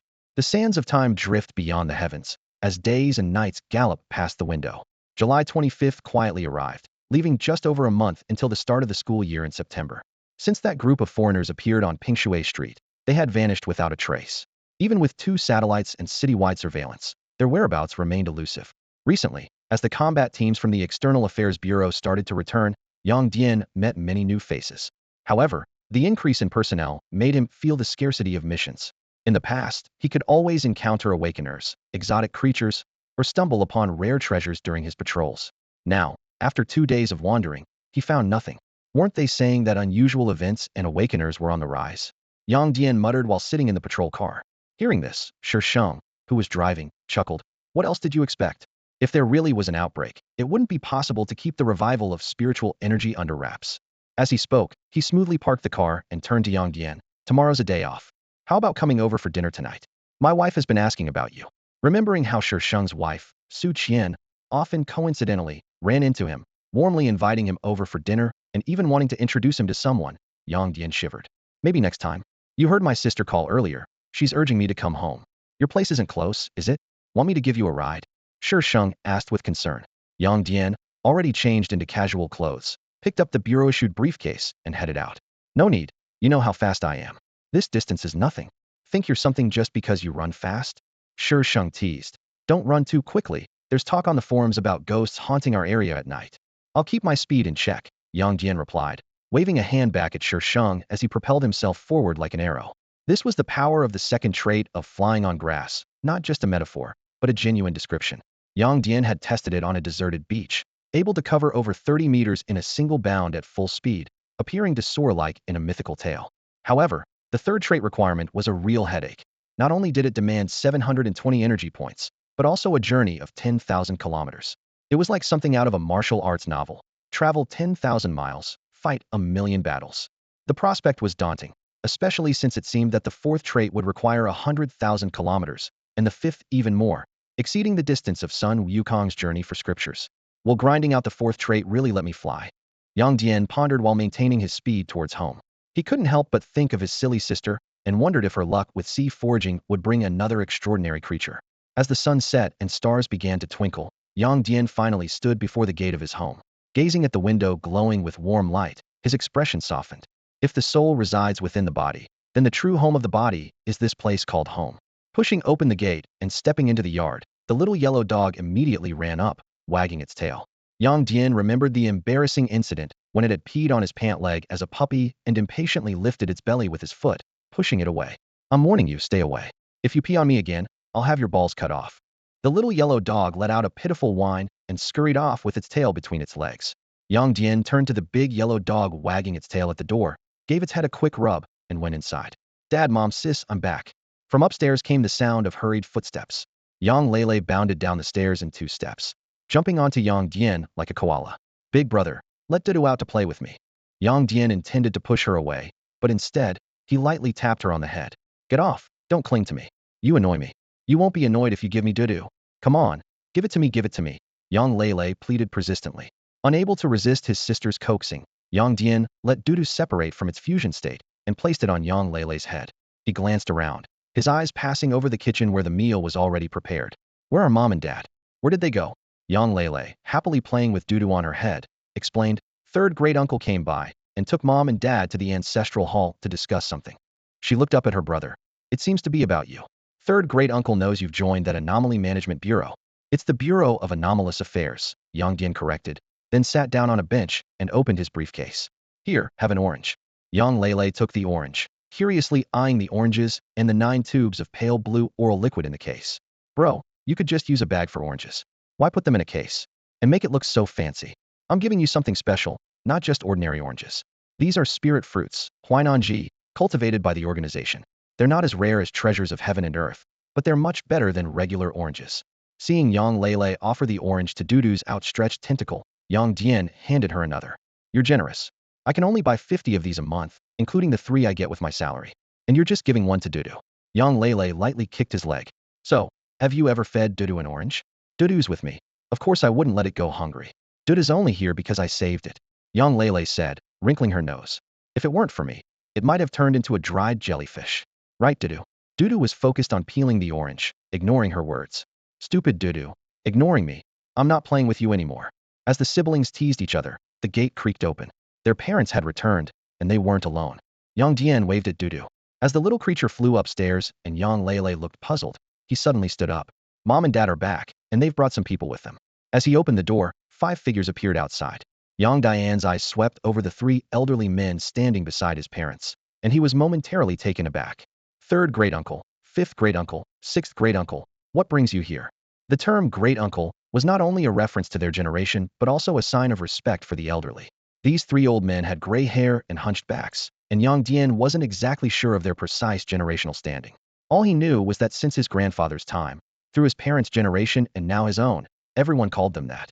The third great uncle, though aged, appeared vigorous and lively. He came up to Yang Dian, scrutinized him, and nodded approvingly. I've always had high hopes for you since you were a child. You're smart, quick-witted, and respectful. Now you've not only awakened your talent, but also begun learning ancient martial arts. I didn't choose the name Dian for you without reason. Yang Dian was startled to learn that his name had been chosen by the third great uncle. A name is like a second face, sometimes more important than one's actual appearance. If he hadn't been a transmigrator with awakened wisdom from a young age, the name, Yang Dian, might have been a source of psychological distress. School kids were particularly skilled at giving nicknames, and being called something like epileptic Yang could be quite damaging to a child. If not for the need to respect his elders, Yang Dian would have liked to rush into the bathroom and give the smiling third great-uncle a piece of his mind. Oblivious to Yang Dian's internal complaints, the third great-uncle continued, seeing that he hadn't responded. Although you've quietly joined the Bureau of Anomalies, I want to ask you, would you like to develop your skills elsewhere?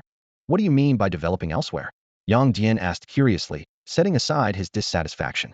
Going to Indonesia, the third great-uncle replied calmly, though his words carried a heavy sense of hostility. Our branch has been developing over there, and many in our clan have moved there after turning 25.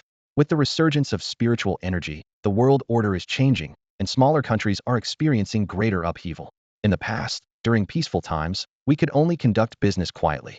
But now things are different. Old scores can be settled. Some grievances can be forgotten by others, but not by us. Matters that the nation cannot address, we will handle ourselves. Yang Dian fell silent for a moment. The enmity between their branch and Indonesia was a bloody tale.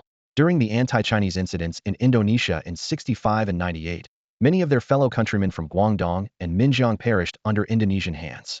In Yang Dian's family, his grandparents were killed in the 98 riots, which is why he never met them. At the time, his father, Yang Yong, was the third child, just starting high school at the age of 13 or 14. Yang Dian's family history was soaked in blood and tears at that moment. His uncles had to drop out of school to work in order to support their younger siblings. His father was able to attend high school and university and eventually meet Yang's mother, all thanks to the sacrifices of his older brothers. This past added to his resentment towards Indonesia. As Yang Dian was lost in thought, his granduncle spoke eagerly. So what do you think?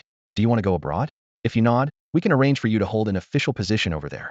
With the family's support, managing a couple of hundred men shouldn't be a problem. These words made Yang Dian's heart race. Power in hand, beauty by his side, wasn't this the life every young man dreamed of? A simple nod could lead to a promising future. The temptation was significant, but having lived 2 lifetimes, he was clear about his goals.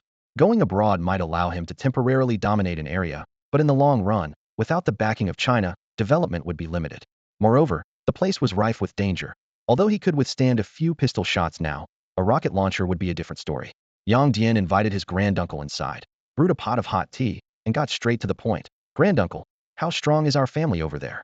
How many awakened ones and ancient martial artists do we have? His granduncle touched a notebook in his pocket and admitted, by family rules, at 18 and not yet finished with university, you shouldn't be told these things. The family fears it would distract you. But since you're both an ancient martial artist and an awakened one, it's okay for you to know early. As he spoke, he glanced at Yang Lele, who was watching them, obviously wanting her to leave. Yang Dian immediately stood in front of his sister. Lele is my sister. He knew the older generation favored sons over daughters and typically excluded women from family affairs. But he didn't see it that way. Lele would find out eventually, so why make her leave? Seeing Yang Dian's stance, his granduncle shook his head with a sigh. Times were changing, and the new generation indeed thought differently. Our branch has 1 awakened one and 7 ancient martial artists, nurtured almost with the entire family's effort, he quickly added. Don't blame the family for not helping your family before. Just like the Bureau of Supernatural Affairs values contributions, so does the family. Those 7 are brave souls who pledged their lives to the family, always at the forefront in times of trouble. There are 13 like them in the family, though sadly, the other 6 couldn't make it despite our best efforts. They've all risked their lives, taken knives and bullets for the family. Half of them even took over their fathers' or brothers' positions. Yang Dian was silent for a moment, pondering the meaning of taking over positions, either disabled or dead. Considering his family hadn't contributed much to the clan, and instead, the clan had always helped them. Like when his father was gravely ill, he realized he had no right to criticize whom the family chose to support. Suddenly, a thought crossed his mind, and Yang Dian asked with a smile, those 13 people, could they be the 13 guardians we used to talk about as kids? It seems that the legend of the 13 protectors from the Sui and Tang dynasties is so well known that anyone with a bit of underworld background is often given this title. Yang Dian's family was no exception. I remember during my school days, those average students would often boast, I know a certain protector, a relative of mine who rules over a certain place.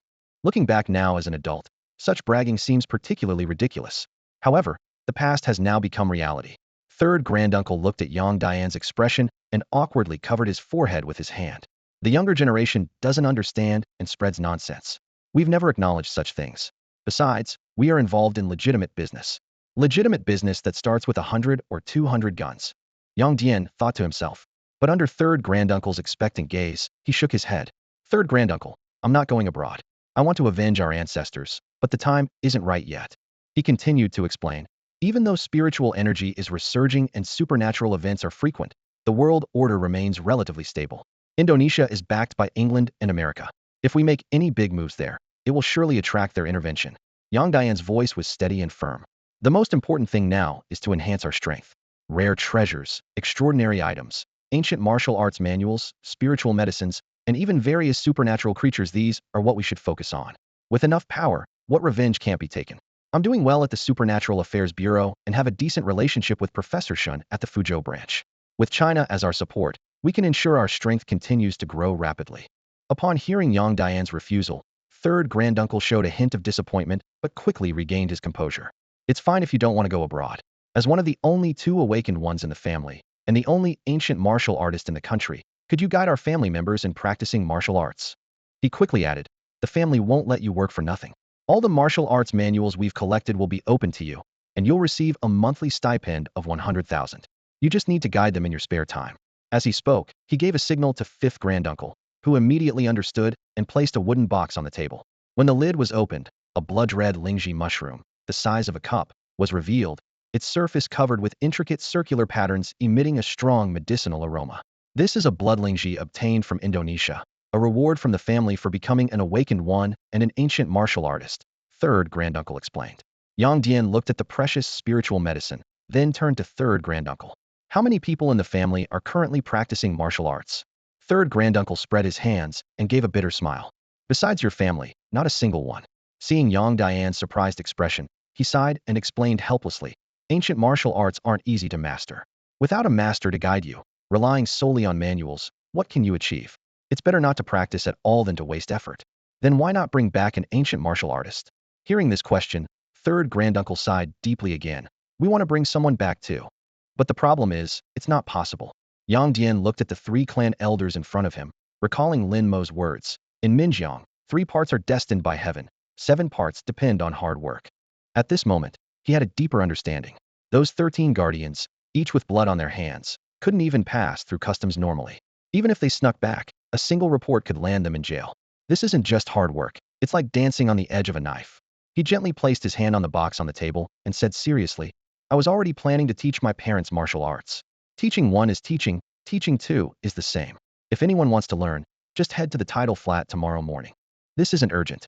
Third uncle raised his hand to interrupt him, a glint in his cloudy eyes. Martial arts require techniques and resources. We have the techniques, and we've prepared quite a few resources, but to roll it out across the clan, it'll take at least half a month. He then turned to look at sixth uncle. Sixth uncle immediately took out his old phone and said a few words. Shortly after, 2 burly men carried in a large wooden box, setting it down efficiently before quietly leaving. That's a long and a who. Third uncle explained. Twin brothers, clan members born in Indonesia. They are naturally mute. Although they've trained in martial arts, they're not advanced, and their hands are clean. The clan needed manpower, so we brought them back. Third uncle squatted down, lightly patting the wooden box. Inside are the martial arts manuals we've collected over the years. From common styles like the 5 animal frolics to the Bajiquan spear techniques, and even some mysterious skills that we can't quite decipher. Additionally, some of our clan members abroad have secretly brought back foreign training manuals, though those seem like gibberish to us. Now all of these are yours. Yang Dian looked at the chest-high box and couldn't help but rub his nose, feeling touched. It turned out the half-month preparation time third uncle mentioned was for him to review and organize these techniques. He opened the box, scanning the yellowed books, and nodded solemnly. Understood, third uncle. I'll study them carefully over the next couple of days and pick a few suitable foundational techniques for the clan. With that assurance, I'm relieved. Third uncle stood up, his gaze sweeping over the cold dishes in the kitchen. You haven't had dinner yet, have you? We old folks won't disturb you any longer. Once you're ready, let me know, and I'll arrange the follow-up. With that, the 3 clan elders got up and left. After seeing the elders out, the family returned inside, and Yang Lele couldn't help but ask, Brother, are you really going to teach the clan martial arts? Yang Dian lightly pressed down on the wooden box with one hand, effortlessly lifting it onto his shoulder, something that required the combined effort of 2 strong men. As he walked, he said, Why not teach them? Have you forgotten how the clan helped us when Dad was sick? From pooling together money for medical expenses to connecting with doctors at major hospitals, the clan has always supported us. Now, they're not only giving us precious medicines and money, but also entrusting me with the martial arts manuals they've collected over the years, just asking me to guide the clan when I'm free. Why wouldn't I do it? He turned to his parents and said, Mom, Dad, I'm going upstairs to look at the manuals. Call me when it's time to eat. Upon entering the room and opening the chest, Yang Dian found himself in a predicament. The chest was overflowing with countless manuals, and just browsing through the covers would take considerable time, let alone selecting techniques suitable for ordinary people to practice. He took a deep breath and sat cross-legged in front of the chest. A promise made is a debt unpaid. He murmured to himself, reaching into the chest to pull out a thick notebook. As he opened the notebook, he was greeted by a sea of dense handwriting. It was a detailed catalog of the manuals, a total of 1,137 ancient cultivation texts collected by the clan, including 121 cultivation techniques, 13 arts of divination, 6 Taoist visualization methods, 36 body hardening techniques, 21 blood nourishing methods, 53 internal energy techniques, 66 health preserving techniques, 32 talisman secrets, 17 grazing secrets, 71 fist and claw techniques, 31 knife techniques, 27 sword techniques, 6 spear techniques, hammer techniques, 173 foreign ancient cultivation methods, 96 secret alchemical recipes, and 53 secret recipes. The notebook mentioned that these manuals came from various sources. Some were purchased at great expense, some were taken from overseas, but most were acquired through exchanges with other clans. Yang Dian read on and discovered that even the elders couldn't be sure of the authenticity of these techniques. This was because one day, a clan member who worked for the organization brought news. Spiritual energy had been revived. Beasts began to mutate, and legendary martial arts demonstrated astonishing power. To ensure the clan's survival amidst this upheaval, the elders collected every type of technique, regardless of authenticity, showing their earnest intentions. Yang Dian sighed softly and began to meticulously organize the manuals in the chest.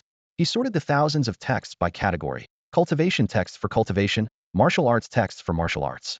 Just as he finished categorizing the last book, a knock on the door interrupted him. "Brother, are you done yet?" Yang Lele peeked into the room with her stuffed toy. "Dudu, it's time to eat." Seeing his sister, Yang Dian hesitated for a moment. He remembered he was supposed to ask her to help with the sorting. But it was too late now. He stood up, stretched his stiff limbs, and playfully flicked her on the forehead. "Let's go eat," he said as he walked. "By the way, is there anything unusual about the plum tree in the backyard?" "It's just like before," Yang Lele replied with a yawn. "I've been watching it, but it hasn't bloomed recently. If it weren't for the petals still in the glass jar, I'd start to doubt whether I saw it bloom last time." Yang Dian wasn't surprised. Rare treasures of the world wouldn't bloom every few days. He then asked, "Forget about the plum blossoms. Tell me about your training. How's your practice going?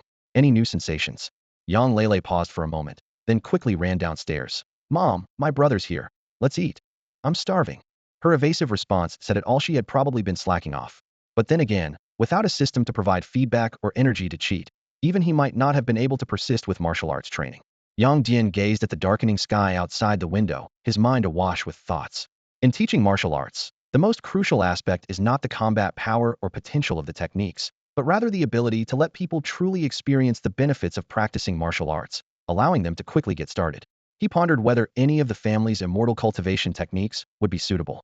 After dinner, Yang Dian moved the briefcase from the coffee table to the desk. Facing the curious glances from his parents, he opened the case directly, revealing its contents. "These are cultivation resources I received from the Bureau to aid in practicing the art of harmony." Inside the case were 2 neatly arranged items. On the left, 8 frost-emitting Huainan oranges, and in the middle, 9 tubes of light blue oral liquid. Pointing to the small oranges, Yang Dian explained, "These are spirit fruits cultivated by the organization, known as Huainan oranges. Regular consumption can enhance physical fitness. I can bring home 10 each month." He picked up a tube of the oral liquid and continued, "This light blue oral liquid is specifically designed to aid in practicing the art of harmony. Without it, it's nearly impossible for an ordinary person to get started." As he spoke, he placed the oral liquid back in the case, seriously advising, "But don't rush to use them yet. At least master the basics of the art of harmony, the basic step skill, otherwise the effects will be greatly diminished." Yang's mother looked at the frosty spirit fruits and oral liquid, her brow furrowing slightly. "These things are too much for us. Your father and I are getting older, and we don't want to trouble you. We can take our time learning. Your sister is still young, and it would be a waste for her to use them. You should keep them for yourself." Yang Dian pushed the briefcase towards his mother with a firm tone. "I receive 53 Huainan oranges every month. Sharing 10 with you won't make a difference. As for the oral liquid, I've already mastered the art of harmony, so I don't need it. Since they're already bought and can't be returned, you might as well use them." After speaking, he turned and went upstairs before the elderly couple could respond. "I haven't fully studied the manual from great uncle yet. I'll head up first." Yang Lele, who was tying a bow on Dudu's tentacle, immediately followed. "I'll go study with my brother." Watching the 2 children go upstairs, Yang's father and mother remained silent for a long while. Finally, Yang's father scratched his head. "Let's leave them for Lele. They say it's best to start martial arts early." We're too old. Even with these, I doubt we'll achieve much. Yang's mother nodded in agreement. Then let's give them to Lele. But make sure she practices diligently and doesn't slack off. All right, starting tomorrow, I'll supervise her training, Yang's father said as he stood up. I'll go for a walk to help digest. Yang's mother firmly grabbed his hand. No fishing. Even if we're older and may not achieve much, we still need to practice. Come train with me. By noon the next day, Yang Dian finally set down the last book in his hand. He rubbed his dry eyes and glanced at the mountain of ancient texts piled on the desk. He had spent an entire night and morning immersed in these yellowed pages.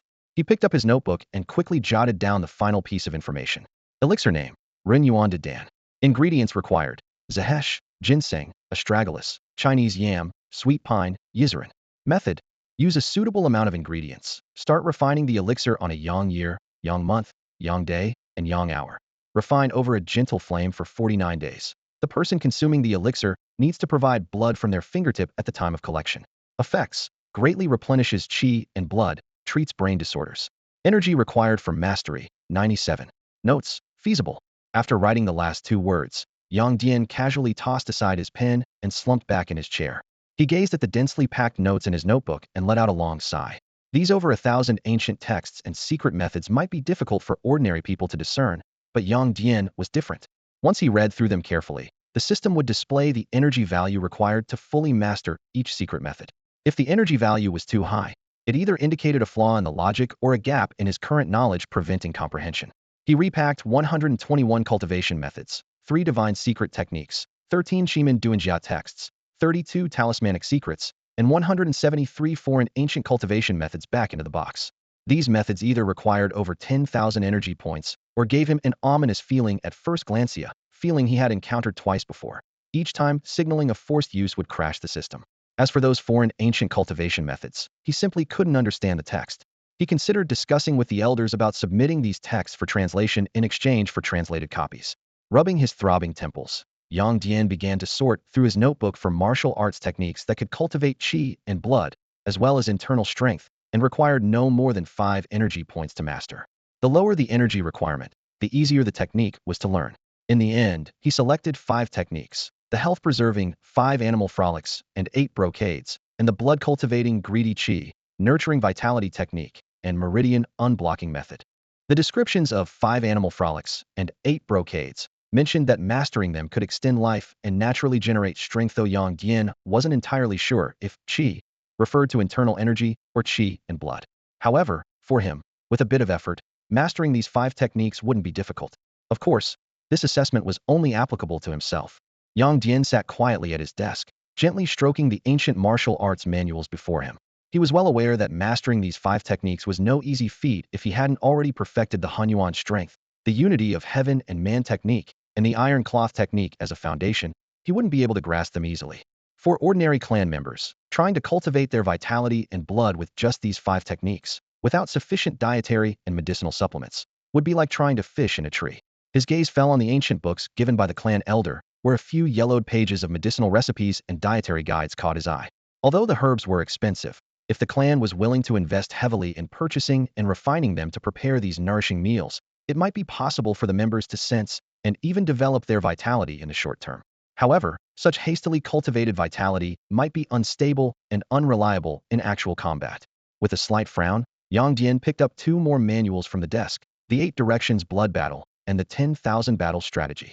The essence of these techniques lay in honing one's vitality through countless life and death struggles. If mastered, they could significantly enhance combat power, but the training process was extremely perilous, with the risk of severe injury or even death if one was not careful.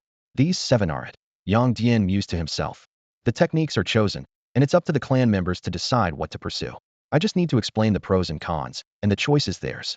He stood up, stretching his limbs, and then bent down to pull out a visualization technique manual, the star observation technique, and a swordsmanship manual, Night Battle 8 Directions, from the pile of ancient books. The star observation technique involved visualizing stars to enhance mental power, requiring 323 energy points. While not the most economical choice, it suited him best after all. The starlight energy from Dudu had already nourished his soul, causing it to shimmer with starlight. As for Night Battle 8 Directions, this sword technique focused on the art of perception, particularly mastering the skill of fighting in environments where senses are dulled, cultivating a 6th sense to achieve a state of heightened awareness. Yang Dian admitted that his interest in this technique was partly for its style who wouldn't want to maintain elegance while ensuring strength, achieving a sword's gleam across 19 provinces. He was loath to be labeled as a brute who only knew how to punch and swing weapons. However, this technique, reputed to grant practitioners the ability to perceive all dangers, required a hefty 2,300 energy points. After tapping his fingers on the desk in contemplation, Yang Dian closed his notebook and took out a lighter to burn it. Destroying any evidence that could expose his abilities and advantages seemed prudent. Just after flushing the ashes down the drain and preparing to return to bed, his rarely used secure phone suddenly vibrated. Glancing at the caller ID, Yang Dian raised an eyebrow and answered, "Captain, what's up?" Lin Mo's solemn voice came through. "The director has returned from the capital, and he's seriously injured. He just announced that a meeting will be held, and everyone in the bureau must attend. You need to come back." 20 minutes later, the #1 conference room in the Bureau of Anomalous Management building was buzzing with noise. The large meeting room was packed, a rare gathering of elite forces usually scattered across various locations. Task Force 1 and 2 had returned from temporary assignments in Zhejiang Province. Task Force 6, usually stationed in rural areas, was back at headquarters, and even the reclusive Information Department of Task Force 2 was present. The captain of Task Force 3 and the head of the Research Institute, Xin Fei, were attending via holographic projection. Except for the members of Task Force 6 who were still on their way, the entire Fuzhou Bureau was present. Yang Dian quietly slipped into his seat and gently nudged Lin Mo beside him. "Captain, what's going on? Why is everyone suddenly gathered?" Lin Mo's expression was serious, and he lowered his voice. "The director is seriously injured, and the deputy director has died in battle." Those brief 8 words hit Yang Dian like a sledgehammer, causing his pupils to constrict and his fingers to tremble slightly. A district-level powerhouse has fallen? Is it an invasion by foreign forces or a beast-tide outbreak? Lin Mo shook his head. Neither, but the situation might be worse. The director hasn't disclosed the details, only ordered an emergency assembly. Just then, the members of Task Force 6 finally arrived, looking travel-worn, and were taken aback by the lineup in the meeting room. They were about to ask questions when the side door of the meeting room suddenly swung open. A burly figure, wrapped in bandages and resembling a mummy, strode in. He was none other than Wang Wu, the director of the Fuzhou Bureau, known as the Fierce Tiger of Tiger City, a peak district-level powerhouse. Wang Wu waved to close the door and walked directly to the main podium, addressing the crowd straightforwardly. The organization has decided that on September 1st, coinciding with the start of the school year, the resurgence of spiritual energy will be officially announced, along with the launch of a nationwide martial arts training program. This statement caused an immediate uproar in the room. Voices of skepticism and surprise rose one after another. So sudden. Has something gone out of control? There have been rumors of spiritual energy resurgence, but where did the idea of nationwide martial arts come from? Do we have enough resources? With so many geniuses emerging, won't our share decrease? Wang Wu allowed the discussions to continue for a moment before lightly tapping the podium to signal for silence. Want to know why? Look at this, he said, opening a projection to display a series of photographs. Yang Dian's gaze was immediately drawn to 2 of them: the devastating scene of Neptune Horn Bay, where 3 armed helicopters were destroyed by a Sea King octopus, and the bloody aftermath of 2 mutant crabs landing at Moon Bay, slaughtering tourists, both missions he had personally experienced. The beam of the projector flickered in the dim conference room as the first set of images appeared. Massive sea creatures wreaking havoc along the coastlines, and Western warships being dragged into the depths of the Atlantic by unidentified beings. The scene shifted to reveal a disturbing sight along the coastal region: swarms of mutated marine life gathering, as if preparing for a catastrophic invasion. The second set of photos was even more shocking. A giant bird with a wingspan of hundreds of meters soared high in the sky, casting a shadow that blotted out the sun. An abnormally large white yak led a massive herd, their hooves thundering across the plateau. In the snow, a jet-black tiger bared its blood-stained fangs, and over Dongting Lake, a dragon-like creature loomed amidst the thick clouds, its scales glinting with an unsettling chill. The Beast Kings have been unusually active lately. Wang Wu's voice was slightly grave. Even the Panda King of Sichuan, who has always been friendly to us, has disappeared. The third set of photos featured 3 old friends, all too familiar to Yang Dian. The mutated giant cockroaches from the Research Institute, the horrifying parasitic worms with their menacing, lobed mouth parts, and finally, the red mutant crabs from Moon Bay, with close-up shots revealing their bellies crawling with palm-sized young crabs. The genetic mutations of these alien species have stabilized. Wang Wu glanced subtly at Yang Dian. 5 species with stable hereditary mutation abilities have been confirmed domestically, 3 of which are related to you. He paused, allowing time for the information to sink in. The construction of alien species breeding farms has been designated a national-level project. If you still doubt the necessity for everyone to practice martial arts, Wang Wu pressed the remote control. then watch this final video. The projection cut to a dark underground space. Eerie footsteps approached, sending chills down the spine. As the camera turned towards the source, the conference room fell silent. A massive head resembling a Tyrannosaurus Rex emerged from the cave corner, its yellow, slit-pupiled eyes exuding a terrifying ferocity. 2 months ago, a sinkhole formed at Purple Mountain in the capital. Wang Wu's voice was heavy, revealing a vast underground world where all high-tech equipment is quickly destroyed by chaotic magnetic fields. Old you. He died under this T. Rex's jaws while covering my retreat. He surveyed the somber faces in the conference room. We don't know how many similar underground worlds exist, nor when these ancient creatures might surface. All we can do is strive to enhance the strength of our people, hoping that in the coming upheaval, everyone can gain some ability to protect themselves, even if just a little. As soon as Wang Wu finished speaking, the meeting room fell into an eerie silence. Everyone's eyes remained fixed on the projection screen, too shocked to speak. No way. Shisheng suddenly broke the silence, disbelief evident in his voice. It's been hundreds of millions of years. How could dinosaurs still be alive? This statement was like a bomb going off, instantly igniting the room into a lively discussion. The attendees began to voice their concerns. Dinosaurs? How could that be real? Do you think dinosaur meat would have more energy than cockroach or crab meat? Are you crazy? Thinking about eating dinosaur meat when the director is seriously injured and the deputy director was taken down by a dinosaur. Didn't you see that? The capital is so far from us. There's no way that underground world stretches all the way here, right? Even without underground creatures, we have plenty of sea monsters to deal with along the coast. One agent seemed to realize something. No wonder the authorities are pushing for everyone to learn martial arts. Without enough combat skills, this crisis will be hard to survive. It's not just about combat skills, another person added. Practicing martial arts strengthens the body and boosts morale, more effective than using cattle or horses. The arms factories will certainly need to ramp up production, requiring a lot of manpower. Are you all stuck in the past? Someone scoffed. With today's technology, AI-assisted mining, refining, and weapon manufacturing are fully automated. We don't need that much human labor. Seeing the discussion veer off topic, Wang Wu lightly tapped the podium to signal for silence. Once the room calmed down, he continued. Regarding the nationwide martial arts initiative, the organization already has a detailed plan. He shifted his tone. After the meeting, please log into the internal network to register the names of friends and family you are teaching martial arts, along with their training duration and progress. His tone turned serious. Human nature has both good and evil sides. If someone gains power and ignores the law, the consequences could be dire. We must strictly control this power to prevent its misuse. Meanwhile, we also need to expand our law enforcement capabilities. The internal network has opened a referral channel. If your recommended friends and family excel in martial arts and have good character, they can gain an external position. Outstanding performers might even be offered a formal role. Hearing this, Yang Dian couldn't help but ponder. Isn't this just a strategy to use martial arts to lead to more martial arts? First, have friends and family learn martial arts, then select talents from them to become instructors. But weren't we previously restricted to only passing skills to friends and family? Now, with so many friends entering the system, aren't they afraid of losing control? Unless, this is exactly their plan, as the elite always remain in power. While Yang Dian was lost in thought, Wang Wu tapped the podium again to regain everyone's attention. Additionally, to ensure social stability after the nationwide martial arts initiative, the organization will revise the relevant laws. In summary, it will be 4 words: stricter and harsher. This applies to both combating external criminal forces and internal management. If anyone dares to abuse their power, the organization will show no mercy. The atmosphere in the conference room was as heavy as iron. Wang Wu surveyed the stern faces of everyone present, took a deep breath, and continued to outline the task.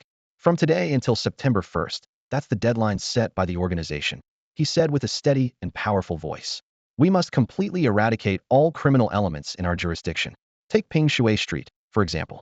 Ordinary people making a living are not our target, but anyone involved in forcing others into prostitution must be dealt with. Arrest them, fight them, kill them if necessary, with no leniency. Those parasites collecting protection fees at the police station, lock them all up. Before he finished speaking, Wang Wu slammed his palm on the podium, causing a tremor throughout the room. And also, his voice suddenly rose. There will be a thorough investigation within the organization. Anyone who has accepted benefits from foreign forces and delivered intelligence to them, stand up now. Don't harbor any illusions. I warn you, once verified, not only will you face severe consequences, but your family will also be implicated. As he roared, a faint shadow of a mythical beast appeared behind him, howling to the sky. It wasn't just any fierce tiger, but a divine beast with a single horn on its Yada Shieji. Yang Dian's pupils contracted as he was struck by shock. After venting his anger, Wang Wu waved his hand. Meeting adjourned. He quickly added, Team 7, stay. Upon hearing this, the others hurriedly left under Wang Wu's intimidating presence. Once the conference room was left with only Team 7, Wang Wu's stern expression transformed into a warm smile as he turned his gaze to Yang Dian. You must be Xiaoyang. Although you've just joined the Bureau of Anomalous Management, you've already made quite a contribution, bringing great honor to our Minjiang branch. Yang Dian smiled shyly. I was just lucky. Lucky? Wang Wu shook his head in disagreement. Without real skills, you wouldn't be able to seize opportunities even if they're presented to you. Take those 2 giant crabs in Dia Bay, for instance. Anyone with less ability would be lucky not to get crushed by a single claw. The rule here is that merits must be rewarded, and faults must be punished. You've earned us such a great reputation, and naturally, the Bureau will reward you handsomely. Wang Wu frowned in thought for a moment, then suddenly said, I've seen your file. Your martial arts skills are impressive, but it seems you're missing a suitable weapon. I happen to have a quota for a super weapon from the headquarters, which I can't use right now due to my injuries, so I'll give it to you. Super weapon? Yang Dian was taken aback. A dedicated superpowered weapon. The word, armament, immediately made Yang Dian think of Shi Sheng's ice cannon. That extraordinary weapon could be exchanged for just a few thousand contribution points, which he saw as a perk. Curious, he turned to Wang Wu and asked, Director, what's the difference between a personal super energy armament and an extraordinary weapon? Leaning back in his chair despite his serious injuries, Wang Wu patiently explained, Personal, super energy, armament. It's a super energizable armament tailor-made according to the user's combat habits. This explanation made Yang Dian's eyes light up. Ordinary equipment was just weapons and armor, but Wang Wu emphasized armament, a term often associated with military forces, armed forces, armed equipment. A thought flashed in his mind. Could the higher-ups see super armaments as a way for individual combat power to rival that of the military? As anticipation welled up in Yang Dian's heart, Wang Wu painstakingly operated his phone, then nodded at him, indicating, the application to transfer the super armament quota has been submitted. It will be approved soon. I've given you access to check. Think about what kind of super armament you want. Understanding the implication, Yang Dian nodded solemnly and said, I'll go back and think it over. With that, he and Shi Sheng left the meeting room together. Lin Mo watched them leave and turned to Wang Wu, full of confusion. The super armament quota is something you fought hard to secure, and you're just giving it away? Xiaoyang did perform well, but he's been given all the merits he deserves, and there's a training plan for him on Shun Fei's side. Before he could finish, Wang Wu waved his hand and heavily fell back into his chair. Old Mo, I'm afraid my time is up. This statement made Lin Mo's pupils contract sharply. Wang Wu had already torn open the bandages on his chest, revealing a horrifying wound. His chest cavity was missing large chunks of flesh, held up only by silver metal. More shocking was the heart beneath, exposed and eerily half-black, half-red. See this? Wang Wu pointed at his wound with a bitter smile. My heart is shattered. As his fingers approached the heart, the black part suddenly coiled like a snake, opened a pitch-black serpent's mouth, revealing sharp fangs, and fiercely lunged at his fingers. That thing, possibly a tyrannosaurus, bit me. By all rights, I should be dead. But for some reason, a parasite in it transferred to me, burrowed into my heart, and took over part of its function. He tore off the bandage on his hand and used his nail to pierce his fingertip. Instead of fresh red blood, black liquid wriggled out, trying to crawl back inside. Lin Mo watched in horror, but Wang Wu seemed accustomed to it. He gently pinched the black blood with his fingers, and the air filled with the faint sound of insect eggs popping. When he opened his fingers again, the black blood had turned crimson. As he exposed the wound, Lin Mo was shocked to see Wang Wu's flesh underneath seemed alive, rapidly healing. According to the Central Bureau's research, Wang Wu said calmly, my current state is akin to coexisting with the parasite. Though I still have a human appearance, it's hard to say if I still qualify as one. Wang Wu looked down at his arm. Beneath his pale skin, blue veins writhed irregularly. What flowed there was no longer red blood, but countless tiny parasites. His bones and muscles were undergoing irreversible mutations under the influence of these bizarre creatures. Before long, even this last layer of human skin might peel away, leaving him as nothing but a monstrous insect. He sighed, reached into his pocket, and pulled out a black remote, handing it to Lin Mo. I'm not here to take charge this time, Wang Wu said, his voice barely concealing a tremor. I'm here to make final arrangements. Once everything is settled here, I must return to headquarters. If I lose control during this time, press this button for 5 seconds. He pointed to his chest. The organization implanted an annihilation device inside me. Press it, and both I and these parasites will be obliterated. As he spoke, he tugged at the bandages wrapped around him. Astonishingly, the torn bandages healed themselves under his touch, as if they had never been damaged. Nano bandages, the latest technology, still in the experimental phase, Wang Wu explained. They're mainly to keep the parasites inside me from running wild. He blinked, But deep within his eyes, a blind snake opened its maw wide, emitting a silent scream. I entrust Xiao Tong to you, my old comrade, Wang Wu said, his voice full of reluctance and affection. She's still young. Her mother passed away early. We're both orphans, with no other family. Besides you, I can't think of anyone else I could trust. Meanwhile, back in the office, Yang Dian was unaware that the super weapon Wang Wu had given him was the final gift. He completed the registration for the martial arts trainers as required, and then used his newly acquired access to view the detailed information on the super weapon. The extraordinary weapon, abbreviated as super weapon, is a special piece of equipment crafted using miraculous objects from nature combined with modern high technology. Different miraculous objects grant the super weapon different characteristics, but all possess astonishing destructive power. A city-level powerhouse wielding a super weapon could potentially destroy a small country single-handedly. Reading this, Yang Dian's hand trembled. Isn't this enhancement a bit exaggerated? He shook his head, quickly coming to terms. But then again, those small countries might not be larger than one of our cities, so destroying them isn't much. Still, the director was really generous with this allocation. He continued watching the demonstration video. On screen, an elderly man with white hair wielded a tang sword, casually slicing a 100-meter blade arc that easily split a distant mountain in two. The scene shifted to a young girl in a navy uniform, shouldering a massive cannon, soaring into the air. Blazing white energy gathered in the cannon's barrel, obliterating a small island within a 300-meter radius with a single shot. Lastly, a burly man holding a giant hammer taller than himself leapt from high above, creating a massive crater 100 meters in diameter upon impact. Feeling his blood boil, Yang Dian couldn't help but clench his fists. So cool. When will my share of such powerful equipment arrive? As Yang Dian was contemplating the super weapon he might acquire in the future, the office door swung open, and Lin Mo entered with a grave expression. Captain, what's wrong? You look worried, Yang Dian asked with concern, putting down the documents he was holding. Standing in front of the desk, Lin Mo hesitated for a moment before asking, what should one do if a person is parasitized by a parasite that only survives when merged with the host? Then just let it merge. Yang Dian replied without hesitation, gently stroking Dudu, which had fused with his hair. Being parasitized isn't a big deal. Just like Dudu is now part of my hair. As long as the parasite benefits the host, why worry so much? Hearing this nonchalant response, Lin Mo felt a surge of anger but then sighed deeply, realizing Yang Dian wasn't aware of the specifics. But what if the parasite alters the human body, even turning them into an insect? Yang Dian picked up on something. Captain, do you have a friend or family member in this situation? Lin Mo didn't respond directly, but his silence spoke volumes. After a moment of thought, Yang Dian suddenly suggested, I have two ideas. First, find an awakened individual with a beast-controlling talent. They can control beasts, so maybe they can control parasites, allowing them to coexist without altering the host's life form. Before Lin Mo could respond, he continued, Second, check out the Miao villages in Yunnan and Guizhou. Since ancient martial arts can be practiced, maybe there's something to the witchcraft there too. I have limited information, but the organization might gather relevant data. Parasites and glowworms are quite similar. Lin Mo asked with a bitter smile. Are there any other options? He knew that these two methods had already been attempted in Wang Wu's treatment plan, both failing. Seeing Lin Mo's reaction, Yang Dian realized these options wouldn't work. After some thought, he said, then we can only approach it from a soul perspective. Either have the parasite coexist with the host's soul, have it recognize the host as its master, or let the host control the parasite's body like a takeover. These methods might change the outcome. Lin Mo nodded thoughtfully, considering that this suggestion hadn't been included in the treatment plan before. I understand, I'll have someone try it. The challenge is finding someone with awakened talents in soul or contract areas.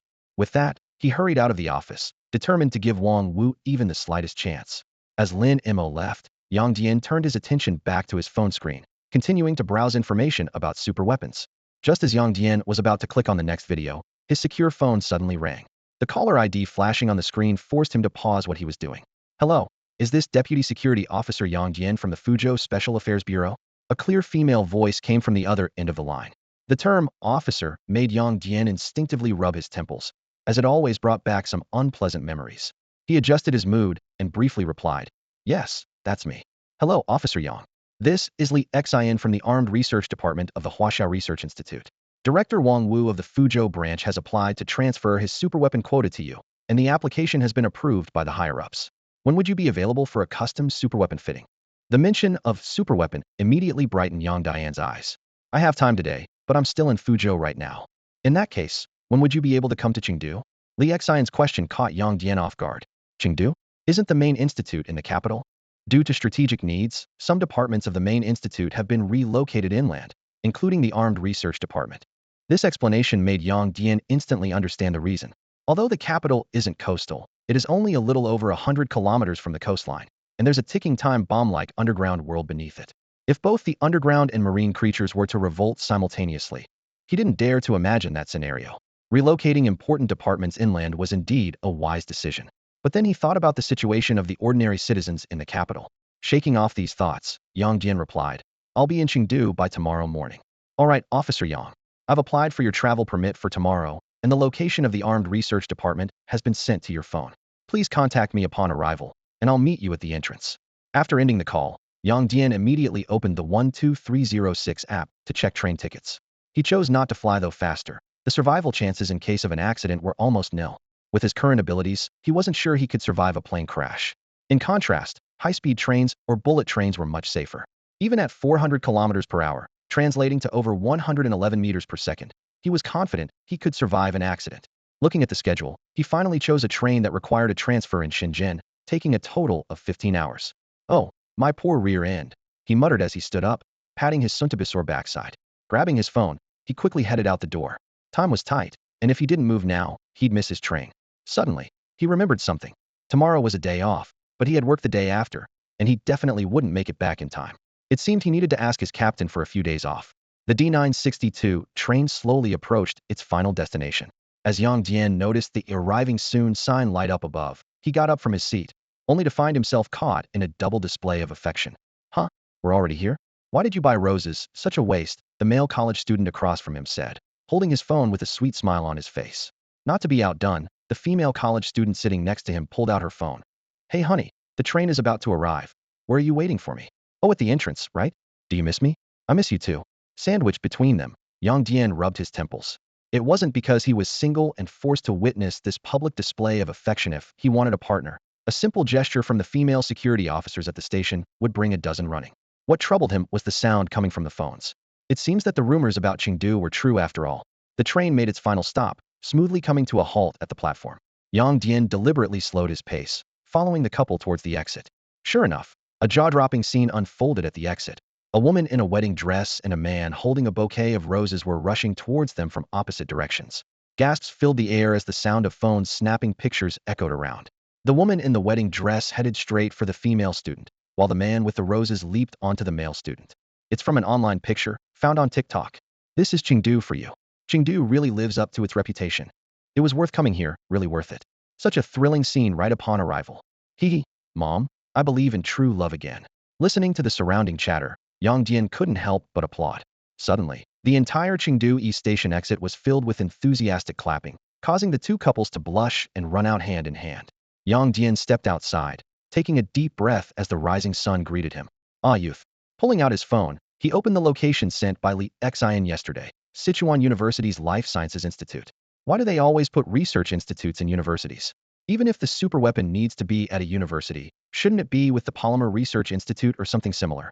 After catching a taxi, Yang Dian arrived at the entrance of Sichuan University. It was just past 7, and thinking that the working folks were still asleep, he decided not to disturb Li Xian just yet. Entering the campus, he hadn't walked far when the crisp sound of birdsong reached his ears. The campus was lush with greenery, birds hopping and chirping in the trees, and occasionally, a visitor would leisurely pass by on a bicycle. Yang Dian's previously anxious heart gradually calmed down. The environment really can change one's mindset, he mused as he walked. I wonder who the strongest person in the Chengdu Abnormal Affairs Bureau is, and how far their research on awakenings has progressed. I need to find a way to meet the ancient martial arts master on Mount Qingqing. As he strolled along the tree-lined path, lost in thought, his ears perked up, and his gaze shifted to the greenery by the roadside. A small black cat poked its head out, looking at him expectantly. "Human, did you bring any food?" Yang Dian's pupils suddenly contracted, and his hair stood on end as his fingers curled into claw-like shapes. Energy surged to his fingertips, as if they were about to transform into the claws of a real dragon, ready to tear apart everything in sight. A small black cat was startled by his sudden reaction, retreating with its fur standing on end. "Human, you're so fierce. I don't like you anymore." A tiny voice seemed to echo directly in his mind. The little black cat faced him, cautiously stepping back into the greenery. Yang Dian forced himself to take a couple of deep breaths, trying to calm his pounding heart, and carefully asked, "Are you talking to me?" The black cat turned and left a few drops of urine on the ground before darting deeper into the greenery. You're too fierce. I don't want to talk to you. Yang Dian let out a long breath, giving himself a self-deprecating pat on the head. I'm so tense that I got scared by a little cat. After calming his breathing, he turned towards a nearby shop. Do you have any cat treats or canned cat food? He asked the middle-aged shopkeeper, who smiled warmly. Of course, feeding the cats again? Although it was Yang Dian's first visit to the university, the shopkeeper greeted him like an old friend. How many this time? Thinking of the cats in the greenery, Yang Dian quickly calculated 7 cans and 10 cat treats. The treats are 150 each, and the cans are 10 apiece. That'll be 85 in total. The shopkeeper handed him 10 cans and 15 treats. I haven't fed those little guys yet today. I need to take my daughter to her tutoring class later, so could you feed them for me? Yang Dian hesitated for a moment before smiling. Sure. After paying 85, he waved goodbye to the shopkeeper and returned to the greenery where he had met the black cat. Hearing the familiar sound of food, the greenery rustled as 2 plump orange cats, 2 calicos, a tabby, and a small white cat emerged. Clearly well cared for by the shopkeeper, they were all healthy and robust. The 6 cats lined up in front of Yang Dian, sitting quietly as the morning sun stretched their shadows long, patiently waiting to be fed. The heartwarming scene made Yang Dian smile, thinking, these fluffy little creatures really lift your spirits. He opened the cans and placed them before the cats. Watching them devour the food with contented purrs, Yang Dian turned towards the greenery and waved a can. What about you, want some? The little black cat hesitated, repeatedly lifting and lowering its paw. It wasn't until the tabby finished the first can and rubbed against Yang Dian's leg with a meow that the black cat cautiously emerged. Human, you better not be fierce to me. Just as the black cat took 2 steps forward, the tabby cat, about to lower its head to eat, suddenly lifted its head and assumed an aggressive posture, transforming into a diamondback rattlesnake with a warning hiss. Startled, the black cat dashed back into the depths of the greenery. Human, make it stop being fierce to me too. 2 hours later, Li Xian arrived at the spot designated by Yang Dian 10 minutes earlier than usual. From a distance, she saw an amusing scene. The renowned Yang Dian from the department was playfully dangling a cat toy in the air, teasing a small black cat that couldn't quite reach it. Say you're so nice, and I'll let you have a bite. Yang Dian's voice carried a teasing tone. Li Xian couldn't help but smile at the sight.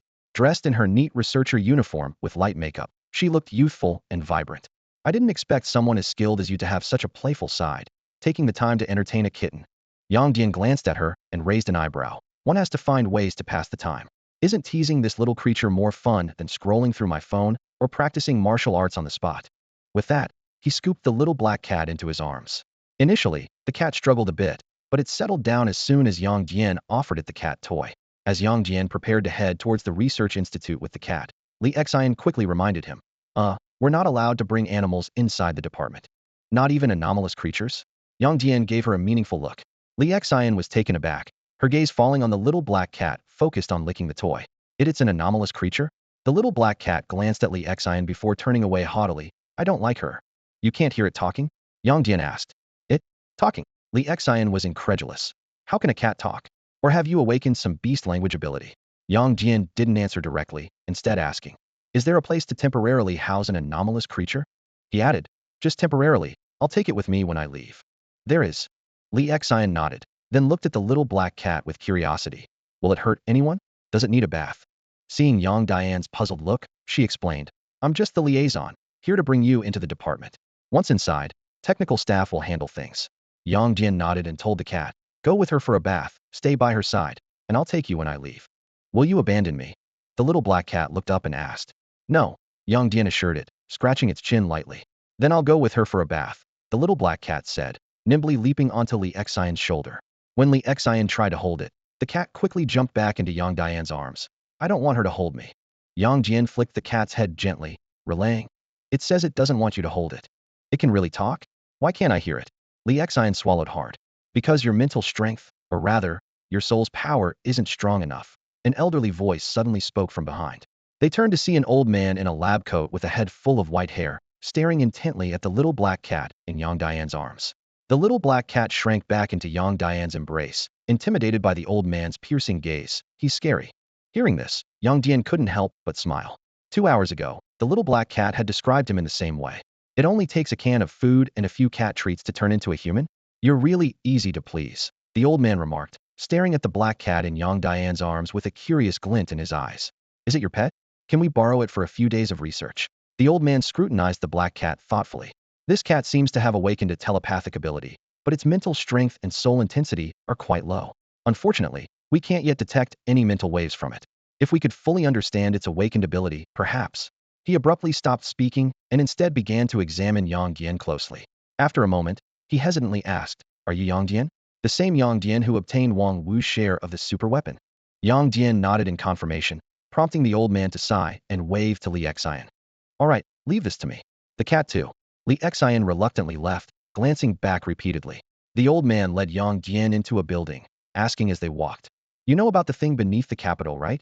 Seeing Yang Dian nod, he continued, "Regular communication devices fail in the sinkhole, and shouting attracts those ancient creatures. If we could develop telepathic communication, it would greatly aid our exploration of the underground world." As Yang Dian stroked the black cat's chin, he asked, "Can it really be developed?" The old man was at a loss for words, sighing deeply. "It's just a faint hope, much like your institute's research on that mutated octopus." They entered an elevator, and the old man tapped the panel with his knuckles. As the elevator descended slowly, he asked, "Have you thought about what kind of super weapon you want? I heard that customizing a super weapon not only depends on the user's combat habits, but also on the manufacturing materials. Is that true?" Yang Dian shook his head. "That's right," the old man replied. "With frequent mutations recently, our resources are depleting quickly, so your options are limited." When the elevator doors opened, the old man nodded at the two guards at the entrance and led Yang Dian into a display hall. "All the available mystical items are here. Choose for yourself." While stroking the black cat in his arms, Yang Dian examined the various stones and metal pieces in the display cases. "Are mystical items on the same level as mystical delicacies?" "Pretty much," the old man explained. "Delicacies are for eating, items are for use. Both are world wonders, and ordinary people are extremely lucky to acquire even one." "Seems like I've been blessed by the heavens several times," Yang Dian muttered to himself, stopping at a display case.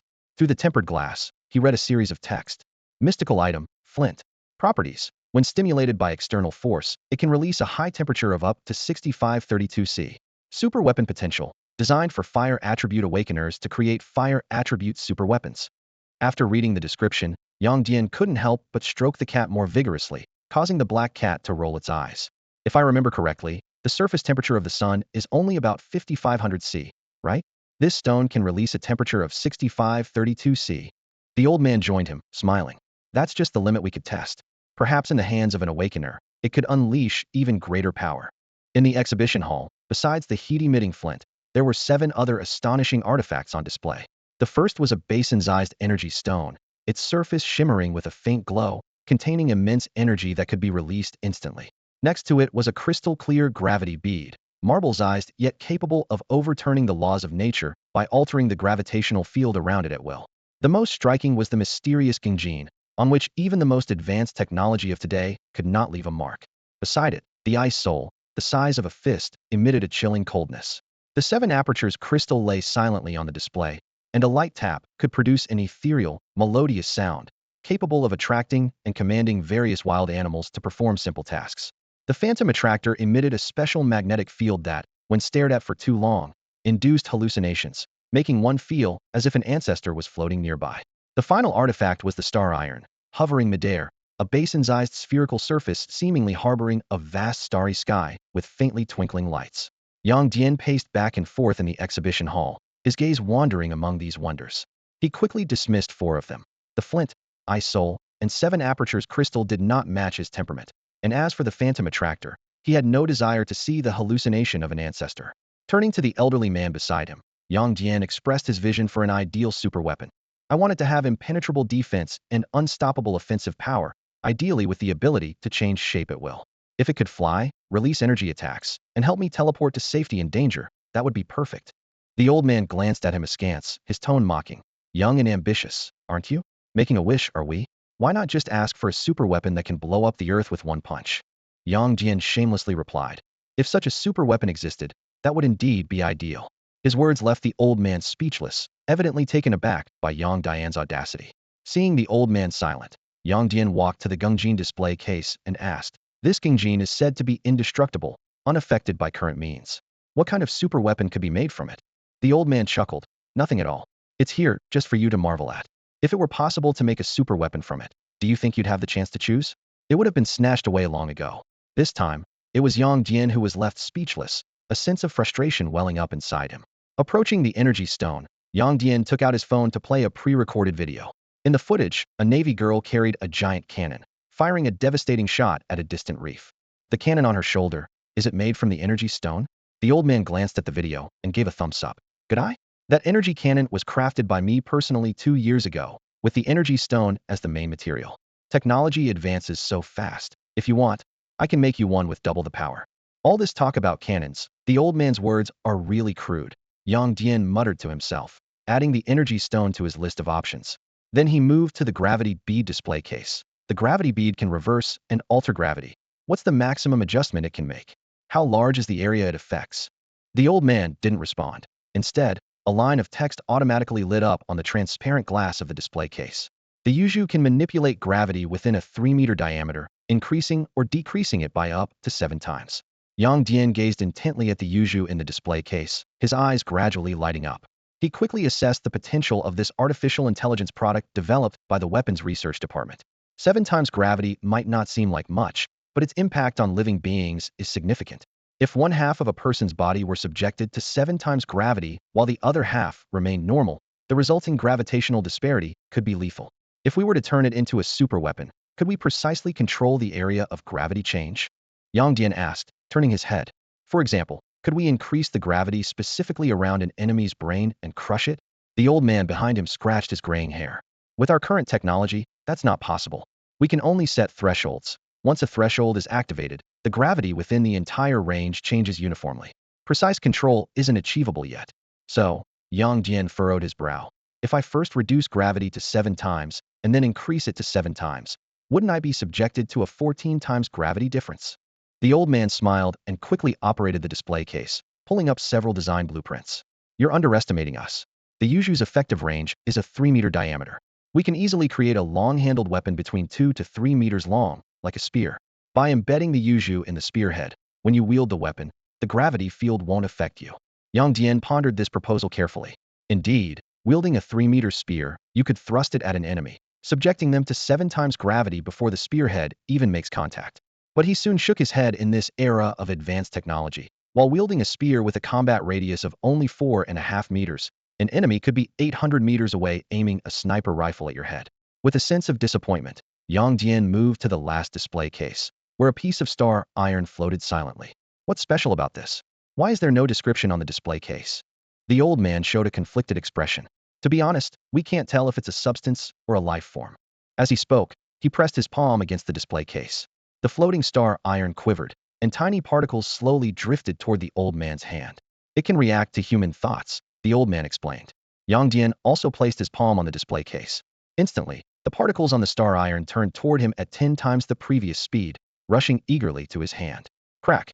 Centered on Yang Dian's palm, the surface of the bulletproof glass display case became covered with a dense network of cracks. Instinctively stepping back and withdrawing his arm, Yang Dian watched the powder emerging from the star iron. These tiny particles seemed directionless, pausing briefly before slowly drifting back to the star iron. At that moment, he felt a strand of hair behind his head move without wind and gently coil around his ear. The cheerful emotions conveyed by Dudu left Yang Dian feeling conflicted. He gazed at the star iron, about to speak, when suddenly, a series of hurried footsteps echoed from outside the exhibition hall. In the blink of an eye, a team of security personnel clad in exoskeleton armor burst into the hall. They held unfamiliar high-tech firearms, uniformly aiming at Yang Dian and the old man standing in front of the display case. Hands up, don't move. The old man turned, glanced at them, and waved dismissively. Just a minor accident, no need to make a fuss. The leader of the team raised a hand, and the others immediately holstered their weapons, saluted, and withdrew in an orderly fashion. The leader stepped forward, his gaze shifting between Yang Dian and the display case. Mr. Qian, how did the display case suddenly crack? Qian Xueming looked at Yang Dian. You'll have to ask this young man here. As Yang Dian was sizing up the leader in exoskeleton armor, the hall's main door suddenly shattered with a crackling noise. A dark figure stumbled in. Code 9527, codename Scar, reporting for duty. This uniquely styled robot got up from the floor adorned with a large gold chain and a small watch. Its nameplate hung askew on its head, mechanical eyes blinking with a display reading "Serve the People." Noticing Yang Dian's puzzled expression, Qian Xueming explained with a twitch. This is Scar, the most advanced combat robot in the country. Powered by nuclear fusion, capable of all-terrain combat, and equipped with 9 extraordinary items. It's one of our trump cards against king-level mutant creatures. He pointed to his head. It had a bit of a mishap during activation. You can consider it a silicon-based life form, and of course, a good comrade of ours. Hearing the words, good comrade, Scar's electronic eyes flickered as it straightened up and extended its right hand. Hello, comrade. I am Scar, affiliated with the Huaxia Martial Security Bureau, code 9527. Yang Dian shook hands politely. Hello, comrade. I'm Yang Dian, a second-level security officer with the Huaxia Anomalies Management Bureau. Qian Shueming patted his forehead. Scar, follow orders. I'm here. Scar stood at attention. Guard the entrance. Mission guaranteed. Scar marched out to the door, blocking the broken entrance with its rifle. Mr. Qian, Yang Dian asked, redirecting his gaze. How many of these war robots do we have? Qian Shueming raised a single finger. We have quite a few war robots, but there's only one Scar. He quickly returned to the topic of the display case. Let's not dwell on that. Let's talk about the star iron. We've conducted related experiments before, but no matter how we tested it, the star iron always remained sluggish. Yang Dian gazed at the phenomenon before him, his brow furrowed. The material, which reacted the same way to everyone else, moving sluggishly like an old man, displayed a completely different state in front of him.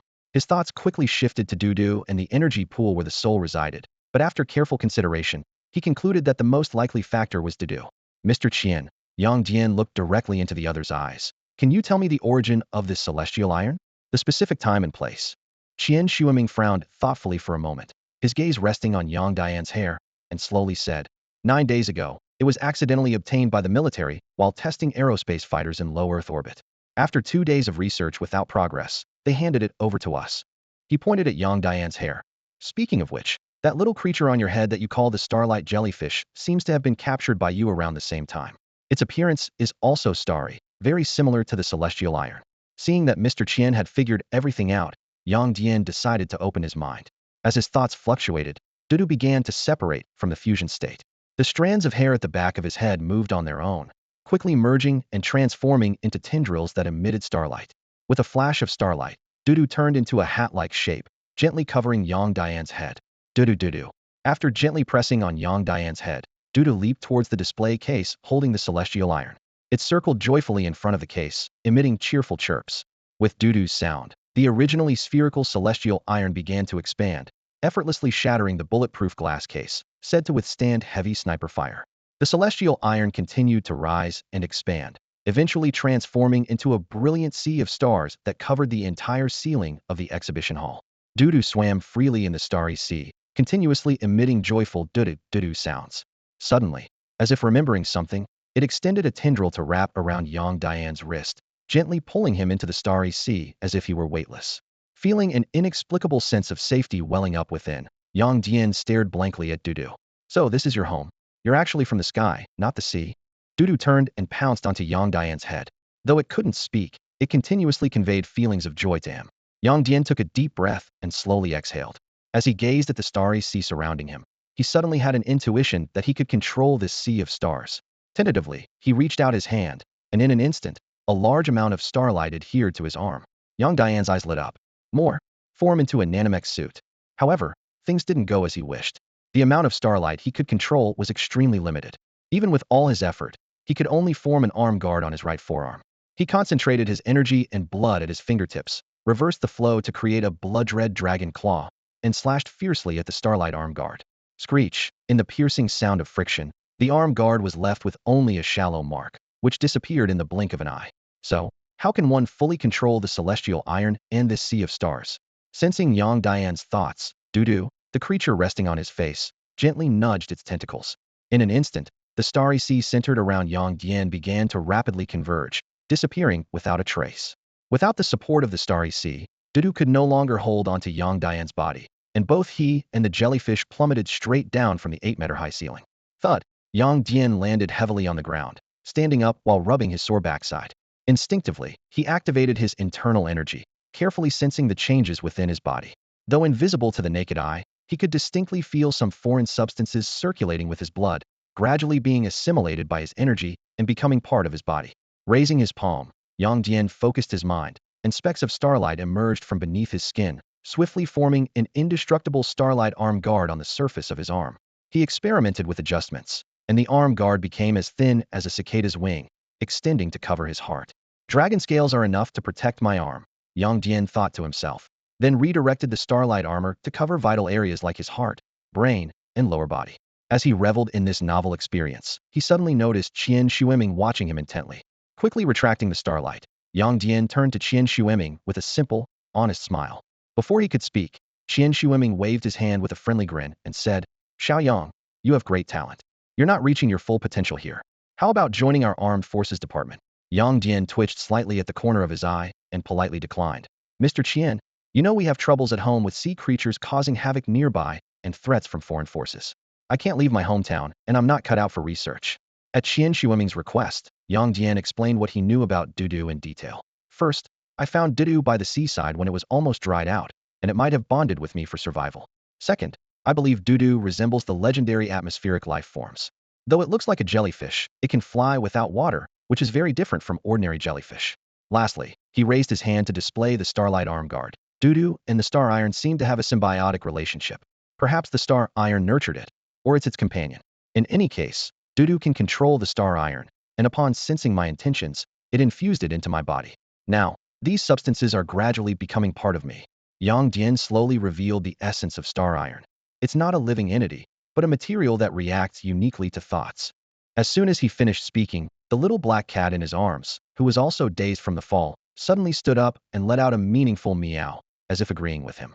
Qian Xueming nodded thoughtfully, a gleam of wisdom flashing in his eyes. "According to what you're saying, it seems to have similarities with the Great Brahma from over in India." "India? Great Brahma?" Yang Dian didn't quite catch on at first. Qian Xueming waved at a camera in the corner. Project video number 17. A 3D hologram appeared in the center of the exhibition hall. It showed a young Indian girl, about 13 or 14, holding a lotus flower and wearing traditional monk robes. Although she had a shaved head, the golden vertical mark on her forehead added a mysterious beauty to her appearance. Yang Dian focused on the so-called vertical mark, his pupils suddenly contracting. "Wait, that's not a vertical mark at all, it's clearly a golden worm residing in her forehead." As if responding to his shock, the girl in the projection suddenly assumed a meditative pose. Instantly, her forehead emitted a soft golden light, and strands of golden mist flowed from her mouth, nose, eyes, and ears, gathering behind her to form a gigantic, three-headed, four-armed golden Brahma statue. Qian Xueming explained, "This is Sana Shaka, an awakened individual from India. She has formed a contract with an exotic creature, the golden worm, and what they call the Great Brahma is merely its accompanying phenomenon." He smirked slightly. The Indians gave it that name just to glorify themselves. This creature can change form based on Sana Shaka's will. It can be the Great Brahma, Vishnu, Shiva, or even Buddha. With this ability, she claims to be the reincarnation of the Great Brahma. He looked at Yang Dian meaningfully. "Look at those golden mists, and then look at the starlight on you. Don't they seem quite similar?" Yang Dian nodded thoughtfully, a strange light suddenly flashing in his eyes. He took a deep look at the image of Sana Shaka and the Brahma statue behind her, then turned to Qian Xueming. "Mr. Qian, I might not need your help with the super weapon anymore. The star iron has already integrated into my body and is imprinted with my information. No one else can use it. How about we leave it at that?" Qian Xueming glanced at him sideways. "What else? Are you expecting us to craft another super weapon for you?" Yang Dian chuckled and then asked, "Mr. Qian, if I want to create a super weapon or exchange for a rare item, what conditions must I meet?" "Just complete tasks and make the necessary contributions." Qian Xueming clapped his hands. "You'll understand the specific tasks and required contributions when you're assigned a mission." However, his tone turned serious. "The tasks are quite challenging, so don't overestimate your abilities." "I'm not foolish. I wouldn't overreach." Yang Dian nodded repeatedly, then shifted the topic with a thick-skinned grin. "But Mr. Qian, to be honest, I haven't truly fought since awakening, so I'm not sure of my own strength. To avoid misjudging and taking on a task beyond my abilities, could you help me out a little? Just a tiny bit." As he spoke, he made a gesture emblematic of a certain country's defense mechanism. Faced with Yang Dian's bold request, Qian Xueming remained silent. Yang Dian seized the opportunity. "Could you introduce me to the old Taoist master on Mount Qingqing? I'd like to pay a visit." Qian Xueming finally agreed to make the introduction, but he set a condition: Yang Dian had to fight the head of the security team. He frankly said, "If Yang Dian is too weak, then forget about the introduction. I can't afford to lose face."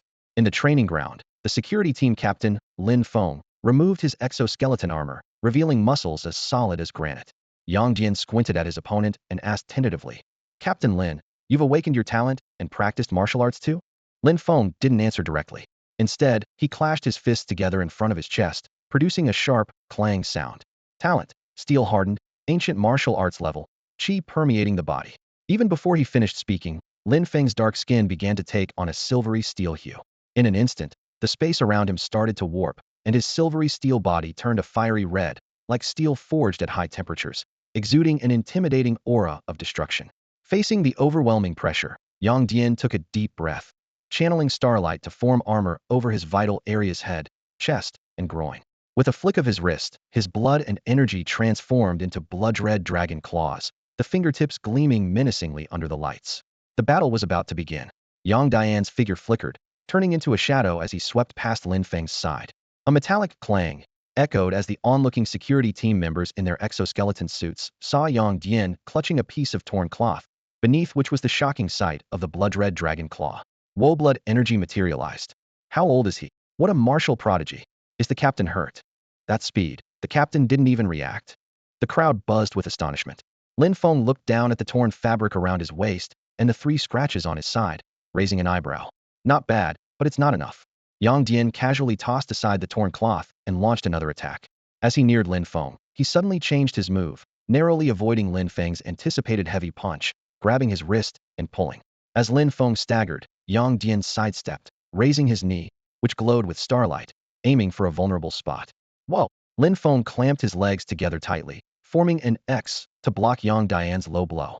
The spectators outside instinctively tightened their legs, drawing in sharp breaths.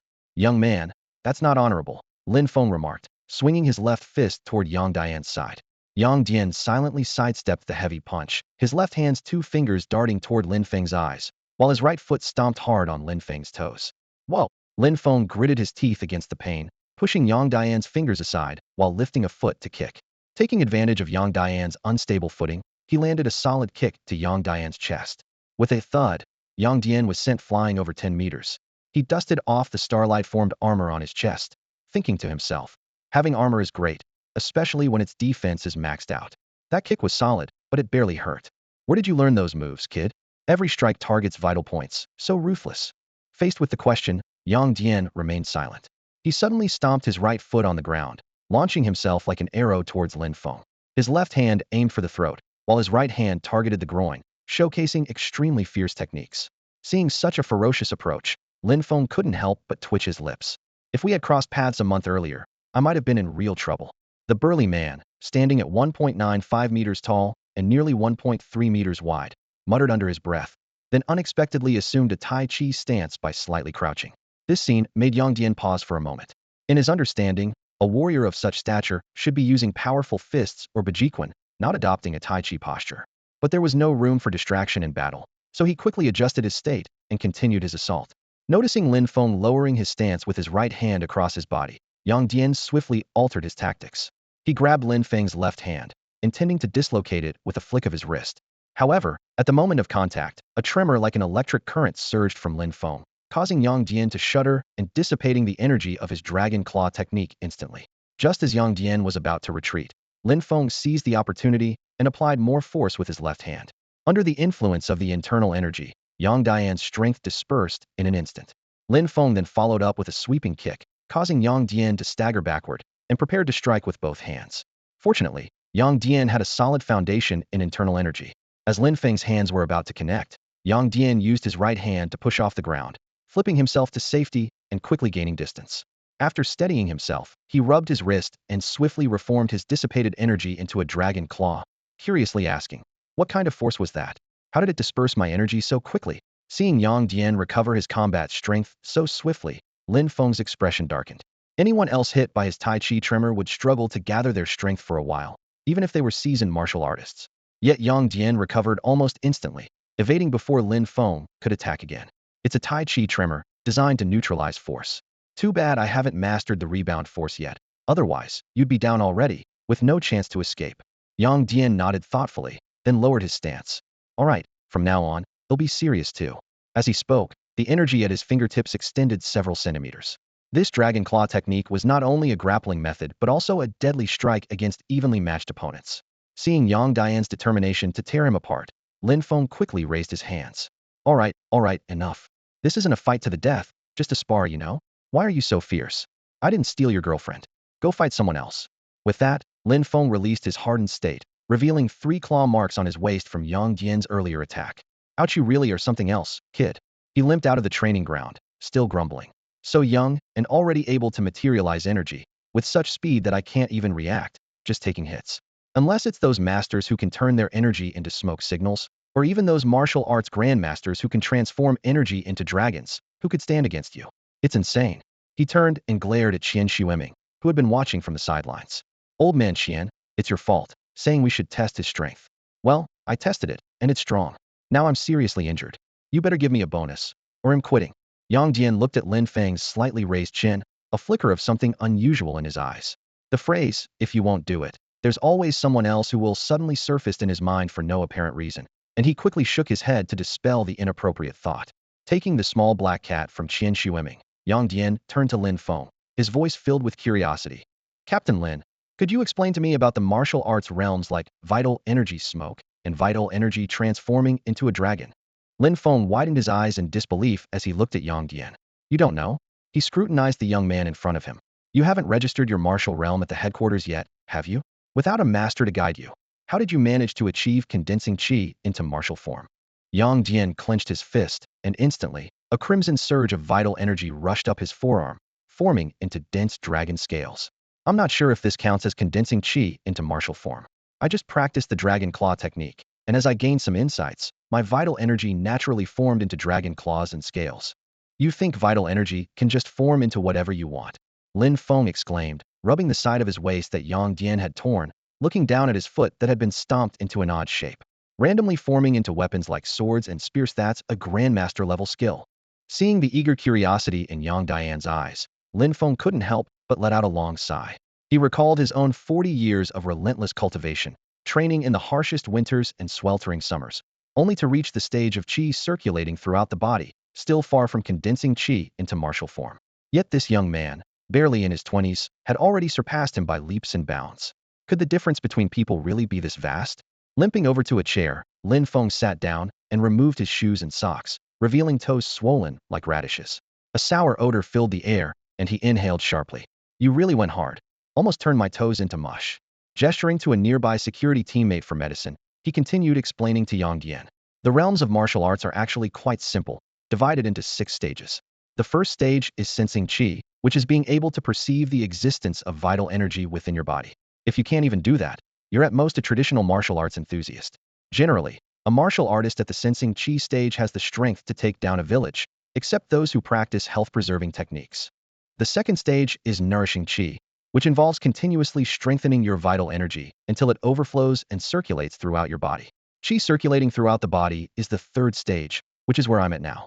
At this stage, a martial artist can use the power of vital energy with every movement. Lin Feng looked up at Yang Dian, who was intently stroking the small black cat. Continue to cultivate. Improve the quality of your vital energy until it can transform into smoke and leave the body. This is the 4th stage, vital energy smoke. I assume you're at this stage?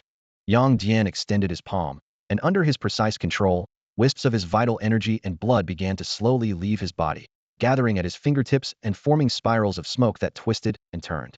He frowned slightly, puzzled. I can only make the energy and blood emerge from my palm. Is this really the right way? Lin Feng, listening, instinctively slapped his thigh, only to wince in pain from aggravating his injury. He gritted his teeth and spoke with a hint of helplessness. Every martial art has its primary focus. You're practicing claw techniques, aren't you? If the energy and blood don't come out from your hands, where else would they come from? Your feet. This made Yang Dian ponder. His grass soaring technique had already reached the 2nd level, and perhaps he could try channeling his energy and blood to enhance his feet. He thought to himself, just because it's not recorded in the technique doesn't mean I shouldn't try. As he contemplated, Lin Feng continued. At the level where energy and blood manifest as smoke, a martial artist's strength undergoes a qualitative leap. With a ruthless heart, wiping out a village is like child's play. If you're fast enough, you could even decimate a small administrative district before the local security forces can react. So, those at the smoke manifestation level are between village and district level in strength. A gleam flickered in Lin Feng's eyes. More importantly, if you can refine and control your energy and blood to the extreme at this level, condensing them into a weapon, this is known as condensing energy into a weapon, then you'll officially step into district level strength. For example, those practicing dragon claw techniques can form dragon claws and scales. Those using swords or spears can create sword or spear auras. Even those who practice body hardening can form a blood and energy armor that small caliber bullets can't penetrate. Lin Feng added mysteriously. And there are special techniques like the unity of heaven and man. It's said that after reaching the smoke manifestation level, there are unique transformations. But there are only a few in China who have reached this level with that technique. I'm not in that circle, so I don't know the specifics. Yang Dian nodded silently. Lin Feng might not understand, but Yang Dian knew that once he advanced the unity of heaven and man technique to the second, or at the latest, the third level, he would discover the changes Lin Feng mentioned. The smoke manifestation is part of the four realms, while the fifth realm is the wolf smoke. Although both have the word smoke, the levels are vastly different. Smoke manifestation merely creates a mist around the body, whereas wolf smoke is like the ancient beacon fires used for border communication, towering at least 100 meters, with some reaching several thousand meters high. Only when the energy and blood are concentrated at the top of the head and erupt 100 meters high does one truly reach the wolf smoke realm. At this level, a strong individual could potentially wipe out a small city, but their actions would be too conspicuous. Once large-scale slaughter begins, within 3 minutes, space satellites would lock onto their location, and airborne mechs would quickly arrive. It's virtually impossible to destroy a city in such a short time. Therefore, the wolf smoke realm is known as the peak of district level, half a step to city level. Before Lin Feng finished speaking, the security team member he had sent off earlier returned with a jar of unlabeled ointment. Lin Feng took the ointment, grimacing as he applied it to his foot, and sucking in a sharp breath, continued, As for the sixth martial realm, it's named by the masters as transforming blood into dragon. I know very little about the 6 realms of martial arts, only that they are related to the mind. The imposing aura of a martial arts grandmaster is intimidating. They can manipulate their external energy and blood into a formidable blood dragon, unstoppable in battle. An unrestrained grandmaster can level a bustling city in no time. To counter such a presence, only another grandmaster or a barrage of missiles would suffice. Rumor has it that several grandmasters from our country often meet privately to explore the possibility of breaking through to the 7th realm. Whether this is true or not is hard to say, but if you're truly curious, you might want to seek out the old Taoist priest at Mount Qingqing. Yang Dian nodded earnestly, a hint of anticipation in his eyes. If I find out anything, I'll let Uncle Lin know right away. Don't call me uncle. Lin Feng's face darkened instantly as he straightened up. I'm only 14, look like I'm in my early 30s, which rounds down to 20. Call me brother. Qian Shuiming couldn't help but chuckle, the wrinkles at the corners of his eyes crinkling with laughter.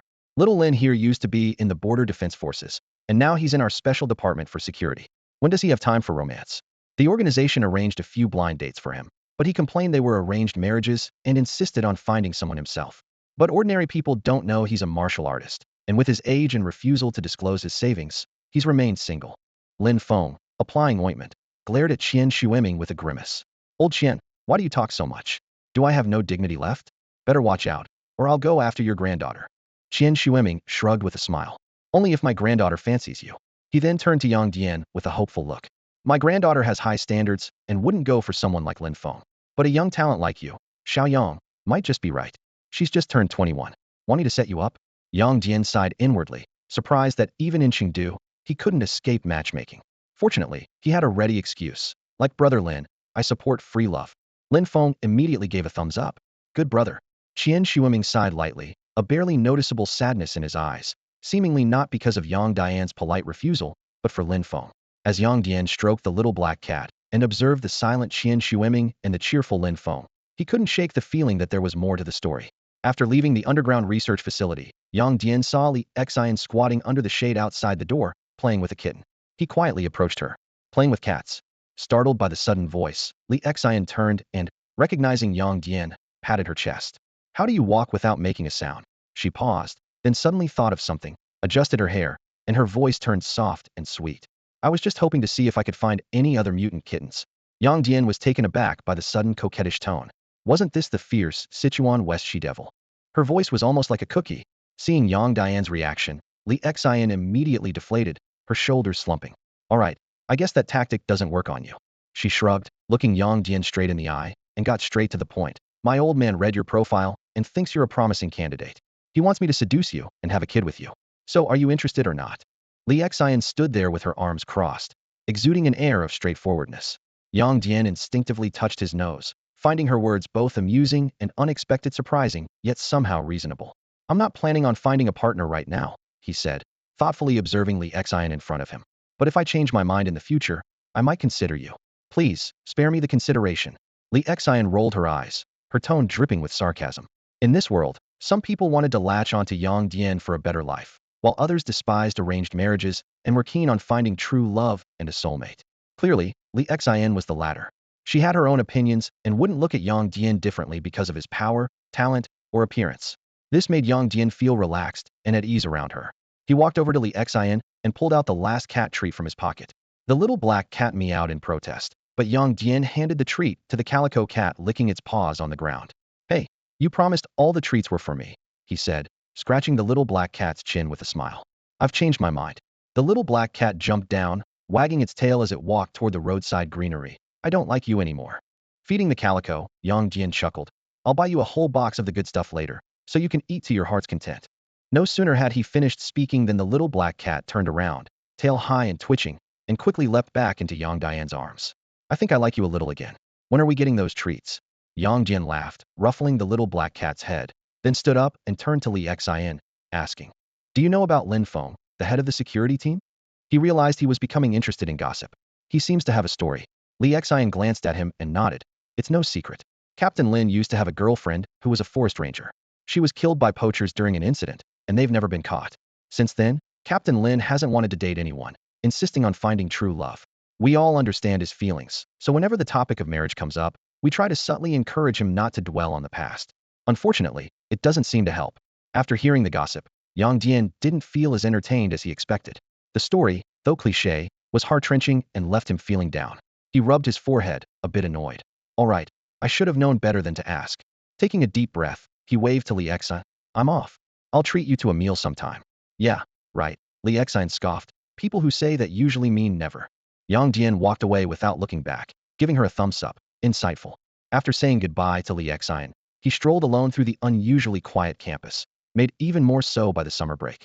Occasionally, the laughter of a few children accompanied by adults echoed, emphasizing the silence around him. Thinking of Lin Feng's story, Yang Dian exhaled deeply. Life and death, such things would happen countless times in the future. With a slightly heavy heart, Yang Dian walked out of Sichuan University and blended into the bustling crowd around him. The Sichuan dialect, rising and falling on the streets, felt both unfamiliar and endearing, prompting him to stop and listen. A thought suddenly crossed his mind: why not take advantage of the good times and peaceful landscapes to explore the beautiful mountains and rivers of the country? But then he remembered the few awakened individuals who had illegally entered and were still on the run, and he quickly dismissed the idea. How can I enjoy sightseeing when these people haven't been caught? Yang Dian took out his phone and skillfully opened the 12306 app, booking a high-speed train ticket from Chengdu to Fuzhou for the next morning at 7 a.m.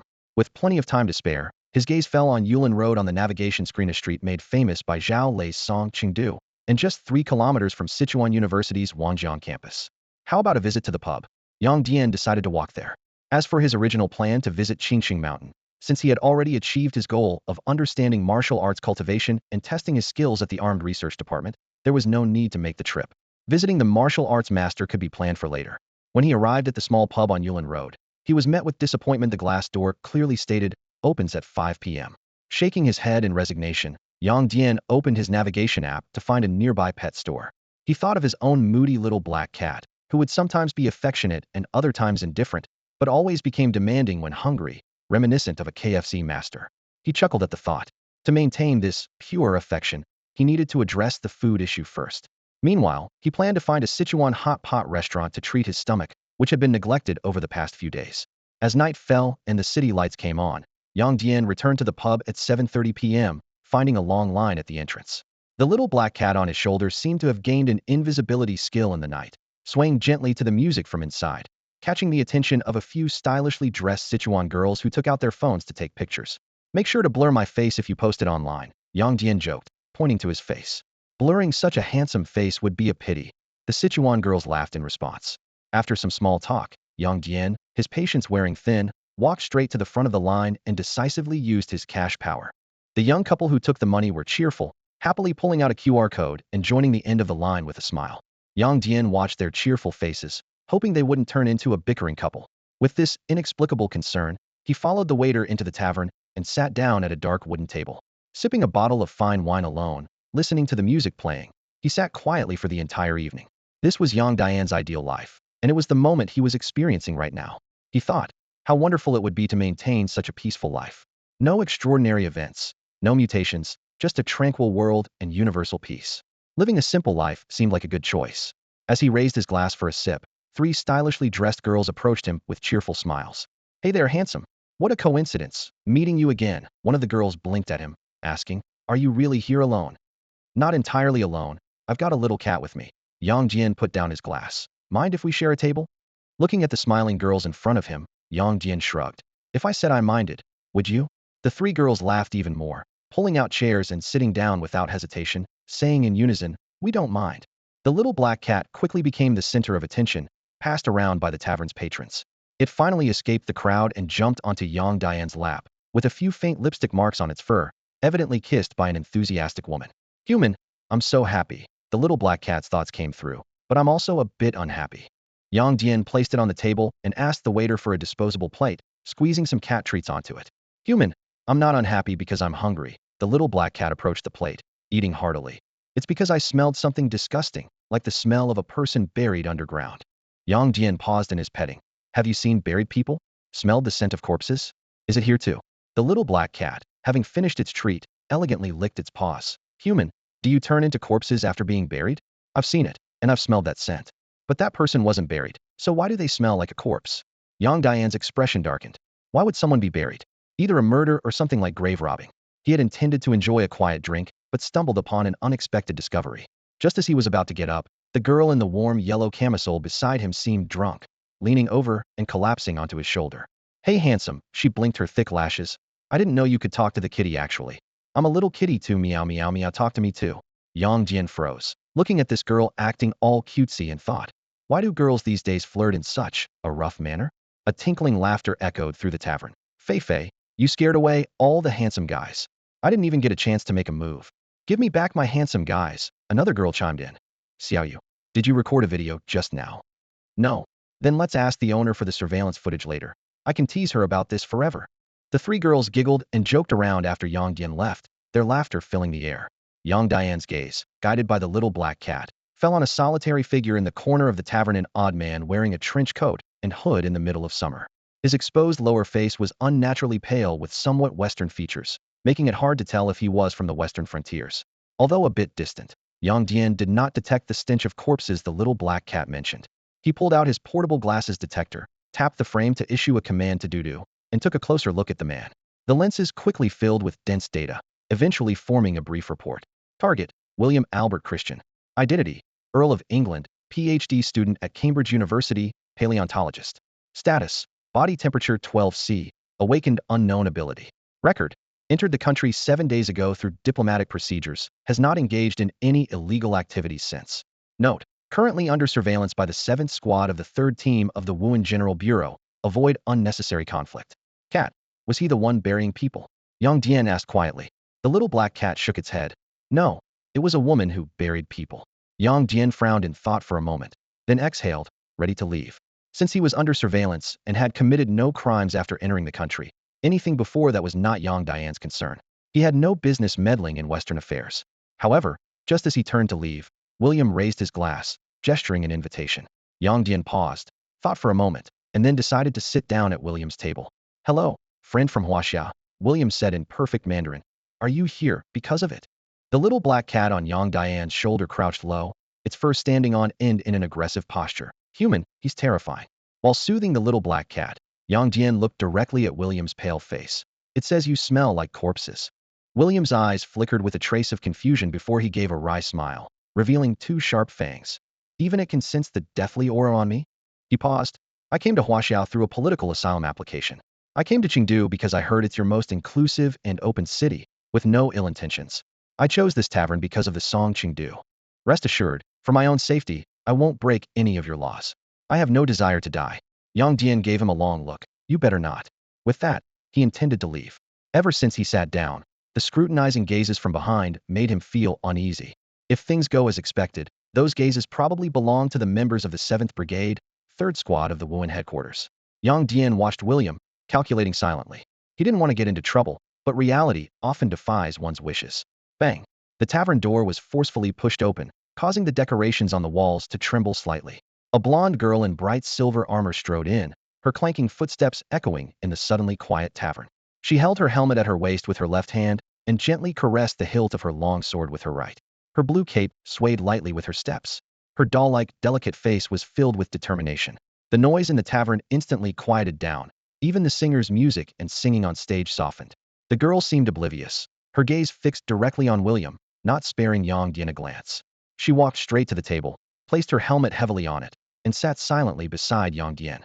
Yang Dian felt his seat suddenly become scorching, especially when he saw the information displayed by the system. Target: Artoria Arthur Pendragon. Identity: Princess of the English Royal Family, student at the English Royal Knight Academy. Status: classified.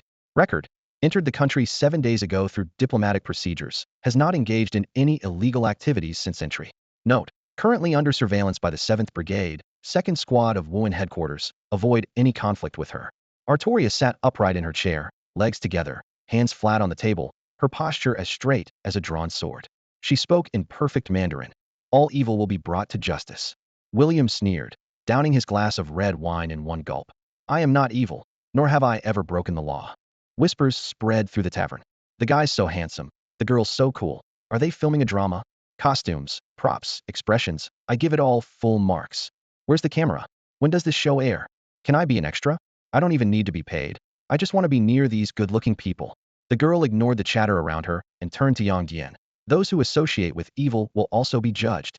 Yang Dian rubbed his temples, hearing the schadenfreude laughter from the monitoring personnel, and cursed internally. What a pain. He shrugged. Whatever makes you happy. Besides, this is my first time meeting him, and we've been sitting at the same table for less than 2 minutes. With that, he got up and left. The blonde girl turned to William. Evil will ultimately die alone. A few steps away, Yang Dian couldn't help but shiver. Too melodramatic. William stood up, a smile playing on his lips. There's an old saying in China, a meeting of minds. Though I've just met him, I believe we will become great friends. Yang Dian turned, petting the head of the little black cat in his arms until it rolled its eyes. If you two want to love and fight, go ahead, just leave me out of it. Yang Dian was still escorted by the 2 agents. The 2 operatives from the Wuhan General Bureau followed him closely, never leaving his side. Further behind, 2 teams of the Bureau's members followed leisurely, holding various snacks and chatting, looking more like they were on an outing than on a surveillance mission. As Yang Dian contemplated whether to quicken his pace to shake off these shadows, his portable glasses detector suddenly reacted. The email icon at the bottom right of the lens began to flash, and upon detecting his eye movement, the device automatically converted the email content into text and images, displaying it before him. This is a story about William and Artoria. William was born into an English earl family with a history of 200 years. One day, his father, the old earl, awakened a precognitive ability, but exhausted his life by overusing it. On his deathbed, the old earl shared the vision of the future with William, but the butler overheard some of it. The butler was actually a spy planted by another duke's family. To obtain accurate information about the future, the duke's family launched a relentless pursuit of William. Although severely injured, William managed to escape into a dense forest, where he happened to encounter Artoria practicing swordsmanship. However, due to his grave injuries, he soon breathed his last. The kind-hearted Artoria dug a grave for him, planning to return the next day with chrysanthemums to pay her respects. The following day, Artoria discovered the grave had been disturbed, with the blood-drained corpses of several animals scattered around. Following the trail, she saw William, now a vampire, crouched over a white deer's neck, drinking its blood with sharp fangs exposed. At that moment, whether due to mental shock or another reason, Artoria awakened the power of holy light. This power amplified her knightly creed, leading her to see William as an evil that must be eradicated, thus beginning a long pursuit. With his increased strength, William infiltrated the Duke's castle during his escape and massacred the entire Duke's family that hunted him, then fled to the Grand Duchy. However, he couldn't completely annihilate the Duke's family, and the news about him possessing future knowledge spread. Almost all of Western Europe couldn't accommodate him, and the powerful Americans were known to be ruthless. Other places couldn't offer him enough protection, so he ultimately set his sights on the East. William planned to exchange future knowledge for protection, but he was cautious, revealing only part of the prophecies, such as when certain disasters would occur in specific places, while saying nothing about various opportunities, keeping some leverage for himself. The email particularly emphasized that the future is not fixed, but full of infinite possibilities. Just as the old earl couldn't foresee William being hunted after his death, these prophecies are only for reference.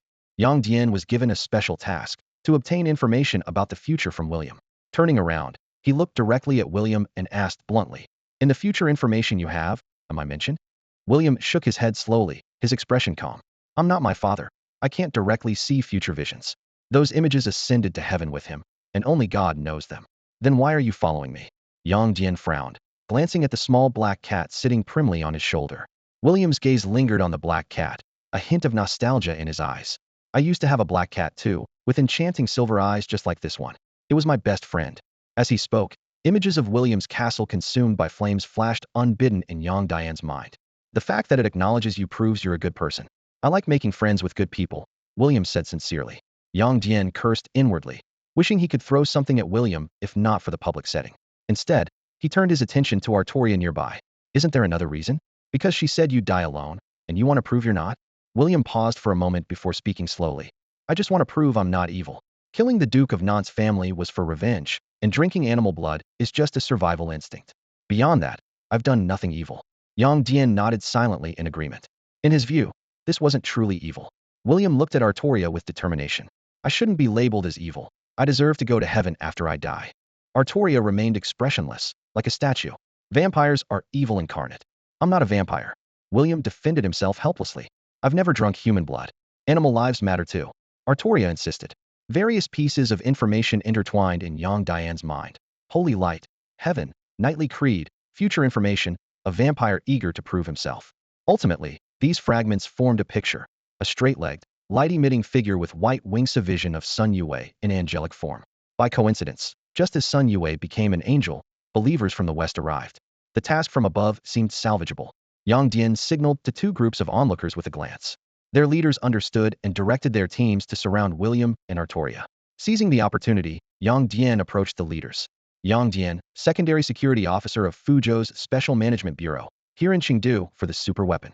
At the mention of super weapon, both leaders' pupils contracted, clearly aware of its significance. Wang Fei, deputy leader of the 3rd Squad of the 7th Team, Wuhan General Bureau. Sui Jigang, leader of the 2nd Squad of the 7th Team, Wuhan General Bureau. After brief introductions, Sui Jigang spoke first. What can we do for you, sir? Yang Dian glanced back at William and Artoria. I have some ideas and need to contact higher-ups. The two exchanged a look. Please wait a moment. We'll contact them right away. The next morning, Chengdu East Railway Station was bustling with people. Yang Dian stood in the waiting hall, holding his ticket, ready to board the high-speed train back to Fuzhou alone.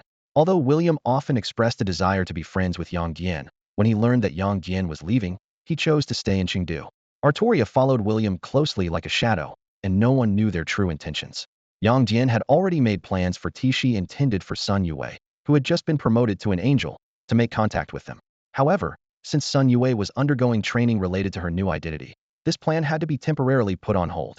The higher-ups suggested that she should wait until she fully adapted to her new role before taking action. As for the burial site discovered by the little black cat, Yang Dian had already led the Chengdu Major Crimes Unit to investigate. They unearthed a snakeskin bag filled with fragments of RMB notes, and the subsequent investigation would be handled by the Chengdu Major Crimes Unit.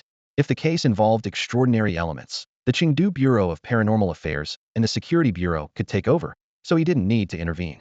At Chengdu's renowned Jinzhou Impression Massage Parlor, Yang Dian hired 3 masseurs and practiced iron shirt kung fu all night. The next day, he boarded the train back home. Watching the rapidly passing scenery through the window, Yang Dian began to contemplate his plans. Both martial arts training and absorbing stellar material require long-term commitment.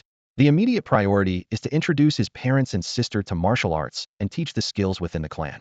He also aimed to capture the drug dealer Charles, and if he could acquire any spiritual fruits, herbs, or rare treasures in the process, it would be ideal. Speaking of which, the blood Ganoderma given by the clan elder should be put to use. After all, resources left unused might expire and go to waste. The high-speed train traveled smoothly, directly to Fuzhou. By the time Yang Dian returned to Taoyuan village, it was late at night, with the sounds of frogs and cicadas filling the air. As he pushed open the courtyard gate, his 3rd granduncle, who had been waiting for a long time, immediately stood up, leaning on his cane as he quickly approached.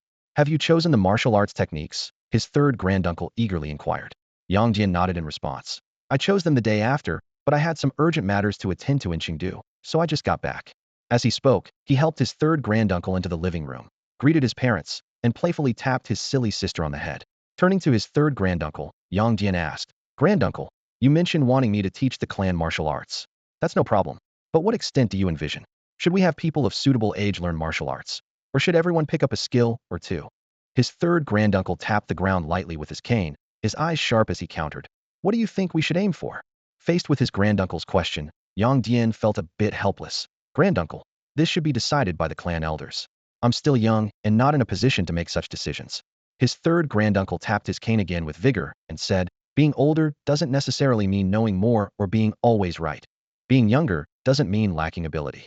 The clan will eventually be in the hands of your generation, and we aren't old relics. Speak your mind. Yang Dian pursed his lips. I'd like to hear your thoughts first. His third granduncle stood up, gently stroking the large wooden box on the table, and suddenly raised his voice. Good. Then let me tell you. He opened the box, revealing the clan genealogy books of varying ages. We've discussed it and decided to recall the clan members and have them dedicate themselves to martial arts training full-time. Yang Dian widened his eyes. Granduncle, are you serious? Such a bold move. Third uncle's sharp gaze swept over Yang Dian, his brow slightly furrowed. He was clearly displeased with what Yang Dian had just said. If you're going to do something, do it with all your might. Third uncle's voice was steady and strong. Now that the spiritual energy is reviving, who knows what the future holds? Sanwazi called the other night and said a mutated wild boar rushed into the Lingji garden in Indonesia. It took over 30 guns firing simultaneously, heating up the barrels until they smoked, to finally kill it, but 7 people still died. His tone grew even more somber. Without strength, we can't defend our land or survive. What's the use of making money then? On the flip side, with strength, we could even establish a nation overseas if we wanted, and money wouldn't be an issue. At this point, third uncle shifted the focus of his speech. Of course, stopping work to practice martial arts doesn't mean completely abandoning our businesses. We can temporarily entrust them to outsiders, while our clan members focus on training. We'll set a limit of 3 months. Those who excel can continue, and will be supported by the clan. Those who don't do as well can still continue, but with fewer resources. Those who find it too hard can return to business. After outlining this plan, he sighed deeply. This is just our idea. With advanced technology today, our clan members are scattered everywhere, some even across the ocean, and we don't see each other for years, so naturally, our bonds have weakened. It's unrealistic to expect everyone to drop everything and return to practice martial arts just because we say so. If half of them come back, that would be quite an achievement. He looked at Yang Dian. In any case, teach those who return well, and let those who don't make their own choices. You can't force a square peg into a round hole. Yang Dian frowned in thought. Having the entire clan stop work to practice martial arts, even for just 3 months, might not be a good idea.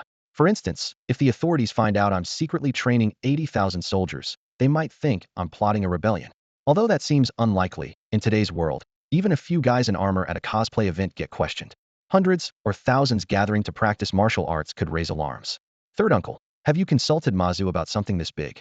How could I not? Third uncle gave Yang Dian a sidelong glance. Mazu said it's okay. Yang Dian was at a loss for words. If Mazu agreed, why was third uncle even asking him? For something this significant, shouldn't we announce it at a clan meeting? When will that be? In half a month, third uncle said, lightly tapping the genealogy book. We've been contacting clan members abroad these past few days. Some old friends who have been overseas for decades want to return to their roots. It takes time to come back, so the clan meeting is set for half a month later. He patted Yang Dian's hand. Well, just make an appearance then to support you. You'll host the meeting, demonstrate some martial arts, and let them see firsthand how strong it can be to strengthen their resolve to practice. Yang Dian's heart raced. Although it was a rough plan, who wouldn't want to shine? How exhilarating it would be to showcase his skills in front of his clan. If he could revise the genealogy and have his name on the first page, that would be even more perfect. All right, third uncle, I understand. I'll prepare well these next few days. Seeing Yang Dian agree readily, third uncle nodded in satisfaction. The person he had chosen should have this kind of courage. Timidity would be unbecoming. I'll head back now. He turned to Yang's father, Yang Yong, and said, Xiao Yong, help me take the genealogy book to the ancestral hall. I need to see which of the old folks are still around. After bidding farewell to third uncle, Yang Dian's gaze settled on Yang Lele, who was already playfully interacting with the little black cat. Noticing her brother's attention, Yang Lele immediately hugged the cat tightly to her chest. Brother, let me keep Xiao He. Before she even finished speaking, she dashed towards the stairs with the cat in her arms. Human, save me. The little black cat's cry for help reached Yang Dian's ears as it disappeared with Yang Lele at the top of the stairs. Yang Dian turned to his mother. Mom, with all the energy my sister has, is she really practicing her training properly? Yang's mother nodded thoughtfully. We'll have her train extra tomorrow. Feeling pleased with himself for teasing his sister, Yang Dian headed upstairs. As expected, Yang Lele was already in her room, playing with the little black cat. Human, are you here to rescue me? The little black cat meowed discontentedly. Yang Dian handed a bag to his sister. Here's cat treats, canned food, and cat food. Don't let it go hungry, and remember to clean up after it. No sooner had he finished speaking than the little black cat darted up Yang Dian's pant leg and perched on his shoulder, nuzzling his neck. Human, are you abandoning me? Yang Dian scratched its chin, feigning a sigh. I have to go to work and earn money, otherwise you'll go hungry.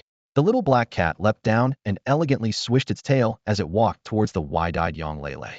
Human, go earn money. Yang Dian immediately took back his previous words. This cat really was ungrateful. Brother, it's so smart. Yang Lele exclaimed, watching the little black cat rub against her feet.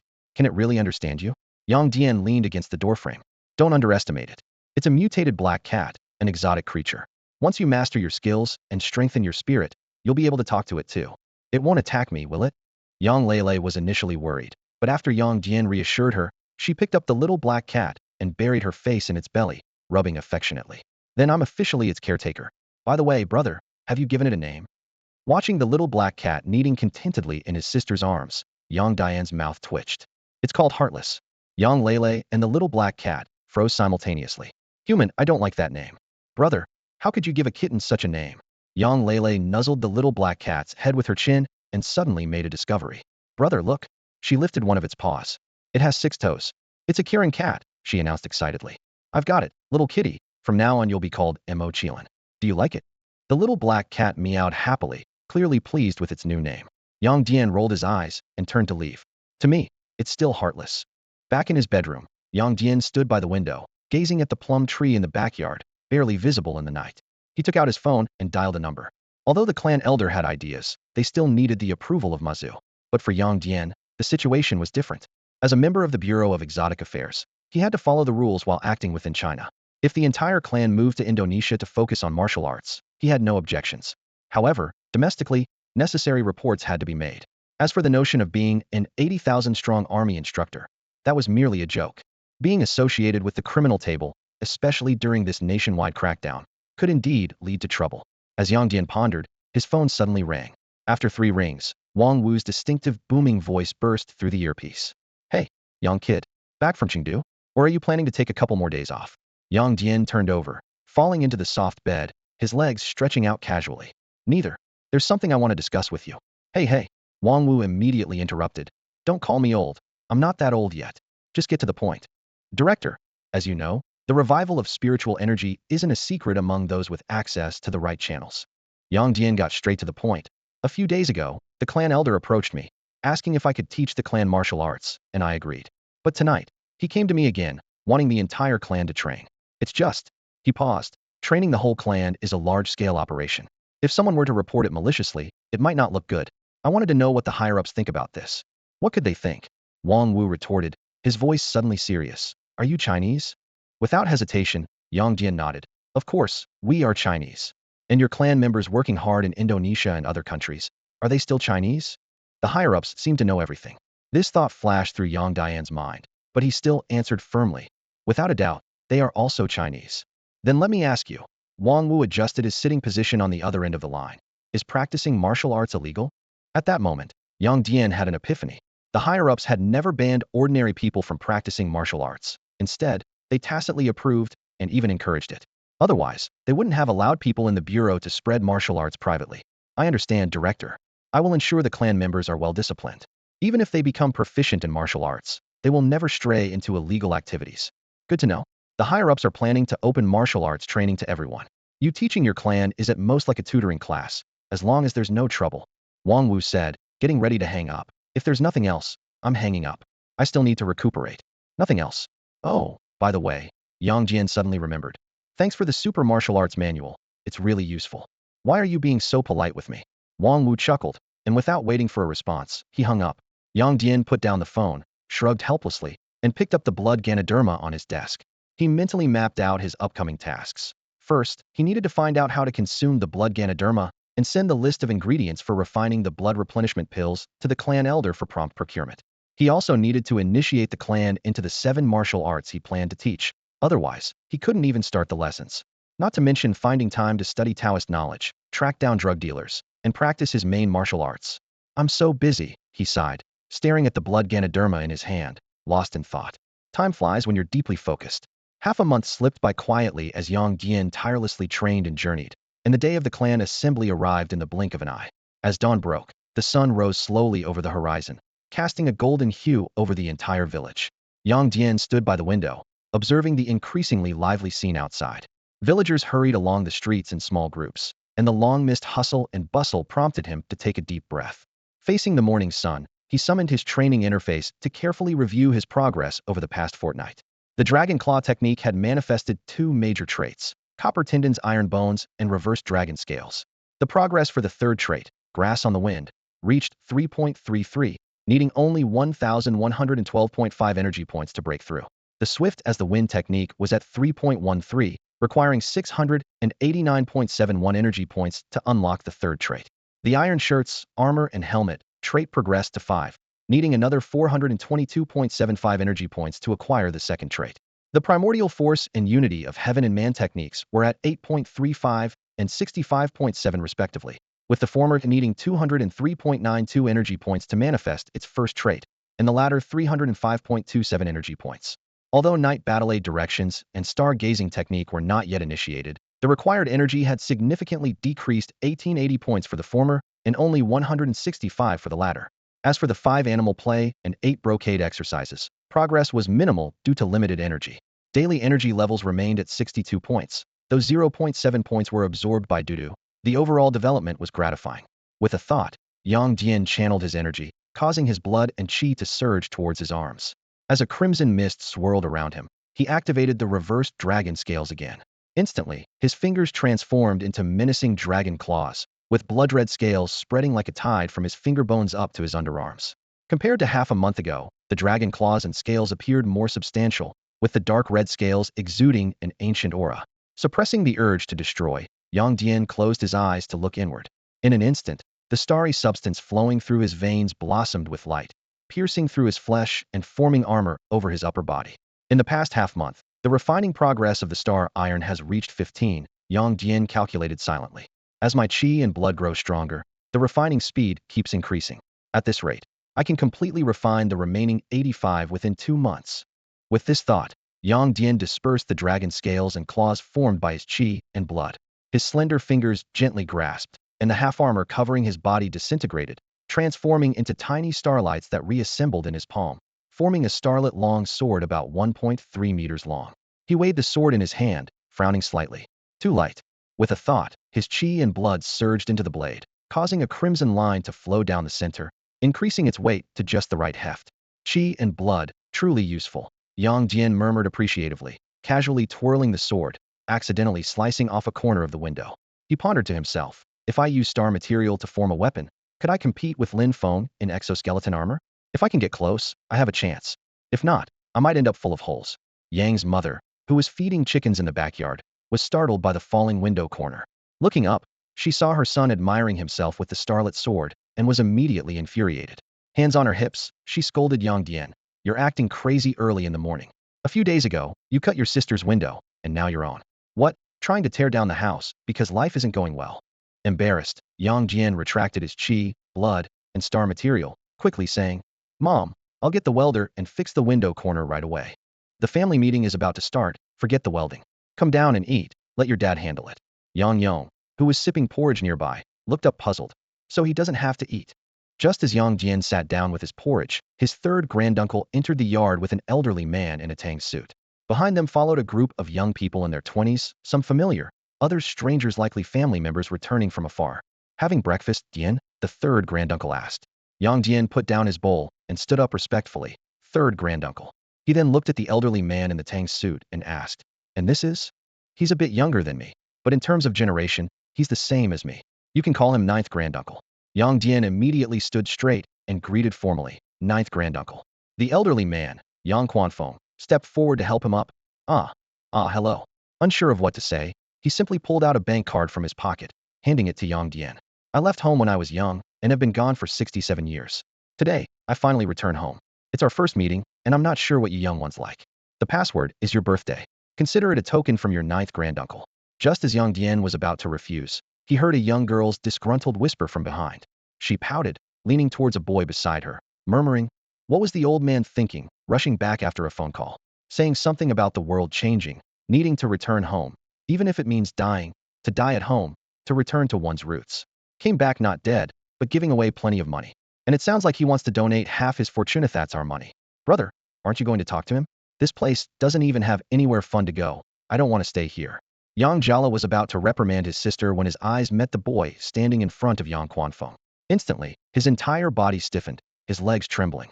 What kind of eyes were those? As if they could destroy everything, yet seemed indifferent to all.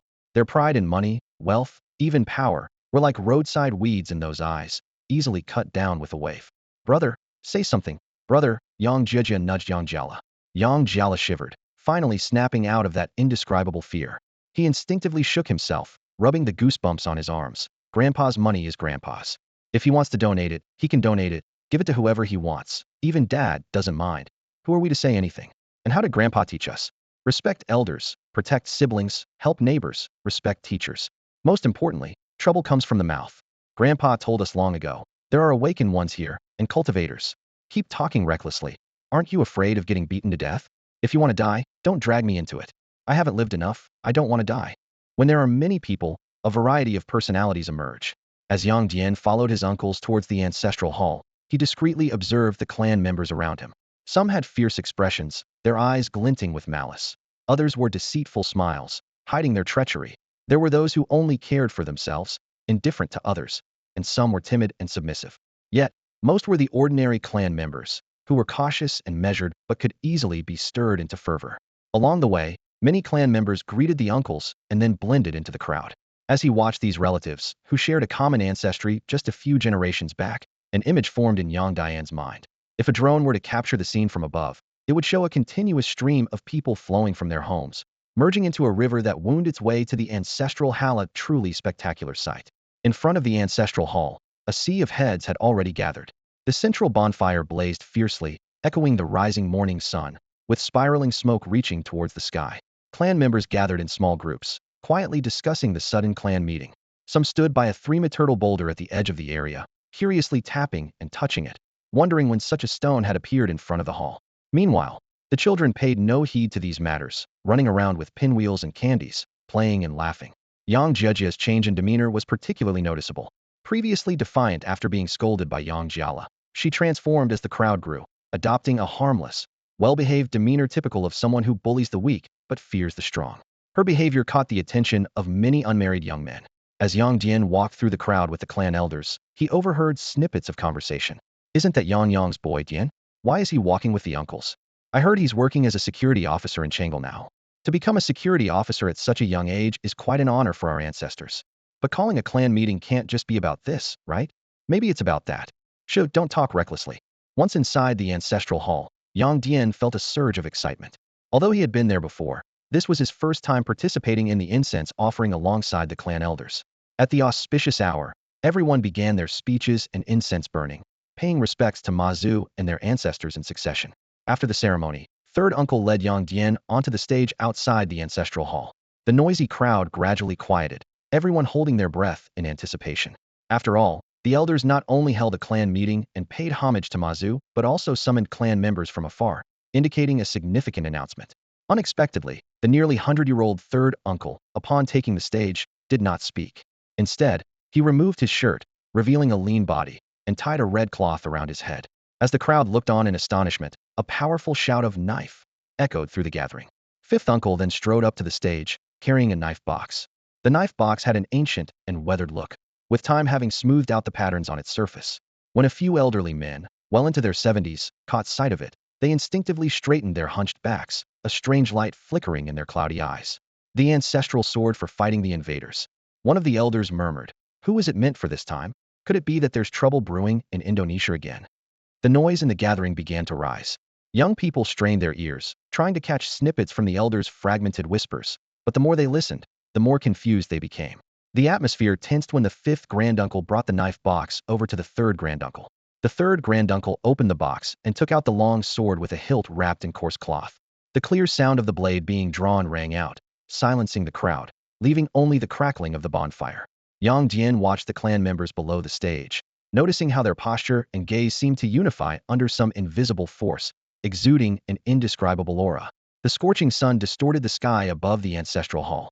In a trance, it seemed as though the ancestors stood upon the inverted heavens, gazing down at their descendants. The third granduncle took the wine handed to him by the sixth granduncle, sprayed it onto the blade, and then thrust the sword tip heavily into the ground. With a clang, stones scattered, one striking Yang Dian's calf. Recite the clan creed. The young ones looked bewildered. The clan rules and creeds seemed like distant legends to them. Yet the elders' expressions changed dramatically, and they stood trembling, leaning on their canes, and began to chant. Revere heaven and earth. Respect Mazu. Love the country. Protect the clan. Honor parents. Support siblings. Help neighbors. Respect elders. Discipline oneself. Treat others kindly. The voices grew stronger, from the initial soft murmurs of a few dozen elders, joined by middle-aged members, and then by the younger generation, as if something within their bloodlines was awakening. They clenched their fists and shouted loudly. The final line, remember kindness for 3 generations, avenge grudges for 100, sent birds flying from the mountain in shock, sweeping across the sky above the ancestral hall like a dark cloud. Yang Dian clenched his fists, feeling his heart pound like thunder under the intense gaze of his fellow clan members, his blood boiling. The third granduncle spoke timely. Dian, show them. Yang Dian nodded, and his entire being surged with energy, transforming into a blood-red aura that swirled around him. The heat distorted the surrounding space, as if a creature from another realm was about to tear through the dimensional barrier. Under the astonished eyes of the clan, he powered through his waist and abdomen, stomped heavily on the stage, leaving a deep footprint, and then leaped over 30 meters to the massive 3-meter-high boulder. The blood-red aura condensed instantly on his raised right hand, transforming into fierce dragon scales and claws. His hair tie snapped, and his long black hair, seemingly studded with stars, danced wildly in the air. With a powerful dragon claw strike, the energy surged, and the boulder shattered into countless fragments, pelting the ground and the clan members around. Yet those hit by the debris seemed unfazed by pain, merely staring in awe at the figure standing amidst the dust. Yang Dian, with his hair flying wildly and an aura of ferocity surrounding him, appeared to them as both a god and a demon.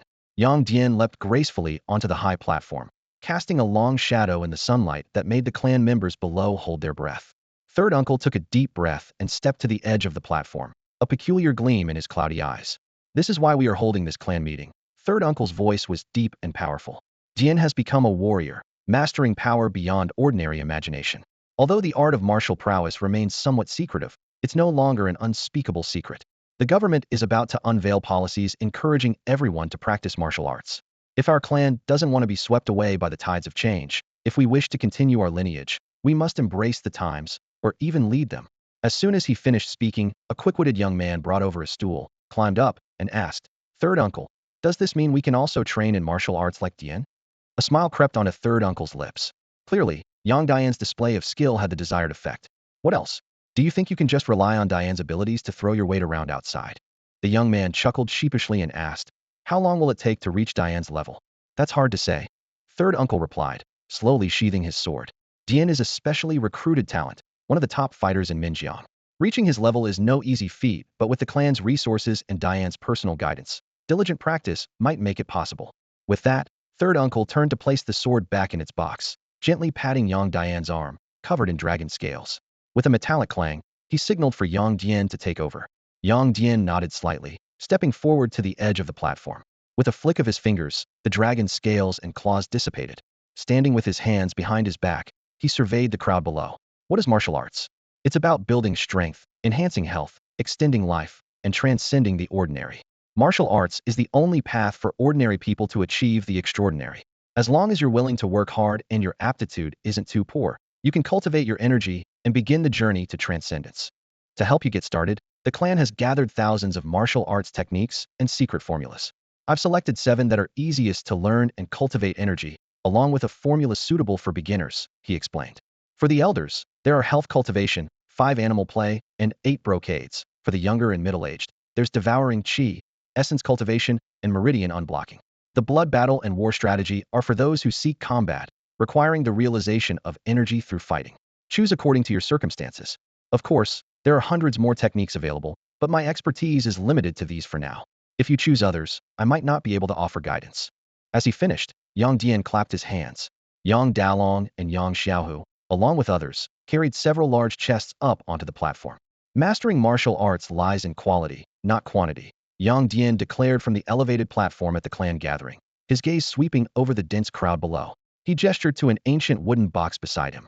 Inside are manuals for 7 martial arts techniques. After the gathering, each of you may come up and choose one. If none of these interest you, you can register with 6th Granduncle, who will guide you to explore other manuals. As soon as he finished speaking, a wave of chatter erupted from the crowd. Yang Dian gently pressed his hands downward, signaling for silence. His expression turned serious as he continued. While practicing martial arts can strengthen the body, it can also cause harm. Beginners should limit their practice to no more than half an hour at a time and will require substantial resources to nourish their bodies. He produced a small porcelain bottle from his pocket, pouring out a translucent pill to show everyone. The clan has specially crafted this blood-replenishing pill, also known as the chi-replenishing or blood-enhancing pill, made from various precious herbs. For the first 3 months, the clan will provide each of you with 3 pills daily at no cost. Yang Dian's voice was steady and authoritative. However, the clan's resources are not unlimited. After 3 months, we will evaluate each person's progress. Those with exceptional talent will continue to receive full resources. Those with lesser talent but a desire to persist will receive a reduced supply, 1 pill per day. We will reassess after a year. Simply put, those who excel will advance. Those who do not will step back. Of course, the clan will not force anyone to practice martial arts. Those unwilling to endure this hardship may choose to manage clan assets or continue business pursuits outside. Before he could finish, a young man standing on a stool, Yang Dian, recalled his name was Yang Decadrily raised his hand to ask, Dianzi, I heard from third granduncle that talent is crucial in martial arts. What kind of talent is considered good? Yang Dian turned to the questioner, patiently explaining. In modern terms, talent includes factors like bone structure, density, flexibility, muscle density, quality, blood vessel thickness, and nerve reflex speed. But talent isn't everything. Deficiencies can be compensated for with effort. For example, people who exercise regularly or labor on construction sites often have better bone density and muscle development than those who sit in offices all day.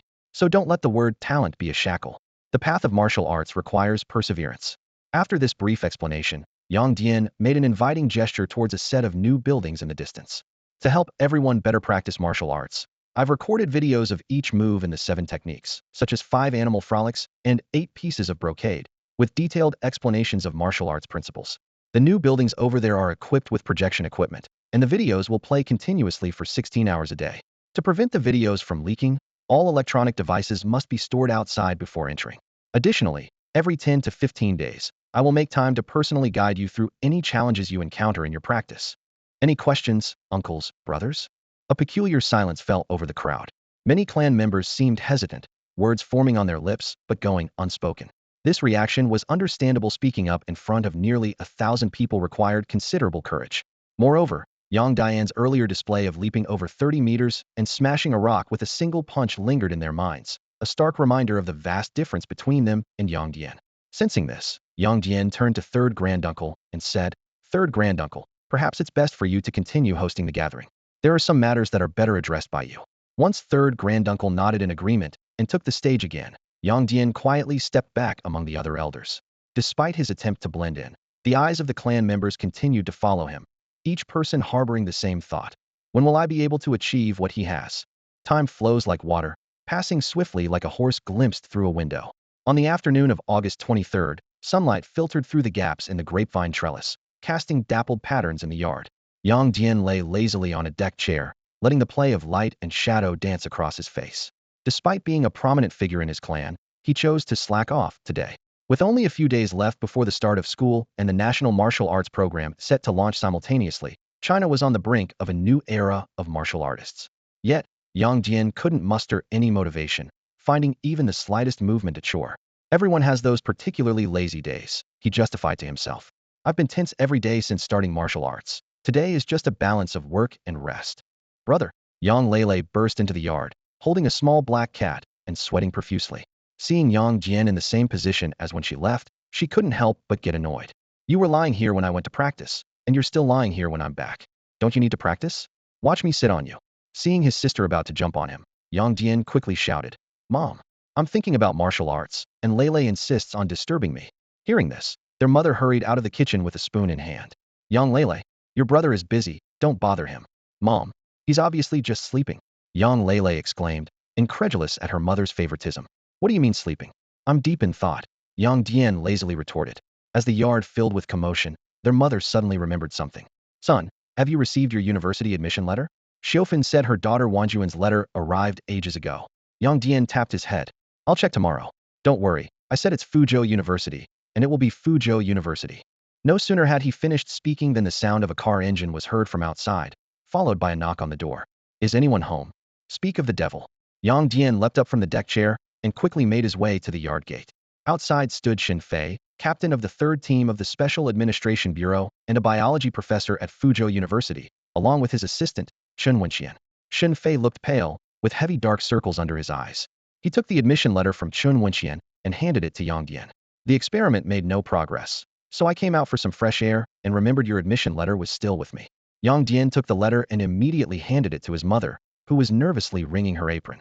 Here, the admission letter. His mother beamed as she accepted it, quickly inviting the two in.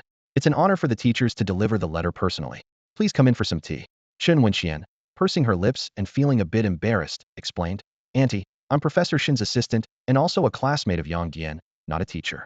Yang's mother brightened up, looking Chen Wenxian over with a keen eye.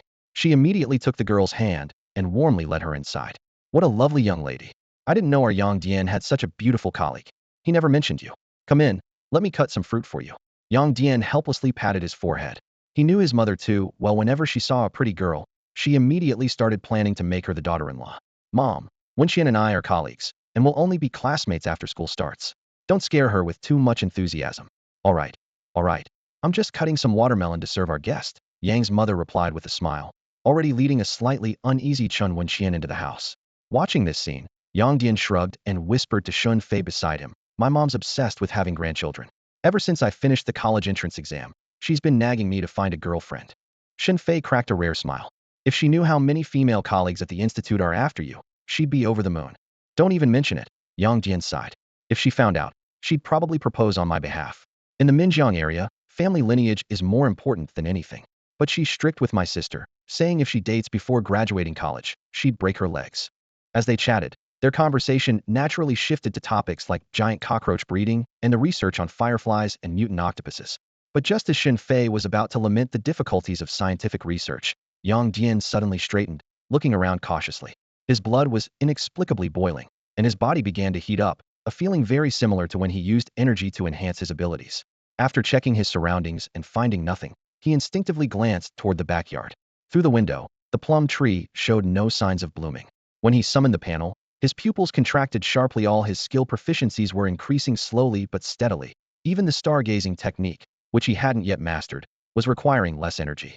Although the growth was slight, this inexplicable increase was startlingly real. What's wrong? Xin Fei noticed his unusual behavior and frowned. Did you sense any danger? It's not danger, Yang Dian shook his head. It's my strength that's inexplicably increasing. Are you sure you're not mistaken? Xin Fei also grew tense. Could there be a gaseous heavenly treasure nearby? I don't know. Before he could finish, Yang Dian's pupils contracted again. The energy on the panel suddenly jumped from 0.01 to 0.03, tripling in an instant.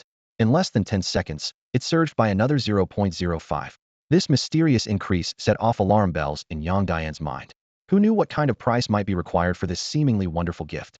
Just then, his phone vibrated in his pocket. Simultaneously, a long, piercing alarm sounded from Yang Dian's, Xin Fei's, and Chen Wenxian's phones inside the house. Whoa! As soon as Yang Dian took out his phone, a large red exclamation mark filled his screen. Instinctively, he turned to glance at Xin Fei's phone, which displayed the same warning. At that moment, Chen Wenxian's panicked footsteps echoed from inside the room. Having grown up in a stable environment, this girl had only encountered a mutated cockroach once since her awakening. The sudden alarm clearly threw her into disarray. Professor, what's going on? Why is there suddenly an alarm? Her voice trembled noticeably. Just as Xin Fei was about to shake his head to indicate he didn't know, Yang Dian quickly unlocked his phone and tapped on the glaring exclamation mark. A serious announcement immediately sounded. Attention, all units.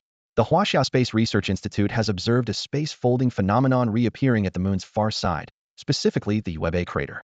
It has been confirmed that the second wave of spiritual energy tides has reached Earth. An increase in abnormal events is expected shortly. The announcement continued with more urgent news. Currently, multiple locations on Earth are experiencing space folding phenomena. Within our country, the Kunlun Mountains, Chengdu's main urban area, and Changbai Tianqi have confirmed space folds, potentially leading to supernatural disasters. Per organizational directives, all regions must dispatch personnel to support the Chengdu area immediately. The Kunlun Mountains and Changbai Tianqi will be handled by the military. Repeating, all regions must quickly deploy personnel to support Chengdu. Chengdu.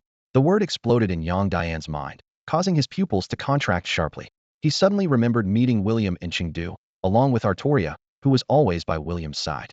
William's choice of Chengdu was no coincidence. He was waiting for today. A thought flashed through his mind. Is this a disaster or an opportunity? Or perhaps both? While Yang Dian's thoughts were in turmoil, Shen Fei, possessing higher authority, spoke up. Do you know about the observer effect? Yang Dian nodded. I know a bit. Quantum entanglement between microscopic particles involves multiple possibilities that collapse into a definite result upon observation. Close enough, Shen Fei continued to explain. The so-called spiritual energy revival is just a general term for recent changes. In reality, the world's changes are far more complex than those four words. The observer effect is one of the key factors. His voice became more serious. Our observation of the space folding at Uebe crater prompted a definite result, the revival of spiritual energy. But that's just one outcome. Another is known as dimensional erosion. When intelligent life on a planet observes dimensional folding, it triggers the planet's dimensional forces to engage in quantum entanglement with other planetary dimensions. Simply put, Shen Fei gestured with his hands. Imagine Earth as a particle. It is initiating erosion on other dimensional planets. The first observers gain an advantage by observing them. We can erode and consume their dimensional essence for growth. Since they can't observe us, they can only passively endure. Only when the quantum entanglement between two planets reaches an overlapping level does the eroded planet have a chance to counterattack. The quantum overlap phenomenon is the spatial folding mentioned in the alert. Yang Dian rubbed his throbbing temples, his mind racing as he simplified the complex information into an understandable conclusion. Earth continues to rotate on its axis, but under the influence of quantum entanglement, it's consuming other planets and worlds. When this consumption reaches a critical point, space overlaps within a specific range, theoretically allowing humans to traverse vast distances to reach other planets and worlds. Almost, Shen Fei nodded slightly. But there's one thing to correct: we can't truly enter those planets. We can only operate within the overlap areas. He stood up, eyes burning with intensity. Are you going to support Chengdu? Yang Dian fell into a brief contemplation. Chengdu must hold great opportunities, and the explosive growth of energy is clearly linked to quantum entanglement and dimensional erosion. His talent might have intercepted energy from some dimensional world, transforming it into the power for his own growth. Being close to the dimensional erosion and space folding areas would surely speed up this energy absorption. But the danger was equally evident. His gaze swept across the room, seeing the worried eyes of his mom and his naive sister. He took a deep breath and made up his mind. I'll go. Since the world is ascending dimensions, no place is truly safe. Today it's Chengdu, tomorrow it could be Minjiang province, or even right in Fuzhou City, Chengdu district, or at their doorstep where dimensional erosion erupts. If the entire planet falls into dimensional erosion or is observed and invaded by other civilizations, where could they escape to? The only option is to seize every opportunity and continuously strengthen oneself to gain the power to confront all dangers. If I've got these hacks and still hesitate, wouldn't they be wasted? Yang Dian thought to himself. Screw it. Life's a gamble. If you don't die, you live forever. I'm going all in. He turned to his worried mother. Mom, I'm heading out for a bit. I'll be back in a few days. Be careful, and run if you encounter danger. His mother hesitated. I got it. Yang Dian patted his chest. In an instant, light burst forth from his body, enveloping him in a starry armor. He brandished his sparkling star sword and flicked his starry cloak behind him, smiling through his helmet. See? The complete form of the star armor. Cool, right? Mom, your son has super armor protection. I could take on an entire army alone. Don't worry. Though exaggerated, it brought some comfort to his mother. Don't push yourself too hard. I know. I'll protect others when the time comes. That's not how it works. You need to step up when necessary. His mother's eyes reddened. Our Yang family has no cowards. Yang Dian retracted the star armor and smiled. I know. Your son isn't a coward. All right. I'm off. I'll call when I get there to let you know I'm safe. He waved goodbye to Yang Lele, subtly pointing to the plum tree in the backyard. I know. Be careful, brother. Just as he was about to leave, a small creature tangled with his pant leg. Human, I'm coming too. The little black cat looked up at him. At least you have some sense, Yang Dian chuckled. But I can't take you this time. You're still too young. Maybe when you grow up. The little black cat retracted its claws and sat on the ground. Human, then I'll grow up quickly. Yang Dian knelt down, rubbing its head, and waved to his family. I'm off. If you're worried, call me on video. Keep it on 247. We have plenty of data. With that, he stepped out of the courtyard and got into Shen Fei's car. At Chang'an Airport, Yang Dian sat alone in the corner of the exclusive lounge, becoming the first support personnel to arrive. He chose to arrive early without waiting for the bureau to organize a unified departure. Before long, the glass doors of the lounge swung open, and colleagues from the Special Affairs Bureau and the Marshal Security Bureau filed in. The higher-ups had made quite a move this time, deploying the elite members of the 2nd, 3rd, 5th, and 7th squads from the Special Affairs Bureau. The Marshal Security Bureau went even further, pulling 2 battalions totaling 306 people from their force of less than 500, committing more than half of their extraordinary combat power. A neat line of uniforms came into view as over 300 fighters and awakened individuals strode confidently into the lounge. Their aura set them apart from ordinary people. The seated passengers couldn't help but rise to their feet, drawn to this unique assembly. Wow, those soldiers look so cool. A female passenger whispered in awe. That's the Marshal Security Bureau's insignia. Someone nearby corrected her, but calling them soldiers isn't wrong.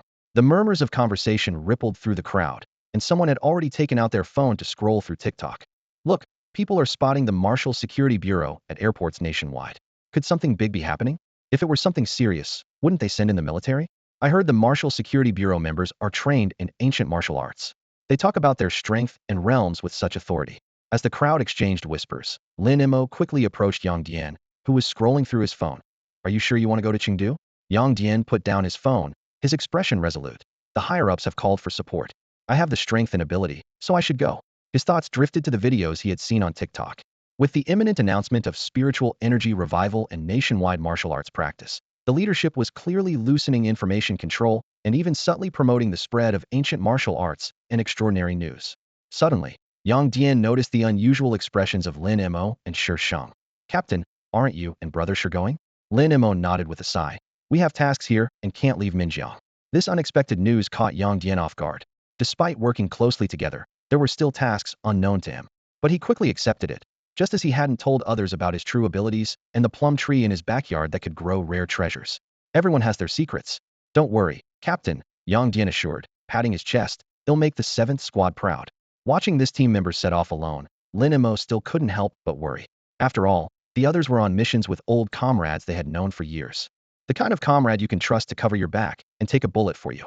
Yang Dian stood alone in the corner of the waiting hall, feeling a tinge of bitterness. Even though they came from the same place, who would truly risk their life for him in a moment of danger? Lin Mo looked at the young man in front of him with a concerned tone. I know you've been improving quickly, and the director even allocated a share of the super weapons to you. But one shouldn't be overconfident. Honestly, with the super weapons, just how strong have you become? Yang Dian didn't answer immediately, but slowly extended his right hand. Instantly, strands of vital energy emerged from his palm, forming swirling clouds between his fingers. This indicated that his martial arts had reached a level where his vital energy could manifest visibly. With the super weapons, if I really had to fight for my life, Yang Dian said calmly, cutting from the east end of the village to the west end wouldn't be a problem. Upon hearing this, Lin Mo couldn't help but roll his eyes. Cutting from the east to the west of the village, you sound so capable. Despite his words, knowing that Yang Dian had achieved such strength eased his worries somewhat. In principle, the Bureau indeed doesn't allow solo support missions. It's too dangerous, Lin Mo said seriously. But since you're so willing and have exceptional strength, we can't really stop you. With that, he stepped back and solemnly saluted Yang Dian. Come back safely. Yang Dian stood at attention and returned the salute. I promise to return safely. Before the words were fully spoken, an officer in military uniform with 3 stars on his shoulder quickly entered the waiting hall. Seeing everyone's attention on him, he stopped at the entrance and saluted. The Yun 35 transport plane has arrived at the airport. Hearing this, everyone quickly formed ranks and followed the officer towards the airport. Yang Dian looked back at Lin Mo and Shi Sheng, waving, Captain, brother Shi, I'm off. Take care of yourself over there, don't worry about things here. Lin Mo nodded seriously. Before you return, Shi Sheng and I will patrol your village every day. Yang Dian didn't refuse the kind offer, simply expressing his gratitude. Seeing the others already leaving the waiting hall, he waved a final goodbye. I'm off. With that, he turned and caught up with the group, boarding the transport plane. As soon as he stepped into the cabin, several mechanical arms extended deftly. They first took away his communication device and sidearm, then began equipping him with armor.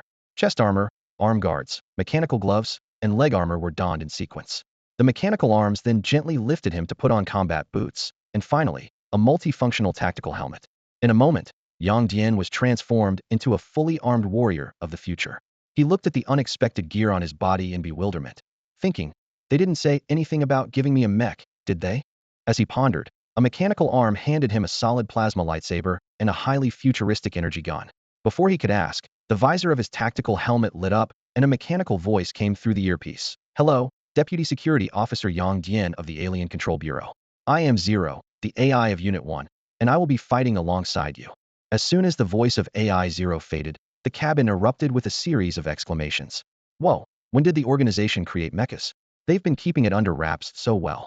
Mom, I've made it. I'm really wearing a mecha. Guys, check the manual. This thing isn't as exaggerated as in sci-fi novels. A lightsaber isn't fierce enough? Watch me wreak havoc with it. Don't say wreak. It's bad luck. Hey, are you superstitious? With the revival of spiritual energy, can I be superstitious? Amidst the atmosphere filled with anticipation and tension before the battle, Yang Dian followed AI Zero's guidance and opened the manual projected in front of him.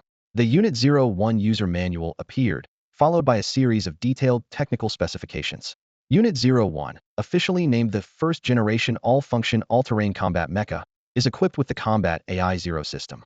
Its armaments include a solid plasma lightsaber for melee and a high-energy ray gun for long-range attacks. Each shoulder houses 8 ultra-small guided missiles. The mecha integrates advanced filtration and independent oxygen systems, equipped with vortex wheels for underwater combat capability.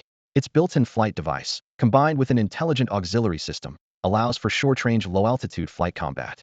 The emergency life support system enables the AI to take control of the mecha in case the pilot is incapacitated, executing emergency aid and strategic withdrawal. Additionally, the integration of a small radar, signal reception, and communication system ensures real-time battlefield information sharing and long-range communication capability. Thanks to the advanced neural response chip, the inner armor perfectly synchronizes with the pilot's every move.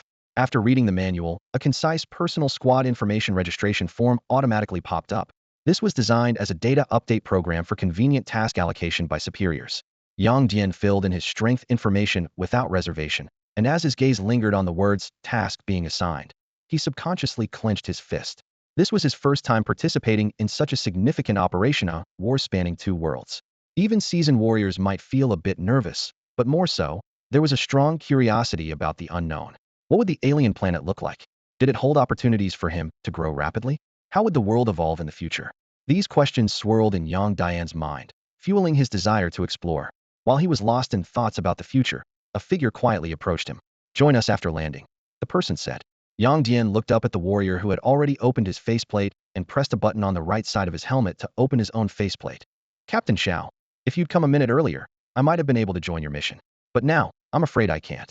5th Squad Leader Xiao Yan was slightly taken aback, then quickly operated a few buttons on his gauntlet. Soon, a 3D light beam projected from his gauntlet, displaying a virtual screen in front of them. Name: Yang Dian. Position: Level 2 Security Officer, Fuzhou Anomaly Bureau. Martial Arts Level: Vital Energy Emission, Qi Condensation into Martial Arts. Combat Strength: District Level. Equipment: Unit 01, Solid Plasma Lightsaber, High Energy Ray Gun. Superweapon: Mimetic Stellar Material. Pet Beast: Starlight Jellyfish Non-Combatant. Current Task: Unassigned. After reviewing Yang Dian's updated information, Xiao Yan's eyes widened. "You've already reached the level of vital energy emission and mastered qi condensation into martial arts?" Xiao Yan frowned, his eyes filled with disbelief. "No way, not even if you started training from birth. And where did you get your super weaponry? I remember you joined the Bureau of Anomalies just a month ago, so how did you get this equipment?" Yang Dian shrugged casually. "I got lucky, completed a few major missions, stumbled upon some rare treasures in the wild, and exchanged merits for resources. This kind of progress is quite normal." "Normal?" Xiao Yan couldn't help but raise his voice. "Our Fuzhou branch only has 3 district-level members, and that includes the deputy director who died in action and the director who was severely injured. You're only 18 and have reached district-level strength on your own. How is that normal?" Yang Dian glanced around the cabin and changed the subject. "The organization might have different plans for me, so I appreciate your concern, Captain Xiao. But what about you guys? With anomalous creatures and events about to surge, why send so many people out?" Xiao Yan sat down next to Yang Dian, his expression serious. "Why else? It's training. Fuzhou is mostly mountains and water with a bit of farmland, and as a coastal city, foreign forces are eyeing us. We need to accumulate large-scale combat experience while the environment is relatively stable, or else we'll be caught unprepared when something really happens, and the losses will be much greater." "I see. The higher-ups have thought this through." Yang Dian nodded thoughtfully. Time ticked by. Just as Yang Dian closed his eyes to rest, a chime sounded in the cabin. "Ding dong, the plane will land at Shuangliu Airport in 3 minutes. Please prepare to disembark in an orderly manner." Yang Dian opened his eyes and instinctively summoned his personal interface. His pupils contracted as energy value had skyrocketed from 65 to 937 points. And it was still climbing at an astonishing rate, far beyond the usual increase by dozens or even hundreds of times. Additionally, his martial arts progress had significantly improved, with his Heavenly Unity skill reaching 88.6. He only needed to invest another 104.46 energy points to gain the first trait. "This growth is outrageous, like consuming 2 rare treasures," Yang Dian mused. "If all 1.4 billion people in the country experienced this, He turned to Xiao Yan beside him. Captain Xiao, as a flame-type awakened and ancient martial artist, have you felt any increase in your strength recently? You noticed too? Xiao Yan's eyes lit up. I sensed it a few seconds before the alarm went off. Conservatively, my strength has increased by at least 15. Yang Dian nodded thoughtfully. In terms of vitality and physical fitness, his increase was indeed around 15, but he had also gained nearly 900 extra energy points. It's not just us, Xiao Yan added. Everyone else has reported varying degrees of improvement. Even my young son, who hasn't started martial arts training, suddenly said he felt stronger. Upon hearing Xiao Yan's words, Yang Dian's thoughts immediately turned to the issue of dimensional erosion. Research from the Academy of Sciences indicated that Earth was absorbing the essence of other dimensional worlds, growing stronger in the process. As part of Earth, humanity too received unexpected benefits from this transformation. Yang Dian pondered silently. If not for Earth's enhancement of human adaptability during its ascension, ordinary people, apart from ancient martial artists, and those who have awakened special abilities, would likely be unable to withstand the drastic environmental changes. The alteration of the gravitational field alone would have resulted in massive casualties among regular people. Yet, thanks to his unique talents, he had seized the greatest opportunity amid this dimensional upgrade. The transport plane landed smoothly with a gentle tremor. Simultaneously, a beam of light shot from Yang Dian's wrist, displaying new mission orders. Secondary Security Officer Yang Dian of the Dimensional Management Bureau, please report to the Armed Research Department. Looking at the mission prompt and map navigation, Yang Dian was momentarily taken aback, then couldn't help but smile wryly. He had initially planned to check the situation in the dimensional folding zone, but was instead redirected to the Armed Research Department. It must be an arrangement by old Qian, he thought to himself. I wonder what they need from me. As the cabin door opened, Yang Dian turned to Xiao Yan and waved casually. Captain Xiao, I've got my orders. He'll be off first. Xiao Yan was momentarily surprised, then raised his right fist. Stay safe. Yang Dian bumped fists with him. You too. With that, he put on his multifunctional tactical helmet and was the first to disembark the transport plane. Suddenly, the sound of synchronized footsteps filled the air. Yang Dian looked toward the source, his pupils contracting sharply. The sight was awe-inspiring. A phalanx of fully armed soldiers, an endless array of combat robots, swarms of mechanical dogs and drones, towering mega-combat mechs. A plethora of high-tech military equipment, some familiar, others beyond imagination, densely packed the entire airstrip. Wow, with this setup, I'd believe it if you said we were off to conquer a nation, embark on an interstellar expedition, or even burn alien backsides with cigarette butts. At that moment, Yang Dian gained a visceral understanding of the phrase, the nation is the strongest backing of its people. With such firepower support, what was there to fear? Following him off the plane, Xiao Yan glanced in the same direction, initially stunned, then straightened his back. Damn, I was worried sick the whole way. Had I known we were this strong, what was there to fear? Other members of the Dimensional Management and Security Bureaus, like country boys seeing the city for the first time, were equally amazed. Indeed, such a display was unprecedented for them. A drone flew in front of the group, just in time. Please do not block the runway. Kindly proceed to your designated area, as per the guidance. The mechanical voice repeated the announcement. Everyone snapped out of their daze and quickly moved toward a corner of the airport according to the map guidance. Yang Dian nodded at Xiao Yan. See you around. Xiao Yan joined the group, waving nonchalantly. If I'm unlucky and don't make it, remember to bring a flower to the Martyrs Cemetery for me every Qingming festival. My son's unreliable. All he does is eat all day. Yang Dian shook his head with a wry smile and headed towards the terminal as directed. The airport had been commandeered by the military, leaving a large number of passengers stranded in the terminal, unable to take off. Surprisingly, these travelers were not restless due to the flight delays. Instead, they gathered enthusiastically in front of the tempered glass, holding up their phones to capture the scenes on the tarmac. Even from a distance, Yang could sense the crowd's heightened excitement and genuine emotions. The higher-ups really know what they're doing, Yang thought as he surveyed the airport's entirety. By showcasing their strength so openly, who would dare to act recklessly, whether domestically or internationally? After leaving the airport through a special passage, a specially designed vehicle silently pulled up in front of him. As soon as Yang got in, the driverless smart car automatically started and headed towards Chuan University. Before long, it stopped outside the School of Life Sciences. As soon as he got out of the car, a man with a prominent scar and a large gold chain approached him, though his usual flashy watch was nowhere to be seen. Comrade, it's good to see you again, Scar said, extending his right hand with unervingly human-like movements. Yang extended his hand as well, but when he tried to pull it back, he found Scar hadn't let go. Remembering old man Qian's advice, he added, I'm also happy to see you again, comrade. Scar's eyes flickered and turned into the shape of a 5-point star before he released Yang's hand. Director Qian is waiting for you in his office. Please follow me. With Scar leading the way, Yang smoothly arrived at Qian Shuiming's office. Old man Qian glanced at the mech suit Yang was wearing and frowned slightly. Shanghai, help him take off the mech, he ordered. Immediately, 3 mechanical arms extended and expertly helped Yang out of the suit. Freed from the tin can, Yang stretched his body. Though the mech's performance was excellent, wearing it for long periods while having to walk in a restricted manner felt stifling. Now without it, he felt significantly more at ease. Old Qian, what's the mission this time? Yang asked directly after stretching. Qian Shuiming tapped twice on his desk, and a 3D map unfolded in the center of the office. A section of it was enveloped in a striking red circle, clearly marking the dimensional overlap area. This is the dimensional overlap area, Qian explained, pointing at the red spot with a pointer. To put it simply, it's a spatial node.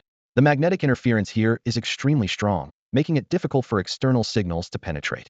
Even high-tech equipment like mechs will quickly become inoperable inside. To gather information from within, someone must go in personally. You want me to go in? Yang asked, contemplating.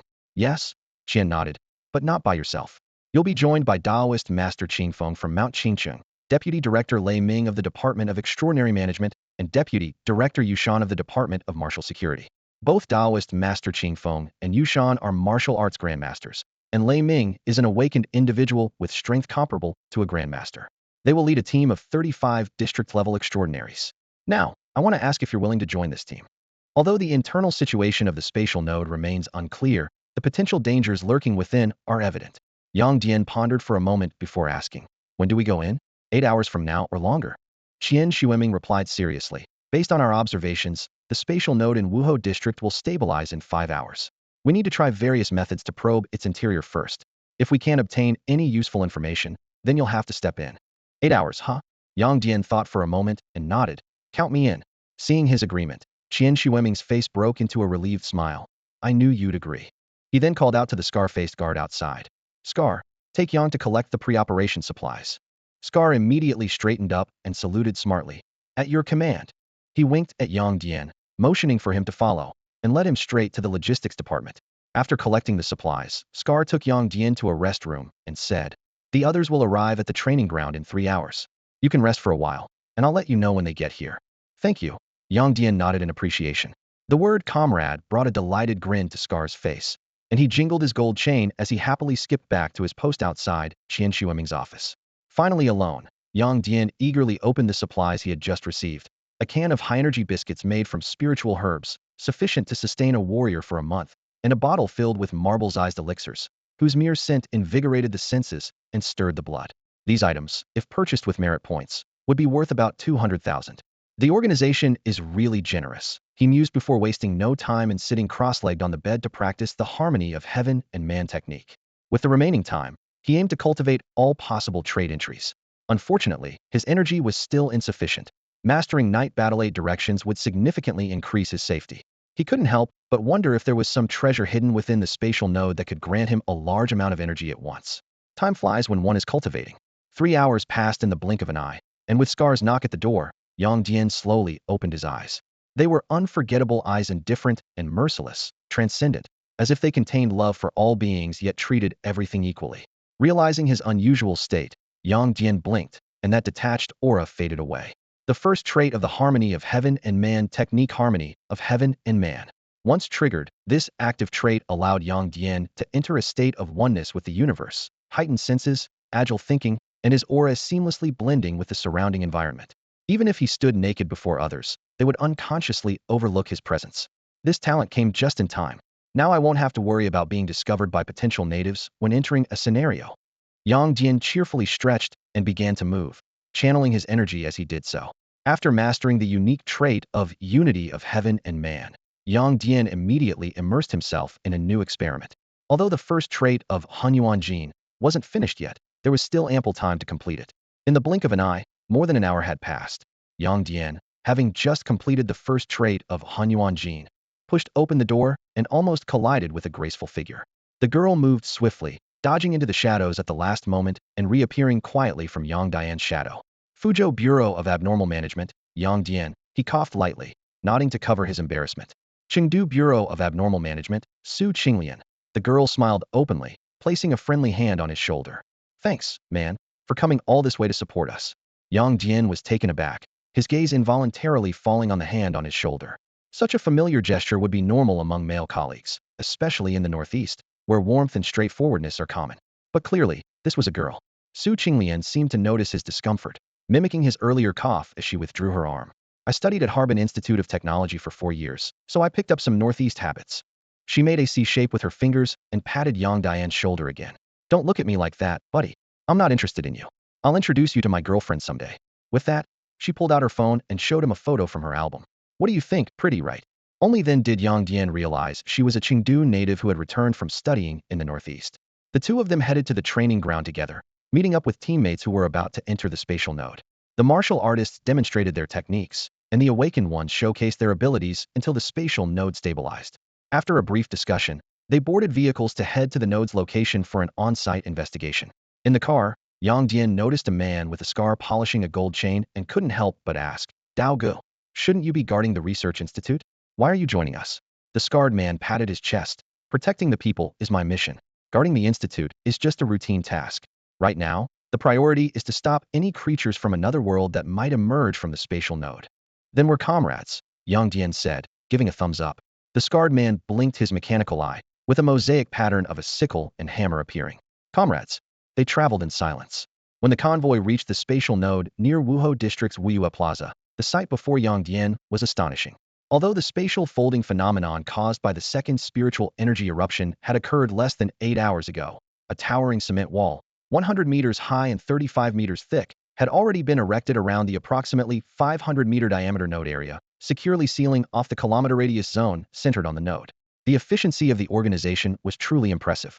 At this moment, atop the 3,000-meter-long concrete city wall, anti-aircraft gun emplacements have been erected. Engineering robots, like a well-trained army, are methodically arranging various calibers of ammunition along the wall. Looking up, the sky is obscured by a dense swarm of drones, their buzzing echoing from afar like a giant electronic beehive.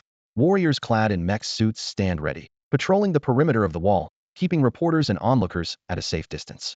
The organization hasn't blocked any news, and Yang Dian can't help but imagine the heated discussions online at this moment. Standing on the wall, Yang Dian gazes down at the enclosed area. Under the influence of spatial folding, the once orderly buildings have twisted and deformed, yet they exhibit an eerie harmony. Glass remains intact, and plants and trees stand tall. A bird distorts as it passes through a spatial node, only to return to normal upon exiting, a spectacle that leaves Yang Dian marveling at the wonders of space. Suddenly, the world before him distorts again. Although the dimensions of the wall remain unchanged and the buildings within are intact, a 500-meter diameter pit mysteriously appears at the center. Within a 1,000-meter area, space that should occupy 1,500 meters is somehow compressed without causing any geological damage. Yang Dian is about to joke about the scientists troubled by this when sounds of knocking emerge from the pit. Attention all units. A grave alert comes through the earpiece. An alien life form has been confirmed inside the spatial node. Maintain the highest alert. 2 minutes later, a humanoid creature resembling a lizard crawls out of the pit. 2 legs, for arms, mottled green skin, wielding a stone knife and wooden sword. It opens its mouth full of jagged teeth and lets out a thunderous roar. The drones in the sky react immediately, deploying a high-voltage net prepared to capture a live specimen. Yang Dian exchanges a glance with his newly acquainted teammates, simultaneously shouting go, as they leap off the 100-meter-high wall. Using the drones as stepping stones, they land smoothly. Yang Dian then lowers his stance, becoming a blur as he charges towards the pit. Attention all units. The command center's voice sounds again. Cover the combat team as they approach the spatial node. Test the combat capabilities of the alien creatures. Prepare long-range fire support. Execute saturation strikes on any alien life forms that come within 100 meters of the city wall. I repeat, execute saturation strikes on any alien life forms that come within 100 meters of the city wall. 36 figures swiftly descended from the high walls, resembling a well-trained special forces unit, quickly forming a perimeter around the spatial node. Yang Dian and his fellow martial artists moved like fleeting shadows, their speed far beyond the perception of ordinary people. Meanwhile, the awakened displayed their unique powers. One manipulated the earth beneath their feet, creating waves like a tsunami to propel themselves towards the target. Another moved through shadows, appearing and disappearing at will. Yet another soared into the air, gracefully gliding to higher ground. Yang Dian bounded up to the mall rooftop in just a few strides. He glanced back at the awakened, showcasing their various abilities, a glint of greed in his eyes. Your talents will eventually be mine. Before he finished speaking, a four-armed alien had already climbed onto the rooftop. It swung its four arms, slashing with stone knives in an X formation. Yang Dian deftly leaped back to dodge, only to see the alien's other two hands bringing their stone knives across in a horizontal cut. Instantly, a blood-red mist emanated from his hands, blocking the incoming blades. Feeling the force of the clash, Yang Dian raised an eyebrow slightly. The strength of this four-armed alien was indeed impressive, each arm capable of exerting a force between 600,630 pounds, far surpassing that of an ordinary human. Coupled with its advantage of four arms and greater height, it could certainly wreak havoc on regular people. Yang Dian retreated once more, focusing his energy into his fingertips, and with a light flick, he shattered the alien's stone knife. Noticing the alien's vertical pupil showed no reaction, he frowned and reported, "The enemy's weapons are primitive, just roughly hewn stone and wood, lacking any extraordinary power." He punched the alien's wooden sword, bending its arm 90 degrees, yet the alien maintained a firm grip on its weapon. Yang Dian's gaze lingered momentarily on the faint imprint his punch left on the wooden sword, then he advanced again, delivering a fierce shoulder strike to the alien's chest. However, instead of shattering as expected, the alien's body absorbed the force like a dandelion fluff. Even more bizarre, its chest seemed to turn into a mire, attempting to engulf him. Yang Dian's hair stood on end as he punched away the alien's hand reaching for his throat, and quickly disengaged. Before leaving, he snatched the alien's wooden sword. Weighing it, he added, "This wooden sword is incredibly dense, heavier than steel, and very resilient." Turning back to look at the alien, he gasped in shock, instinctively retreating 2 more steps. His shoulder strike had shattered the alien's outer layer, revealing a more horrifying truth: beneath its innards were not flesh and blood, but a dense network of fungal threads, spreading like a spider web throughout its body. These filaments writhed and stretched towards the sunlight, only to blacken and emit black smoke when exposed. Yang Dian instinctively touched the Bluetooth earpiece hanging on his ear, his Adam's apple moving slightly as he swallowed. His pupils suddenly contracted. Underneath the skin of the four-armed alien was not flesh and blood, but an intricate network of mycelium. This discovery sent a shiver through him. Were these creatures merely hosts to the mycelium, or were they entirely constructed from it? Sensing the danger, Yang Dian waved his right hand, and in a flash of starlight, a 2.3-meter-long sword materialized out of thin air. Memories of the recent close encounter with the alien surged in his mind. The mycelium had seeped through his clothing, nearly touching his skin, a thought that sent a chill down his spine. "Damn," he cursed under his breath, striking with lightning speed. The starlet sword sliced through the air, effortlessly cleaving the four-armed lizard-like alien diagonally in half, as if cutting through butter. Yet, a bizarre scene unfolded. The mycelium in the upper half frantically grew, rejoining with the lower half in mere moments. From this attack, Yang Dian quickly deduced key information. The mycelium had a strong resistance to blunt force, but was vulnerable to piercing. They possessed an astonishing growth rate, capable of repairing a severed body in just 3 seconds. Without waiting for the alien to retaliate, Yang Dian swung his sword again, this time delivering a fierce vertical slash. The alien's form froze, then split apart, collapsing to the ground. Using the sword's tip, Yang Dian examined the body and found an anomaly in its head. Unlike the mycelium-infested body, there was a dark brown, hemispherical object, its surface etched with brain-like grooves. He carefully extracted the sphere and split it in half, instantly rendering the alien lifeless. Noticing the separated sphere still twitching slightly, Yang Dian remarked, "This thing might have self-healing abilities." A crisp female voice immediately sounded through the Bluetooth earpiece. "Information has been reported to the Research Institute. Officer Yang, the first phase of data collection is complete. Please evacuate the subspace node area quickly. We are about to commence the second phase of testing." Understood. Yang Dian ignored the encroaching alien creatures and, with a swift movement, retreated to the base of the city wall. Shortly after, the wall 3 meters to his left vibrated, revealing a 2-meter diameter circular passage. After a series of disinfection and inspection procedures, guided by engineering robots, Yang Dian arrived at a temporary meeting room inside the city wall. As soon as he entered, Su Qinglian, a similarly aged, short-haired woman with a neutral style, enthusiastically greeted him. "Impressive, brother," she exclaimed, mimicking Yang Dian's actions excitedly. "Teach me how to fight sometime." She exaggeratedly swung her arms, pretending to summon a glowing sword. Swipe, swipe. Took out the lizard man just like that. So cool. Yang Dian glanced at the battle footage looping on the wall and unconsciously touched his wrist. "Sure, but after the mission, I need to head back to Fuzhou. If you want to learn, you'll have to come with me." Su Qinglian batted her eyes, playfully flirting with Yang Dian. "Can't you stay in Chengdu for me?" Yang Dian raised an eyebrow. "You won't even come to Fuzhou for me. Why should I stay in Chengdu for you? Besides, I don't know anyone here to talk to." He suddenly shifted the conversation. "Why don't you introduce your girlfriend to me?" Su Qinglian widened her eyes in mock surprise. Our camaraderie means less to you than my girlfriend's looks? Come on, brother. Stay strong, and don't let your brain get filled with nonsense. That's all for today. Thank you so much for watching.